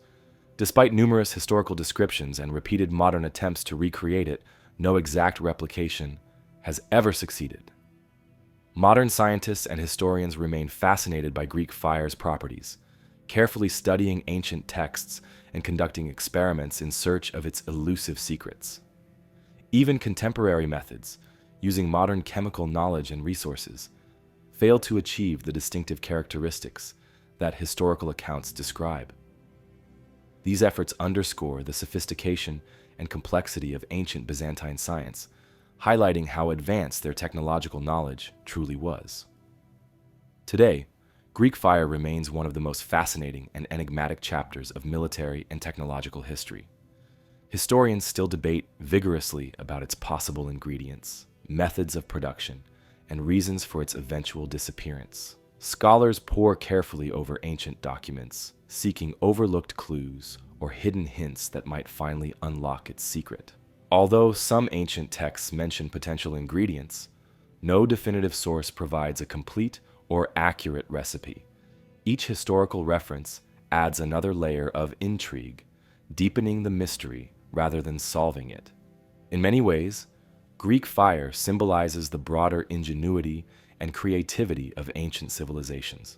It represents human innovation and our persistent desire to overcome challenges through technology and invention. At the same time, Greek fire also serves as a cautionary example, reminding us how quickly important knowledge can become lost or forgotten. Its mystery encourages ongoing research, inspiring historians, chemists, and archaeologists to collaborate and explore, continually pushing the boundaries of our understanding. In modern times, Greek fire continues to appear in literature, films, and popular culture, its legendary status intact. Writers and filmmakers frequently depict it dramatically, emphasizing its terrifying power and mysterious nature. Its enduring appeal lies precisely in this intersection of fact and fantasy, an authentic historical weapon wrapped in legend, mystique, and secrecy. Greek fire fascinates precisely because we know it existed, and we have historical evidence of its remarkable effectiveness, yet its true composition and creation remain just out of reach. As researchers continue exploring the Byzantine world, the story of Greek fire reminds us how many aspects of ancient civilizations remain partially hidden from view. Even with modern scientific tools and methods, certain secrets continue to elude us, keeping history vibrant, engaging, and alive. Greek fire stands today as a testament to human ingenuity, innovation, and imagination, a weapon that defended empires, inspired legends, and still captivates our curiosity. Its story gently invites us to continue our careful exploration, always aware that beneath the surface of history lie countless mysteries waiting patiently to be discovered. The fiery legacy of Byzantine Greek fire, a secret of ancient warfare, now cools as our focus shifts to a more recent and equally baffling maritime riddle. On the open seas, where the echoes of past voyages linger, the disappearance of the SS Waratah remains a chilling void in modern shipping history, a passenger liner swallowed not by flames, but by the silent expanse of the ocean. In the early 1900s, sea travel was booming, offering a faster, more comfortable way to journey between distant lands.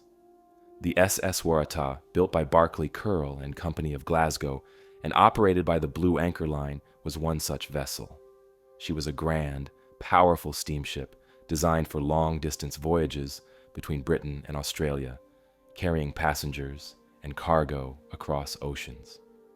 Named after Australia's emblematic Waratah flower, the vessel symbolized elegance, reliability, and comfort. On her maiden voyage, in November 1908, Waratah performed admirably, and passengers praised her luxurious accommodations, smooth handling, and impressive stability. Her owners proudly advertised her as an ideal vessel for travel, a blend of safety, luxury, and modern engineering. Yet, despite these promising beginnings, Waratah's story took a sudden and perplexing turn. On July 26, 1909, Waratah departed Durban, South Africa, heading for Cape Town with 211 passengers and crew aboard. Conditions were reportedly clear, and no immediate threats loomed on the horizon. Initially, nothing seemed unusual as Waratah sailed calmly southward along a familiar route. Witnesses aboard passing ships reported seeing her moving steadily along the coast, appearing perfectly seaworthy. However, somewhere along this routine journey, Waratah mysteriously vanished, never to be seen again. The great steamship and every soul aboard simply disappeared without leaving a single piece of wreckage or evidence behind. When Waratah failed to arrive in Cape Town as scheduled, concerns quickly grew into alarm. Initial explanations assumed the vessel might have encountered mechanical difficulties, briefly delaying her arrival. As days passed without any sign or communication, worry intensified, prompting immediate search and rescue efforts. Authorities dispatched naval ships, private vessels, and coastal patrols, meticulously combing hundreds of square miles of open ocean. Rescue teams searched tirelessly, scanning the waves for wreckage, lifeboats, or even simple signs of distress. Yet despite exhaustive efforts and careful searches, nothing emerged. Waratah had completely vanished, leaving no trace or explanation for her disappearance. The mystery deepened further when officials began examining accounts from those who had traveled on Waratah previously. Several passengers had reported concerns about her stability. Although praised for her comfort, the ship allegedly tended to roll and pitch heavily, especially in rough weather. These reports were troubling enough that several crew members and passengers publicly expressed doubts about the vessel's seaworthiness. Some described Waratah as top-heavy, prone to listing dangerously when encountering large waves or adverse conditions. Yet official inspections before departure had certified the vessel seaworthy, dismissing these concerns as exaggerated or unfounded. Theories quickly multiplied, attempting to explain Waratah's sudden disappearance. Some experts speculated she might have encountered a rogue wave, a massive swell capable of capsizing even large ships without warning. Others suggested mechanical failures, perhaps boiler explosions or steering malfunctions, which could have rendered her helpless at sea. Still, these explanations failed to address the complete absence of debris or distress signals. Typically, even the most severe maritime disasters leave floating wreckage, lifeboats, or other remnants.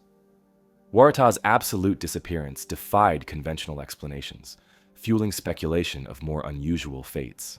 With conventional theories unable to fully explain Waratah's fate, some observers proposed that she might have encountered an oceanic phenomenon capable of swallowing vessels whole, perhaps sudden underwater earthquakes, or unexpected whirlpools. Legends about paranormal occurrences also emerged, inevitably capturing public imagination. Reports circulated of strange lights or phantom ships sighted in the area where Waratah vanished, suggesting mysterious forces at play. Although these stories fascinated readers and sailors alike, they remained firmly speculative, with no concrete evidence supporting supernatural explanations. Over time, interest in Waratah's fate persisted, driven by continued fascination and public intrigue. Numerous expeditions set out to locate her wreckage, exploring ocean depths with advanced sonar and diving technology. These modern efforts, often funded privately or by maritime research groups, meticulously searched seabeds, reefs, and coastal waters near her last known position. Despite deploying cutting-edge equipment and careful, methodical searches, researchers found no conclusive evidence of the ship. Each failed expedition only added layers to the mystery, making Waratah's disappearance even more puzzling. Historians have also reconsidered old theories in new ways, attempting to reconstruct the events leading to the vessel's disappearance. One compelling theory suggests a cargo-related disaster. At the time, ships regularly carried heavy or hazardous cargoes, including coal, ores, or unstable chemicals. Waratah herself was transporting a significant cargo load, which might have shifted dramatically in rough seas, triggering instability or structural failure. Another possible scenario involved fire or coal explosions within the ship's cargo holds, common maritime hazards of the era. Yet even these plausible theories remain speculative, without definitive evidence. Adding complexity, some eyewitness accounts from passing ships later surfaced, claiming they saw mysterious lights or distress signals from an unidentified vessel around the time Waratah vanished. The credibility and clarity of these sightings, however, remain questionable, often conflicting or vague, providing little clarity or confirmation. The uncertainty surrounding these testimonies reflects broader challenges in solving maritime mysteries, where isolated eyewitness accounts often prove unreliable or ambiguous. Waratah's disappearance significantly impacted maritime safety regulations, prompting industry-wide discussions about ship design, stability standards, and emergency preparedness. Public scrutiny following Waratah's mysterious loss pressured shipping companies and regulatory bodies to adopt stricter guidelines for ship construction and safety procedures. In this respect, Waratah's tragic disappearance contributed to lasting changes in maritime practices, influencing modern standards designed to prevent similar tragedies. Today, Waratah remains one of maritime history's most compelling mysteries, often referred to as Australia's Titanic, given its dramatic disappearance and the scale of loss involved. Books, documentaries, and historical studies regularly revisit its story, each attempt highlighting different aspects or proposing new theories. Maritime historians continue analyzing archival documents, personal letters, and inspection reports, hoping to uncover overlooked clues or insights that might finally explain what happened aboard Waratah that fateful night. More than a century after she sailed from Durban, the SS Waratah continues to captivate imaginations, reminding us that even in the modern era, nature and the open sea can hold secrets beyond our grasp. Her disappearance speaks to the vastness and unpredictability of oceans, as well as the persistent human desire to seek understanding, clarity, and resolution. Waratah's story endures, guiding us toward appreciation for maritime history, human curiosity, and the humility that comes with accepting the limits of what we know. Where the fate of the SS Waratah remains hidden beneath the ocean's surface, another ancient narrative lies subtly inscribed across the sprawling plains of Kazakhstan. The steppe geoglyphs, vast earthworks unseen by ground-level travelers for millennia, now emerge from obscurity through aerial perspectives, offering a glimpse into the minds and artistry of a long-vanished people. The steppe geoglyphs of Kazakhstan are large-scale patterns and shapes carefully arranged from raised earth, stones, and ditches. These figures stretch across extensive areas of remote grassland, invisible from ground level, but clearly recognizable from high above. Among these shapes are massive squares, circles, crosses, and even intricate designs resembling swastikas or labyrinths. Some of these geoglyphs measure several hundred meters across, their sheer size suggesting careful planning, considerable effort, and significant resources by their creators. Yet despite their impressive scale and precision, no clear historical records survive to explain exactly why they were constructed or who built them. The geoglyphs came to widespread attention relatively recently, as satellite technology began mapping Earth's landscapes from space. In 2007, Dmitry Day, a Kazakh archaeologist and enthusiast, discovered these massive shapes while examining satellite images of the Turgai region in northern Kazakhstan. From above, the outlines of geometric shapes stood out clearly against the natural landscape, prompting immediate curiosity. Further satellite surveys and aerial photographs soon revealed dozens more geoglyphs scattered across this remote region, turning the steppe geoglyphs into one of archaeology's newest and most intriguing puzzles. Upon closer examination, archaeologists discovered these geoglyphs were constructed with surprising accuracy. Builders deliberately removed the top layers of earth or created raised banks, carefully outlining each shape to precise measurements. Some of these structures are so meticulously aligned that modern researchers believe the ancient builders must have had significant understanding of geometry, astronomy, or surveying techniques. Carbon dating and excavation at some sites suggest that many of these formations are over 2,000 years old, placing their creation in the Iron Age, around the time of the Scythians and other nomadic peoples who roamed Central Asia. Yet, while archaeologists can date the geoglyphs, determining their precise function remains challenging.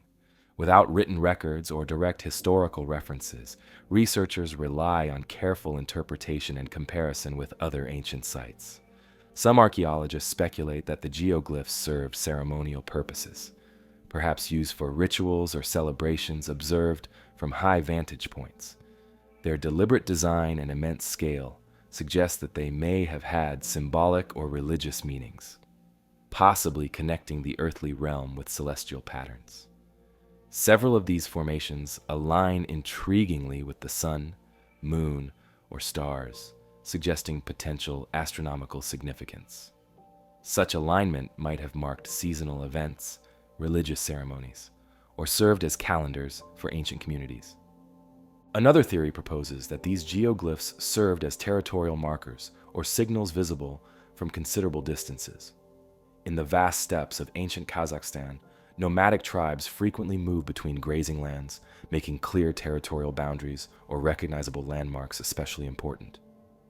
Huge, easily identifiable symbols carved into the earth would have helped guide travelers or clearly communicate claims to land. This practical interpretation complements the symbolic theories, suggesting these geoglyphs may have combined spiritual meaning with pragmatic function. The complexity and variety of the steppe geoglyphs also point to a sophisticated social organization among their creators. Constructing these large formations required coordinated effort, advanced planning, and significant labor. Such organized activity indicates settled or semi-settled communities capable of sustained collaboration, rather than purely nomadic societies. Thus, the geoglyphs provide valuable insight into the social structures, cultural practices, and capabilities of ancient peoples inhabiting the Central Asian steppe. Despite growing academic attention and detailed surveys, many questions remain unanswered. Each new discovery brings fresh intrigue, expanding the mystery further rather than fully resolving it. Researchers have identified at least 50 separate geoglyphs, though the full extent of these patterns across the region is still uncertain. Ongoing satellite surveys continue revealing previously unknown shapes hidden beneath vegetation or eroded by time. Modern archaeological methods, including drone photography and ground-penetrating radar, help uncover hidden details, gradually filling in the picture.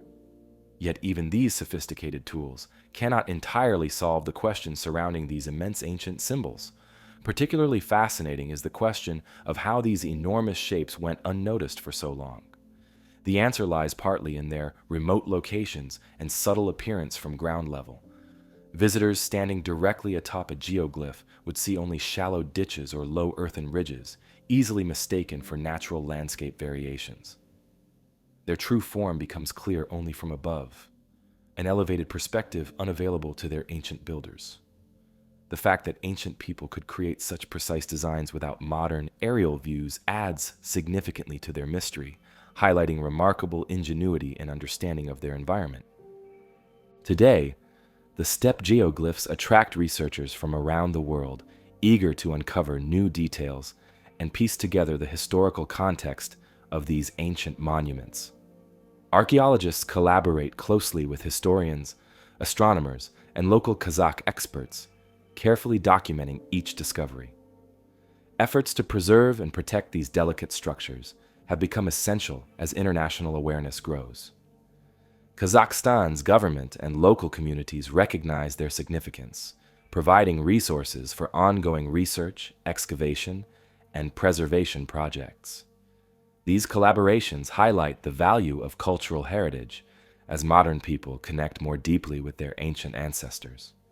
For visitors exploring this remote region, seeing the geoglyphs firsthand offers a profound experience. From ground level, these shapes appear understated, blending into the steppe landscape. It is from above, viewed by drone footage or aerial photographs, that their true scale and complexity fully reveal themselves. Each design becomes a testament to human creativity, cooperation, and ingenuity, qualities shared across countless cultures and civilizations worldwide. In recent years, these formations have increasingly attracted international attention, appearing in documentaries, research papers, and popular media. Yet, despite growing fame, they retain their dignity, preserving their secrets.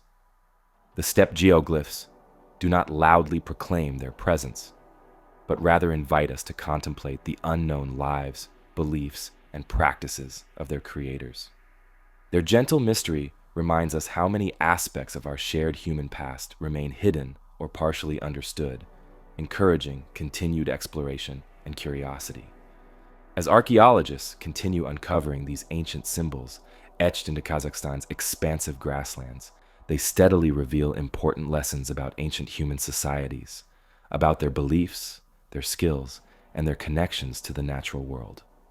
Yet even as we slowly come to understand these magnificent earthworks, some mysteries inevitably persist, keeping alive our fascination and reminding us that some secrets of the past might always remain just beyond our reach. The dry, ancient air of Kazakhstan and its silent earthworks now yield to the damp, mysterious atmosphere of Norway's fjord country.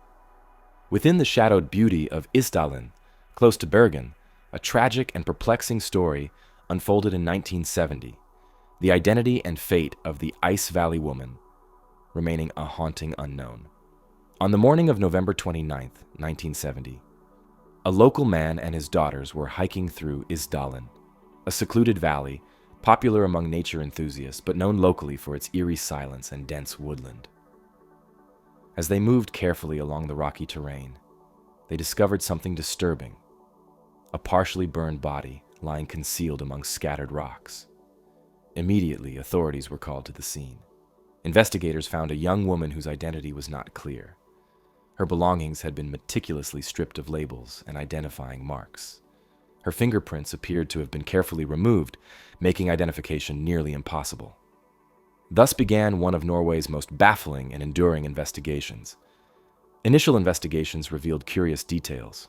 Scattered around the scene were fragments of burnt clothing, bottles, an umbrella, and various personal items, all deliberately altered to obscure her identity. Autopsy results determined the woman died from a combination of severe burns and inhalation of smoke, but intriguingly, there was also evidence suggesting sleeping pills had been ingested. Investigators quickly suspected suicide, yet certain unusual details cast doubts upon this theory. For instance, the remote location chosen, the careful removal of identifying features, and strange evidence that suggested a meticulous and intentional erasure of identity raised further questions. As police delved deeper, they uncovered an intricate web of clues, pointing toward a figure who seemed to move seamlessly between identities and cities. Witness testimonies began to piece together a portrait of the woman's recent activities. Hotel employees and travelers recalled a young, elegant woman who frequently changed hotels, always paying in cash, and consistently providing different names and passports. Her appearances shifted subtly, yet noticeably between locations, her hair and style changing frequently, perhaps deliberately to avoid being recognized. Investigators soon realized they were dealing with someone who appeared to lead a purposeful double life, or possibly even a spy, a possibility strengthened by the Cold War tensions prevalent at that time. This mysterious woman spoke multiple languages fluently: English, German, French, and Flemish, among others. indicating a high level of education or extensive travel experience. Witnesses described her as sophisticated, yet reserved, seldom engaging deeply with others. At each hotel, she requested rooms overlooking busy streets, possibly to observe her surroundings. Hotel staff remembered her as polite, yet withdrawn, never volunteering personal details or engaging in casual conversations. This pattern reinforced the impression of someone deliberately keeping a low profile, carefully maintaining distance from those around her. Adding to the mystery were several coded entries found in notebooks hidden among her belongings. These cryptic notations seemed like shorthand messages referencing various locations and dates, possibly indicating secret meetings or instructions. Police attempts to decipher these codes yielded little useful information, suggesting a sophisticated method or personal cipher known only to the woman herself or her contacts. Despite considerable effort, the true meaning of these codes remains elusive, further deepening the intrigue around the case. Another intriguing clue emerged from the woman's teeth. Analyzing dental work, investigators concluded that the woman had visited dentists in multiple countries, suggesting frequent international movement. Forensic experts traced her dental records to specific clinics across Europe, yet still, her true identity remained stubbornly elusive.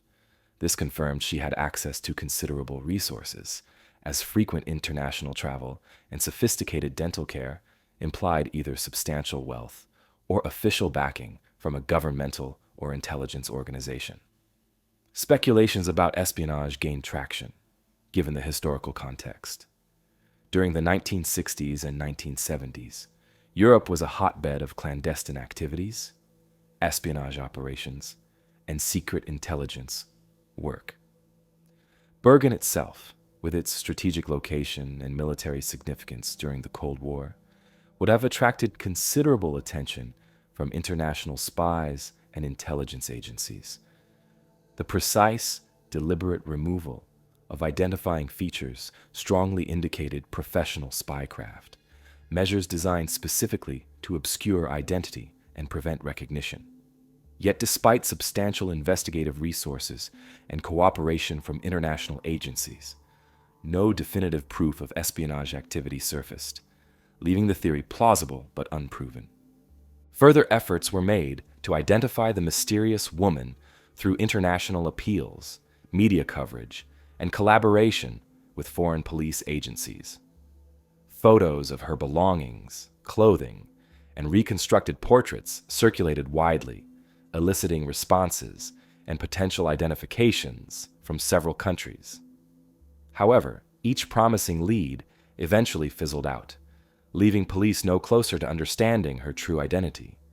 It seemed as if this woman appeared from nowhere, lived briefly yet carefully among others, and then disappeared, leaving only scattered, fragmented clues behind. Over the years, authorities revisited the Hessdalen woman case repeatedly, employing advanced forensic techniques and modern DNA analyses in hopes of finally identifying her. Recent DNA testing has suggested she was likely of European origin, possibly with German or French heritage. Further testing and genealogical studies continue, fueled by renewed international interest and advancements in genetic research. Despite these modern developments, however, her precise identity, motivations, and the circumstances leading up to her death remain uncertain. The case continues to challenge researchers, forensic scientists, and historians, offering fragments but never complete resolution. Today, the Hessdalen woman's case retains a powerful hold over public imagination, occupying a place among Europe's most enduring mysteries. Her story frequently appears in documentaries, books, and podcasts, each recounting careful details and puzzling contradictions. Researchers continually examine evidence, hopeful that future breakthroughs in forensic science or archival research will finally unlock her secret. Each new development adds another layer to the puzzle, sustaining interest and keeping her memory alive. For visitors to Bergen, Hessdalen itself remains a quiet and haunting place. the valley retains an atmosphere of gentle mystery, surrounded by dense forests and rocky hillsides. Those who walk its paths may find themselves wondering about the mysterious woman who appeared there briefly, whose true identity remains hidden beneath decades of speculation and investigation. The valley itself offers no easy answers, only the whisper of trees and the distant sounds of nature, perhaps echoing the solitude and secrecy that surrounded her in life. The shadowed woods of Norway, concealing the secrets of the Isdal woman, now lead us to the sunlit ruins of the Roman Empire, where a different kind of mystery awaits. The Roman dodecahedron, a small, intricately formed object, silently resists definitive explanation, its purpose lost to the passage of time, despite the vast knowledge we possess of this ancient civilization. Roman dodecahedrons are small bronze artifacts, typically measuring between 4 and 11 centimeters across, carefully crafted into symmetrical shapes with 12 flat faces. Each face forms a perfect pentagon, and every corner is punctuated by a small round knob. Intriguingly, each face also contains a circular hole of varying size, meticulously crafted, yet with no clear indication of purpose. Hundreds of these artifacts have been discovered, scattered broadly across territories once occupied by Rome, from Britain to Hungary, France, Belgium, and Germany. Their widespread geographical distribution implies these curious objects held significance or utility throughout the vast Roman Empire. Yet no historical writings or depictions of their use have ever been discovered, deepening the mystery surrounding their creation and purpose. The first Roman dodecahedron was documented nearly 300 years ago, discovered among ancient Roman remains near England. Since then, archaeologists have uncovered many more, typically found in contexts suggesting careful concealment or deliberate burial. The craftsmanship displayed in these bronze objects clearly indicates considerable skill and resources. Their precise geometry suggests an advanced understanding of mathematics and careful planning. Yet, despite their quality and frequency, Roman records remain frustratingly silent about these objects. Historians have examined countless Roman texts and documents, seeking references or descriptions, yet have found none. This silence has only increased their allure and mystery, prompting numerous theories attempting to explain their existence.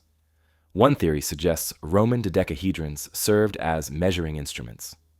Researchers exploring this idea have noted their symmetrical shape, and carefully varied holes might indicate devices for gauging distances or sizes, possibly related to military or engineering purposes.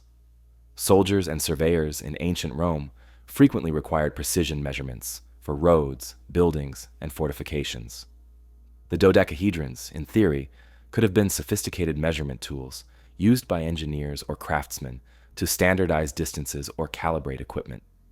However, critics of this theory note the absence of consistent markings or numbers, which would typically be present in Roman measuring instruments. The variations in size and hole diameter across different artifacts further complicate this interpretation, leaving uncertainty and doubt. Another compelling theory proposes a religious or symbolic purpose. Romans frequently utilized symbolic objects in spiritual rituals, often crafted with precise geometry, believed to represent divine or cosmic harmony. Given their intricate symmetrical form, dodecahedrons might have functioned as sacred objects within religious ceremonies, perhaps as symbols of the zodiac, calendar markers, or cosmic representations used by priests. Their deliberate concealment or burial might suggest a ritualistic function, items perhaps dedicated as offerings or protective charms.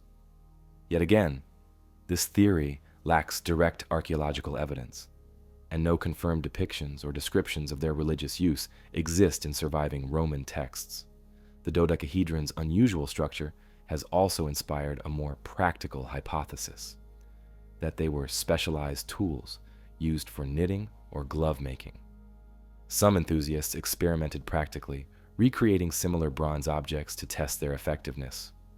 These tests demonstrated that dodecahedrons could indeed assist in weaving or knitting patterns, guiding yarn through various sized openings. While intriguing, historians express skepticism, noting no direct archaeological evidence connecting these artifacts to textile production, or any Roman depictions supporting their practical use in knitting or weaving. Similarly practical is the suggestion they served as candle holders or lamps. Proponents of this theory highlight the holes and knobs as ideal for holding candles or oil lamps, with each size offering different light intensities or angles. Experimental reconstructions have supported this use practically, yet skeptics again highlight the complete absence of candle wax or oil residue on discovered artifacts, undermining the practicality of this interpretation.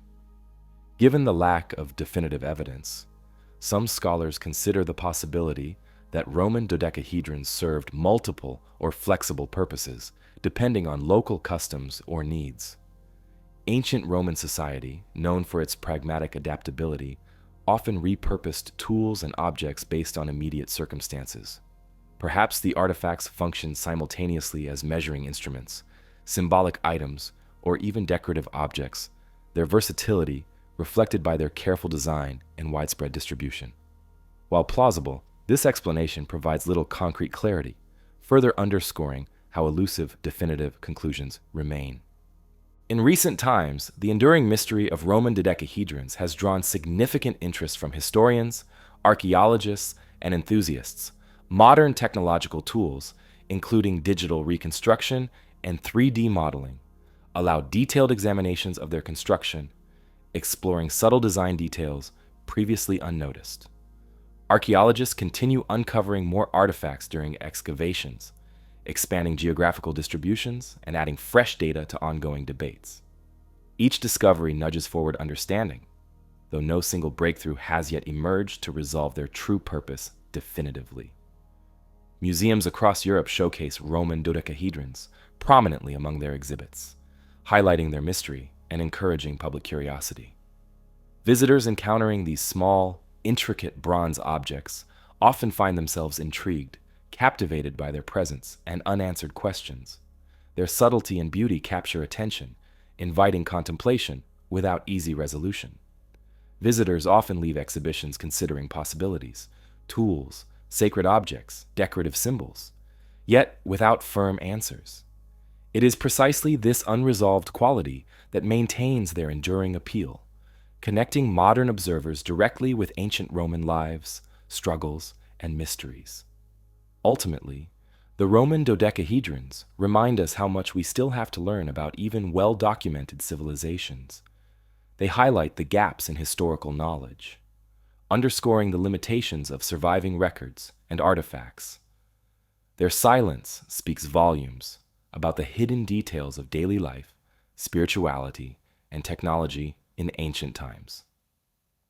These mysterious objects challenge scholars to continue searching, hypothesizing, and exploring possibilities, even while accepting some aspects of history may remain stubbornly unknowable. As archaeologists continue unearthing new examples and historians carefully analyze ancient texts and artifacts, the Roman dodecahedron's mystery remains.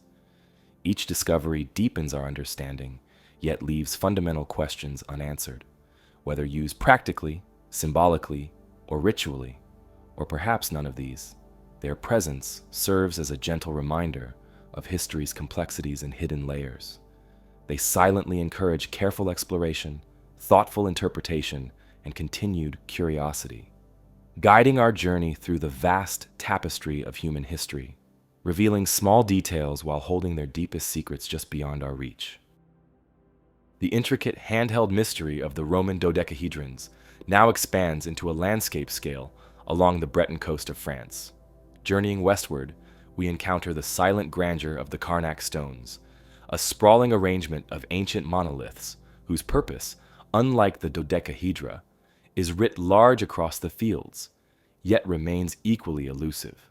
The Carnac stones, named after the nearby village of Carnac, are the largest collection of standing stones, or menhirs, in the world. Scattered carefully across the landscape, thousands of granite stones stand in precise alignments, arranged meticulously into neat rows and carefully crafted patterns. Their placement reveals incredible care and intention, arranged with precision that would challenge even modern builders. Some stones rise modestly, barely taller than a human, while others tower impressively, standing several meters tall and weighing many tons. Altogether, there are more than 3,000 stones arranged across several distinct sites, creating a breathtaking landscape, its meaning shrouded in ancient secrecy.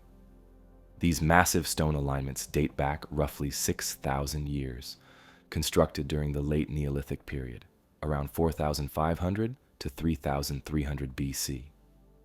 This makes them older even than Stonehenge, or the Great Pyramid of Giza, suggesting a society whose traditions and beliefs were both advanced and deeply rooted in the landscape around them. Yet despite their clear age and extensive study, no surviving records or clear inscriptions explain their purpose. Historians and archaeologists must rely entirely upon careful observation, educated speculation, and comparative analysis with other ancient sites, piecing together theories while recognizing the limits of their understanding. One prominent theory suggests that the Karnak stones served as ceremonial or ritual sites. Given their careful alignments and scale, archaeologists speculate they might have been built for religious or spiritual purposes, perhaps associated with rituals honoring ancestors, gods, or the cycles of nature. The precise rows and deliberate patterns suggest a sophisticated belief system deeply connected to astronomy or natural phenomena. Many stones align subtly with key astronomical events, such as solstices and equinoxes, suggesting ancient peoples carefully observed and celebrated celestial movements. This connection with the heavens indicates a society deeply aware of and attuned to their natural environment, seeking meaning and order through stone markers.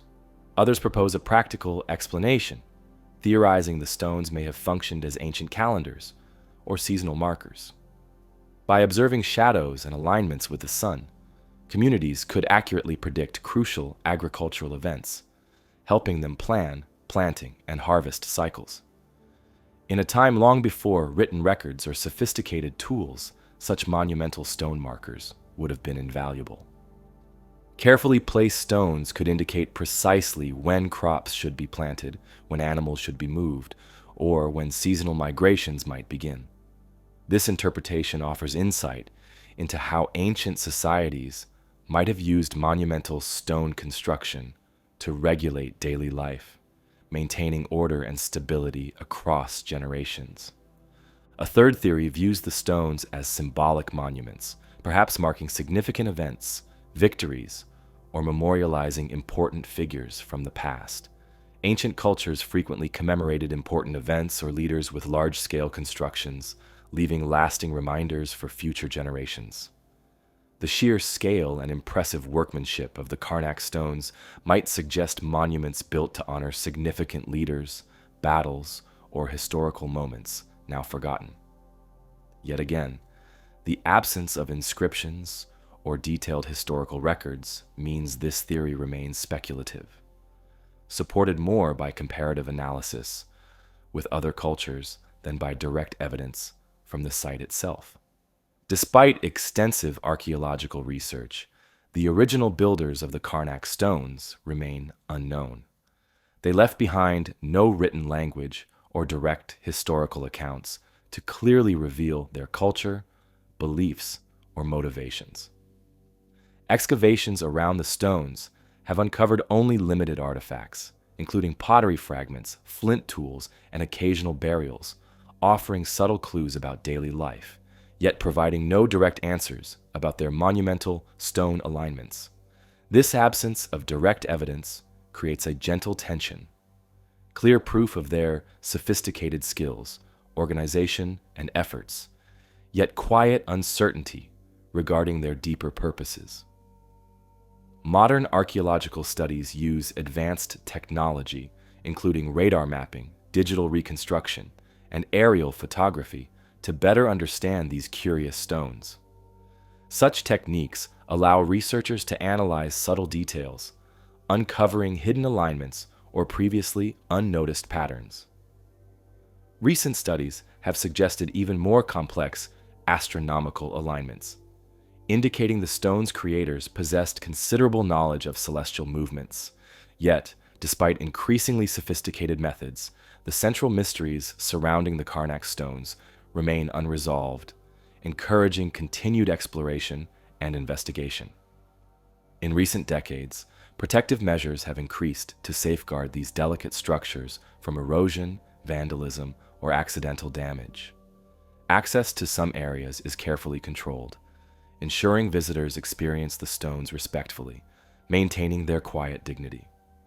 Local guides offer detailed explanations and thoughtful interpretations, encouraging visitors to consider various theories without presenting definitive conclusions.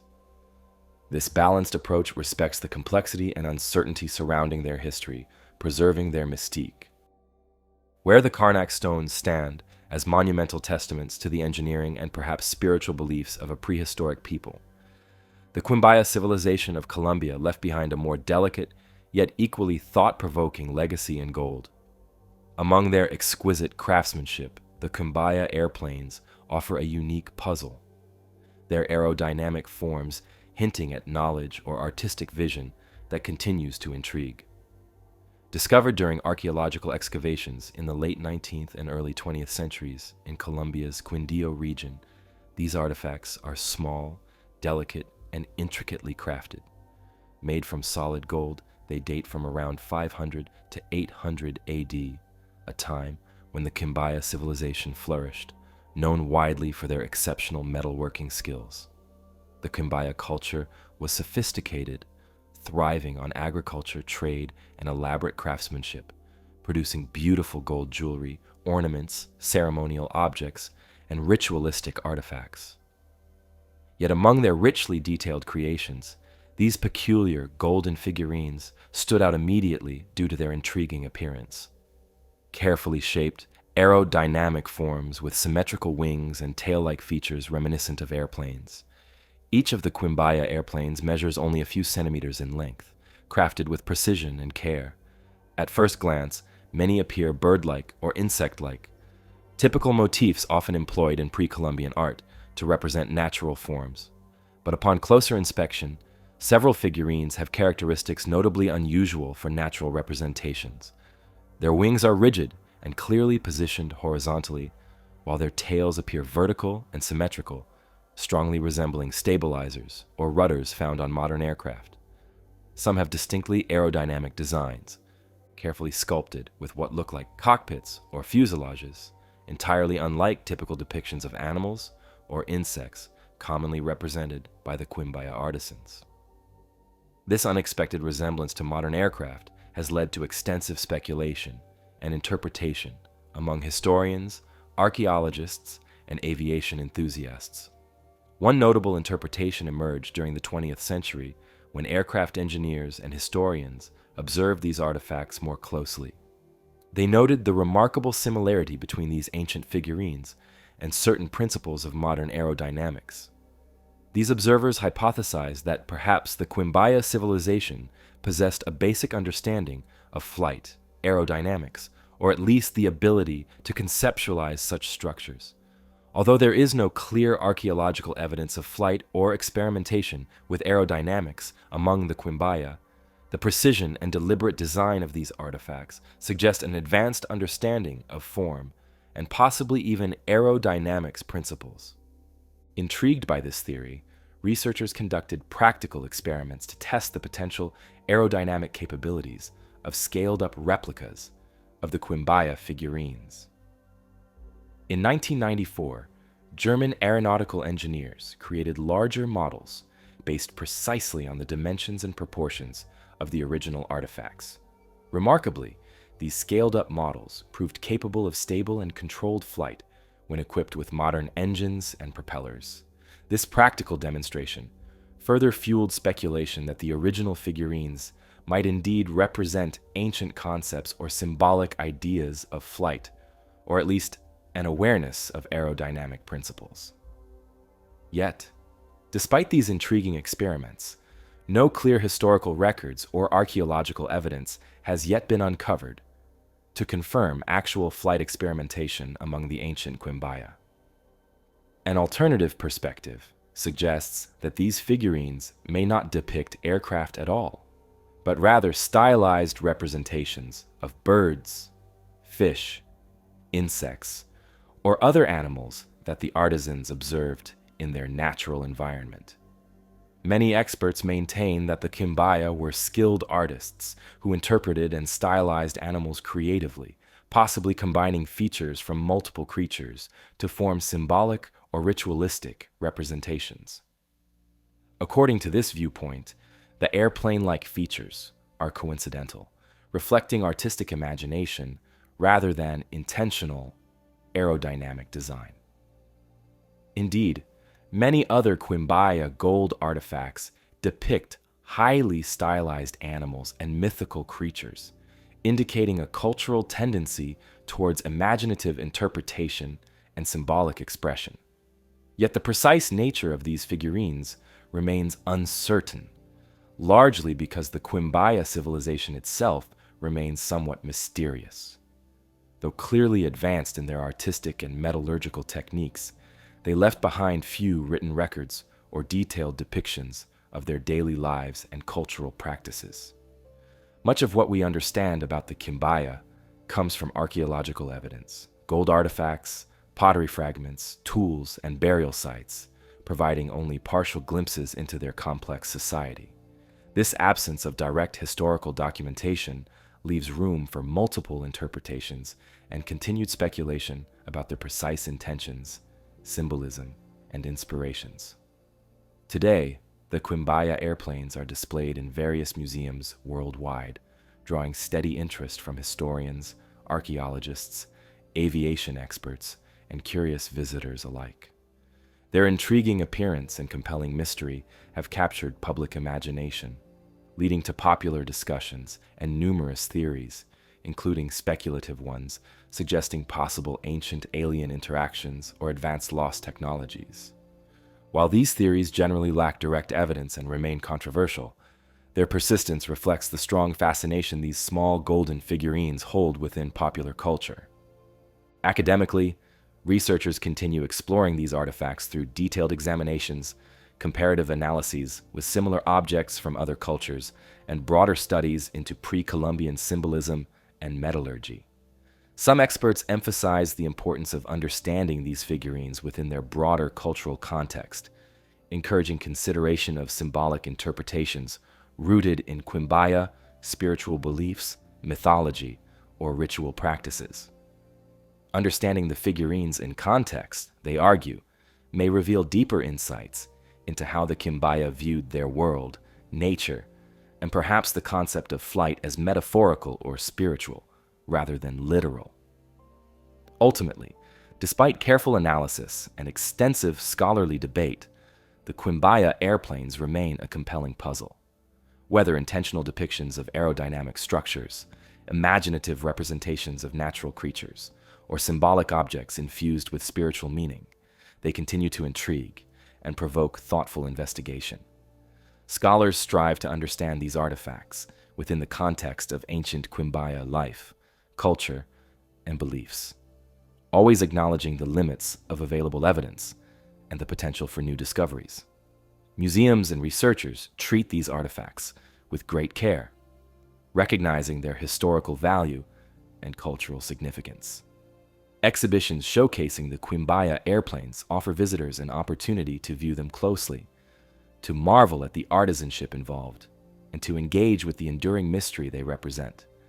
Interpretative displays provide context, presenting various theories objectively, allowing visitors space to consider different possibilities and form their own perspectives.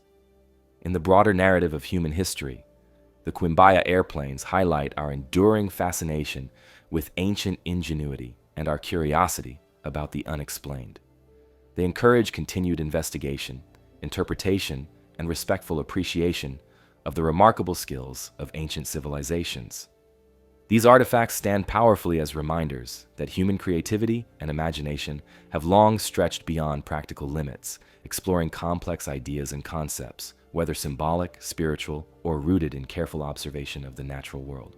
While definitive explanations for these unique golden figurines may remain elusive, their presence enriches our understanding of ancient peoples, inviting us to keep questioning, exploring, and appreciating the mysteries of the past. Moving now to the island of Crete, Cradled in the azure waters of the Mediterranean, this island holds a linguistic mystery that has persisted for generations. Linear A. Unlike the debated interpretations of Columbia's Quimbaya figurines, this ancient Minoan script presents a more fundamental barrier to understanding, a language whose sounds and meanings remain locked within its elegant symbols. Discovered over a century ago, Linear A has intrigued and confounded historians and linguists ever since. Unearthed primarily in ancient ruins scattered across Crete and nearby islands, these clay tablets bear rows of carefully inscribed symbols, forming a writing system distinct from anything previously known. The script is visually similar to Linear B, a later system used by the Mycenaean Greeks, which has been successfully deciphered. However, despite clear similarities, Linear A has resisted all attempts at translation, leaving its meaning hidden beneath the careful markings of ancient hands. Archaeologists have found these intriguing tablets primarily in palace archives, storerooms, and places of religious significance, indicating their importance to Minoan society. Dating from around 1800 to 1450 BCE, Linear A represents one of Europe's earliest written languages, predating Classical Greek by centuries. Yet despite their evident historical value, researchers have struggled to identify even basic vocabulary, grammar, or sentence structure, largely because no bilingual inscriptions or clear references exist to guide interpretation. Each symbol, each carefully etched line, challenges modern scholars, offering tantalizing hints but no definitive answers. The Minoan civilization itself provides some context for the script. Emerging around 3000 BCE, this society became remarkably advanced, developing complex architecture, sophisticated artwork, and extensive trading networks reaching across the ancient Mediterranean. The grand palaces of Knossos, Phaistos, and Malea stand as impressive testaments to Minoan ingenuity and prosperity. Within these palaces, vibrant frescoes portray detailed scenes of daily life, religious ceremonies, and natural wonders, indicating a rich cultural and spiritual tradition. Yet, without understanding Linear A, historians must rely entirely on these visual clues and archaeological finds to piece together the story of this intriguing civilization. Linear A tablets typically appear as administrative records, with neat rows of symbols, presumably representing commodities, names, numbers, and perhaps locations. Scholars speculate these tablets recorded economic transactions, inventories, or resource management, an essential aspect of an organized and prosperous society. Other tablets, however, seem to contain more elaborate inscriptions, possibly religious or ceremonial in nature, suggesting a deeper cultural or spiritual significance. Without translation, the exact content and context remain uncertain, yet their meticulous creation and careful storage within palace complexes underscore their importance to the Minoan people. Numerous theories have emerged regarding the possible language encoded by Linear A. Some linguists propose it represents an early form of Greek or a related Indo-European language. Others suggest it belongs to an entirely different linguistic family, perhaps Semitic or Anatolian, reflecting Crete's central position within Mediterranean trade networks. Still, others believe Linear A records a language completely isolated and unique, spoken nowhere else, thus complicating efforts to decode it. Each theory presents its own set of challenges, further complicating the already difficult task of unraveling the script. A breakthrough moment came when Linear B was deciphered in the early 1950s by British architect and linguist Michael Ventris. Linear B tablets, later than Linear A, proved to encode an early form of Greek. Encouraged by this success, researchers initially believed that decoding Linear A would swiftly follow. However, decades of research and numerous attempts at translation yielded little progress. Although the two scripts share many symbols, their underlying languages appear significantly different. Linear B's successful translation provided valuable clues, but ultimately failed to unlock the deeper mystery of Linear A itself. Despite ongoing difficulties, researchers continue to examine Linear A with great care, employing modern technologies and computational analyses in hopes of finally deciphering its secrets. Digital databases, artificial intelligence, and comparative linguistic analyses have become essential tools in the ongoing quest for understanding. Researchers use these modern methods to identify patterns, frequencies, and possible linguistic structures hidden within the symbols. While significant breakthroughs have yet to occur, these technological approaches have gradually advanced our understanding, providing incremental insights and hope for eventual decipherment. Additionally, archaeological excavations continue to uncover new Linear A inscriptions, steadily increasing the available data. Recent discoveries on Crete and other Aegean islands add to the corpus of known tablets, allowing linguists to conduct more detailed analyses. Each new tablet offers another small piece of the puzzle, potentially providing the crucial link needed to bridge gaps in understanding. The hope remains that a bilingual inscription, one containing Linear A alongside a known language, might yet emerge from the earth, finally providing the long-awaited key to decipherment. The persistent mystery surrounding Linear A also highlights the significance of writing itself as a tool for preserving culture, knowledge, and identity.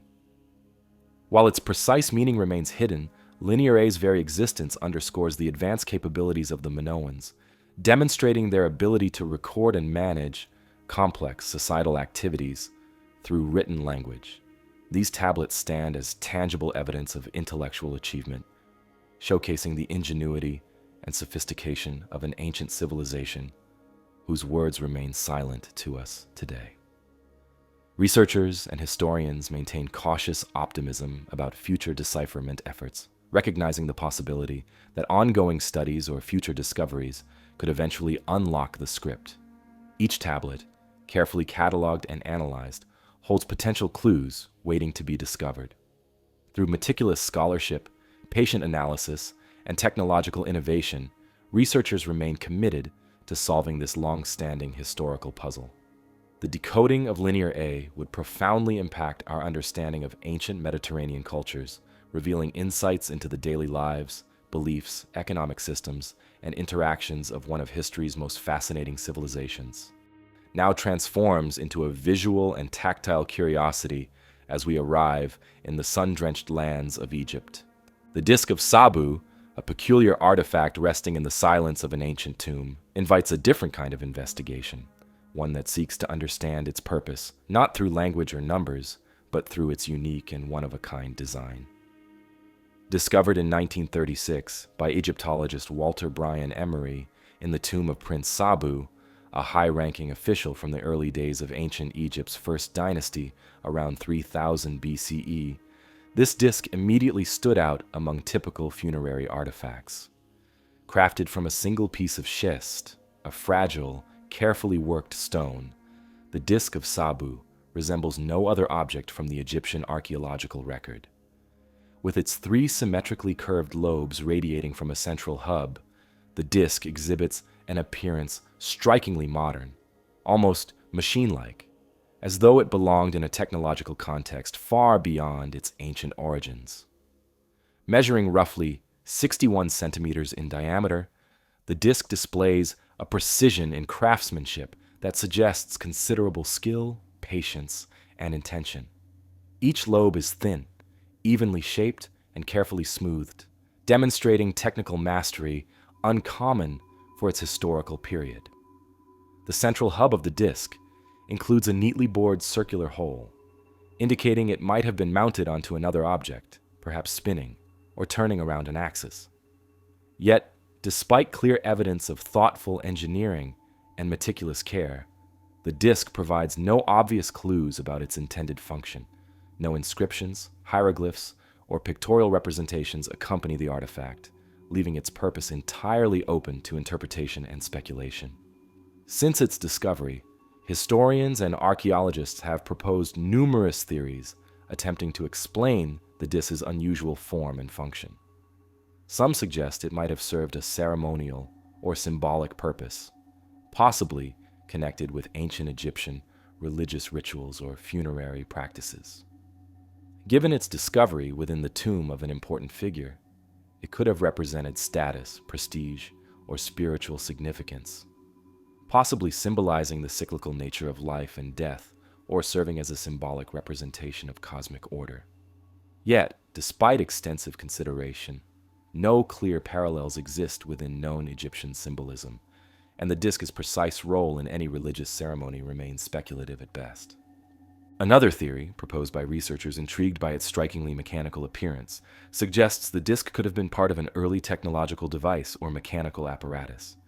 Its symmetrical shape and central hole evoke modern impellers, flywheels, or propeller-like components, leading to speculation that it might have functioned as part of a primitive machine or tool.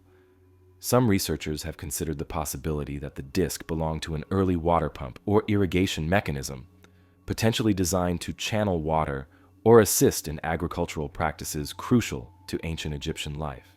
Yet this theory faces challenges due to the delicate nature of the schist stone, which would have been fragile and unsuitable for heavy-duty mechanical use.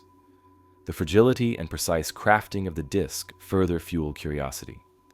Schist, the material chosen by its ancient maker, breaks easily under pressure, suggesting the disk was never intended for rough or frequent practical use.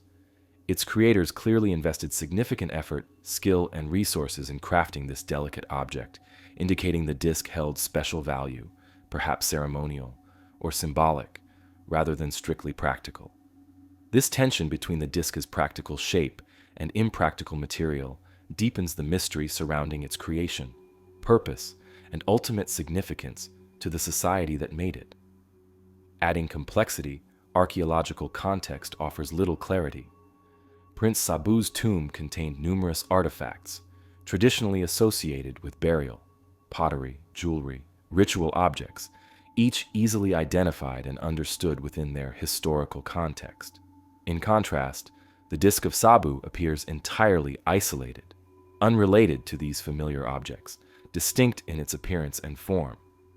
Archaeologists carefully examining the tomb have found no obvious clues explaining why such a unique object would have been included among traditional funerary items, leaving historians and archaeologists with an enduring mystery.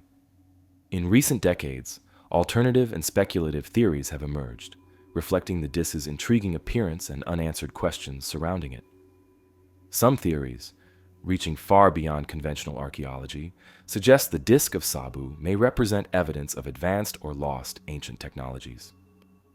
These interpretations propose that ancient Egyptians might have possessed sophisticated mechanical knowledge, now forgotten, capable of producing complex machines or even harnessing early forms of energy. While captivating the public imagination, these speculative theories generally lack direct archaeological evidence and remain largely outside mainstream historical discourse. Today, the disk of Sabu resides within the Egyptian Museum in Cairo, displayed prominently among Egypt's most treasured artifacts. Visitors and researchers alike encounter the artifact with curiosity and wonder, struck by its modern appearance, careful construction, and stubbornly hidden purpose. Museum curators offer cautious explanations, acknowledging its unusual nature and ongoing debate about its significance while avoiding definitive claims unsupported by evidence. Interpretative materials typically present the disk openly as an ongoing archaeological puzzle, encouraging visitors to appreciate its mystery and historical significance without overstating what remains unknown. Efforts to understand the disk continue, employing modern investigative methods and technology to shed new light on its possible functions. Researchers now use digital imaging, computer modeling, and comparative archaeological analyses to explore the disk's potential uses, contexts, and symbolism more deeply. Experimental archaeology, involving precise replicas made from stronger materials, allows researchers to test practical theories, assessing whether the disk's unusual form could function effectively as part of mechanical devices or other practical applications. These approaches produce intriguing insights, although definitive explanations remain elusive. Despite persistent investigation, the disk of Sabu maintains its status as an intriguing historical anomaly, challenging assumptions about ancient Egyptian capabilities, knowledge, and innovation. It serves as a gentle reminder that ancient civilizations may have possessed creative insights, technological understanding, or symbolic beliefs currently unknown or misunderstood. Each careful examination, each new interpretation, moves our understanding forward, yet the disk consistently resists simple categorization or easy explanation. As historians, archaeologists, and enthusiasts continue exploring its enigmatic form, the Disk of Sabu highlights the complexity of ancient human societies and the gaps in historical understanding that persist despite careful scholarship. It remains a fascinating artifact precisely because it defies straightforward interpretation, inviting ongoing study and appreciation. The disk embodies humanity's enduring curiosity about the past, encouraging thoughtful speculation, cautious investigation, and respectful acknowledgement of history's unresolved puzzles. The wide-open skies of Kentucky witnessed a truly unusual event in the spring of 1876, a far cry from the silent mysteries buried in Egyptian tombs. The inexplicable Kentucky meat shower. This bizarre occurrence, where fragments of flesh rained down upon the land, continues to defy logical explanation, a peculiar footnote in the annals of unexplained phenomena. On March 3rd, 1876, near the peaceful settlement of Olympia Springs, Bath County, Kentucky, farmer Allen Crouch and his wife witnessed something strange and unsettling. Without warning, and under clear skies, fragments of meat fell steadily from above, scattering across their property. The peculiar shower lasted only minutes, yet by its conclusion the surrounding yard was littered with chunks of meat, varying in size from tiny slivers to sizable pieces several inches across. Alarmed and bewildered, the Crouch family examined the strange, unexpected debris, uncertain about its origin or significance. Word of the phenomenon quickly spread, capturing the imagination and curiosity of neighbors and soon drawing the attention of local journalists. Newspaper reports from the period detailed vivid accounts of the event, describing it as a sudden meat shower, strange and inexplicable, leaving witnesses puzzled. The pieces appeared to be fresh meat, some described as beef-like, others more reminiscent of mutton or venison, scattered seemingly at random across an area of about 100 yards. Local residents, uncertain what to make of the bizarre event, offered numerous theories and cautious speculation, unsure whether it signaled natural phenomena, supernatural events, or simply a baffling local curiosity. Intrigued by news reports, scientists and curious minds from across the region began careful examinations and analyses of the meat samples. One local resident bravely decided to taste the fragments, cautiously concluding the meat resembled mutton or venison. Others, less inclined to such direct methods, sent samples to laboratories and scientists, hoping modern science might unravel the mystery behind this puzzling event. These scientific examinations revealed further intriguing details. Analysis indicated the meat indeed appeared animal in origin, though specific identifications varied among beef, mutton, deer, horse, and even bear, further complicating attempts to identify a clear source. Theories attempting to explain the strange occurrence quickly multiplied. Early speculations centered around natural or meteorological phenomena. Some suggested powerful windstorms might have swept meat fragments from slaughterhouses or farms, transporting them through the air before depositing them onto the Crouch property. Yet, meteorological records showed no evidence of significant wind or unusual weather conditions in the region on that day. This absence of supporting meteorological data significantly weakened the wind-driven theory, leaving uncertainty lingering over the event's true explanation. Another early hypothesis proposed that the meat shower resulted from vultures or other large birds of prey regurgitating their meals mid-flight. This explanation, unusual but plausible, gained considerable support among contemporary and modern researchers alike. Ornithologists noted that vultures occasionally vomit their meals when disturbed or threatened, a natural behavior that could conceivably produce scattered fragments similar to those observed in the Kentucky event. Despite this plausible natural explanation, skeptics questioned whether a single or even multiple birds could produce such quantities of meat fragments to cover such a sizable area, further complicating acceptance of this theory. Intriguingly, more speculative and imaginative theories also emerged, capturing popular attention and lending the Kentucky meat shower a place within local folklore and public imagination.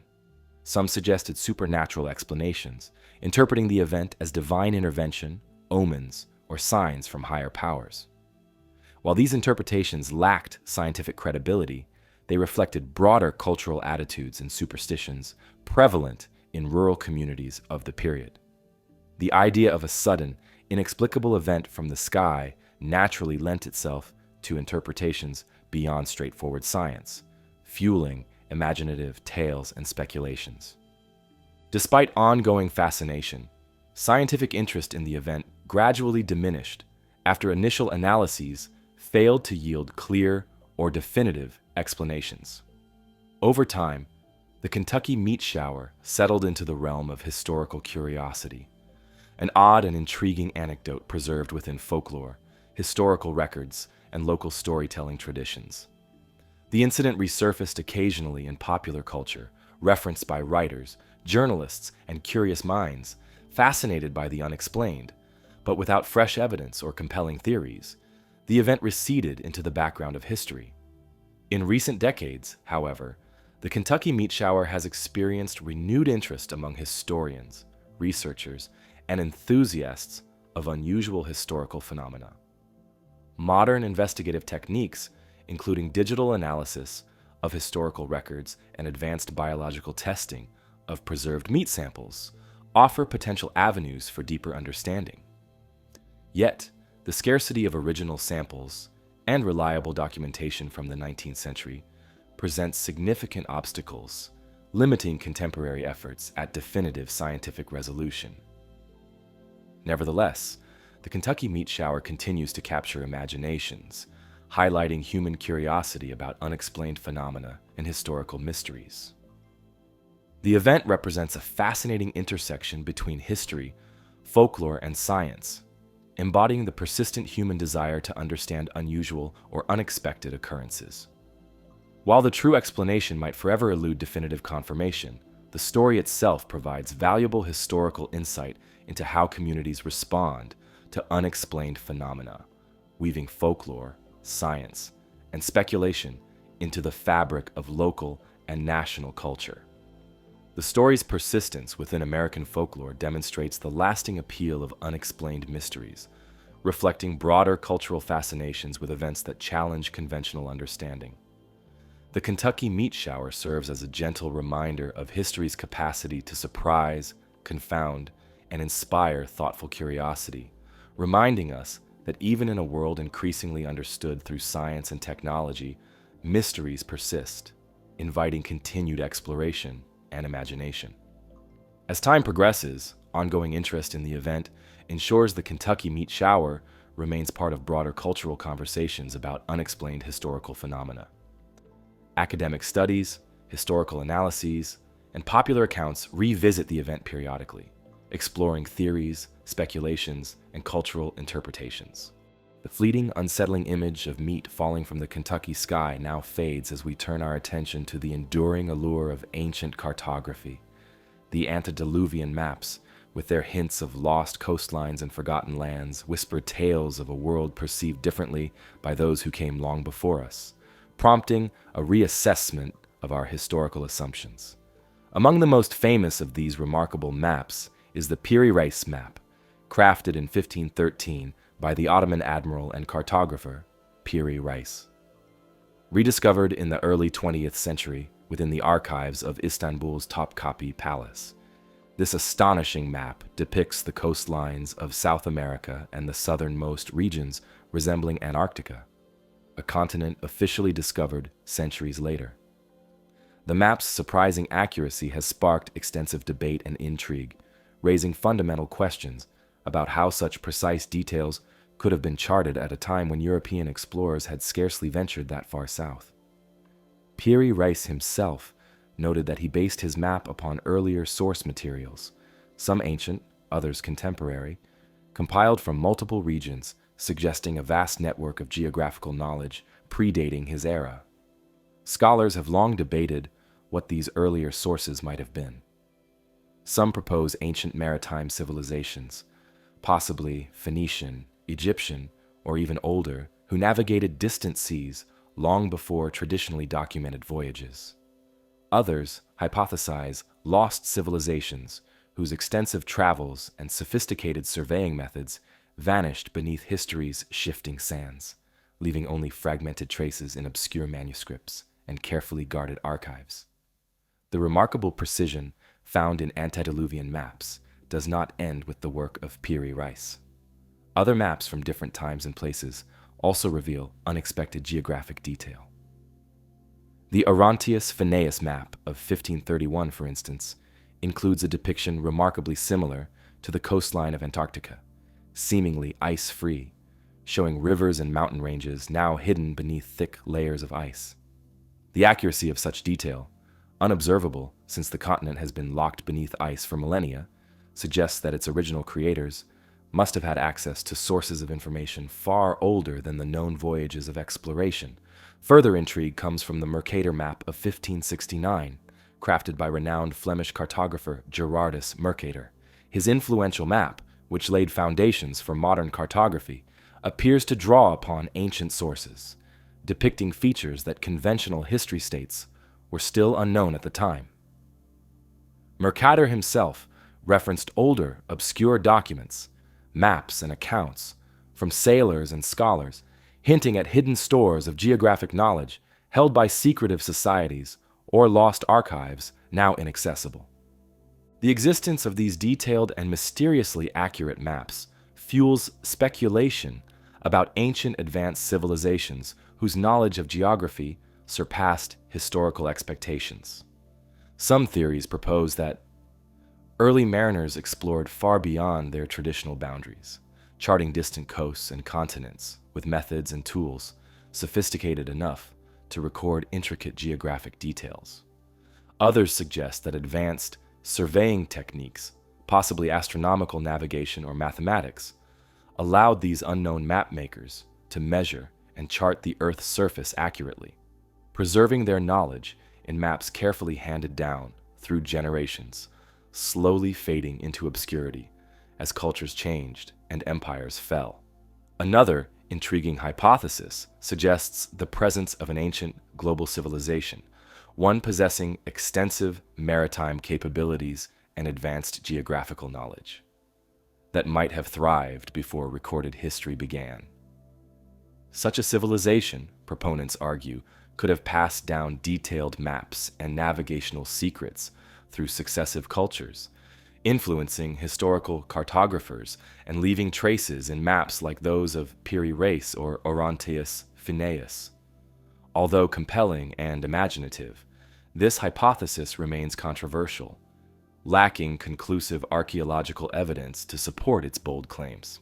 Critics argue these so-called antediluvian maps might simply represent educated guesses, imaginative reconstructions, or errors born from misunderstood observations.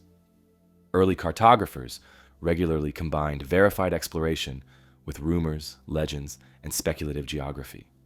They often borrowed heavily from one another, incorporating older, unreliable information alongside contemporary knowledge. This practice, critics claim, explains unusual features without invoking advanced ancient civilizations or forgotten knowledge. Yet, even skeptical historians acknowledge certain anomalies within these maps that defy easy dismissal. The accuracy in depicting distant, often inaccessible regions suggests at least some genuine geographic knowledge that predated European exploration. These puzzling details hint at the possibility of extensive ancient voyages, lost knowledge, or forgotten methods of surveying and mapping that remain unaccounted for by conventional explanations. The debate thus continues, fueled by ongoing study, analysis, and scholarly discussion, each new discovery adding subtly to the complexity of the narrative. Modern technology and digital analysis have brought renewed attention to antediluvian maps, allowing scholars to conduct careful comparative studies, superimposing ancient maps onto modern satellite imagery to assess their accuracy. Such analyses often reveal surprising matches, particularly in coastlines and landforms, suggesting ancient mapmakers possessed more precise geographical knowledge than previously understood. Though still debated, these findings encourage fresh inquiry and deeper examination of how ancient cultures might have acquired their cartographic skills and information. The enduring mystery surrounding antediluvian maps resonates deeply within historical and cultural imagination. It reflects a universal human fascination with lost civilizations, hidden knowledge, and the mysteries concealed within the ancient past.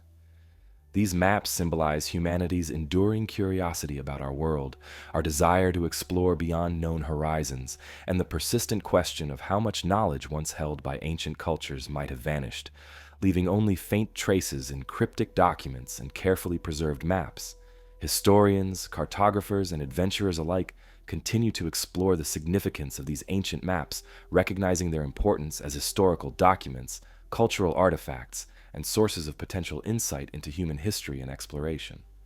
Whether representing genuine ancient geographic knowledge, imaginative speculation, or carefully crafted reconstructions, antediluvian maps challenge conventional historical narratives, inviting ongoing curiosity and careful scholarship. In the end, the true origins and explanations behind these maps may remain unknown. Yet their existence continues to inspire exploration, encouraging modern observers to reconsider traditional assumptions about the past, ancient civilizations, and human capabilities. Antediluvian maps thus persist as enduring reminders of the complexities and unanswered questions hidden within human history, continuing to captivate imaginations and spark careful reflection about the mysteries still waiting to be revealed. Where antediluvian maps leave an intellectual imprint on our understanding of the past, the Devil's footprints left a literal physical mark on the winter snow of Devon. This strange 1855 event, a silent narrative traced across the countryside, continues to puzzle and intrigue, its origin as elusive as the lands depicted on those ancient charts. On the morning of February 9th, villagers awoke to discover the fresh blanket of snow from the previous night interrupted by an extraordinary set of hoof-like prints. These footprints, unlike those left by any known animal, stretched over a distance of nearly 100 miles, cutting straight through fields, gardens, and towns. Remarkably consistent, the prints were roughly 4 inches long, neatly shaped, and placed at regular intervals, as though whatever made them moved with perfect and methodical precision.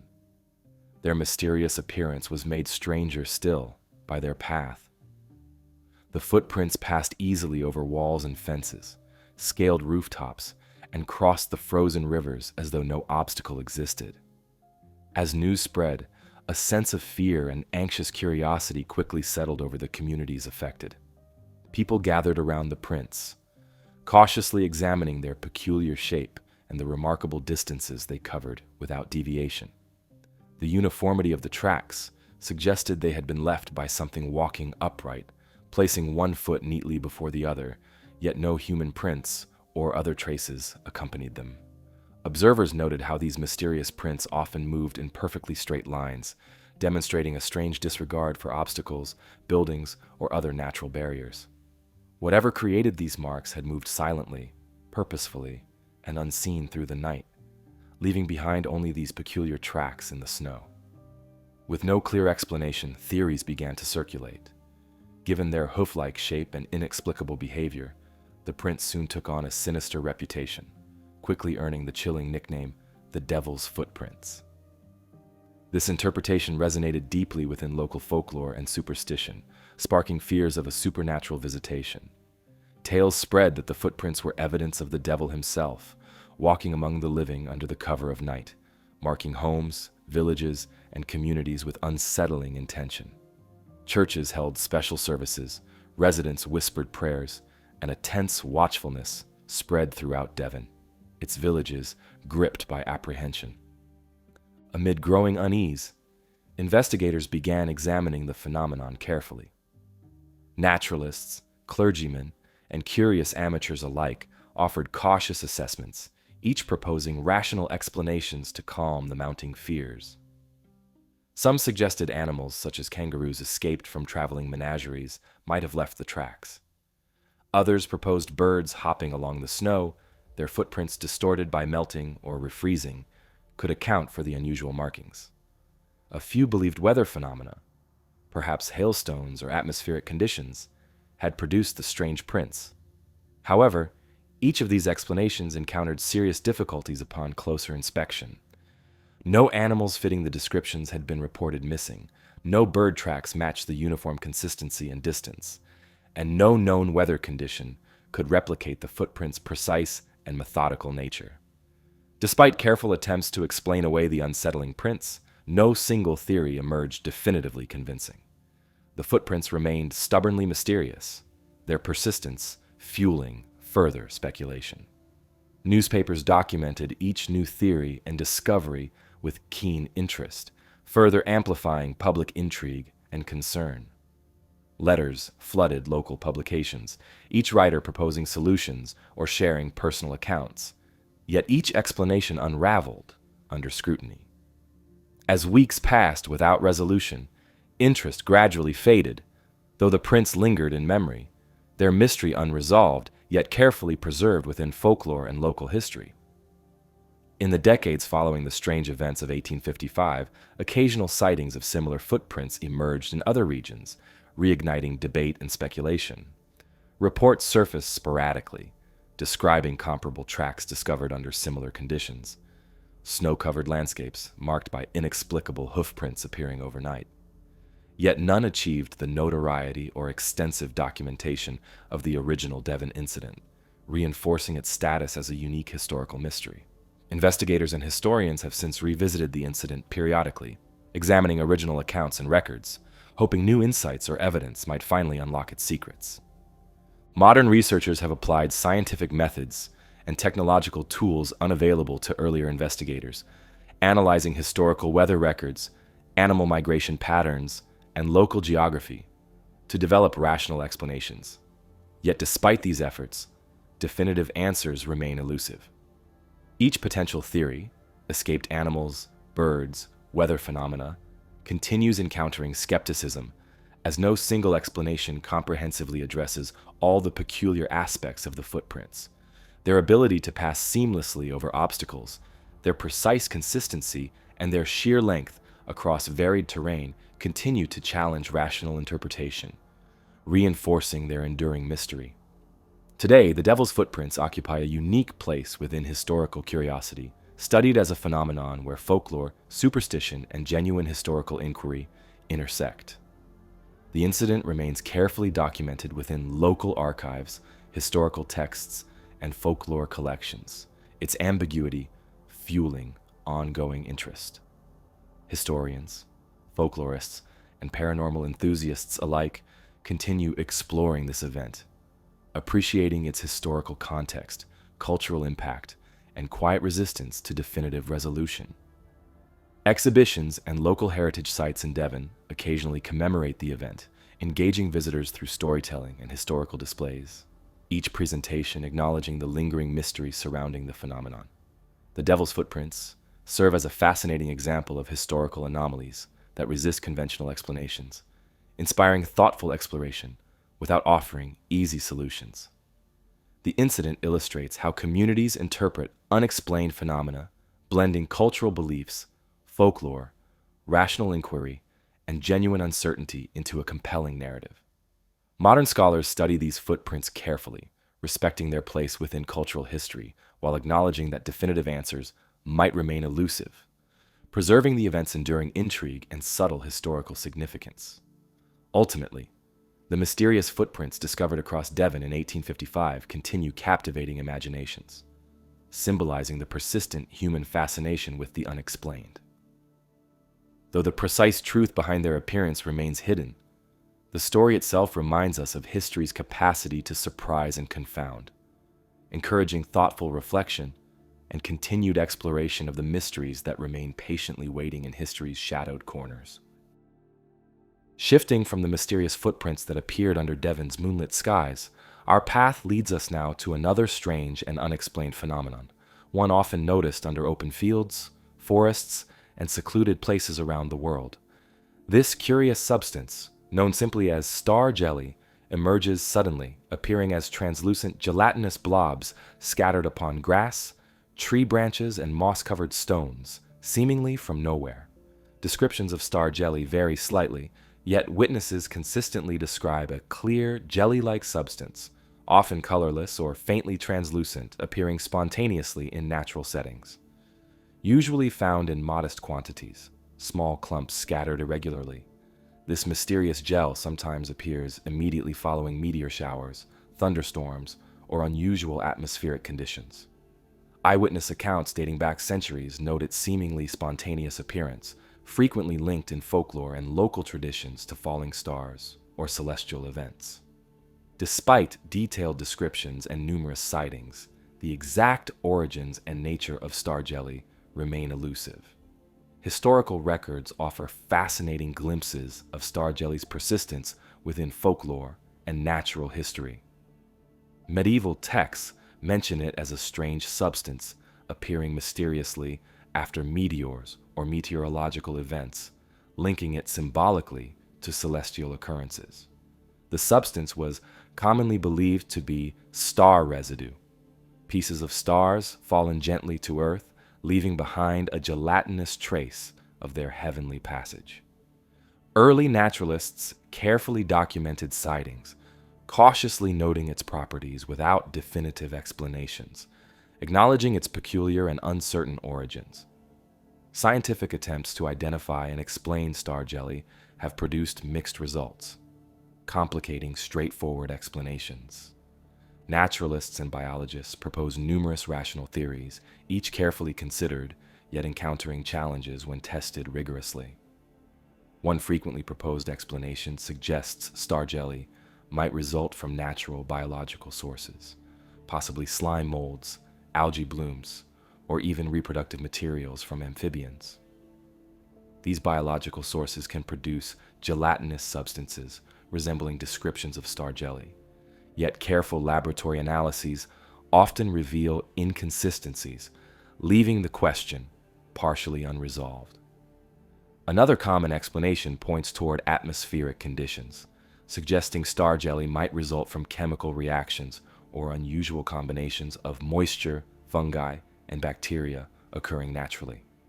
According to this view, specific meteorological conditions, thunderstorms, rain showers, or sudden changes in humidity might trigger the formation or appearance of these gelatinous deposits. Although plausible, this theory struggles to fully explain certain characteristics of star jelly, particularly the suddenness of its appearance and its frequent association with celestial events like meteor showers, leaving questions unanswered. The connection between star jelly and meteor showers remains one of its most intriguing aspects, fueling ongoing speculation. Historical accounts frequently link the substance to sightings of shooting stars or meteors, suggesting an extraterrestrial or celestial origin. Some researchers hypothesize star jelly could represent organic compounds or extraterrestrial matter deposited onto Earth from meteorites or cosmic debris. Although imaginative, such explanations remain speculative, lacking definitive scientific support, yet capturing popular imagination and reinforcing its symbolic association with celestial phenomena. Curiously, modern scientific studies have occasionally deepened, rather than resolved, the mystery. Laboratory tests and chemical analyses of star jelly samples have yielded varied and sometimes contradictory results. Some tests reveal organic proteins, indicating biological origins consistent with slime molds or fungi. Others find no identifiable biological materials, leaving the samples puzzling. This inconsistency has led researchers to consider the possibility that star jelly might represent multiple, distinct phenomena, collectively grouped under a single term, yet originating from entirely different sources.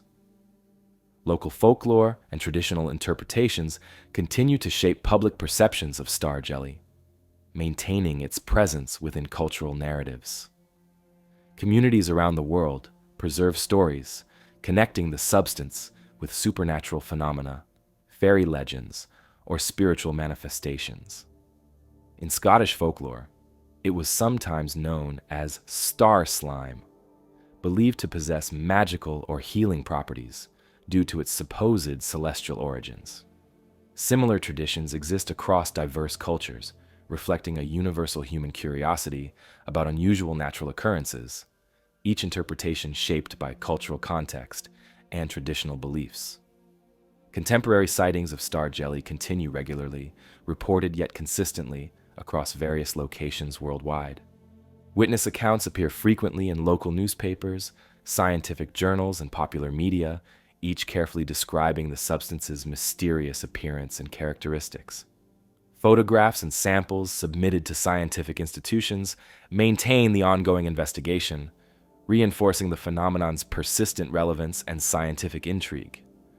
In recent decades, star jelly has attracted attention from researchers employing advanced scientific techniques, hoping modern methodologies might finally provide definitive answers. Digital microscopy, DNA sequencing, and sophisticated chemical analyses offer new avenues for understanding the substance's precise composition and origins.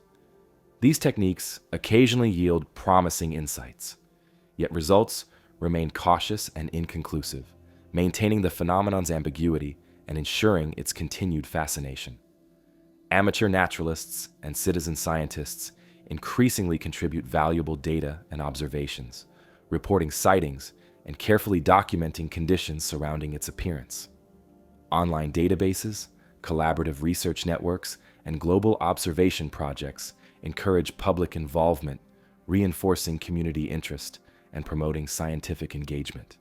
This collaborative approach acknowledges the subtle complexity and diverse explanations possible for star jelly, carefully maintaining its scientific relevance without overstating certainty.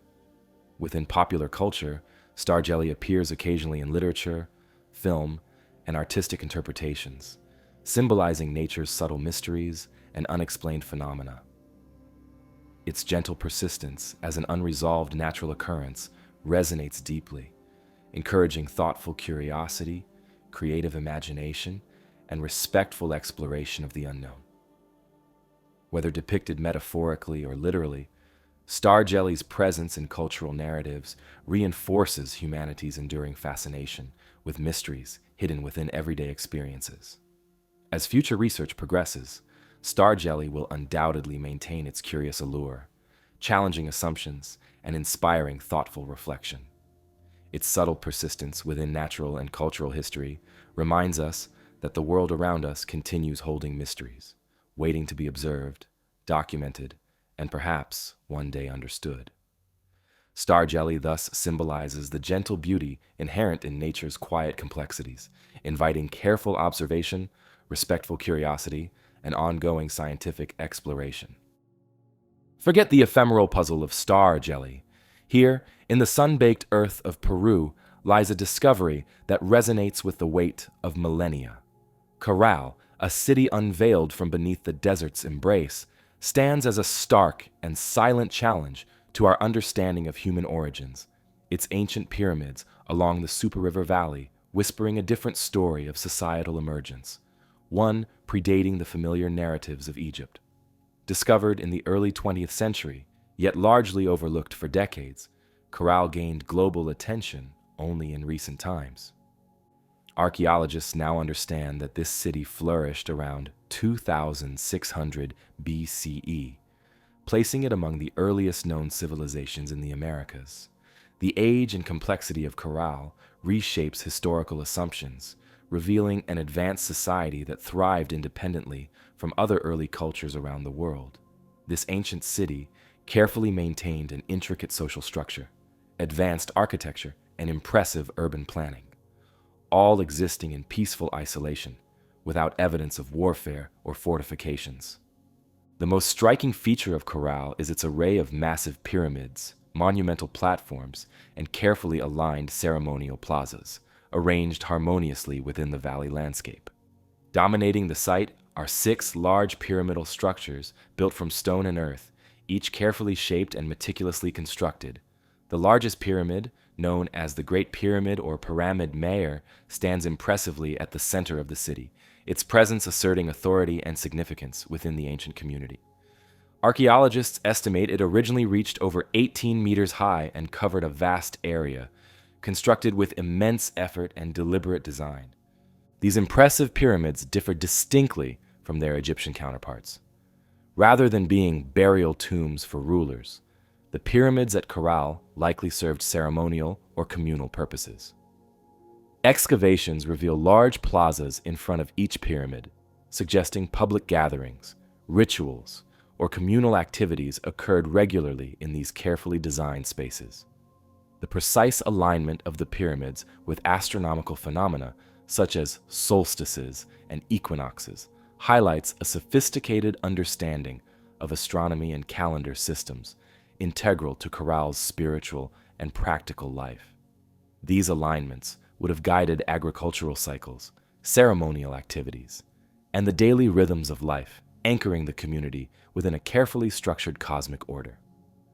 Around these central pyramids, the city spread outward into carefully planned residential and administrative areas, featuring intricate housing complexes, storage facilities, and communal structures.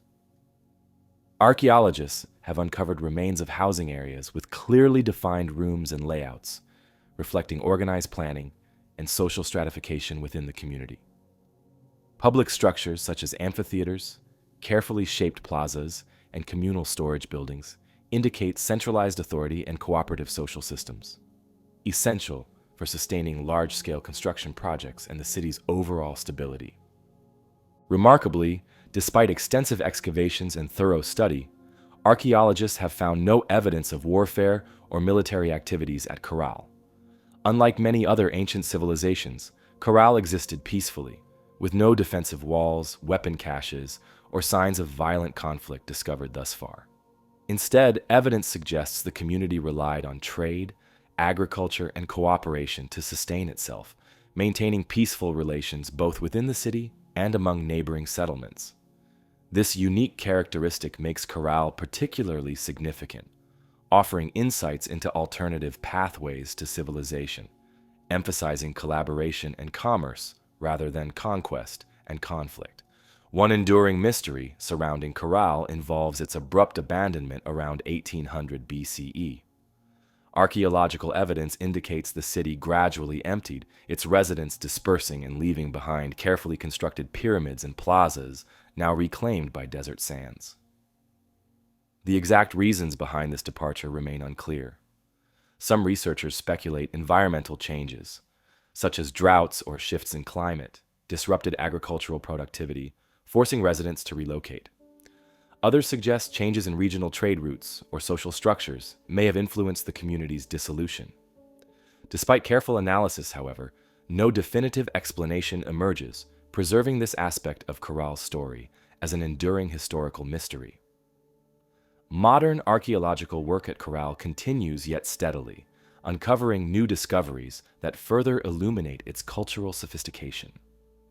Recent excavations revealed musical instruments, carefully crafted textiles, and intricate artifacts demonstrating advanced cultural expression. Flutes made from pelican bones suggest music played an important role in ceremonies or community rituals, reflecting the civilization's rich cultural life. Carefully woven textiles provide evidence of advanced weaving techniques and artistic expression, indicating specialized skills and trades within the community. Scientific studies employing advanced radiocarbon dating methods and detailed chemical analyses provide additional insights, accurately dating Caral's structures and uncovering subtle details about ancient diets, trade networks, and daily life. Researchers have identified remnants of fish bones and shells, confirming trade networks stretching to coastal regions, exchanging agricultural products from the valley for marine resources.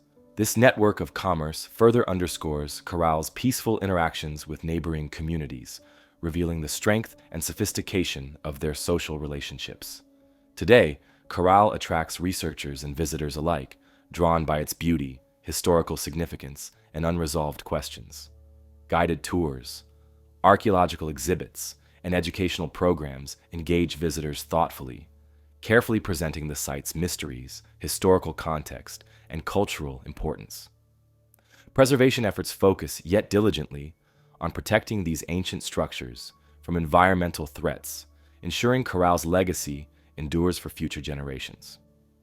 UNESCO recognition as a World Heritage Site further emphasizes its global importance, acknowledging corral's unique contribution to human history and civilization. The discovery and ongoing study of corral have reshaped perceptions of ancient history, challenging the assumption that advanced civilizations always emerged from conquest and conflict. Instead, corral stands as evidence of an alternative path to civilization, one emphasizing peaceful cooperation, sophisticated trade networks, cultural expression, and communal harmony. This unique characteristic encourages historians and archaeologists to reconsider established narratives, recognizing the diverse possibilities for human development and social organization. As excavations continue at Corral, researchers hope new findings will further illuminate its mysteries, perhaps uncovering additional artifacts, structures, or inscriptions, revealing more details about daily life, religious beliefs, and cultural practices. Each new discovery contributes to a richer understanding, yet the site continues maintaining subtle secrets, ensuring its historical allure endures. Corral thus remains a testament to humanity's enduring creativity, resilience, and collaborative spirit, reminding modern observers that alternative visions of civilization have always been possible, preserved within the sands of history. The silent grandeur of Corral's pyramids, a testament to early urban life in Peru, now recedes as we journey eastward to the very roots of settled existence in Turkey. Beneath the Anatolian plains lies Çatalhöyük, a whisper from the dawn of civilization, its buried walls slowly yielding the secrets of one of humanity's first experiments in communal living.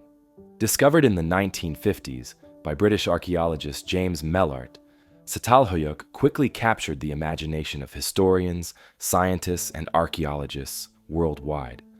Dated back nearly 9,000 years to approximately 7,500 BCE, this ancient settlement predates even the great cities of Mesopotamia and Egypt. For centuries, Çatalhöyük lay hidden under the grassy plains of central Turkey, preserving an astonishing record of early human society, community life, and spiritual beliefs.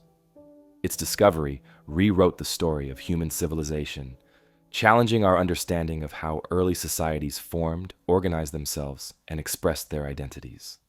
One remarkable feature of Çatalhöyük is its unique architectural style. Unlike traditional ancient settlements with streets and separated buildings, the city was built as a single, cohesive complex. Houses carefully constructed side by side, sharing common walls without streets or alleys between them. Access to these homes was gained not from the ground level, but through openings in the roofs, with wooden ladders connecting rooftop pathways. This design created a community closely bound together, where residents lived side by side, their lives intimately intertwined.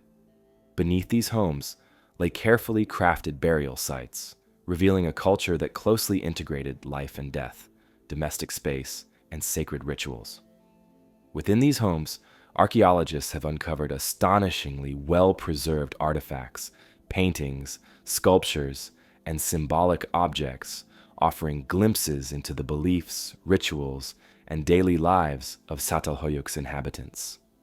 Intricate wall murals depict hunting scenes, ceremonial activities, and symbolic imagery, bulls, vultures, and enigmatic patterns whose meanings remain elusive. Sculpted figurines and statues discovered throughout the settlement further suggest a complex spiritual or symbolic culture with a deep reverence for nature, fertility, and possibly ancestor worship. These artistic expressions testify to a sophisticated society whose beliefs and values shaped every aspect of daily life. One particularly fascinating discovery involves the abundance of female figurines and symbolic artifacts uncovered within Çatalhöyük's homes. These carefully crafted images, depicting women, animals, and abstract forms, suggest the possibility of a society where femininity, fertility, or goddess worship held significant cultural importance. The exact meaning of these objects continues to intrigue and challenge scholars, yet their prevalence underscores a profound spiritual or symbolic focus, within the community. Whether these figures represented deities, ancestors, or symbols of fertility and prosperity, their presence indicates the depth and complexity of spiritual beliefs at Çatalhöyük. Another remarkable feature of the site is the burial practices of its inhabitants. Within homes, archaeologists have discovered careful burials beneath floors and platforms, reflecting a unique integration of domestic life and ancestral remembrance. Bodies were often interred with personal objects, symbolic artifacts, or tokens of remembrance, suggesting deep respect and possibly beliefs in continued spiritual connection with the deceased. These burials hint at a worldview deeply rooted in family, community, and spiritual continuity, yet their precise meanings remain mysterious, carefully hidden within the subtle clues left behind. Remarkably, despite the size and density of the settlement, Çatalhöyük appears to have functioned without centralized leadership or evident social hierarchies. Archaeological evidence reveals no palaces, temples, or monumental structures commonly associated with early complex societies. Instead, the settlement seems to have thrived as a cooperative communal society, organized without rigid class divisions or clear authority figures. This communal approach suggests alternative ways human communities might organize themselves, offering valuable insight into the diversity of early social structures and challenging traditional assumptions about how civilizations must develop. The economy of Çatalhöyük was predominantly agricultural, supported by farming, animal husbandry, and hunting. Archaeologists have uncovered evidence of carefully cultivated wheat, barley, peas, and lentils, along with domesticated cattle, sheep, and goats. Hunting and gathering supplemented this diet, with remains of deer, wild boar, and fish frequently found within the site. This balanced approach to food production and resource management supported a sizable population, estimated at up to 10,000 inhabitants during its peak, remarkable for its era, demonstrating careful planning, cooperative effort, and sustainable practices. After more than a millennium of flourishing community life, Çatalhöyük was eventually abandoned around 5,700 BCE.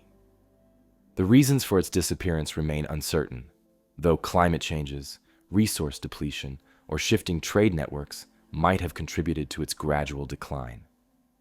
Gradually, residents dispersed, leaving behind their closely connected homes, painted walls, and sacred objects. Over time, the site was reclaimed by nature, hidden beneath grass-covered hills and open plains, waiting patiently for rediscovery. Modern excavations continue carefully, using advanced technologies such as ground-penetrating radar, radiocarbon dating, and microscopic analyses to deepen our understanding of life at Çatalhöyük. International teams of archaeologists collaborate thoughtfully, uncovering layers of history, carefully cataloging each discovery, and piecing together subtle details of daily life, spiritual beliefs, and community organization. Each new artifact, mural, or burial uncovered contributes to a richer, more nuanced understanding of early human societies, reshaping perceptions and historical narratives.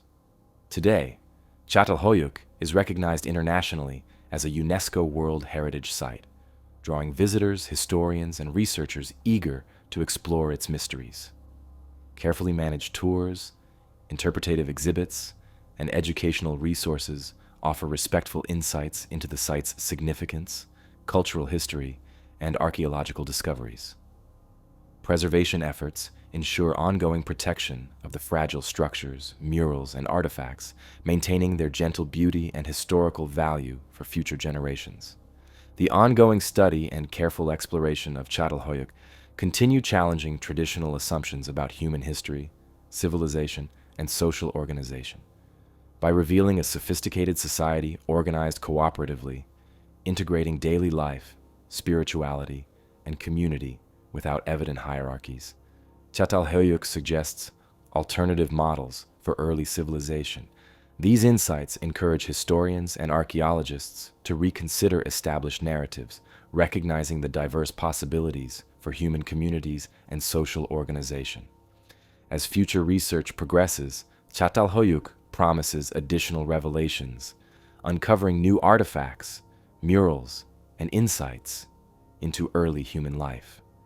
Each discovery contributes thoughtfully to a deeper, more complete understanding of this remarkable settlement, its people, and its legacy. Though some mysteries may remain permanently hidden within its silent walls, Çatalhöyük continues revealing humanity's earliest stories, reminding modern observers of the rich complexity, creativity, and diversity inherent in our shared history. The interconnected dwellings of ancient Çatalhöyük, a window into early human society, now give way to a singular object of remarkable artistry and enduring mystery from the heart of ancient China. Journeying eastward, we encounter the Sword of Gujian, a blade forged millennia ago whose legendary sharpness continues to defy explanation, a testament to the lost skills of its ancient creators. Discovered in 1965 by archaeologists excavating an ancient tomb near Jiangling in Hubei province, the Sword of Gujian instantly drew attention for its exquisite beauty and startling preservation. Unearthed from a wooden coffin, carefully protected within an airtight scabbard, the sword emerged from centuries of darkness into the gentle light of modern examination, astonishingly untouched by corrosion. Its blade, crafted from bronze yet still razor-sharp, reflected softly in the excavation's dim light, hinting at the mastery of the ancient artisans who created it. Upon closer examination, archaeologists found inscriptions delicately etched into the sword's blade, identifying it clearly as belonging to Gujian, the legendary king of Yue, who ruled during China's spring and autumn period around 496 to 465 BCE. Gujian's reign was a time of turbulent conflict, rivalry, and profound cultural developments, marked by both warfare and advances in craftsmanship. The sword's careful inscriptions confirmed its historical authenticity, linking it unmistakably to a king whose life and rule had long been woven into Chinese historical and cultural narratives. The Sword of Gujian itself is remarkable not only for its age, but also for its extraordinary craftsmanship. Approximately 55 centimeters in length, the blade exhibits a graceful balance and elegant design. The intricate patterns along its surface, a result of sophisticated bronze casting techniques, shimmer beneath museum lights, revealing the subtle beauty of ancient metallurgy. Embedded carefully in its hilt, turquoise and crystal gemstones adorn the sword, adding to its elegance and signifying its royal status. Yet perhaps most astonishingly, the blade's edge remains exceptionally sharp, capable even today of effortlessly slicing through multiple layers of paper, a testament attesting to the superior skills and advanced knowledge of the ancient smiths who forged it. This extraordinary sharpness and resilience puzzled modern metallurgists, prompting extensive scientific analyses to understand the precise techniques and materials used in its creation. Researchers discovered that the sword's remarkable condition resulted from an advanced alloying method used by ancient craftsmen. Its composition included high-quality copper, tin, and trace elements such as sulfur, which significantly increased the sword's durability and resistance to corrosion. The blade's surface was further protected by a thin chromium-rich oxide coating, a subtle but crucial factor preserving the sword's pristine condition through the centuries. Remarkably, chromium plating, a technique once believed exclusively modern, had apparently been mastered by ancient Chinese smiths over 2 millennia ago. King Gujian himself remains a fascinating historical figure whose legacy is preserved carefully within Chinese literature and history. Renowned for his perseverance, resilience, and determination, Gujian led his kingdom of Yue through devastating defeats and remarkable recoveries. Following a crushing military defeat by the neighboring state of Wu, Gujian endured years of captivity and humiliation, yet he remained determined. Upon his eventual release, he carefully rebuilt his kingdom, strengthening his armies and revitalizing his people, ultimately leading Yue to decisive victory over Wu. This tale of patience, resilience, and eventual triumph remains deeply embedded within Chinese cultural narratives, making the Sword of Gujian not only an archaeological treasure, but also a powerful symbol of perseverance and national pride.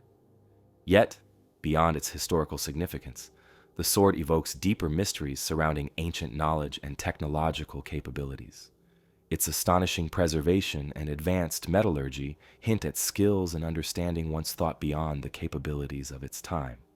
While historians carefully document the period's known technologies and metallurgical practices, the sword's craftsmanship challenges conventional assumptions.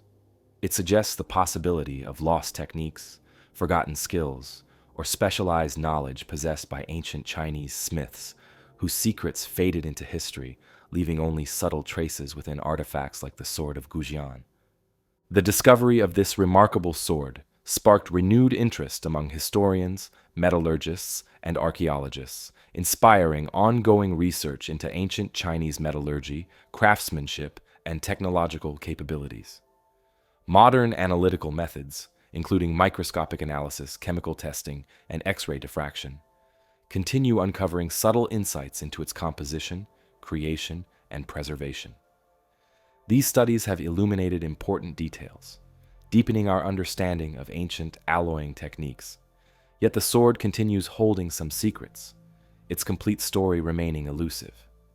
Today, the Sword of Gujian resides carefully protected within China's Hubei Provincial Museum, displayed prominently among the nation's most treasured historical artifacts.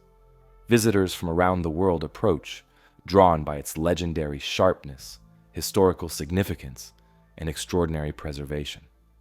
Interpretative displays carefully explain its history, craftsmanship, and scientific significance, allowing modern observers to appreciate its subtle mysteries without overstating certainties. The sword's elegant appearance, shimmering softly beneath museum lights, continues captivating imaginations, inspiring curiosity, and inviting thoughtful reflection. The enduring appeal of the Sword of Gujian lies not only in its historical context, but also in its ability to challenge conventional assumptions about ancient civilizations and their technological capabilities. Its pristine condition, precise metallurgy, and subtle inscriptions remind modern observers that history often holds deeper complexities and mysteries than initially understood.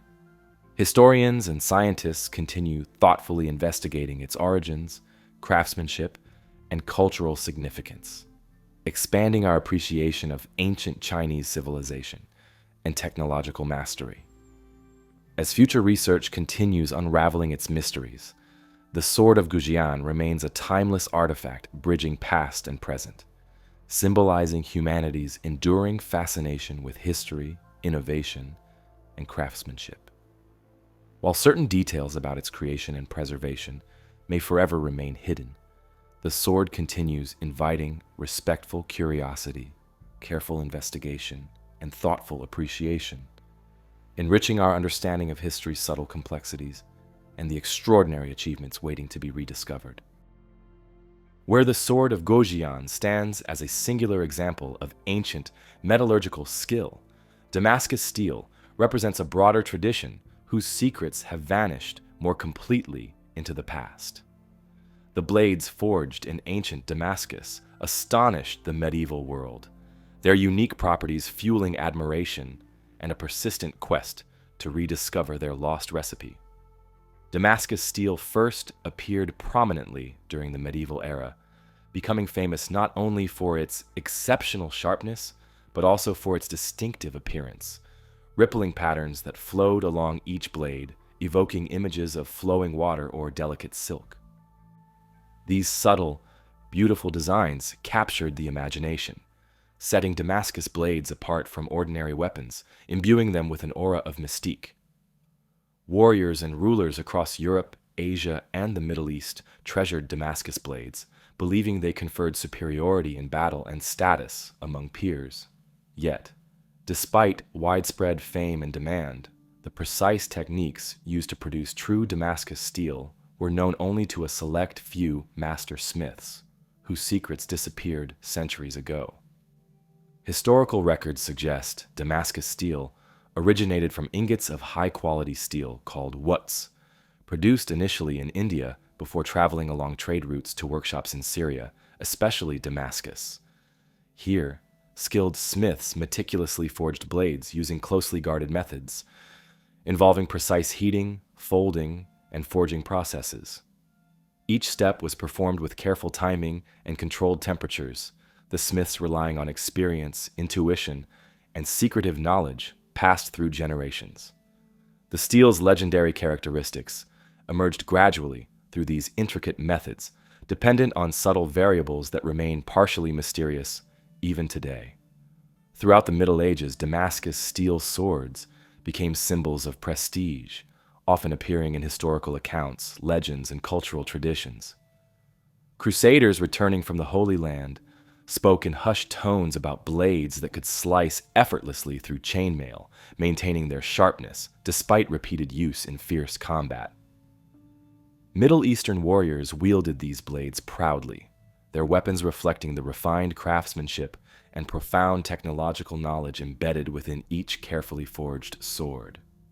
Yet, as centuries passed, the knowledge and skill required to produce authentic Damascus blades diminished, eventually fading entirely by the mid-18th century. The sudden loss of Damascus steel's crafting techniques remains an enduring historical mystery. Various factors may have contributed to this quiet disappearance, including shifts in trade routes, interruptions in the supply of critical materials, or the gradual loss of apprenticeship traditions essential to mastering such specialized metallurgy. Some historians speculate that disruptions caused by wars or invasions impacted the transmission of knowledge between generations, causing secrets of the craft to be lost or deliberately concealed by master smiths, unwilling to share their methods widely. Modern metallurgists and historians continue attempting to rediscover the original techniques behind true Damascus steel, yet success remains elusive. Contemporary smiths can produce visually similar blades using pattern welding methods, layering and forging different steels to create the distinctive patterns, but these modern recreations differ subtly from genuine historical Damascus blades. True Damascus steel was forged from woots, whose precise composition involved trace elements and impurities that influenced the blade's internal structure, durability, and sharpness.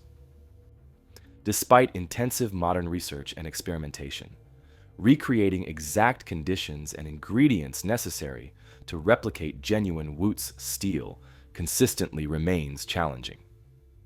Scientific analyses of surviving Damascus steel blades offer valuable insights into their subtle complexity. Microscopic examinations reveal unique internal structures, composed of carbide nanotubes and subtle patterns that strengthened the blade and enhanced its resilience.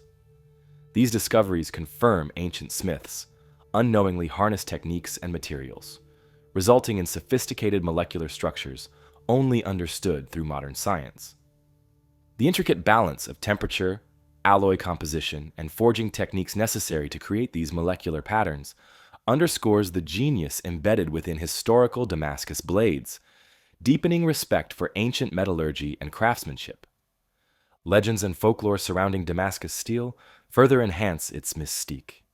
Some ancient tales attribute the steel's remarkable properties to mystical or supernatural influences, believing each blade possessed spiritual qualities or magical blessings. Such stories enriched cultural traditions, imbuing Damascus swords with symbolic significance beyond their practical use. While modern science dismisses supernatural explanations, these legends reflect genuine awe inspired by the steel's exceptional quality and the mysterious circumstances surrounding its creation. Today, authentic historical Damascus steel blades can be found carefully preserved in museums and private collections around the world. People visiting these exhibits often stop to admire the beautiful patterns that flow gently across the blades, showing the skilled craftsmanship of ancient metalworkers. Museum displays typically explain the blade's historical importance, their use in medieval trade networks connecting Asia, the Middle East, and Europe, and the impressive metalworking techniques used to create them. These swords give us a direct link to medieval artisans whose names we don't know, but whose skills and artistry still shine clearly through their work. In recent years, scientists and modern smiths have tried to understand exactly how ancient Damascus steel was made. Using tools like microscopes, chemical analysis, and advanced technology, researchers have discovered small details, like unique patterns of carbon and iron, that made these swords strong, flexible, and visually appealing. Contemporary blacksmiths continue to experiment with traditional forging methods, hoping to recreate genuine Damascus steel, or at least learn from its techniques. While the exact original methods have not yet been fully rediscovered, these efforts have helped modern metallurgy and influenced today's metalworking practices. Beyond museums and scientific research, Damascus steel also plays a notable role in modern popular culture. It often appears in books, movies, and art as a symbol of quality, craftsmanship, and historical mystery. Writers and filmmakers frequently use Damascus steel to suggest something special, rare, or connected to ancient traditions. This cultural presence keeps Damascus steel familiar to many people today, helping maintain its reputation as a special type of historical artifact. In short, the story of Damascus steel shows us how ancient people used creativity and skill to craft something extraordinary. It highlights an era when artisans mastered their materials and created beautiful, functional items that remain impressive even today. As research continues, Damascus steel will stay important both historically and culturally, reminding us of how much we can learn from the past.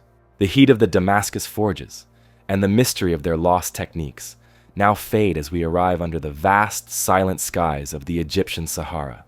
At Nabta Playa, the focus shifts from human craftsmanship to a deliberate alignment with the stars, a prehistoric endeavor whose purpose continues to intrigue those who study the dawn of human understanding of the universe. Discovered relatively recently, in the late 20th century, Nabta Playa challenged conventional narratives of early African civilization and astronomy. Radiocarbon dating places its earliest structures around 7000 BCE, long before Egypt's first dynasties rose along the Nile. At that time, the Sahara was far greener, a lush savanna, rather than today's stark desert. Seasonal rains formed temporary lakes and pastures, attracting nomadic herders and communities who gathered at Nabta Playa, carefully observing the skies and leaving behind stone monuments whose meanings remain partially veiled by the sands of time. At the center of Nabta Playa lies its most striking feature, a carefully arranged circle of upright stone slabs, precisely positioned to align with celestial movements. Archaeologists studying this ancient stone calendar discovered it marked critical astronomical events, particularly the summer solstice, when the sun rises directly over a single carefully placed marker stone. Such precise alignments indicate a sophisticated understanding of astronomy among Nabta Playa's ancient inhabitants, revealing their meticulous observation of celestial patterns that guided their lives, rituals, and movements across the landscape. Surrounding this central stone circle, archaeologists discovered smaller stone constructions and arrangements of upright slabs, cairns, and mounds, whose purposes remain less certain. Some stones appear deliberately placed to mark star positions, mapping constellations and celestial events with remarkable accuracy. Others may have held symbolic or ritual significance, serving as ceremonial or gathering places. One particularly fascinating aspect of Nabta Playa involves its connections with later Egyptian civilization. Scholars have noted intriguing similarities between Nabta Playa's astronomical alignments and symbolic structures, and those found much later along the Nile Valley. Certain features at Nabta Playa resemble early Egyptian temple structures, particularly in their astronomical precision and symbolic significance. This link suggests Nabta Playa's ancient astronomy may have influenced or anticipated later Egyptian beliefs and practices, silently shaping cultural developments along the Nile thousands of years later. Another intriguing discovery at Nabta Playa involves carefully placed cattle burials found near stone arrangements, indicating the deep spiritual significance of cattle to its ancient inhabitants. These animals, central to survival in this once lush savanna environment, were honored through ceremonial burials and symbolic placement near sacred stones. This practice resonates with later Egyptian reverence for cattle, particularly the bull deity Apis, whose worship held profound cultural and spiritual importance. Such connections suggest Nabta-Playa's ancient peoples held sophisticated spiritual beliefs, which later resonated subtly through subsequent cultures. Despite intensive study and careful archaeological work, Nabta-Playa still holds many mysteries. Researchers continue uncovering details about life in this prehistoric site, its inhabitants' daily routines, spiritual beliefs, and astronomical knowledge. Yet, without written records, much about Nabta-Playa's true purposes and precise meanings remains partially concealed beneath sand and stone. Each excavation yields intriguing clues, adding layers of understanding yet simultaneously deepening respectful curiosity about this ancient community and its sophistication. Modern scientific techniques, including satellite imagery, ground-penetrating radar, and precise astronomical modeling, now assist archaeologists in unraveling Nabta-Playa's mysteries. Advanced analyses confirm the site's remarkable astronomical accuracy, underscoring its inhabitants' deep knowledge and careful observation of celestial patterns. Contemporary astronomers and archaeologists collaborate thoughtfully, carefully reconstructing ancient star maps and alignments, illuminating the genius embedded within Nabta-Playa's stone arrangements. Today, Nabta-Playa attracts visitors and researchers from around the world, all drawn by its mysterious stone alignments and ancient astronomical connections. Preserved as an important archaeological site in the vast expanse of the Sahara Desert, it offers visitors a rare glimpse into prehistoric African life. People exploring Nabta-Playa often marvel at the carefully positioned stones that were placed thousands of years ago to mark significant celestial events and seasonal cycles. Local guides provide clear explanations and share archaeological knowledge, carefully balancing what is known with what remains uncertain, allowing visitors to appreciate the site's historical significance without overstating conclusions. Nabta-Playa also plays an important role in current discussions about African history and ancient astronomy. Its existence challenges common assumptions about early human societies, highlighting impressive achievements in astronomy, social organization, and spiritual life among ancient African communities. By providing strong evidence of sophisticated cultural practices, Nabta-Playa encourages a deeper appreciation for Africa's contributions to global civilization and helps reshape our understanding of early human history. Beyond its historical and cultural importance, Nabta-Playa symbolizes our shared human curiosity about the stars and the natural world. Its carefully aligned stones reveal an ancient desire to track celestial movements and harmonize daily life with cosmic cycles. As archaeologists and researchers continue to study the site, they expect to gain new insights into the people who built it, their culture, beliefs, and knowledge of astronomy. With each new discovery, Nabta-Playa helps us better understand humanity's long-standing connection to the sky and the natural rhythms that guide our lives, maintaining its significance as a remarkable ancient landmark. Westward from the sky-watching stones of Nabta-Playa, the humid jungles of Mexico conceal the ancient Olmec civilization. This mother culture of Mesoamerica predates the Aztec and Maya empires, yet their influence is evident in the colossal stone heads they carved and the unique artistic traditions they established. These early cultural developments laid important groundwork for the societies that came after. Emerging around 1500 BCE in the humid, fertile regions along Mexico's Gulf Coast, the Olmecs established thriving settlements amid tangled rainforests and winding rivers. From San Lorenzo to La Venta and Tres Zapotes, their communities flourished, creating ceremonial centers and monumental architecture that spoke of a sophisticated society. Despite the harsh conditions and dense foliage, the Olmecs constructed impressive plazas, earthen mounds, and pyramidal structures, carefully aligned with celestial movements, suggesting deep astronomical awareness. These ceremonial spaces likely hosted elaborate rituals, community gatherings, and sacred practices that form the spiritual heart of Olmec life. Yet, perhaps the most striking legacy of the Olmecs lies in their colossal stone heads.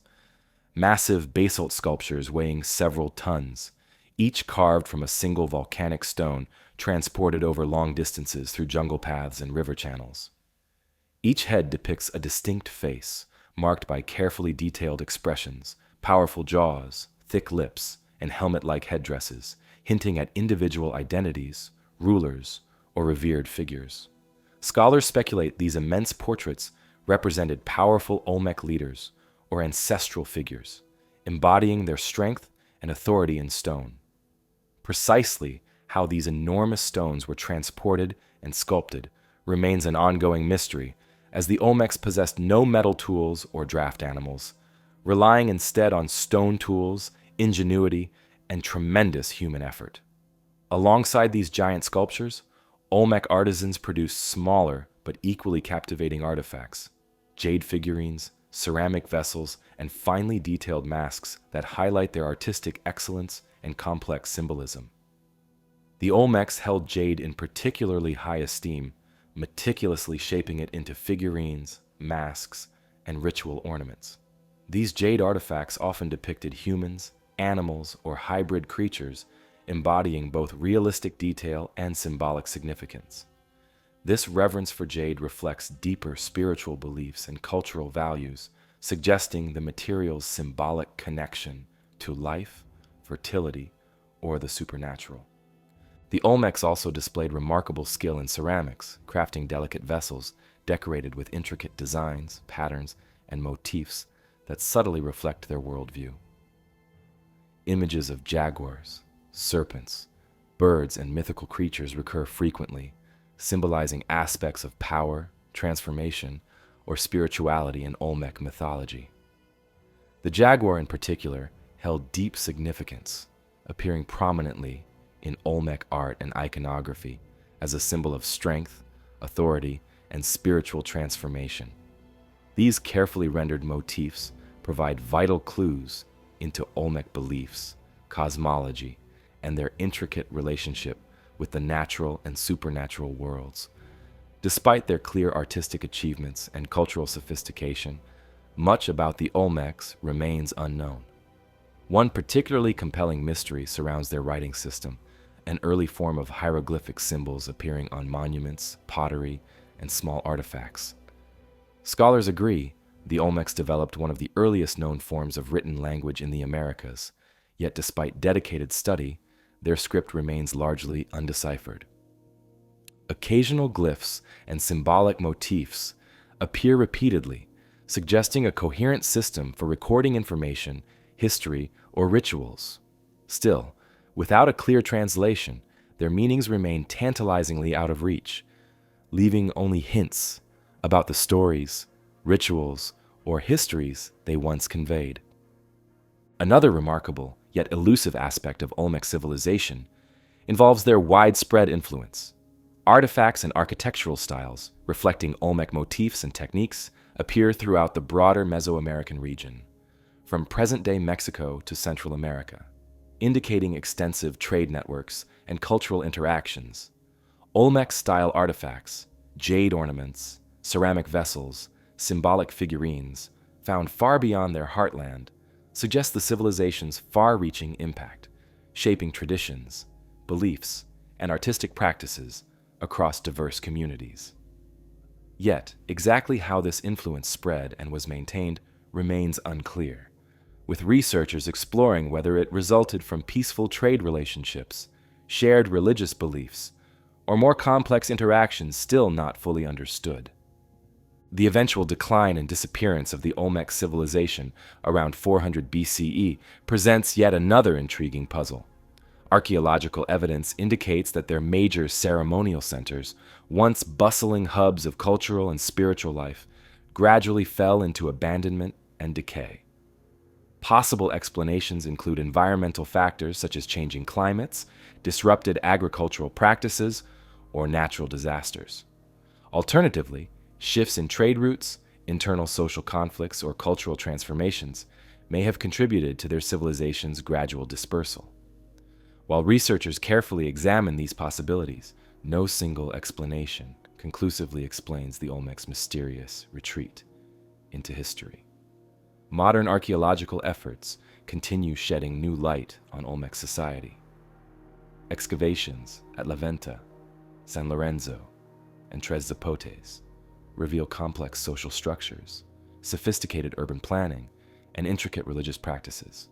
Burial sites uncovered near ceremonial centers suggest hierarchical societies with clear social distinctions, elite rulers, and specialized roles within the community.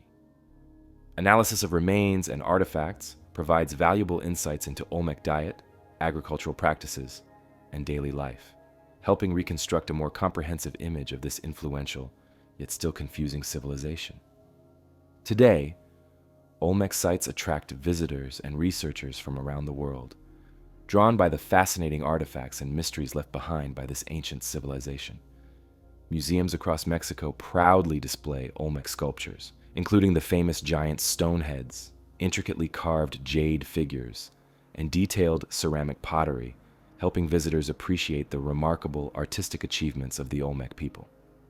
At archaeological sites, guided tours lead visitors through ceremonial plazas, impressive stone monuments, and ancient residential areas, offering deeper insight into Olmec daily life while highlighting questions that still remain unanswered. The Olmec civilization continues to intrigue us precisely because so much about it remains unknown. This ancient culture challenges common ideas about how early societies developed in the Americas, showing surprising sophistication in art, trade networks, and technology. Each new artifact discovered provides valuable clues that deepen our understanding and spark fresh curiosity, while also reminding us that many important details still lie hidden beneath dense jungle soil. Although many mysteries about the Olmecs persist, such as their undeciphered writing system, the reasons behind their civilization's decline, and how their cultural influence spread so widely, their legacy remains undeniably significant. With ongoing archaeological excavations and advances in research technology, historians and scientists anticipate uncovering new evidence that could eventually answer some of these lingering questions. Each discovery moves us closer to understanding the Olmec people and ensures their place as one of the most fascinating civilizations in ancient history. Leaving the Olmec civilization's jungle monuments in Mexico, we now travel east to medieval Europe and the scriptoria of ancient monasteries. Here, among old texts, we find the Codex Gigas, also called the Devil's Bible. Its immense size, how it was made, and its contents continue to intrigue scholars. Legend and mystery surround this ancient book, crafted sometime in the early 13th century within a Benedictine monastery in Bohemia, modern-day Czech Republic. The Codex Gigas is an extraordinary work. It is famed for its immense size, measuring nearly 3 feet tall, 2 feet wide, and almost a foot thick. Bound in wood, leather, and metal, the manuscript weighs roughly 165 pounds, making it one of the largest medieval manuscripts ever created. Its sheer scale alone demands attention, evoking curiosity about the dedication, purpose, and circumstances behind its meticulous production. Yet, beyond its remarkable size, the Codex Gigas harbors a deeper intrigue: its content. The manuscript contains a vast compilation of texts meticulously penned in Latin across over 300 parchment leaves made from animal skins. These include complete versions of the Old and New Testaments, historical chronicles, medical treatises, magical formulae, and various other writings that offer insight into medieval beliefs, practices, and worldviews. The careful organization and extensive range of subjects suggest the Codex Gigas served multiple purposes, both spiritual and practical, for the monastic community who first owned it. However, among its diverse content, one particular illustration has earned the manuscript its sinister nickname, the Devil's Bible. Toward the center of the volume, spanning an entire page, lies a striking and unsettling depiction of the devil. Rendered vividly in shades of red, green, blue, and gold, this figure stands boldly against the parchment background, bearing a distinctly grotesque appearance: sharp claws, horns, a fierce expression, and a grimacing mouth filled with menacing teeth. This unsettling portrait contrasts sharply with the religious texts surrounding it, raising questions about the intent, meaning, and context behind its inclusion. Legends surrounding the Codex Gigas speak of its creation in a single night by a desperate monk seeking redemption for his transgressions. According to the story, having committed a grievous sin and facing severe punishment, the monk pleaded for mercy, promising to produce a manuscript containing all human knowledge in exchange for his life. Recognizing the impossibility of the task, the monk allegedly summoned the devil, bargaining his soul in exchange for assistance. Thus, the devil supposedly aided the monk completing the massive tome by dawn, leaving behind his own ominous portrait as a mark of his involvement. While historians regard this legend with skepticism, it undeniably adds to the Codex's mysterious allure. Modern analysis, however, suggests a more plausible yet no less impressive origin. Scholars estimate the manuscript required decades of meticulous labor, likely created by a single dedicated scribe or a small team of monks working together. Consistency in handwriting, ink quality, and meticulous formatting support the theory of a single scribe working steadily over many years, a lifetime commitment to creating this comprehensive compilation. The devil's portrait, therefore, may have been intended symbolically, possibly serving as a reminder of spiritual dangers, the constant presence of evil, or simply as a warning to readers against straying from the path of righteousness. Throughout its existence, the Codex Gigas has endured a turbulent history, passing through numerous hands, monasteries, and royal collections. It narrowly escaped destruction during wars, fires, and upheavals, further enhancing its legend and mystique. Its original home, the Podlagis Monastery, faced hardships leading to the manuscript's relocation to various religious centers, castles, and libraries across Europe, each move accompanied by new stories, superstitions, and speculations. Historical records describe the manuscript's presence in royal collections, including those of King Rudolf II of Bohemia and Sweden's royal libraries, marking it as a prized artifact across generations. Today, the Codex Gigas resides safely in the National Library of Sweden in Stockholm, carefully protected, yet accessible to scholars and visitors. Modern conservation techniques help preserve its fragile parchment pages, elaborate illustrations, and ancient bindings, ensuring the manuscript's continued survival. Digitization efforts have allowed broader access, enabling researchers worldwide to study its text and imagery closely, uncovering details that further illuminate medieval life, beliefs, and practices. Ongoing scholarly research continues to explore unanswered questions about the manuscript's creation, purpose, and significance. Linguistic analyses and historical context studies deepen understanding of the text's diverse contents, from spiritual writings to medical knowledge to magical formulas. Researchers continue investigating why a single volume would contain such varied and seemingly contradictory materials. Was it intended as an encyclopedia of knowledge, a spiritual guide, a practical manual for monastic life, or perhaps all these purposes combined into one carefully compiled tome? The Codex Gigas remains significant not only for its historical and religious content, but also for its insights into medieval thought, culture, and worldview. The medical texts contained within the manuscript reflect contemporary understanding of anatomy, herbal remedies, and healing practices.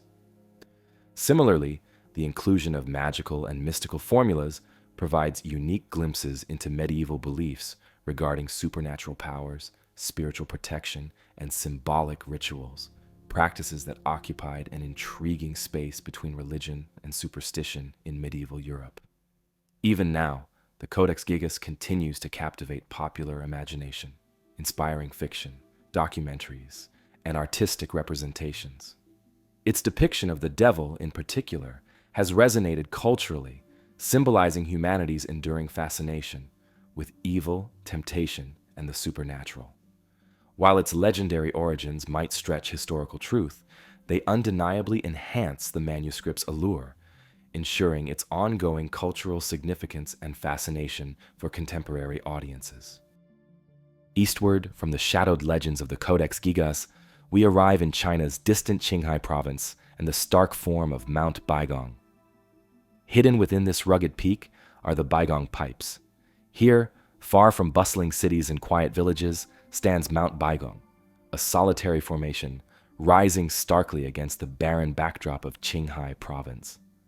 At first glance, it seems simply another rugged peak, untouched by human hands. Yet, hidden within its rocky slopes, a mystery that defies straightforward explanation: the Baigong Pipes. Discovered in the early 20th century by local inhabitants and later documented by explorers, these peculiar structures immediately sparked curiosity and intrigue. They consist of an unusual network of metallic-looking tubes embedded deep within Mount Baigong's caves and along its shores.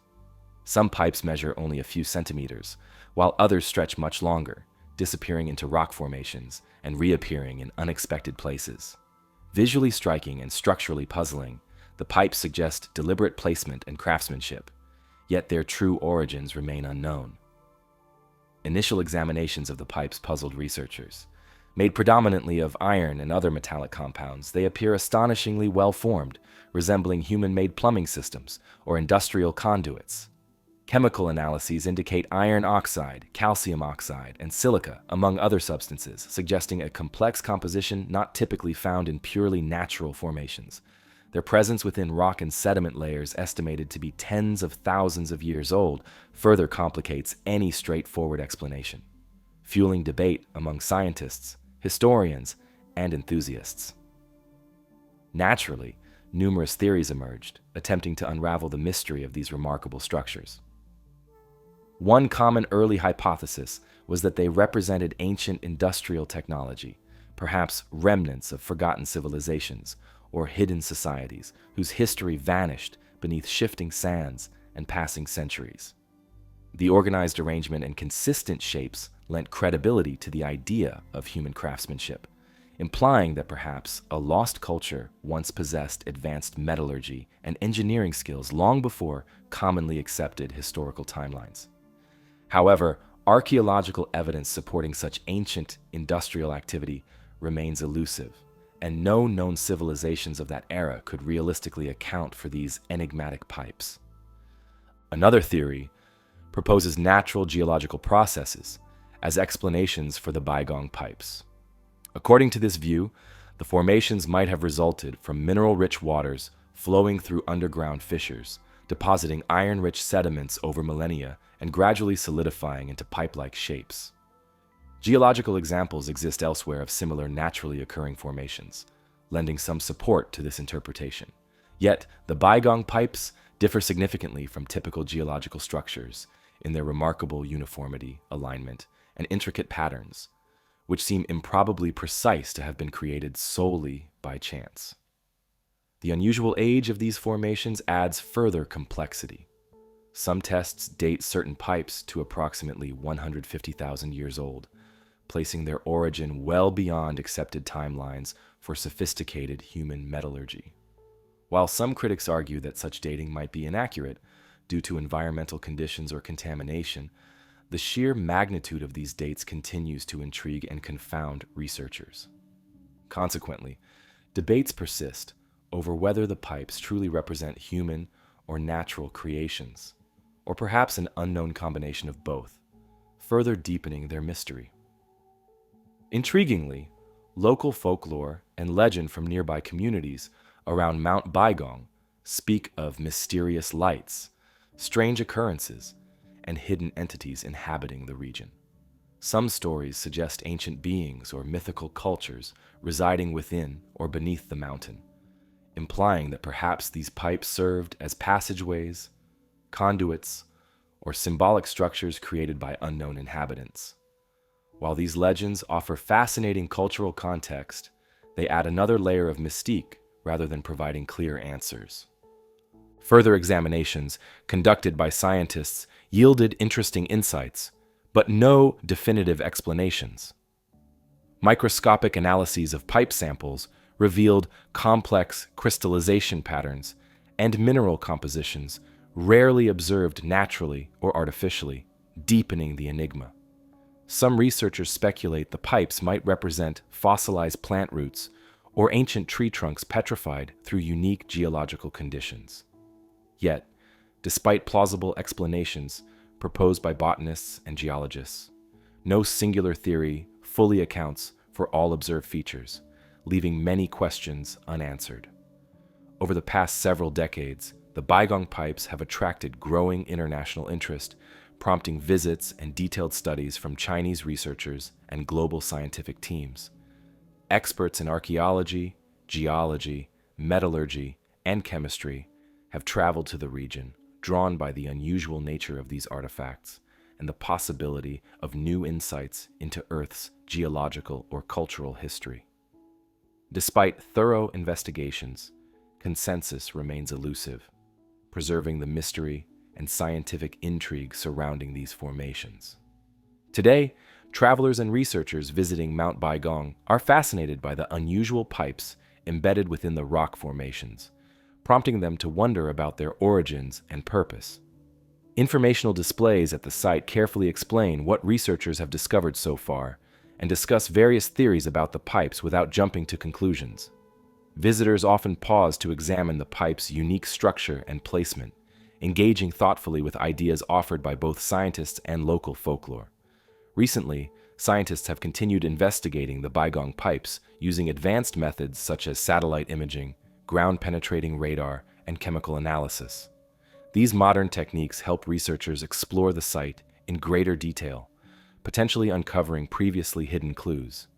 Geologists and metallurgists regularly study similar structures found elsewhere, comparing their findings to understand whether natural geological processes, ancient human activities, or a combination of factors might explain these intriguing formations.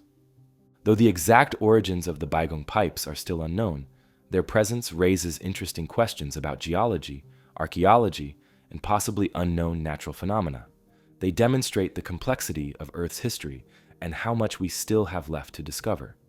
Every new study or visitor's insight adds valuable information and helps build a better understanding of these mysterious structures.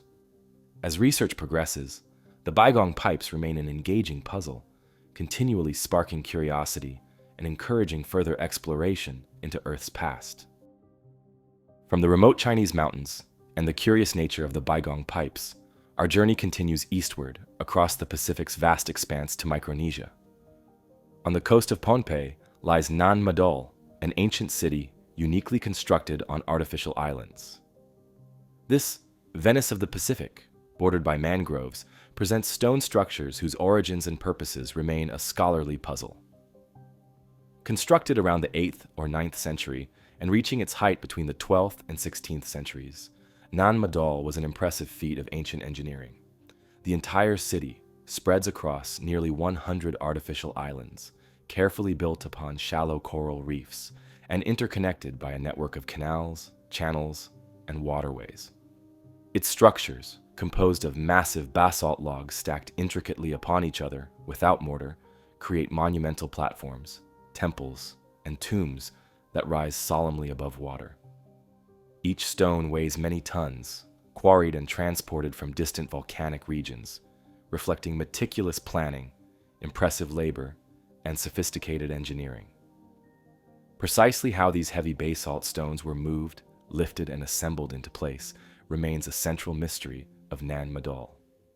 Local legends speak of powerful magicians or ancient rulers who commanded supernatural forces, levitating stones into position or summoning spirits to assist their labor. These stories, preserved through generations of oral tradition, add intrigue and a sense of wonder to the city's legacy. Yet archaeologists propose more practical explanations, suggesting extensive human labor, advanced techniques, and ingenious engineering enabled the movement and placement of these enormous stones. Despite numerous studies, no single theory fully explains all aspects, leaving the true methods obscured by time. Nan Madol served as the ceremonial, political, and spiritual center of the Sodelur dynasty, which ruled Pohnpei for centuries.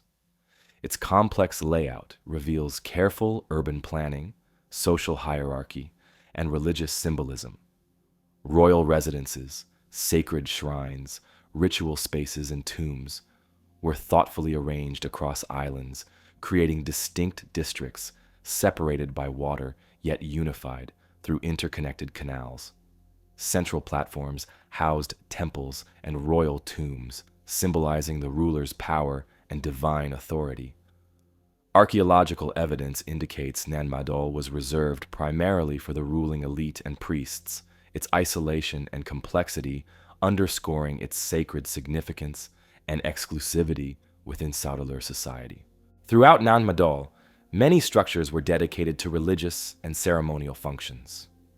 Priests conducted rituals and ceremonies, communing with ancestral spirits or divine entities believed to reside within sacred stones, structures, or surrounding waters.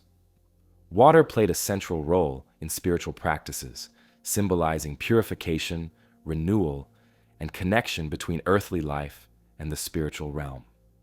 Stone-lined pools, canals, and platforms enhance these spiritual experiences, creating an environment conducive to meditation, prayer, and reflection. The presence of elaborate burial sites and tomb complexes further underscores Nan Madol's significance as a sacred landscape intimately tied to beliefs about death, afterlife, and ancestral worship. Despite its impressive construction and cultural prominence, Nan Madol gradually declined and was abandoned around the 17th century. The precise reasons for its abandonment remain unclear, though legends speak of internal conflicts, environmental changes, and shifting political dynamics undermining Saudeleur authority.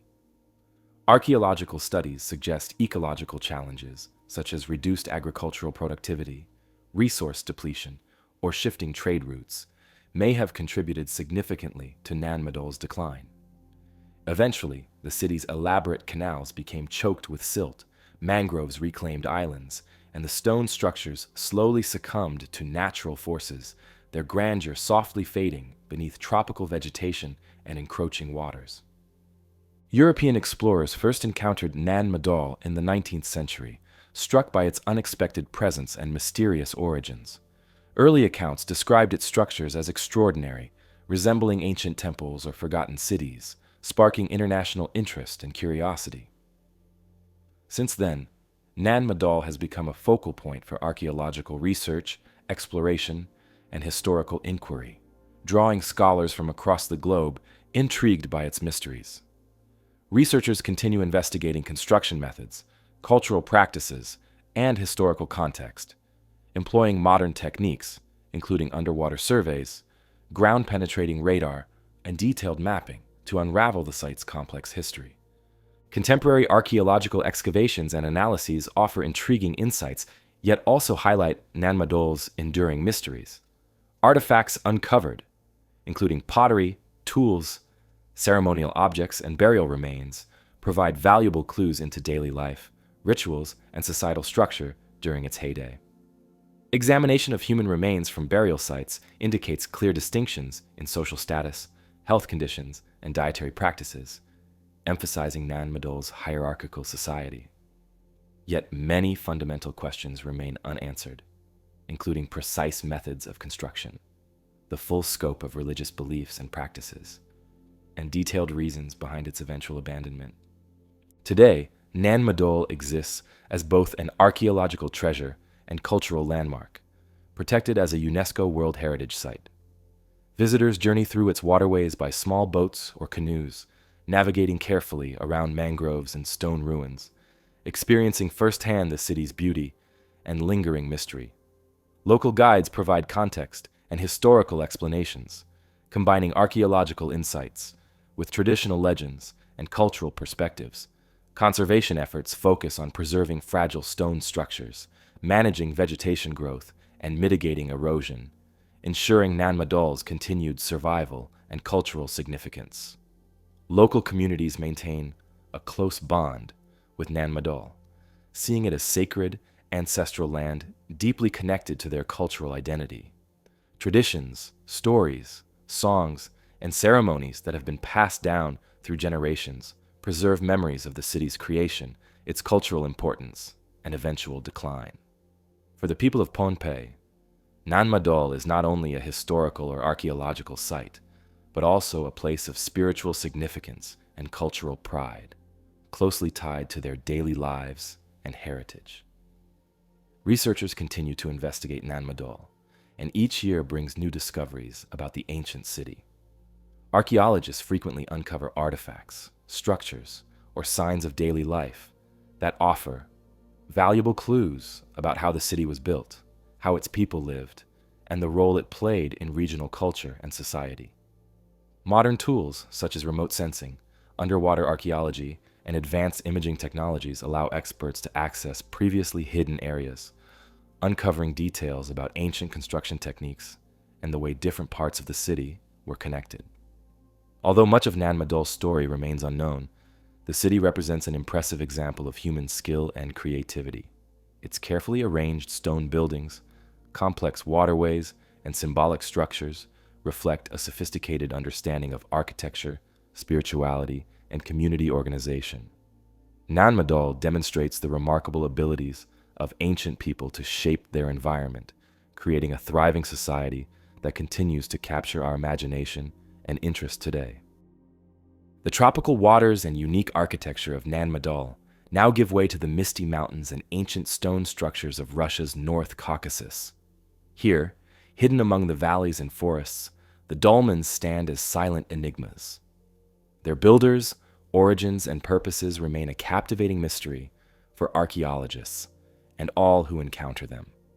Constructed primarily between 3000 and 2000 BCE, the North Caucasus dolmens number in the thousands, scattered throughout remote forested areas, rocky slopes, and tranquil valleys. Each dolmen typically consists of massive stone slabs, carefully shaped, carved, and precisely fitted together to form small rectangular chambers or tomb-like enclosures. Enormous roof slabs often top these structures, supported by carefully arranged vertical stones that balance and hold the entire formation together without mortar or visible fastenings. Their design displays remarkable engineering skill, accuracy, and patience, showcasing advanced stoneworking techniques of their unknown builders. Perhaps the most intriguing feature of these dolmens is the small, circular opening or portal, carefully carved into one of the stones, typically positioned at the front. This perfectly rounded hole, too small for human entry, raises questions regarding its exact function and symbolic meaning. Some researchers suggest these portals allowed offerings, ceremonial objects, or spiritual communications to pass between the living and the deceased ancestors interred within the dolmen chambers. Others theorize the openings might align with specific celestial events, acting as symbolic passages for sunlight or moonlight, connecting earthly structures to cosmic rhythms. Inside many dolmens, archaeologists discovered human remains, artifacts, pottery fragments, tools, and jewelry, suggesting they primarily served as burial structures or ceremonial tombs. Careful analyses indicate that dolmen burials typically belong to individuals of significant social or spiritual status, their remains often accompanied by valuable grave goods or ritual offerings. Yet precisely who these ancient peoples were, their cultural identity, beliefs, and traditions remains largely mysterious. No clear written records, inscriptions, or historical accounts survive, preserving their cultural heritage through these stone monuments alone. The careful orientation and placement of many dolmens hint subtly at sophisticated astronomical awareness and spiritual significance. Researchers noted that certain dolmens align with sunrise or sunset during equinoxes and solstices, indicating deliberate positioning that links these structures closely to celestial phenomena. Such alignments suggest ancient builders observed and celebrated solar cycles, incorporating these celestial rhythms deeply into spiritual practices, beliefs, and rituals. Local folklore and legends surrounding the dolmens add another intriguing dimension to their mystery. Stories passed through generations in nearby villages describe dolmens as sacred spaces inhabited by ancestral spirits, guardians, or mystical beings. According to traditional beliefs, these stone structures served as gateways or portals connecting the human world with spiritual realms, allowing communication between the living and ancestors who watched over communities. Folklore attributes healing properties, protective powers, or spiritual energy to dolmens, reinforcing their ongoing cultural significance and symbolic resonance among local populations. Over centuries, many dolmens suffered damage or destruction due to natural forces, erosion, and human interference. Yet remarkably, countless structures remain intact, preserved in remote mountain locations or protected within national parks. Conservation efforts and archaeological studies today focus on documenting, preserving, and analyzing dolmen sites, recognizing their cultural and historical importance. Advanced technologies such as laser scanning, photogrammetry, and detailed mapping assist researchers in understanding construction techniques, astronomical alignments, and cultural contexts. Despite careful research and extensive archaeological exploration, the exact identity, language, and cultural traditions of dolmen builders remain uncertain. Historians speculate connections with broader prehistoric cultures inhabiting surrounding regions during that era, yet no definitive evidence conclusively links North Caucasus dolmens directly to known ancient societies. This uncertainty deepens their intrigue, inviting respectful curiosity and ongoing scholarly investigation. Researchers continue exploring comparative studies, cultural analyses, and archaeological excavations, hoping eventually to reveal clearer insights into the lives, beliefs, and practices of these mysterious ancient peoples. Today, the North Caucasus dolmens attract visitors, historians, archaeologists, and spiritual seekers intrigued by their presence and ancient mysteries. Travelers journey along winding mountain paths, exploring remote dolmen clusters hidden amid forests, streams, and peaceful valleys. Local guides provide historical context, archaeological insights, and traditional legends, combining academic knowledge with cultural narratives. The ongoing archaeological and cultural study of North Caucasus dolmens promises additional discoveries and insights, enriching understanding of ancient peoples, societies, and spiritual practices. New excavations regularly uncover intriguing details, grave goods, artifacts, ritual items, contributing thoughtfully to scholarly interpretations and historical narratives. Advanced research methods continually enhance exploration possibilities, potentially uncovering hidden chambers, unknown alignments, or deeper cultural connections still awaiting careful discovery. Westward from the enigmatic dolmens of Russia's North Caucasus, our journey leads us to the Valley of Mexico and the ancient city of Teotihuacan. Built centuries before the Aztecs arrived and named it the City of the Gods, Teotihuacan's massive pyramids and urban design silently testify to a sophisticated civilization whose true origins and identity continue to intrigue researchers. At its peak, around the 5th century CE, Teotihuacan was one of the largest cities in the ancient world, home to an estimated population of over 100,000 inhabitants. Carefully designed with geometric precision, the city's wide central thoroughfare, known today as the Avenue of the Dead, connected grand ceremonial structures, residential districts, and marketplaces.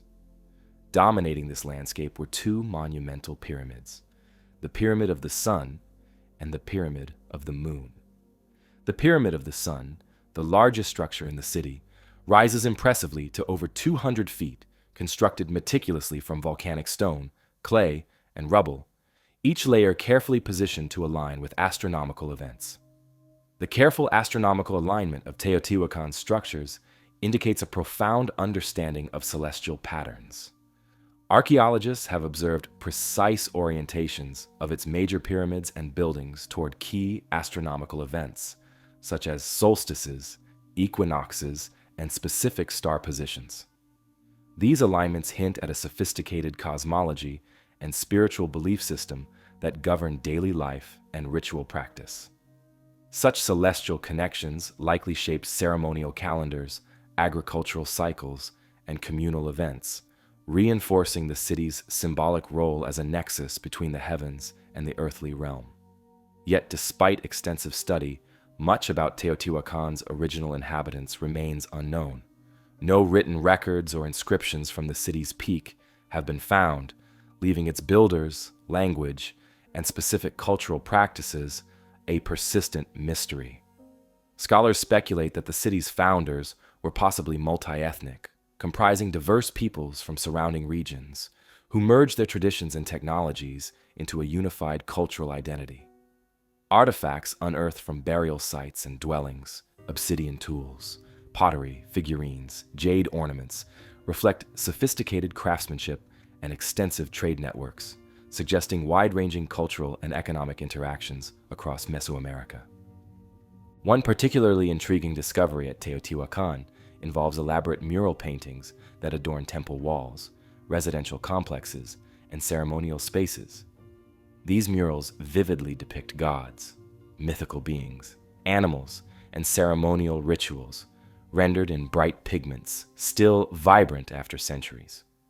Symbolic representations, feathered serpents, jaguars, water deities, dominate these images, providing clues into Teotihuacan's complex spiritual beliefs and religious symbolism. The feathered serpent deity, often associated with fertility, creation, and cosmic order, appears prominently, reflecting deep cultural reverence and spiritual significance attributed to this figure. Recent archaeological excavations have revealed hidden tunnels and chambers beneath key structures, adding another layer of intrigue to Teotihuacan's story. Beneath the pyramid of the feathered serpent, archaeologists uncovered an underground passage filled with offerings, pottery vessels, obsidian blades, sculptures, jade artifacts, arranged deliberately in symbolic patterns. Further exploration uncovered chambers containing liquid mercury pools, polished pyrite spheres, representing stars, and elaborate symbolic installations. These discoveries suggest elaborate rituals involving sacred spaces, symbolic offerings, and possibly representations of the underworld or cosmic realms, enhancing our understanding of the city's spiritual complexity and ceremonial practices. The gradual decline and abandonment of Teotihuacan around 650 CE present another intriguing puzzle. While its massive structures, murals, and artifacts remain, the reasons for its decline remain uncertain. Archaeological evidence indicates significant social unrest, internal conflicts, or environmental stresses possibly contributed to its collapse. Some scholars suggest resource depletion, climate changes affecting agricultural productivity, or shifts in trade networks undermined its economic and social foundations. Others hypothesize internal rebellions or political upheavals weakened central authority, leading to gradual population dispersal and abandonment. Despite extensive research, no single theory fully explains the city's decline, preserving the questions surrounding its final days. Centuries later, the Aztecs encountered Teotihuacan's abandoned ruins and revered them as sacred ancestral sites. They integrated the city's monumental pyramids and ceremonial spaces into their own spiritual narratives, recognizing its ancient grandeur and cultural significance. Aztec mythology attributed Teotihuacan's creation to gods, believing it the sacred birthplace of the sun and moon, central elements within their cosmology.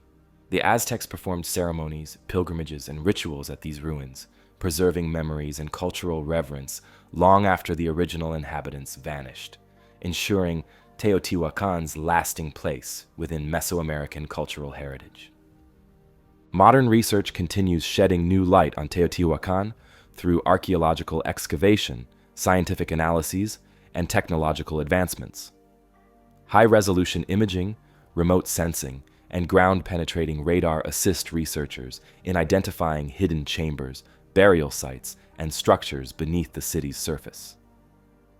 Chemical analyses of artifacts, murals, and construction materials deepen understanding of craftsmanship techniques, resource usage, and trade interactions. These ongoing investigations continually yield small yet significant insights, enriching appreciation for Teotihuacan's societal complexity, economic sophistication, and spiritual depth. Today, Teotihuacan remains one of Mexico's most iconic archaeological sites, attracting visitors worldwide drawn by its ancient grandeur, monumental pyramids, and enigmatic history. Visitors climb the pyramids, explore residential complexes, and walk along the Avenue of the Dead, experiencing firsthand the city's careful planning, architectural skill, and spiritual symbolism. Interpretative centers and guided tours offer historical context, archaeological explanations, and cultural perspectives, combining scholarly knowledge with traditional interpretations to enhance visitor experiences and understanding. Conservation efforts ensure the preservation and protection of Teotihuacan's fragile murals, stone structures, and archaeological sites. Restoration projects carefully stabilize ancient buildings, manage environmental threats, and mitigate human impact, safeguarding the city's historical integrity for future generations. Collaborative research programs, cultural exchanges, and educational initiatives involve local communities actively, recognizing Teotihuacan's importance as both archaeological heritage and contemporary cultural resource. As researchers continue exploring Teotihuacan's mysteries, the city offers ongoing discoveries, surprises, and insights, ensuring enduring fascination and scholarly interest. Each new excavation or technological advancement reveals additional layers of complexity, symbolism, and cultural interconnectedness, deepening appreciation for its historical significance and societal achievements. Whether viewed archaeologically, culturally, or spiritually, Teotihuacan remains an extraordinary testament to humanity's creativity, ingenuity, and profound connection with the natural and cosmic worlds. Leaving behind the stone islands and ancient canals of Nan Madol, we now travel back across vast oceans and continents, moving through time to one of history's most puzzling and dramatic periods, the Bronze Age collapse. Around 1200 BCE, powerful kingdoms across the eastern Mediterranean and Near East suddenly fell apart.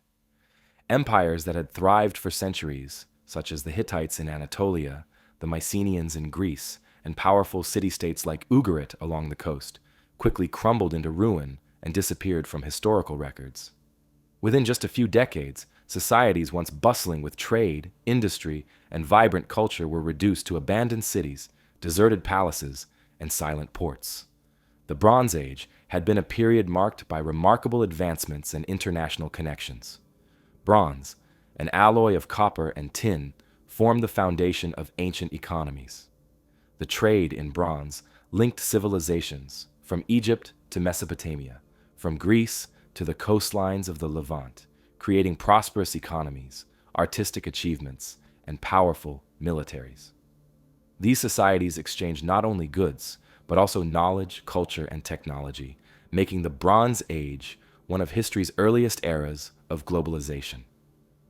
Yet, around the 12th century BCE, something drastic occurred. The historical record from this period is sparse and fragmented, but archaeological findings paint a vivid picture of widespread destruction.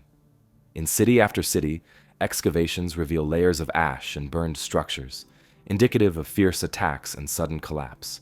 Palaces in Mycenae and Tiryns in Greece show evidence of violent destruction. In Anatolia, the great Hittite capital of Hattusa was abandoned, its once grand temples and administrative buildings reduced to rubble. Across the eastern Mediterranean, cities like Ugarit, renowned for their wealth and vibrant trade, were abruptly destroyed and never rebuilt. One possible factor behind this sudden collapse was a series of invasions by mysterious groups known collectively as the Sea Peoples. Ancient Egyptian texts and relief carvings from the reign of Pharaoh Ramesses III vividly depict battles against these seaborne attackers. According to inscriptions, these invaders devastated coastal cities and disrupted maritime trade routes, spreading chaos throughout the region. Despite their impact, the exact origins of the Sea Peoples remain uncertain. Scholars have speculated they may have originated from regions around the Aegean Sea or even further afield, possibly migrating due to famine, conflict, or natural disasters. Environmental conditions may have played a critical role as well. Archaeological and geological evidence indicates that the late Bronze Age experienced significant climate disruptions, including prolonged droughts. Tree ring data, pollen analysis, and sediment studies from across the Mediterranean reveal that regions reliant on agriculture faced severe crop failures, leading to widespread famine and social unrest. Reduced agricultural productivity would have weakened central governments, destabilizing economies and making societies more vulnerable to internal rebellions and external invasions. The collapse of these interconnected civilizations had a domino effect. As one kingdom fell, trade networks were disrupted, cutting off supplies of essential resources like tin and copper, crucial for making bronze. With the collapse of trade, economies quickly unraveled. Societies dependent on imported grain and raw materials could no longer sustain their populations, leading to internal conflict, mass migrations, and abandonment of urban centers. Once powerful cities emptied, their palaces and temples left to decay. Egypt, under Pharaoh Ramesses III, survived these attacks, but barely. Egyptian records describe dramatic battles against the Sea Peoples, including both land and naval engagements. While Egypt repelled these invasions, the cost was high. The kingdom entered a period of economic decline and diminished regional influence, signaling the end of its peak power in the Bronze Age. In other regions, the impact was even more severe. The Hittite Empire, once a dominant force in Anatolia, disappeared completely from history, leaving behind only scattered ruins and texts preserved in clay tablets. In Greece, the collapse was profound. The Mycenaean civilization, known for monumental architecture, sophisticated palace complexes, and advanced administrative systems, fell into ruin. Linear B, the script used by Mycenaean scribes, ceased to be used, plunging Greece into centuries of reduced literacy and cultural stagnation, a period historians now call the Greek Dark Ages. Population levels dropped sharply, urban centers shrank dramatically, and organized governance collapsed, setting Greek civilization back significantly. Despite extensive research, no single cause fully explains the complexity and scale of the Bronze Age collapse. Scholars widely agree that a combination of factors, including invasion, environmental crisis, internal conflict, and economic breakdown, converged simultaneously, overwhelming even the strongest kingdoms. The collapse reshaped the political and cultural landscape of the ancient Near East and Mediterranean, profoundly altering historical trajectories. In the aftermath, the Mediterranean region entered a long period of transformation. New peoples moved into abandoned areas, eventually establishing new societies and laying foundations for future civilizations. In Greece, for instance, smaller, more localized communities emerged, eventually developing into the classical Greek city-states such as Athens and Sparta, which later became influential centers of Western civilization. In the Levant, Phoenician city-states rose from the remnants of collapsed kingdoms, becoming renowned maritime traders who would spread their influence across the Mediterranean. Modern researchers continue to piece together this critical historical puzzle, using advanced archaeological techniques and scientific analyses to better understand the sequence of events. Satellite imagery, ground-penetrating radar, and chemical studies of soil and artifacts provide valuable insights into environmental changes, trade disruptions, and societal impacts of the collapse. Every new excavation and scientific study adds clarity, yet significant questions remain unresolved. Today, the Bronze Age collapse stands as a dramatic example of how interconnected and interdependent ancient civilizations could rapidly fall apart under combined pressures of environmental change, economic strain, and societal instability. The archaeological and historical records of this era continue to offer valuable lessons, reminding us that even powerful, advanced societies can prove vulnerable when faced with unexpected disruptions. As ongoing research reveals more details about this turbulent period, the Bronze Age collapse will continue to fascinate historians, archaeologists, and anyone intrigued by the rise and fall of ancient civilizations. Leaving the Mediterranean world of collapsing kingdoms and shattered Bronze Age empires behind, we move forward in time and journey to the cold, wind-swept northern frontier of Roman Britain. Here, far from Rome's marble temples and bustling forums, stood a land the empire had fought hard to control, a region of dense forests, unpredictable weather, and fiercely independent tribes. And it was here, in the rugged landscape of Roman Britain, that one of Rome's most storied military units, the Ninth Legion, known officially as Legionime Hispana, vanished from historical records, creating a historical puzzle that continues to intrigue scholars and historians today. The Ninth Legion was no ordinary Roman force. Formed during the late Republic, it earned its reputation under Julius Caesar's command, notably in his Gallic Wars, distinguishing itself through bravery and effectiveness in battle. Following Caesar's conquests, the Ninth Legion continued its service during Rome's civil wars, fighting loyally alongside Octavian, later Augustus, at the decisive Battle of Actium in 31 BCE.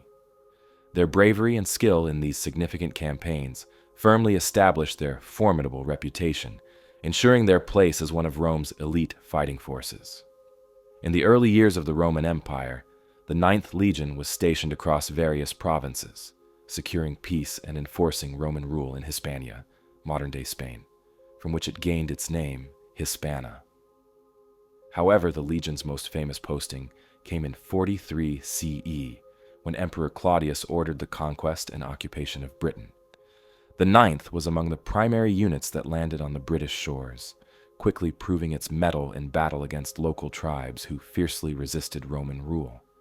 Under the leadership of capable generals, the legion pushed steadily north, establishing forts and roads and bringing Roman administration deep into unfamiliar territory. By the late 1st century CE, the Ninth Legion was permanently stationed in Britain, its main base located at Eboracum, known today as York. From this strategic position, the legion maintained control over the region, suppressing revolts, building defenses, and carrying out numerous campaigns. Their presence symbolized the extent of Roman authority, bringing stability to a volatile frontier. For decades, historical records and archaeological evidence show the legion as actively participating in the consolidation of Roman power throughout the region. Yet after the early 2nd century CE, references to the Ninth Legion abruptly disappear from Roman military records and inscriptions, prompting one of history's most debated mysteries. What exactly happened to the Ninth Legion remains uncertain, with historical evidence scattered and incomplete. One popular theory, often dramatized in literature and film, suggests the legion was completely wiped out during a disastrous military campaign against local Celtic tribes, possibly in the remote territory of present-day Scotland. The scenario envisions a sudden ambush by fierce northern warriors, resulting in catastrophic losses, and the legion's complete annihilation. This theory gained popularity through novels like Rosemary Sutcliffe's The Eagle of the Ninth, which portrays the legion's demise in dramatic fashion, highlighting the vulnerability of even Rome's strongest forces in distant, hostile territories. Supporting this theory, some historians point to Roman historian Tacitus, who describes significant Roman losses and brutal tribal resistance in Britain during Agricola's northern campaigns around the late 1st century CE. Archaeological discoveries, such as damaged Roman military equipment and signs of conflict, further suggest intense struggles between Roman legions and local tribes. While Tacitus never explicitly states the Ninth Legion was destroyed, the lack of subsequent mentions or references strongly suggests something dramatic occurred that erased the legion from Roman military records. Yet other scholars dispute the idea of a single catastrophic event, proposing instead that the Ninth Legion was gradually reduced in strength through ongoing battles, attrition, and strategic redeployment. In this scenario, rather than being wiped out entirely, the legion might have become severely weakened, with remaining soldiers eventually reassigned to other units or transferred out of Britain altogether.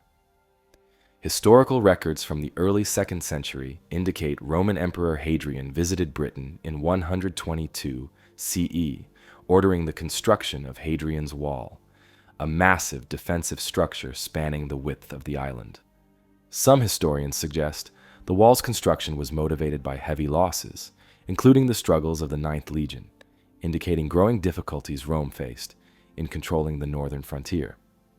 Adding complexity to the puzzle, certain Roman military inscriptions have been found in the Netherlands dating from the early 2nd century, referencing legionaries from the 9th. This evidence raises the possibility that at least part of the legion was redeployed to the European mainland to deal with conflicts elsewhere in the empire. However, no further inscriptions or explicit historical references have definitively clarified the legion's fate after these scattered mentions. Archaeological efforts to uncover clear answers have met mixed results. Excavations around Scotland and northern England have unearthed Roman military artifacts, fortifications, and evidence of battles, but no conclusive evidence confirming the legion's complete destruction. The absence of direct archaeological proof leaves historians and archaeologists debating the legion's ultimate fate.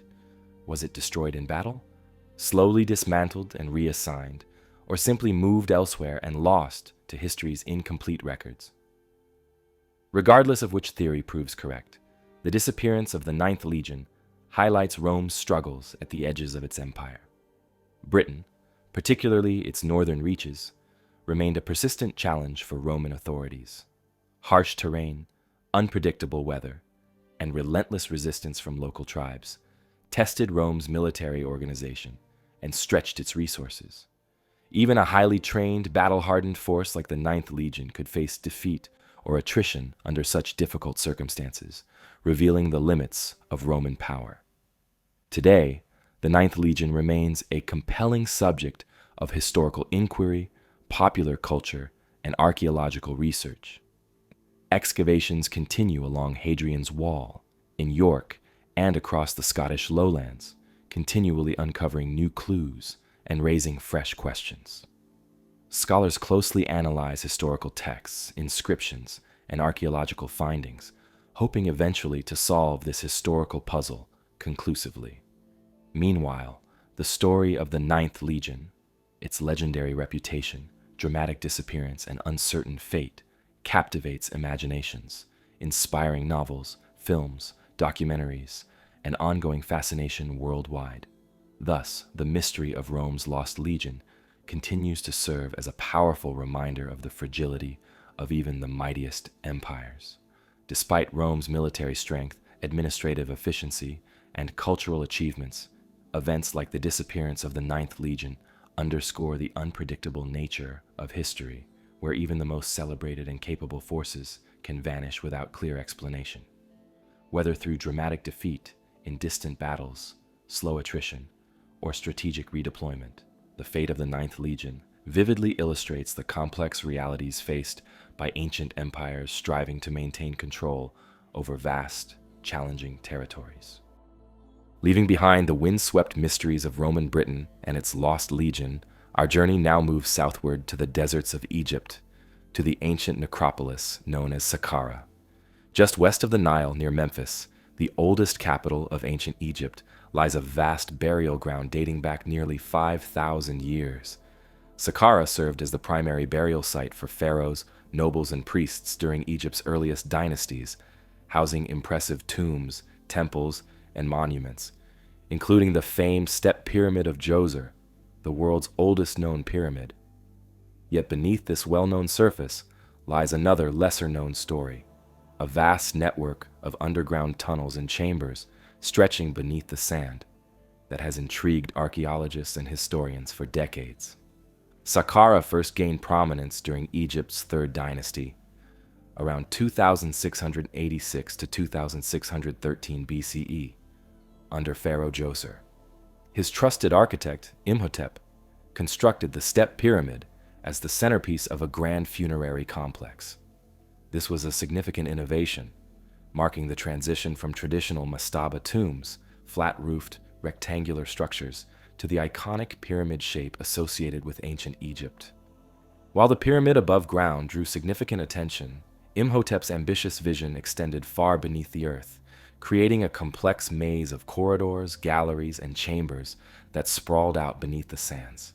These underground spaces were carefully constructed, some lined with finely worked stone blocks and decorated with intricate carvings and paintings, intended to house offerings, burial chambers, and symbolic rooms, representing the journey to the afterlife. Over centuries, subsequent dynasties expanded and adapted these subterranean networks. By the late period, approximately 664 to 332 BCE, The tunnels beneath Saqqara had grown into a vast labyrinth, branching out in multiple directions and descending to considerable depths. They became repositories for countless burials, both human and animal. Archaeologists exploring these tunnels in recent decades have uncovered thousands of artifacts, mummified remains, ritual offerings, and religious texts, revealing significant insights into ancient Egyptian beliefs and funerary practices. These discoveries include elaborate sarcophagi, exquisite pottery, jewelry, statues, and papyri, all carefully stored or interred within underground niches and chambers. One of the most remarkable aspects of Saqqara's subterranean complex is its extensive animal cemeteries. The Egyptians revered certain animals as sacred, believing them to embody particular gods and goddesses. Under Saqqara, massive burial chambers were dedicated to animals such as bulls, associated with the god Apis, ibises linked to the god Thoth, cats, sacred to the goddess Bastet, and even crocodiles, representing the god Sobek. In some cases, archaeologists have uncovered chambers containing hundreds of thousands of animal mummies. These animal burial sites were not mere storerooms, but meticulously organized religious centers, integral to Egyptian worship, pilgrimage, and ritual life. They were places where priests and worshippers left offerings, conducted ceremonies, and communicated with divine beings through sacred animals. Despite extensive archaeological exploration, significant portions of Saqqara's tunnels remain unexplored or only partially documented. The sheer scale and complexity of the underground network have challenged archaeologists. Many tunnels are narrow, unstable, or partially blocked by debris accumulated over thousands of years. This complexity has fueled theories about hidden chambers or undiscovered tombs potentially concealed beneath Saqqara's sands. Historical accounts from ancient Greek and Roman travelers mention extensive subterranean passages beneath Egyptian monuments, feeding speculation and interest among modern researchers. While some passages described in ancient texts have been found and documented, others still await discovery, adding layers of mystery to this ancient site. One significant historical figure associated with Saqqara's underground tunnels is the Greek historian Herodotus, who visited Egypt in the 5th century BCE. In his writings, he described vast underground galleries beneath Egyptian monuments, housing incredible treasures and tombs yet to be found by modern archaeologists. Although Herodotus's descriptions were sometimes exaggerated, archaeological findings have confirmed the existence of extensive underground systems similar to those he described. These historical references highlight Saqqara's importance in ancient times, both as a burial place and as a center of religious pilgrimage and activity. Throughout ancient Egyptian history, Saqqara's underground network served multiple purposes: spiritual, practical, and symbolic. On a practical level, these tunnels provided secure, hidden spaces to protect valuable tombs and offerings from grave robbers. Spiritually, the underground complex symbolized the underworld, the realm of Osiris, god of the afterlife. Egyptians believed that burial within these tunnels facilitated the soul's journey through the underworld, guiding the deceased toward rebirth and immortality. Many chambers and passageways were decorated with elaborate religious texts and symbols, including sections of the pyramid texts, some of the oldest known religious writings in history. These texts provided guidance, protection, and blessings for the deceased's eternal journey. Recent archaeological discoveries at Saqqara continue to reveal new details. In 2020 and 2021, archaeologists unearthed numerous previously unknown burial shafts containing remarkably well-preserved wooden coffins and funerary masks, dating back to the late period. The quality and preservation of these finds stunned researchers, highlighting the vast historical wealth still hidden beneath Saqqara's sands. Advanced technology such as ground-penetrating radar, drone imaging, and 3D scanning now assist archaeologists in mapping and exploring inaccessible or fragile sections of the underground network, significantly enhancing our understanding of its scale and complexity. Despite these advancements, much remains undiscovered beneath Saqqara.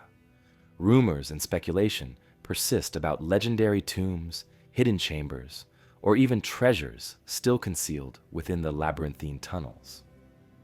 Historical records, ancient travelers' accounts, and archaeological findings suggest that significant sections of Saqqara's underground complex remain untouched since ancient times.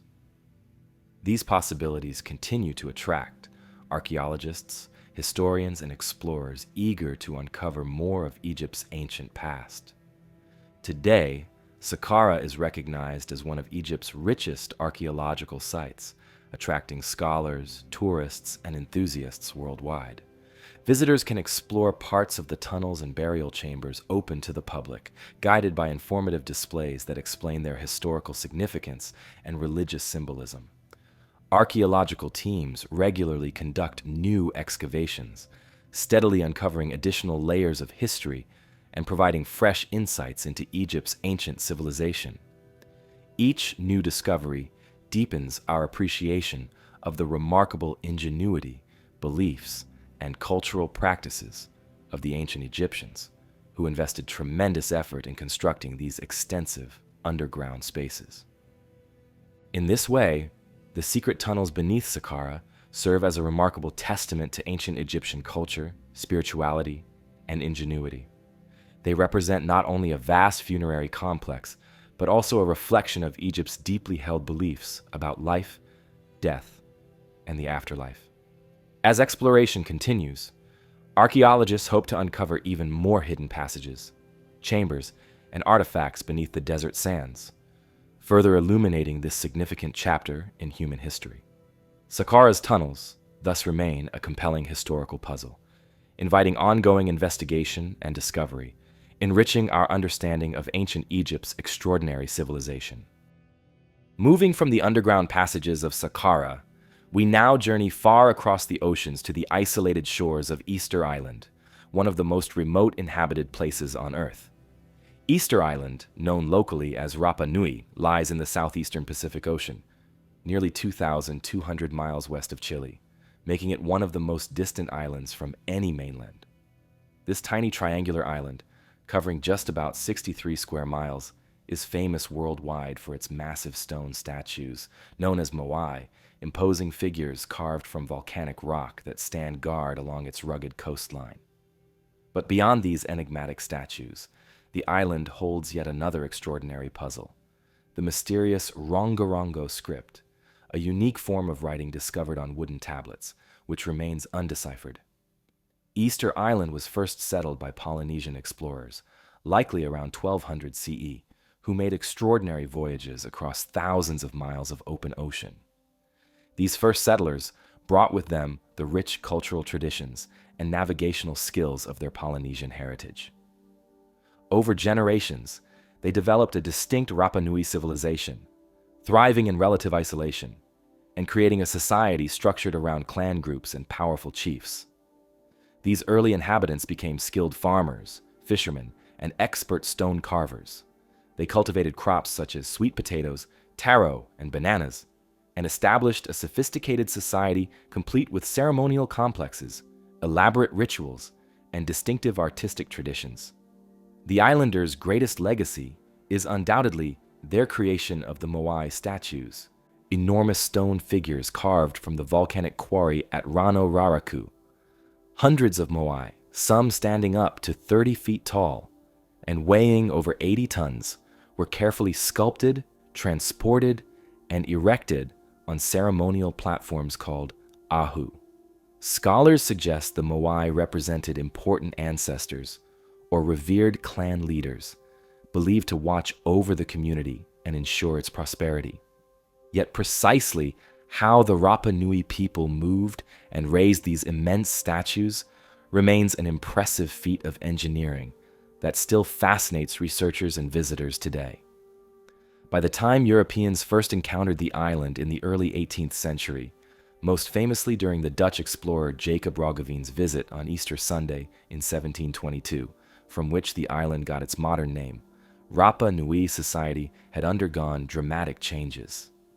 Overpopulation, deforestation, ecological strain, and internal conflicts had significantly altered the island's landscape and culture. The island's original lush forests were largely gone, and tensions between clans intensified. These pressures disrupted traditional social structures, led to resource shortages, and resulted in the decline of the statue-building era, leaving many moai abandoned, unfinished in quarries, or toppled from their platforms. It was into this changing and strained society that European explorers and missionaries arrived during the late 18th and early 19th centuries, bringing diseases and external pressures that severely impacted the Rapa Nui population. Slave raids from South America in the 1860s drastically reduced the island's population, causing tremendous loss of life and cultural continuity. By the mid-19th century, much traditional knowledge, including details about the island's rituals, oral histories, and unique cultural practices, had been severely eroded. In 1864, amidst these cultural upheavals, a French missionary named Eugène Héraud became the first Westerner to document the Rongorongo script, noting the curious wooden tablets carved with complex symbolic characters. Héraud observed that the islanders held these tablets in reverence, yet few people still alive seemed capable of understanding or interpreting the inscriptions. The tablet symbols depicted stylized human figures, marine animals, birds, and abstract geometric shapes, arranged in careful, orderly lines. Unlike other writing systems known in the Pacific region, Rongorongo used a rare writing direction called reverse boustrophodon, meaning that readers would flip the tablet upside down at the end of each line to continue reading the text in the opposite direction, creating a continuous, looping effect. These surviving tablets, fewer than 30 authentic examples are known today, have challenged linguists, historians, and archaeologists for over a century. Scholars believe Rongorongo may have originated from earlier Polynesian mnemonic or symbolic systems, potentially used by the Rapa Nui priests or community leaders to record historical narratives, genealogies, religious rituals, or important cultural events. Some researchers speculate the tablets served as memory aids for oral recitations or chants, helping preserve critical knowledge within an oral tradition. Others propose the possibility of calendars or astrological charts, given the symbolic nature of many characters.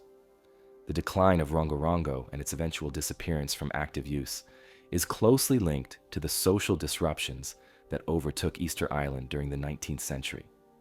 With many elders and learned individuals dying during epidemics, slave raids, or missionary campaigns to suppress traditional beliefs, crucial cultural knowledge, including the script's original meaning and use, was lost. By the time scholars began seriously studying the script in the late 19th and early 20th centuries, the direct oral tradition explaining the tablets had vanished. In total, fewer than 30 authentic Rongorongo artifacts have survived, scattered across museums and private collections around the world.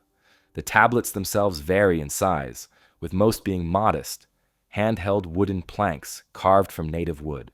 The symbols are carefully engraved using sharp obsidian or shark teeth, demonstrating a high level of skill and craftsmanship. Experts studying the tablets estimate that at least several hundred distinct characters or glyphs exist within the script, though the total may be higher. Some symbols recur frequently, while others appear only once or twice, complicating attempts at decipherment. Historians and linguists have spent decades attempting to decode Rongorongo. Early theories speculated that the script might record historical events, genealogies, or religious rituals of the ancient Rapa Nui people. Some researchers believe Rongorongo might relate directly to the island's unique mythology and oral traditions, possibly serving as mnemonic devices to aid in remembering stories or chants. Another theory suggests that Rongorongo may have been a form of calendar or astronomical record, carefully tracking seasons, celestial events, or lunar phases vital to island life. Efforts to decode Rongorongo have faced considerable challenges. Without bilingual texts or direct translations, such as the Rosetta Stone that unlocked Egyptian hieroglyphics, researchers have little context from which to work. Additionally, Since Rongorongo's language might be linked to the Rapa Nui language still spoken on Easter Island today, linguists have attempted to match certain symbols with known words or sounds. However, despite meticulous comparisons, no conclusive translations have emerged, leaving the script largely a puzzle. Another complication arises from the unclear origins of Rongorongo itself. Some scholars suggest the script might date back many centuries, developed independently by the isolated Rapa Nui community. Others argue it might have emerged more recently, possibly influenced by early European explorers who brought books and writing materials to the island. While radiocarbon dating and other scientific methods have tried to pinpoint the age of certain tablets, results remain inconclusive, further clouding Rongorongo's true history.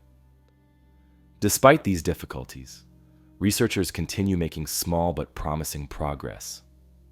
Detailed studies, conducted in recent years, have focused on patterns of repeated symbols and their frequency, providing clues that the script might have recorded repetitive or standardized information. Advanced imaging techniques, such as multispectral analysis, have helped reveal previously hidden details on damaged or faded tablets, allowing scholars to reconstruct clearer images of certain inscriptions. Such technological advancements offer hope for future breakthroughs, potentially bringing us closer to finally understanding this elusive writing system. For visitors to Easter Island today, Rongorongo remains an important attraction alongside the Moai statues, drawing attention to the island's rich cultural past and its ongoing historical mysteries. Museums and interpretive centers offer exhibits showcasing replicas and careful interpretations of tablets, providing context and insights into their significance. Local guides also share oral histories and traditional stories, enriching visitors' understanding of how Rongorongo fits into the island's cultural legacy.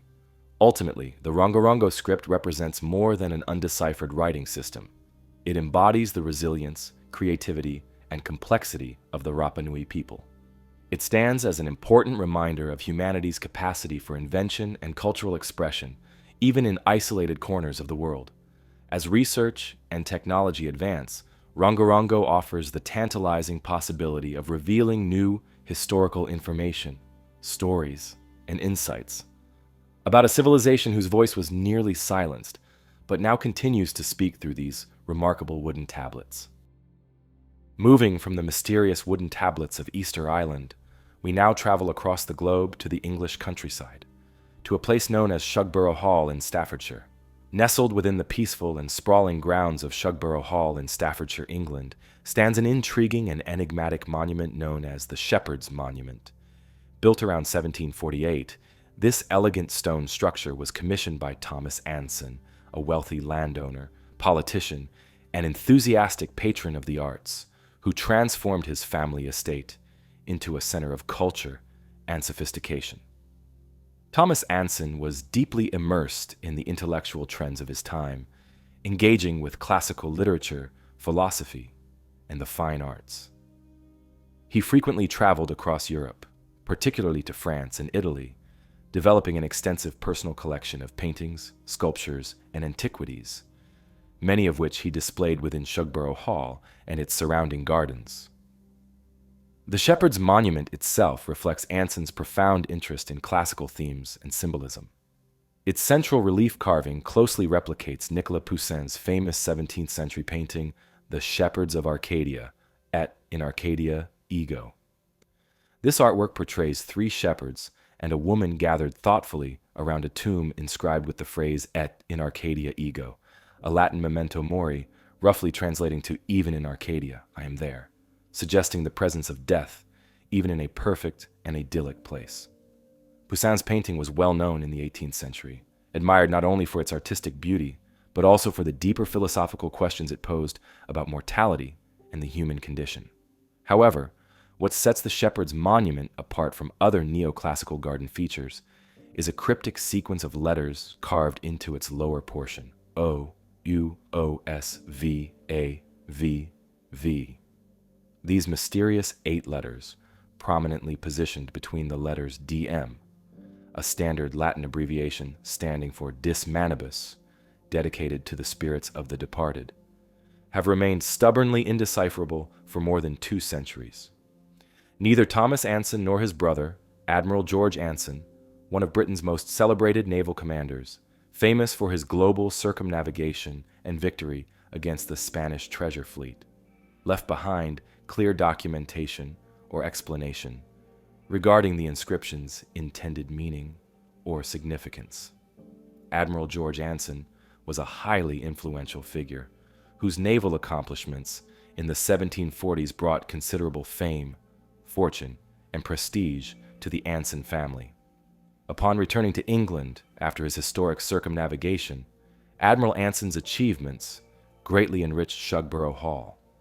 Some scholars have speculated that the monument and its cryptic letters might be connected directly to Admiral Anson's voyages, serving as a private commemoration of his adventures, or possibly indicating hidden treasure, secret naval information, or geographical coordinates relevant to his journeys.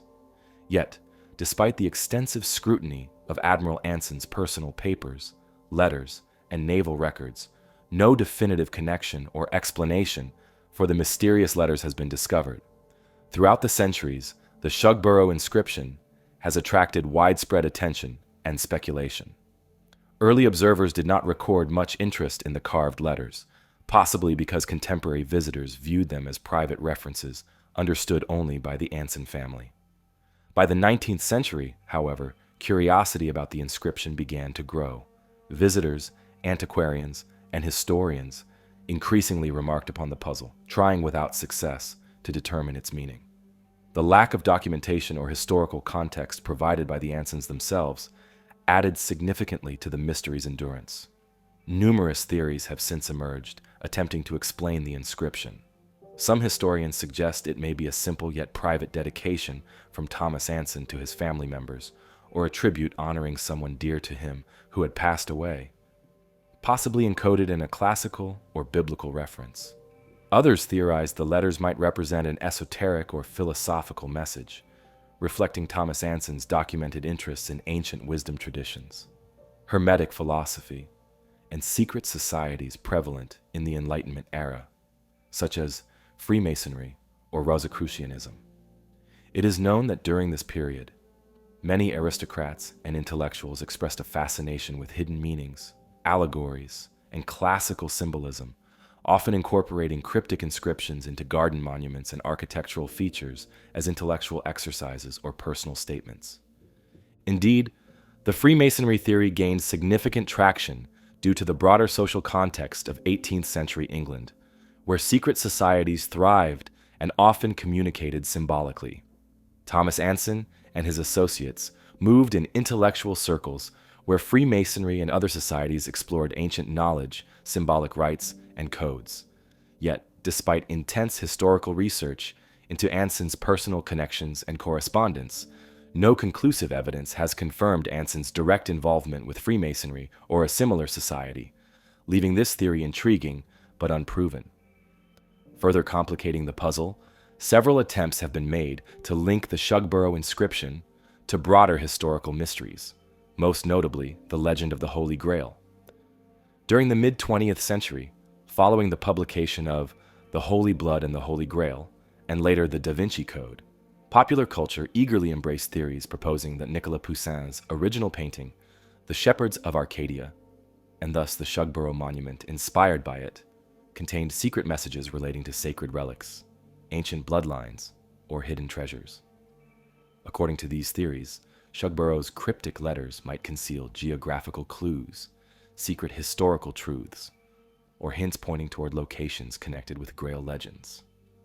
While this notion greatly boosted public interest, historical scholarship widely considers these theories speculative and lacking substantial evidence. Throughout the 20th century and into the present day, numerous attempts to decipher the Shugborough inscription have involved professional cryptographers and linguists, including experts from Bletchley Park, Britain's famed World War II code-breaking headquarters. Utilizing modern cryptographic techniques and linguistic analysis, these experts systematically tested the inscription against various known historical ciphers, codes, and languages, including Latin, Greek, and Hebrew. However, despite their meticulous efforts, no definitive translation or decoding has been successfully achieved, leaving scholars no closer to unraveling the inscription's original intent. Another notable interpretation connects the inscription to secret societies active during the 18th century, such as the Freemasons or Rosicrucians. Both organizations used symbolic language, ciphers, and coded inscriptions to communicate discreetly among their members. Shugborough Hall's owner, Thomas Anson, was known to associate with individuals interested in philosophy, esoteric symbolism, and alchemy, sparking theories that the letters might encode a secret message linked to Freemasonry or Rosicrucian traditions.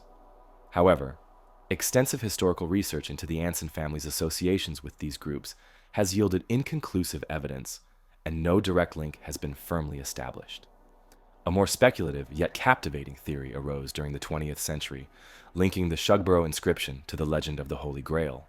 This theory connects Poussin's painting, The Shepherds of Arcadia, which inspired the monument, to theories popularized in the book The Holy Blood and the Holy Grail, suggesting the painting contains hidden clues about the location or significance of the Holy Grail. According to this idea, the Shugborough inscription might represent a coded clue pointing toward a secret involving sacred relics or ancient truths preserved by esoteric societies. While this hypothesis has captured public imagination, historians generally view it skeptically, considering it a modern invention rather than historically grounded. Cryptographers and code breakers have also closely examined the letters, employing various methods ranging from substitution ciphers to numerical codes. Renowned cryptographers from Bletchley Park, the famous World War II code-breaking center, studied the inscription without success, concluding that if it is a cipher, its key remains lost or undiscovered. Linguists have similarly attempted to decode the letters by testing various languages and scripts, Latin, Greek, Hebrew, but none have provided definitive answers. Despite these dedicated efforts, the Shugborough inscription continues to resist decoding, making it one of Britain's most persistent historical mysteries. Interestingly, historical records from visitors to Shugborough Hall over the centuries rarely mention the inscription in detail. It seems the puzzle captured broader public attention only in modern times, especially during the 20th century, when an increasing fascination with historical mysteries and codes made Shugborough's Shepherd's Monument widely known. Today, the Shugborough inscription draws visitors from around the world, intrigued by its unresolved meaning and historical intrigue. Modern research efforts employ advanced technologies such as laser scanning, multispectral imaging, and high-resolution photography to analyze the letters more closely. These methods help reveal faint carving marks, alterations, or weathering patterns not visible to the naked eye, potentially providing new clues about the original carving process or intentions. Additionally, historians continuously search archival records, personal correspondence, and estate papers from the Anson family, hoping to uncover overlooked historical references or explanations. For visitors today, Shugborough Hall carefully presents the monument and its inscription, providing historical context without promoting any single interpretation. Informational displays explain the monument's artistic inspiration from Poussin's painting, describe Thomas Anson's historical interests, and briefly outline the most prominent theories proposed by historians and researchers. Visitors can explore the gardens, examine the monument closely, and ponder its mysterious inscription personally, connecting directly with this intriguing piece of historical art. The Shugborough inscription stands as a compelling historical puzzle precisely because it combines art, history, family legacy, and the possibility of hidden meanings or codes. While scholars remain uncertain about the true intent or message behind these 8 letters, their enduring mystery contributes significantly to Shugborough Hall's historical significance and public appeal. Visitors fascinated by history, cryptography, or symbolism continue journeying to this English country estate, eager to view firsthand one of Britain's most intriguing unsolved inscriptions. As ongoing research progresses, historians hope that new discoveries, whether archival documents, technological analyses, or archaeological findings, might eventually provide concrete answers to the Shugborough inscription's meaning. For now, this carved monument remains a fascinating reminder of the mysteries that history sometimes leaves behind, inviting continual exploration and appreciation of Britain's rich cultural heritage. Traveling now from the distant shores and ancient mysteries of Easter Island, our journey now brings us to 19th century North America, specifically to the quiet, historic community of Dorchester, Massachusetts. Dorchester, founded in 1630, was among the earliest settlements established by English colonists in the region. By the mid-1800s, it had transformed from a small colonial settlement into a bustling town at the edge of the rapidly expanding city of Boston. At this time, the United States was experiencing major growth and industrialization, fueling demand for construction materials, particularly stone, for the development of urban infrastructure such as roads, buildings, bridges, and monuments. In 1852, Dorchester found itself at the heart of these expansion efforts. Numerous quarries had opened in and around the area, supplying the Boston metropolitan region with essential building materials. The quarrying process during this era was largely manual and often dangerous, involving drilling holes into solid rock and blasting it apart with explosives to break it into usable pieces. Such operations required skilled supervision to ensure safety and efficiency, and it was in this context that Superintendent Joseph W. Richardson and his team found themselves carefully working through Dorchester's rocky terrain. On a routine day of blasting in June of that year, Richardson's crew set charges to extract large slabs of conglomerate, a naturally formed sedimentary rock composed of pebbles, sand, and gravel, cemented together over millions of years. After detonating their explosives, the workers began examining the shattered rock pieces. Amidst the debris, one worker noticed something unusual protruding from a freshly exposed section. As they chipped away carefully at the remaining stone, they discovered a small, ornate metal pot, embedded firmly within the conglomerate. This strange find immediately captured the crew's attention, as well as that of the local community. Detailed descriptions published shortly thereafter in prominent local newspapers, such as the Boston Transcript and the Scientific American, provide valuable historical documentation of the artifact. The Dorchester pot was described as an elegantly crafted metal vessel, approximately 4.5 inches high and 6.5 inches across at its widest point. Its surface was adorned with intricate decorative engravings of floral motifs and delicate geometric patterns, clearly indicating a sophisticated artistic skill rarely observed in typical American artifacts of that period, especially ones purportedly found within solid geological formations. Richardson and his men realized quickly that their discovery posed serious historical questions.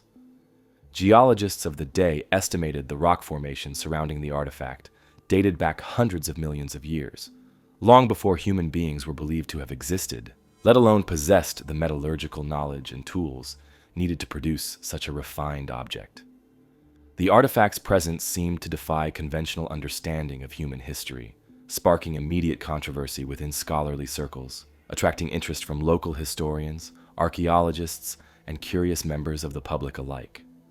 As the debate intensified, investigators began to examine the artifact more closely. Initial analyses of the metal revealed that the pot was primarily made from an alloy containing zinc, mixed with traces of silver. Such a combination was unusual for known historical or prehistoric cultures in North America. Zinc alloys were relatively advanced materials, not commonly employed by indigenous American populations, who typically utilized copper or bronze alloys for their limited metalwork. The skill and precision involved in the pot's construction suggested craftsmanship similar to, if not more advanced than, contemporary 19th century metalworking techniques, further complicating its potential origin and historical context. Historians began to offer various explanations and hypotheses for the object's improbable location. Some proposed that the Dorchester pot represented evidence of a forgotten or lost civilization that predated known human history. The theory suggested an advanced society existed on the North American continent, or perhaps another distant land whose artifacts somehow traveled to North America through trade or unknown geological processes, long before recorded history. Others speculated that the artifact could be related to known ancient civilizations, perhaps indicating unexpected contact or trade routes between distant cultures. Still, skeptical observers argued strongly that the artifact might have been accidentally embedded within rock through natural geological phenomena, or possibly due to human activity misinterpreted by Richardson's team. Skeptics emphasized that quarrying methods at the time were far from precise, and that blasting operations might have inadvertently caused modern objects to appear embedded deep within ancient rock layers. Furthermore, the lack of systematic archaeological documentation during the original excavation and subsequent loss of the artifact itself raised further doubts about the legitimacy of the discovery. Critics of the find argued that the artifact's placement within solid rock layers was likely misinterpreted or exaggerated. Geologists and archaeologists suggested that perhaps the object had been accidentally displaced, or that the rock surrounding it had been disturbed by earlier human activities, allowing a much more recent object to become mistakenly embedded. Skeptics also pointed out inconsistencies in eyewitness accounts and noted that no further detailed documentation or systematic study of the find took place immediately after discovery. Without additional records or evidence, the circumstances surrounding the pot's placement within solid rock remained uncertain, leaving the artifact vulnerable to doubts and skepticism. Adding further complexity to the Dorchester pot's story was its eventual disappearance. After initial examinations and brief media attention, the artifact vanished from historical records, becoming impossible to re-examine or authenticate using modern scientific techniques. Today, the Dorchester pot is known solely through a few contemporary newspaper reports and drawings, its current whereabouts completely unknown. This lack of physical evidence severely complicates scholarly investigation, making it difficult for researchers to reach definitive conclusions about the artifact's authenticity or true historical context. Throughout the 20th century and into the present, the Dorchester pot remains an intriguing topic within discussions of historical anomalies, unexplained archaeological discoveries, and controversial artifacts. It frequently appears in literature and debates involving alternative histories, theories of lost civilizations, or claims of advanced ancient technology. While mainstream historians and archaeologists generally dismiss the artifact due to insufficient reliable evidence, its continued presence in discussions and speculation highlights the public's enduring fascination with objects that challenge conventional historical timelines and established archaeological narratives.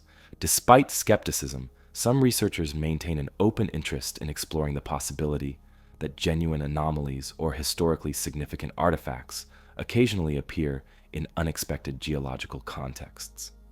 These scholars suggest that while the Dorchester pot itself may be impossible to confirm, its discovery underscores the broader need for careful archaeological examination and rigorous documentation when encountering unusual artifacts. Such discoveries serve as important reminders that historical understanding continually evolves, shaped by new evidence and ongoing research. In recent decades, modern technological methods, including advanced geological dating techniques, microscopic analysis, and materials science, offer powerful tools for evaluating unusual artifacts, potentially shedding new light on controversial historical discoveries. Unfortunately, the Dorchester pot's disappearance prevents any direct application of these scientific methods to resolve its mystery. Nonetheless, the story of the pot continues to influence scholarly debates, encouraging cautious curiosity and rigorous critical analysis when interpreting anomalous archaeological finds. Ultimately, the Dorchester pot stands as a symbol of the complexities and uncertainties inherent in studying the human past. Whether an authentic ancient anomaly or simply a misunderstood archaeological curiosity, It exemplifies the ongoing need for careful research, rigorous documentation, and critical thinking when evaluating unusual discoveries. The artifact's enduring mystery continues to inspire interest and debate, reflecting broader cultural fascination with hidden histories, lost civilizations, and the remarkable possibility of undiscovered knowledge hidden within the archaeological record. Leaving behind the curious artifact from 19th century Massachusetts, we cross the Atlantic Ocean and journey forward through time to the dense forests and rolling mountains of Germany's Black Forest region, a landscape shrouded in myths and ancient legends. Known for its picturesque beauty, the Black Forest, named for its dense, shadowy canopy of firs and pines, has long inspired tales of supernatural encounters, mysterious creatures, and unexplained phenomena. It was against this backdrop, in the shadow of the secluded peak of Hinterwaldkopf near Freiburg, that in 1936, an unusual and little-known event captured local attention and quietly entered historical discussions surrounding unexplained aerial phenomena, the Hinterwaldkopf UFO incident. The year 1936 was a pivotal time in European history. Germany was deeply entrenched in political transformation under the rule of Adolf Hitler and the rapidly expanding Third Reich.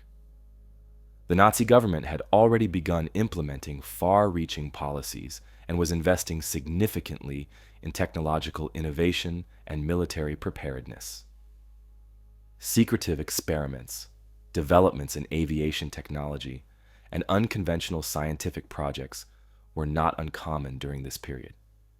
Amidst the broader political climate, smaller, more obscure occurrences often went unnoticed by mainstream historians, preserved only in local records, oral traditions, and regional folklore.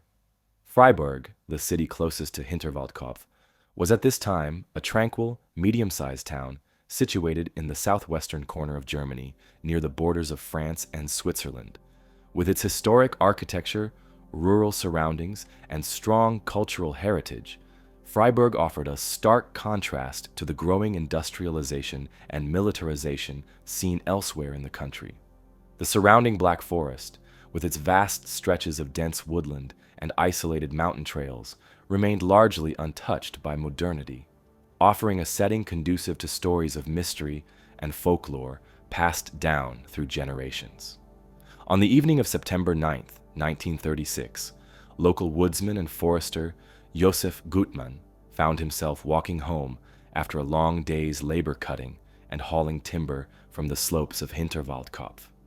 Gutmann was an experienced woodsman and thoroughly familiar with every trail and clearing in this part of the forest. For him, the routine trek home through twilight and darkness was ordinary, a part of daily life in this secluded region. However, that night, the familiar paths felt strangely different, as Gutmann would soon discover. Historical accounts, pieced together from eyewitness reports, newspaper articles, and later research by regional historians, describe how Gutmann first noticed something unusual, an eerie glow emanating from deeper within the trees, illuminating the surrounding woodland with a peculiar bluish-white radiance.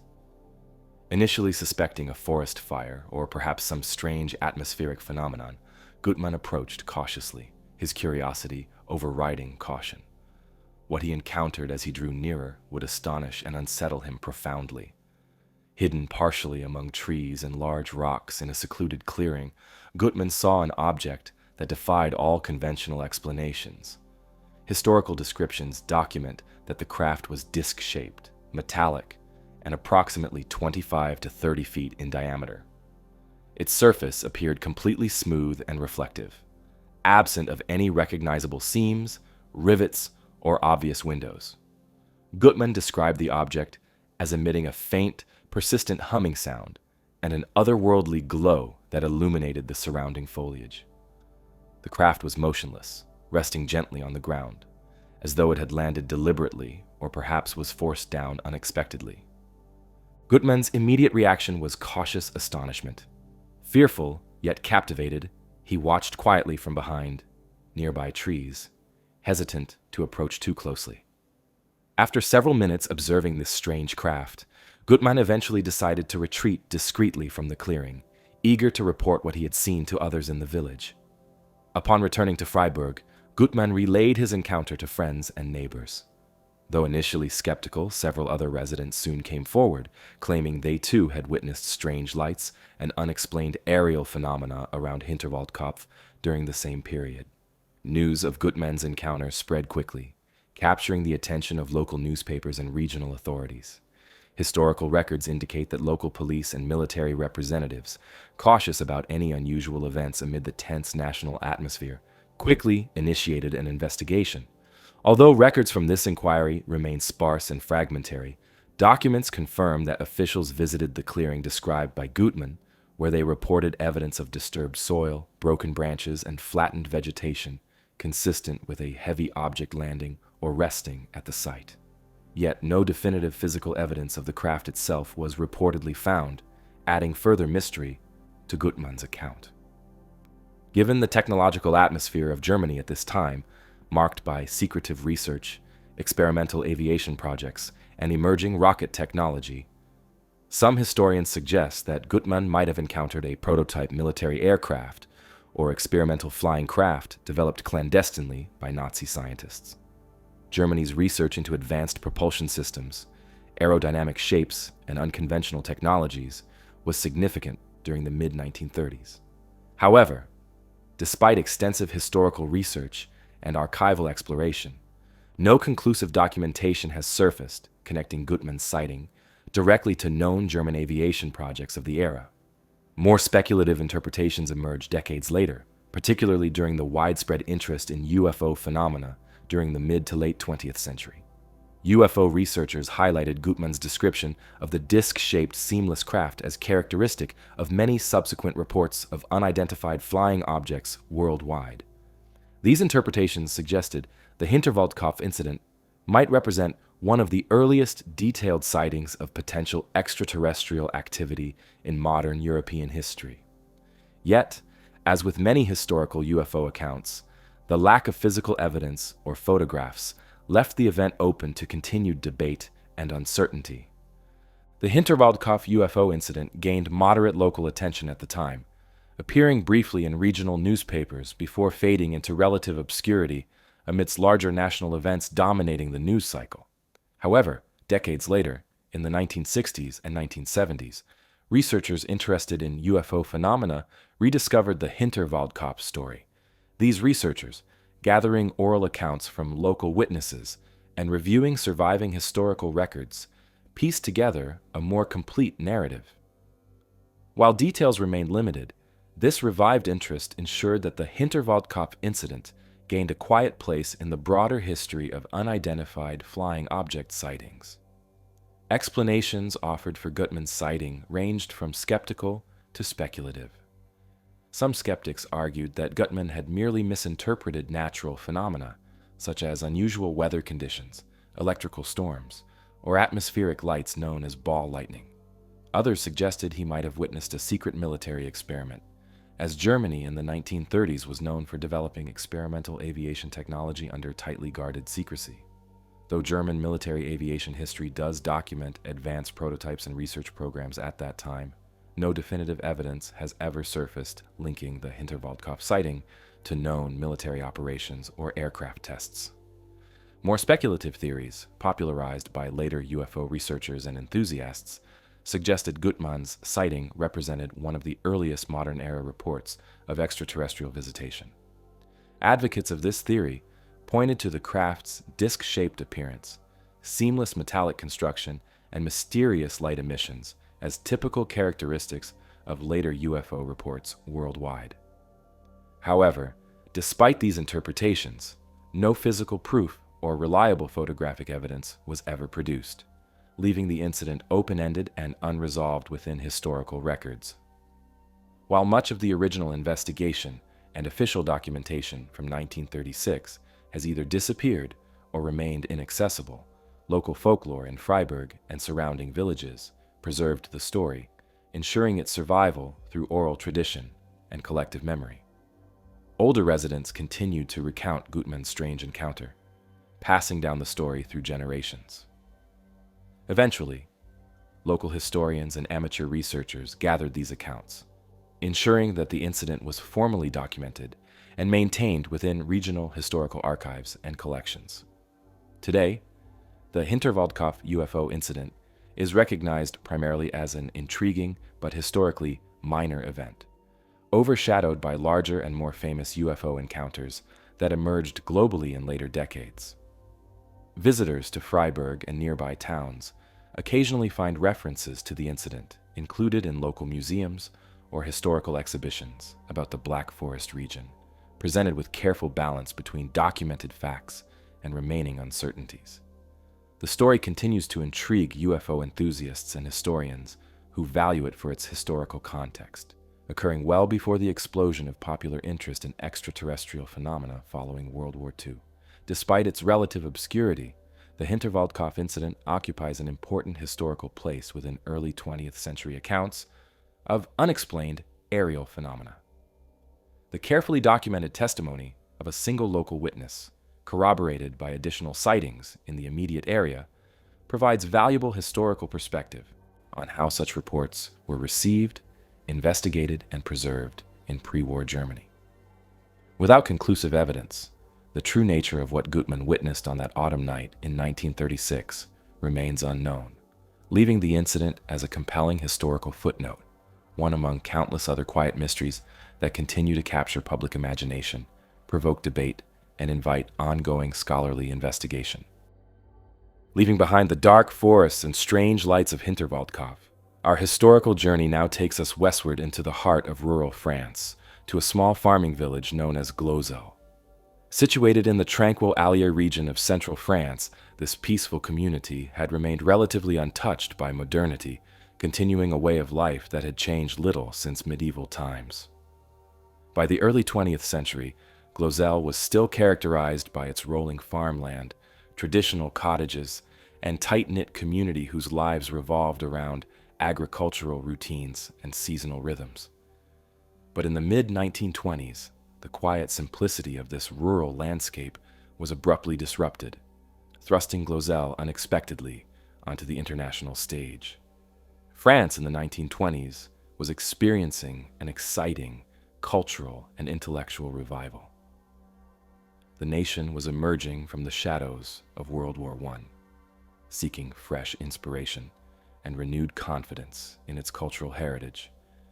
During this period, archaeology captivated public imagination, as significant discoveries like the tomb of Tutankhamun in Egypt, excavated just 2 years earlier, sparked international fascination with uncovering ancient civilizations.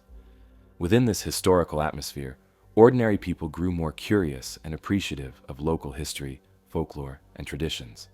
It was against this backdrop of renewed cultural curiosity and archaeological enthusiasm that Glosel entered the spotlight, presenting a discovery that challenged accepted historical and archaeological narratives. In March of 1924, a local teenager named Émile Fradin was tending his family's farmland, located near their modest home on the outskirts of the hamlet. Émile, then just 17, was engaged in the routine but labor-intensive task of plowing the fields, preparing them for spring planting. While turning the earth, Fradin's plow suddenly struck something hard beneath the surface. Pausing to investigate, Émile discovered a shallow underground cavity, which upon closer inspection appeared to hold an assortment of intriguing objects. Surprised and fascinated, Émile carefully retrieved these unusual items, quickly realizing they were not ordinary stones or typical farm debris. What Fradin had unearthed in that humble field was unlike any archaeological find previously encountered in the region. The items discovered included intricately carved bone fragments, polished stone tools, unique ceramic tablets, clay figurines shaped in human and animal forms, and even pieces of engraved antler, each clearly crafted by human hands. Most remarkable were the ceramic tablets etched with mysterious, linear inscriptions arranged systematically, appearing to form a coherent script or symbolic language. Such inscriptions had no clear parallels with known ancient alphabets or writing systems found in the region or even elsewhere in prehistoric Europe. Word of Emil's discovery spread rapidly throughout the village, soon drawing the interest and curiosity of neighbors. Within weeks, the local community buzzed with excitement and speculation. News soon reached an amateur archaeologist and respected local physician named Dr. Antonin Morlaix, who lived and practiced medicine in nearby Vichy. Dr. Morlaix, fascinated by archaeology and local history, immediately recognized the potential significance of Freyden's discovery. He swiftly traveled to Glozell to examine the site and artifacts personally, convinced that something remarkable had been uncovered. Recognizing the exceptional nature of the find, Dr. Morlaix collaborated closely with young Emil and his family, initiating a series of systematic excavations around the original discovery site. These excavations quickly uncovered more artifacts, confirming initial impressions that the discovery was extensive and potentially groundbreaking. Within a short period, the excavation at Glozell revealed hundreds of carefully made objects, including more engraved tablets, sculpted bones, tools, and decorative objects, all buried at varying depths within the soil. By early 1925, news of the Glozell artifacts had spread far beyond rural France. Reports about the discovery appeared in newspapers and academic journals across Europe and soon worldwide, attracting intense international interest. The archaeological community, fascinated yet skeptical, reacted with astonishment and curiosity. If genuine, the Glozell finds represented an entirely unknown and sophisticated prehistoric civilization in Europe, potentially pushing back conventional timelines of literacy and cultural development by thousands of years. Such a discovery threatened to overturn established archaeological understanding, generating immediate excitement as well as controversy. The academic and scientific communities quickly became divided. Some experts enthusiastically supported the authenticity of the finds, seeing them as evidence of a revolutionary discovery. Others expressed deep skepticism, suspicious about the unusual and unprecedented nature of the objects. Leading archaeologists and historians from across Europe visited Glozell to inspect the artifacts personally, hoping to verify or disprove their authenticity. Institutions such as the French Academy of Sciences soon became directly involved, commissioning official investigations and scientific analyses. Debates intensified further with conflicting results from early scientific tests. Initial examinations suggested that many artifacts, including the engraved tablets, might date to an extremely early prehistoric period, potentially as far back as 17,000 years, making them considerably older than known European civilizations of comparable complexity. Yet other scholars, skeptical of these claims, argued vehemently that the objects appeared suspiciously modern, perhaps representing a deliberate forgery or hoax intended to gain publicity or financial benefit. The controversy quickly escalated, becoming one of the most heated archaeological debates of the 20th century. As accusations flew, prominent archaeologists publicly denounced one another, reputations were damaged, and friendships fractured. Lawsuits followed, as accusations of forgery and slander appeared on both sides. Freyden and Morlaix, once celebrated for their discovery, faced intense scrutiny and hostility, as critics sought evidence to discredit their claims. In the turmoil, excavations at Glozell eventually ceased, and interest among mainstream archaeologists waned, discouraged by relentless controversy and the lack of clear scientific consensus. Yet, despite the turmoil, a dedicated group of supporters and independent scholars continued studying the artifacts. Throughout the 20th century, advocates of the Glozell finds tirelessly maintained their authenticity, pointing to genuine prehistoric characteristics and craftsmanship within certain objects. Conversely, skeptics highlighted examples of suspicious artifacts, inconsistent excavation methods, and insufficient archaeological documentation. Glozell remained caught between these opposing views, stubbornly defying resolution and remaining one of archaeology's most enduring puzzles. It wasn't until decades later, with advancements in scientific techniques such as radiocarbon dating, microscopic analysis, and modern archaeological standards, that clearer assessments of the Glozell finds became possible. Analyses conducted in the latter half of the 20th century showed a complicated picture. Some objects appeared genuinely ancient, dating roughly from 2500 BCE to 300 BCE, significantly younger than the earliest claims, yet undeniably prehistoric. Other items, however, clearly indicated modern fabrication, either deliberate or accidental. These mixed results indicated a complex archaeological scenario, rather than a straightforward hoax or entirely authentic discovery. By 1927, debate had become fierce, with leading archaeologists taking strong positions on both sides. Influential scholars from major institutions, including the prestigious French Academy of Sciences, visited Glozell and conducted independent examinations. Some experts claimed the inscriptions and carvings showed clear evidence of sophisticated, previously unknown prehistoric literacy. Others declared them obvious fakes or modern fabrications. As accusations and counter-accusations escalated, lawsuits were filed, reputations damaged, and professional relationships strained. The controversy over Glozell quickly escalated into one of the most intense and widely publicized archaeological disputes of the early 20th century. Despite extensive official investigations and examinations by archaeological authorities, the matter remained unresolved. Radiocarbon dating techniques, not fully developed or reliable at the time, provided conflicting or inconclusive results. Some tests suggested surprisingly ancient dates for the artifacts, while others pointed toward modern origins.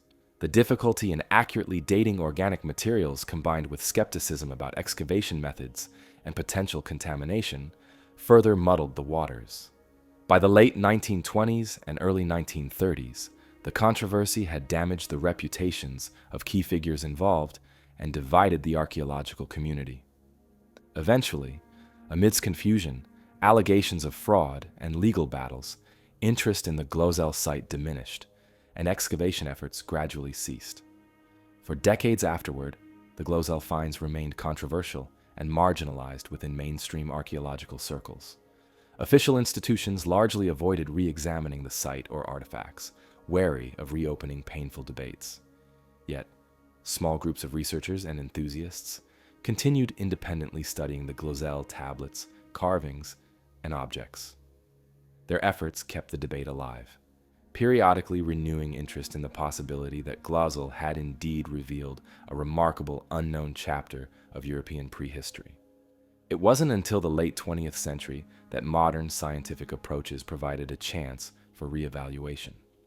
In the 1970s and 1980s, advanced dating methods and microscopic examinations offered new insights. Scientific analyses revealed that some objects did indeed date back to prehistoric times, roughly from 2500 BCE to 300 BCE, much later than initially claimed by early proponents, but still ancient. Other artifacts, however, clearly showed evidence of recent creation or alteration, suggesting the site might contain a complex mixture of genuinely ancient objects and later additions, perhaps planted or mistakenly introduced. In light of these modern studies, many archaeologists now view Glozell as a complicated archaeological puzzle rather than a simple fraud or straightforward discovery. Scholars today suggest the site might have originally been a genuine prehistoric or early historical settlement containing authentic artifacts from diverse periods mixed through centuries of natural processes, disturbances, and possibly misguided or deliberate modern interference. The mysterious inscriptions on the tablets, still undeciphered, continue to attract linguists and cryptographers hoping to identify an ancient European script. Although consensus remains elusive, Glozell is now regarded as an important cautionary tale within archaeology, highlighting both the potential and perils of interpreting extraordinary discoveries. Today, visitors to the small village of Glozell can still see a modest museum dedicated to the finds, founded and maintained by descendants of the Verde family. Displays carefully exhibit original artifacts, historical records, photographs, and interpretations, presenting the site's controversial history transparently and inviting thoughtful discussion. The museum draws scholars, enthusiasts, and the curious public, continuing the tradition of lively debate and exploration that began nearly a century ago. Ultimately, the colossal finds embody one of archaeology's most compelling and complex historical chapters. They represent not just a singular discovery, but a profound intersection of scientific inquiry, human curiosity, and controversy. Even without definitive resolution, colossal continues to enrich our understanding of archaeological methodology, historical interpretation, and the enduring human fascination with uncovering hidden truths from the distant past. And so, we've reached the end of our journey through history's hidden chapters, where civilizations rise and fall, mysteries linger unsolved, and each discovery only deepens the wonder. Thanks for exploring with us. If you enjoyed this video, hit that like button and don't forget to subscribe so you don't miss what's coming next. Until next time, as always, stay safe.